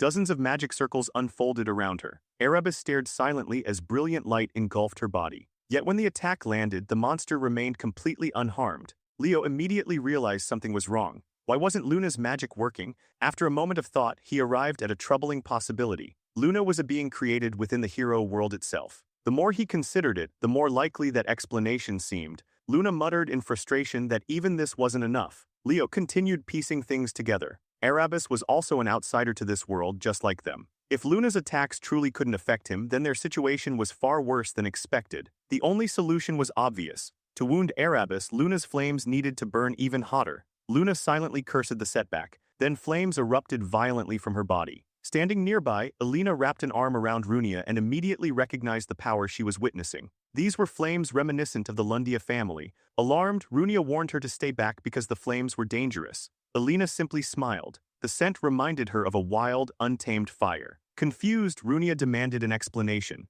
Leaning closer, Alina quietly remarked that Runia was far more dangerous than she looked. At that moment, Runia sensed an unfamiliar magical power and suddenly understood what Alina was doing. Sacrifice. Placing a hand on her shoulder, Alina confirmed her suspicion. It was sacrifice, a hero magic inherited from the elven Saint Menamel, the ultimate healing art. The caster took another person's injuries onto themselves. Alina explained that Runia currently possessed the greatest offensive power on the battlefield. Luna's flames resembled those of a phoenix growing stronger the more intensely they burned. However, she reminded her of one important difference. An elf was not a phoenix. She could not burn forever. The limit would arrive the moment her body could no longer withstand the strain. Alina asked if she understood. Tears welled in Runia's eyes. She couldn't bear the thought of Alina suffering because of her. Alina gently reassured her. A third-year representative wasn't so weak that she needed a first-year worrying about her. She encouraged Runia to burn brighter than ever and prove herself as Luna Alindoa. If she held back now, she would only regret it later.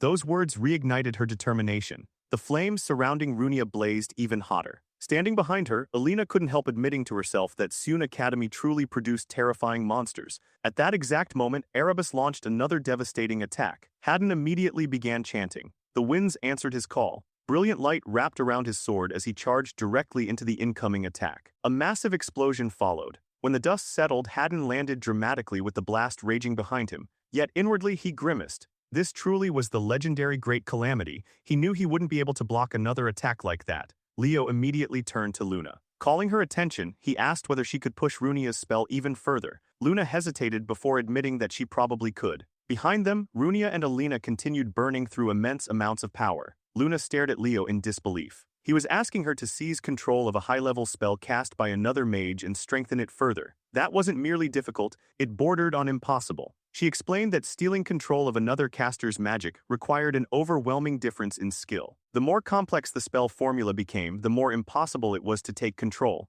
Leo simply told her to do it anyway. Stunned, Luna asked what exactly he meant by that. With complete sincerity, Leo smiled and told her the truth. She was a genius. Those words hit Luna harder than any attack. Trying to maintain her pride, she quickly agreed. After all, now that she thought about it, perhaps it wasn't completely impossible. Leo couldn't help smirking. She really was simple. Offended, Luna demanded to know what he had just said. Ignoring her complaint, Leo simply told her he was counting on her. Rising into the air, Luna faced Erebus directly. Magical light sparkled from her staff as she analyzed the spell before her. To her shock, the formula felt strangely familiar. The more she examined it, the more she realized it resembled the very magic she had spent her life researching. A realization began forming. Before she could finish the thought, Erebus slashed toward her. Haddon immediately shouted a warning. Then Luna's voice echoed across the battlefield. This time she declared nothing would be taken from her again. Erebus' claws stopped short. They couldn't touch her. Turning toward Leo, Luna smiled faintly. The next moment, a brilliant radiance descended upon Erebus.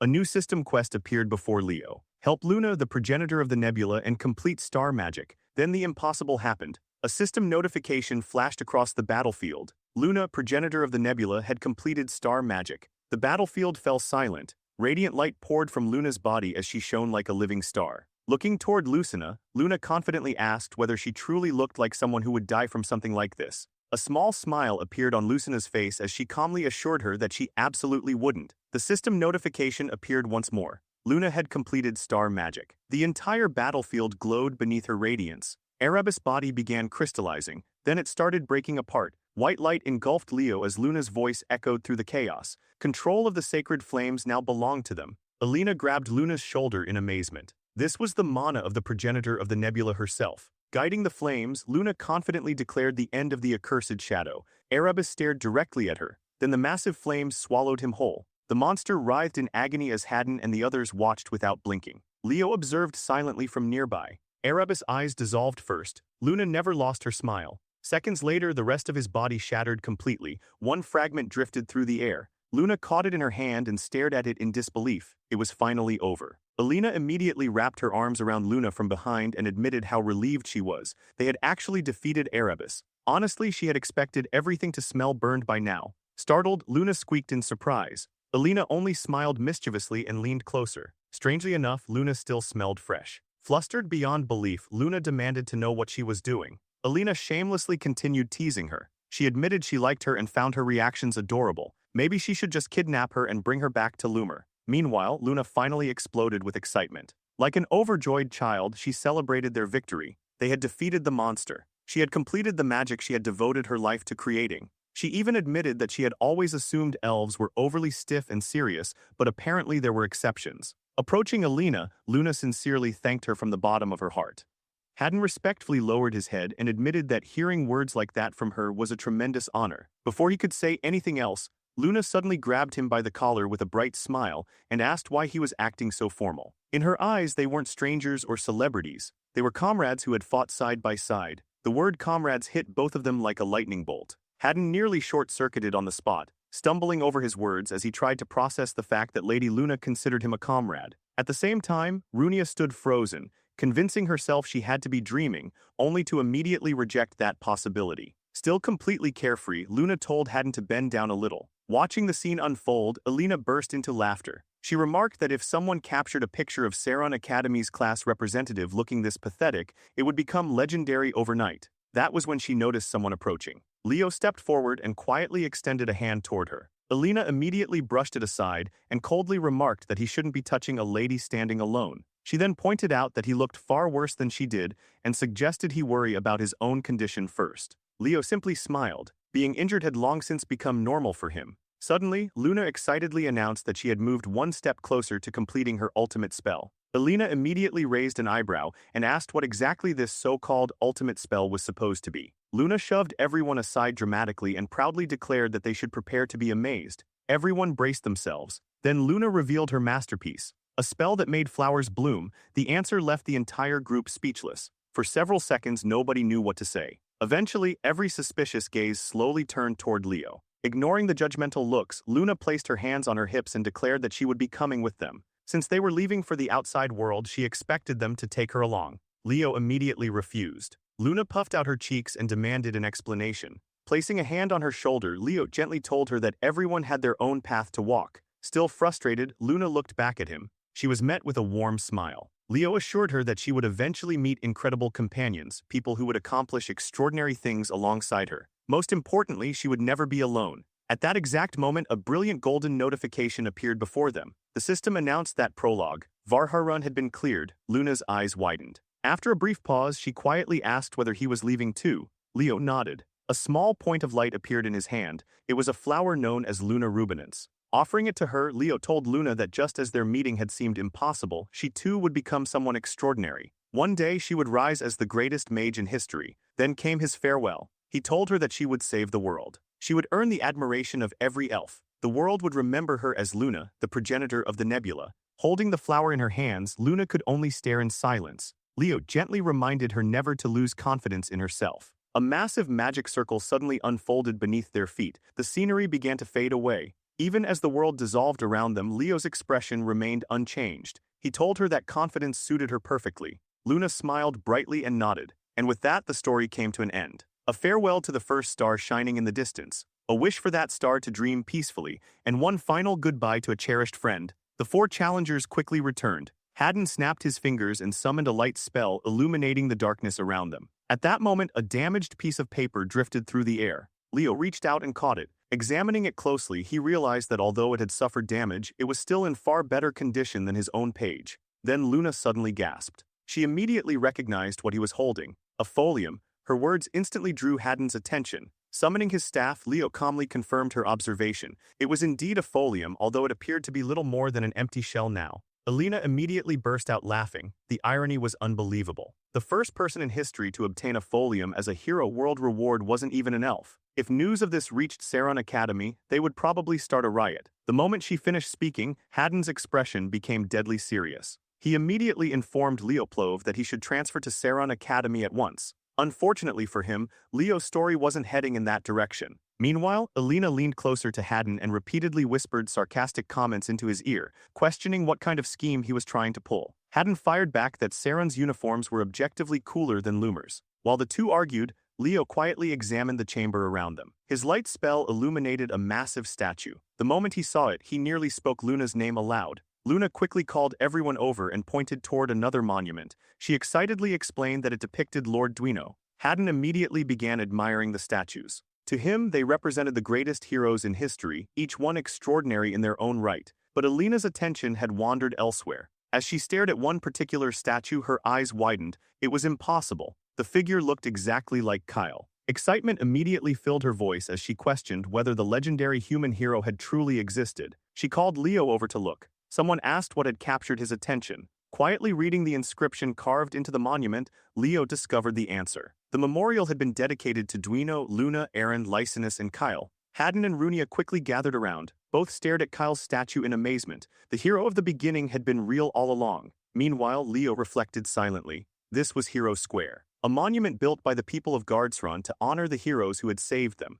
Then another realization struck him. His gaze shifted toward the trembling underground chamber surrounding them. Perhaps the hero dungeon itself had been protecting Gardsron this entire time. Before he could think further, someone suddenly shouted. There was a warp gate nearby. The moment those words were spoken, the teleportation gate activated and filled the area with radiant light. Alina immediately urged Leo to hurry, but Leo remained standing before the statues. Determination flashed through his eyes. Then brilliant light swallowed everything. After an unknown amount of time passed, sunlight reflected across a shimmering surface. A familiar voice asked whether he was finally awake. Recognizing the speaker immediately, Leo greeted Principal Aelin. The principal advised him to remain lying down. Even though Leo had only been struck by a fragment of Erebus flame flower, surviving at all was nothing short of a miracle. As always, Leo continued finding new ways to surprise him. Leo humbly replied that the credit belonged to his teammates. While they spoke, Aelin produced a newspaper. According to the headlines, Leo's discoveries had become international news.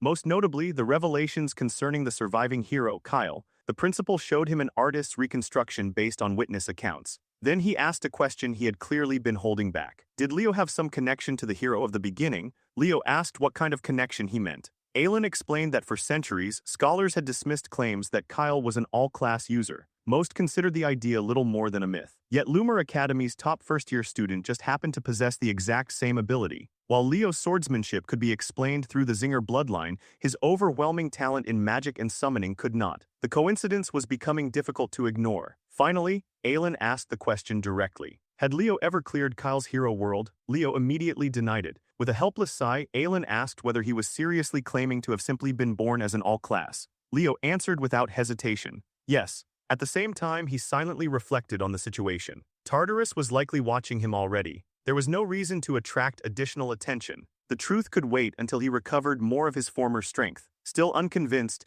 Aelin pointed out that Leo had always shown an unusual interest in Kyle. He had even heard rumors about Leo wanting to create a research club dedicated entirely to studying the hero of the beginning. Leo calmly explained that the answer was obvious. Kyle was the only known all-class user in recorded history. Of course, he would be interested. Satisfied at last, Aelin nodded. His question had been answered. Before leaving, he advised Leo to get some rest. Then he extended the exact same advice toward Alina Gyern. From the neighboring bed, Alina cheerfully responded that she understood. The moment Aelin left, she turned toward Leo. With a playful smile, she asked again whether he truly had no connection to Kyle. Leo repeated the same answer, none whatsoever. Alina smirked, she wasn't buying it. Curious, Leo asked what made her so certain. In response, Alina casually brushed her hair aside and poked his forehead several times. Then she declared that it was simply a woman's intuition. If he didn't want to talk about it, she wouldn't force him. Instead, she reminded him of something far more important. Once before, he had said he wanted a favor from her. Now she wanted to know what it was.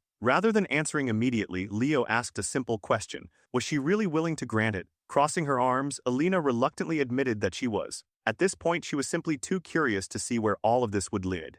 Leo let out a quiet laugh and remarked that, for once, Alina actually sounded her age. Naturally, she wasn't about to let that slide. With an annoyed snort, Alina shot back that he had absolutely no right to say that when he constantly acted like a retired old man trapped in a teenager's body. Turning his attention toward the window, Leo got straight to the point. He explained that he wanted access to Lumina Academy's forbidden library. More specifically, he needed information regarding the history of hero records. Alina repeated the phrase thoughtfully. The history of hero records. Unlike most requests, this one didn't surprise her at all. She admitted that granting access wasn't something she could decide by herself. Even so, she promised she would do everything possible to make it happen. As she stared at him, one question kept returning to her mind. Who exactly was Leo Plove? After recovering enough to move around again, Leo returned to Lumina Academy. The second he appeared near the entrance, someone spotted him and excitedly announced the arrival of the class representative. Ileana immediately lit up with excitement. She had already heard the rumors that Leo had cleared the world of the progenitor of the nebula.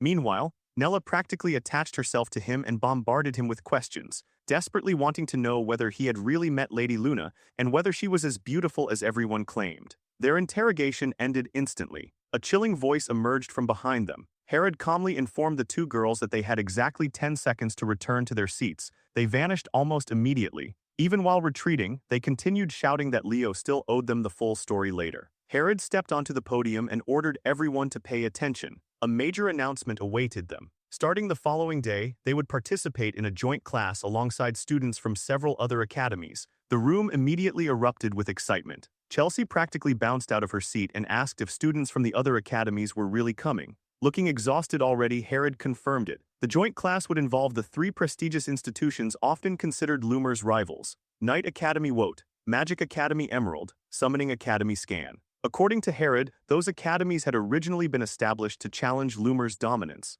Unfortunately, history hadn't exactly gone their way. Over time, they had earned a less flattering reputation. Rather than replacing Lumine, they had become the school's students attended after failing to get accepted into Lumine in the first place. In many cases, they also became the destination for students expelled from Lumine. After class ended, Carl stretched lazily and complained that the entire event felt completely random. Joint classes weren't unusual. Inviting all three academies simultaneously absolutely was. Leo casually suggested a likely explanation. Lumine's reputation had taken a hit after all the chaos during the first semester. This was probably a political move designed to reassure the public that the academy remained as strong as ever. Carl nodded slowly. That actually made a lot of sense. Chelsea quickly agreed. From her perspective, the entire event felt like a giant showcase intended to prove Lumine still sat firmly at the top. Before the conversation could continue, another voice interrupted. Vice Principal Riven called Leo's name. He asked if they could speak privately. Not long afterward, the two arrived at Leia City's famous clock tower.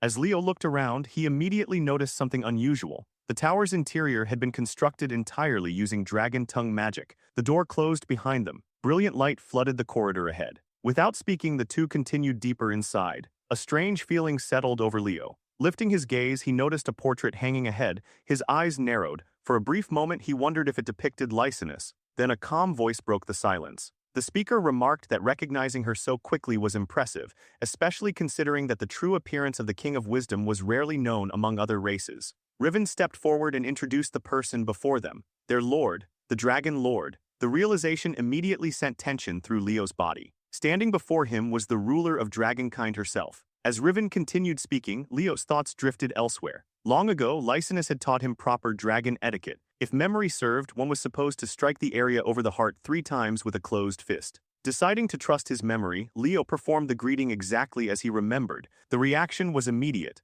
Somewhere above, someone burst into laughter. Molina quickly covered her mouth in a failed attempt to suppress her amusement. Meanwhile, Leo quietly wondered whether dragon customs had changed over the last 5,000 years. Even Riven appeared confused. He asked where Leo had learned such an ancient greeting. Leo honestly admitted that he had read about it in a book and asked whether he had made a mistake. Riven rubbed his forehead. Not only was it correct, it was flawless. Before he could elaborate further, Molina interrupted. She remarked that Leo sounded like an old fossil. Riven then explained that the greeting dated back to ancient dragon civilization. Very few dragons still practiced it, which was exactly why seeing Leo perform it had been so surprising. A memory surfaced. Kyle repeatedly striking his chest while practicing the gesture countless times. Remembering all that effort made Leo feel oddly disappointed. Apparently all that training hadn't been completely useless after all. Still smiling, Molina eventually dismissed Riven and requested a private conversation. After introducing herself properly, she greeted Leo as an equal. Leo immediately asked why the Dragon Lord wanted to see him. Melina smiled. The answer was simple. She had wanted to meet him personally. According to Riven's reports, Leo was different from every other hero candidate. Now that she had finally met him, she agreed completely. Then she asked a question. Who was Leo Plove really? Leo merely smiled. According to him, he was nothing more than a Lumina Academy hero cadet named Leo Plove. Melina accepted the answer with a small laugh. Then she introduced herself properly. As Dragon Lord and inheritor of the great King of Wisdom's will, she spent her life pursuing knowledge and understanding. That journey had eventually convinced her that the hero of the beginning truly existed. The problem was proof. No matter how hard she searched, she never found any. Then Leo Plove appeared, an all-class user, living evidence that Kyle had been real. Even after hearing her explanation, Leo simply shrugged and called it a coincidence. Melina smiled knowingly. Then she presented something. The moment Leo saw it, his eyes widened. It was an ancient children's storybook. Unlike modern versions, this one had survived largely unchanged. Inside its pages was a record stating that Kyle had inherited Lysanus Dragonheart.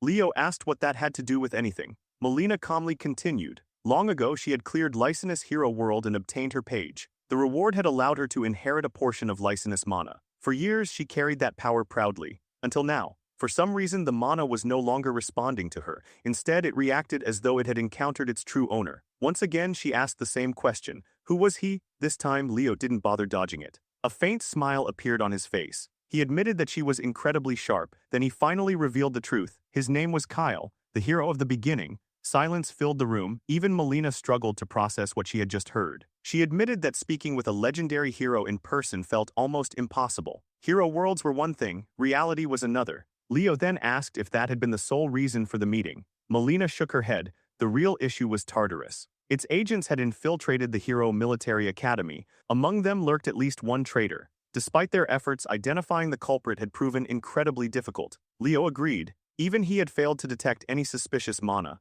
Melina continued. Tartarus' objective was obvious. Destroy future heroes before they could mature into genuine threats. Before she finished speaking, Leo reached the conclusion himself. She wanted him to act as bait. Melina openly admitted that he was correct. Nobody attracted Tartarus' hatred more than an all-class hero candidate resembling Kyle himself. It was a dangerous request, but she asked anyway. After hearing everything, Leo accepted immediately. He only had one condition. His true identity had to remain secret. Melina objected almost instantly. In her eyes, that wasn't a condition. It was already guaranteed. After all, she considered herself merely a beneficiary of the peaceful era he had created. Now that she knew his identity, she intended to serve him. As Dragon Lord and inheritor of the King of Wisdom's will, she declared herself willing to sacrifice her life for him at any moment. The statement made Leo sigh. He corrected her gently. He hadn't saved the world for noble reasons. He had simply followed Lysanus and kept moving forward. Melina blinked in surprise. Leo smiled. Even now, he only fought because he wanted to. That was why she should live however she wanted as well. Nothing mattered more than that. Later, after Leo departed, Riven approached his lord and asked what she thought of him. Melina smiled warmly. He was exactly as Riven had described, an extraordinary boy. A boy worthy of being called a great hero. Then she turned toward Riven. The vice principal immediately straightened his posture. Melina's mood seemed unusually good. She instructed him to keep a close eye on Lumina Academy's first-year students. She was certain they would grow into remarkable heroes. Elsewhere in the city, people had already begun discussing Leo. Several pedestrians noticed his Lumina uniform and questioned whether he was really a student from the famous academy. To them, he looked surprisingly ordinary. Not long afterwards, someone approached him directly. The stranger asked whether he was a student from Lumina Academy. More specifically, whether he belonged to the magic department. Leo politely confirmed that he was indeed a student from Lumina Academy's magic department, then asked whether the girl belonged to an academy as well. The girl smiled warmly and introduced herself as Sela, a first-year from Emerald Academy. According to her, several students had become a little too competitive lately. Since a Lumina student had conveniently wandered by, she hoped he could help settle a small debate. Leo didn't see any reason to refuse. It sounded simple enough. When he attempted to introduce himself, Sela stopped him before he could finish. Names weren't important. Instead, she directed his attention toward a complex formula written across a board nearby. Apparently, it had become quite popular among Emerald students recently. Since he studied magic at Lumina, she wanted his opinion on it and apologized for dragging him into the discussion. Then came the challenge. If he was interested, he could try solving it. Leo only needed a single glance. The formula was incomplete, painfully incomplete. Almost immediately, he realized what was happening. This wasn't a genuine discussion. It was a trap designed to embarrass him. He had heard stories about students from other academies being jealous of Lumina, but this felt excessive even by those standards. Part of him considered simply playing along. Then he suddenly froze. A familiar disturbance caught his attention. His eyes shifted slightly. How long had those people been standing there watching? Somewhere nearby, an imaginary warning practically echoed through the air. Adults really shouldn't interfere in children's arguments. Unfortunately, nobody seemed interested in following that advice. Outside, Vice Principal Riven and Professor Euro were already making a scene. One was demanding to know what they were doing and calling the entire situation embarrassing. The other was practically vibrating with excitement, insisting that Leo absolutely had to crush the question and completely embarrass Emerald. Watching Riven become strangely invested in a student argument, Leo could only conclude that apparently he was expected to win this one. Meanwhile, Sela continued pressing the issue. She casually implied that even Loomer students probably couldn't solve something like this. Leo interrupted her, calmly. According to him, the formula should work perfectly fine after a few adjustments. Internally, Sela almost burst out laughing. The entire point of the formula was that it couldn't be activated. It had been designed that way from the beginning. She patiently waited for him to fail so she and her friends could mock him afterward. Instead, Leo quietly worked through the formula. Several moments later, he finished his corrections and handed the completed interpretation back. He simply told her to take a look. Sela froze. The color drained from her face. The surrounding Emerald students immediately crowded around the board. One after another, their expressions changed from confidence to disbelief. The impossible formula had been completed. Even worse, it actually worked. Listening to their reactions, Leo found himself confused. What exactly did they mean by impossible? Still refusing to surrender, Sela insisted that theoretical completion meant nothing. Actually casting the spell was an entirely different matter. Leo blinked. To him, that wasn't much of a hurdle. Without hesitation, he activated the spell directly in his hand. The magic formation assembled instantly. Within seconds, the completed spell came to life. Sela stared at him in horror. She desperately searched for an explanation. Maybe he had researched this particular spell beforehand. Maybe he already knew the answer. Leo immediately shut down the theory. This was his first time seeing the formula. At Loomer, students generally focused on adapting existing magic or refining combat applications rather than creating completely new spells. That answer only made things worse. Now completely shaken, Sela asked how he had analyzed the formula, reconstructed the activation sequence, and converted it into a functioning equation so quickly. Surely he hadn't done all of that on the spot. Leo answered as if the question itself was strange. Of course he had. He was just good at mental calculations. The Emerald students looked like they had collectively suffered critical emotional damage. Sela finally broke. Tears filled her eyes as she ran off while shouting that no human being should be capable of doing something like that. The rest of the Emerald students quickly followed. Meanwhile, Leo remained standing there wondering if he might have been a little too harsh. Outside, Professor Yura looked prouder than ever. Watching Leo dismantle the challenge so effortlessly only strengthened his desire to drag the boy permanently into the magic department. The professor spent nearly the entire walk back passionately rambling about the beauty of magical theory while Leo endured the lecture in silence. Among the 3 prestigious academies, each specialized in a different field. Icot dominated swordsmanship. Emerald excelled in magic. Scan stood at the pinnacle of summoning. Each academy was respected across the continent, yet for aspiring heroes they all shared one unfortunate reality. They had always existed in Loomer Academy's shadow. Soon afterward, students from all 3 institutions arrived at Loomer. Professor Sejin personally welcomed them. The visitors immediately recognized him. After all, he had mentored countless heroes over the years. The admiration plastered across their faces brought a satisfied smile to the professor. After enjoying the moment, Sejin officially began his speech. He welcomed everyone to the exchange event and explained that they would be attending joint classes alongside Loomer's first-year students. For the next several days, they would experience firsthand what studying at Loomer was actually like. Once the introductions were finished, Leo, as the first-year representative, was assigned the responsibility of guiding the temporary classmates around campus. As classes began, the students slowly started interacting with one another. The atmosphere remained awkward at first.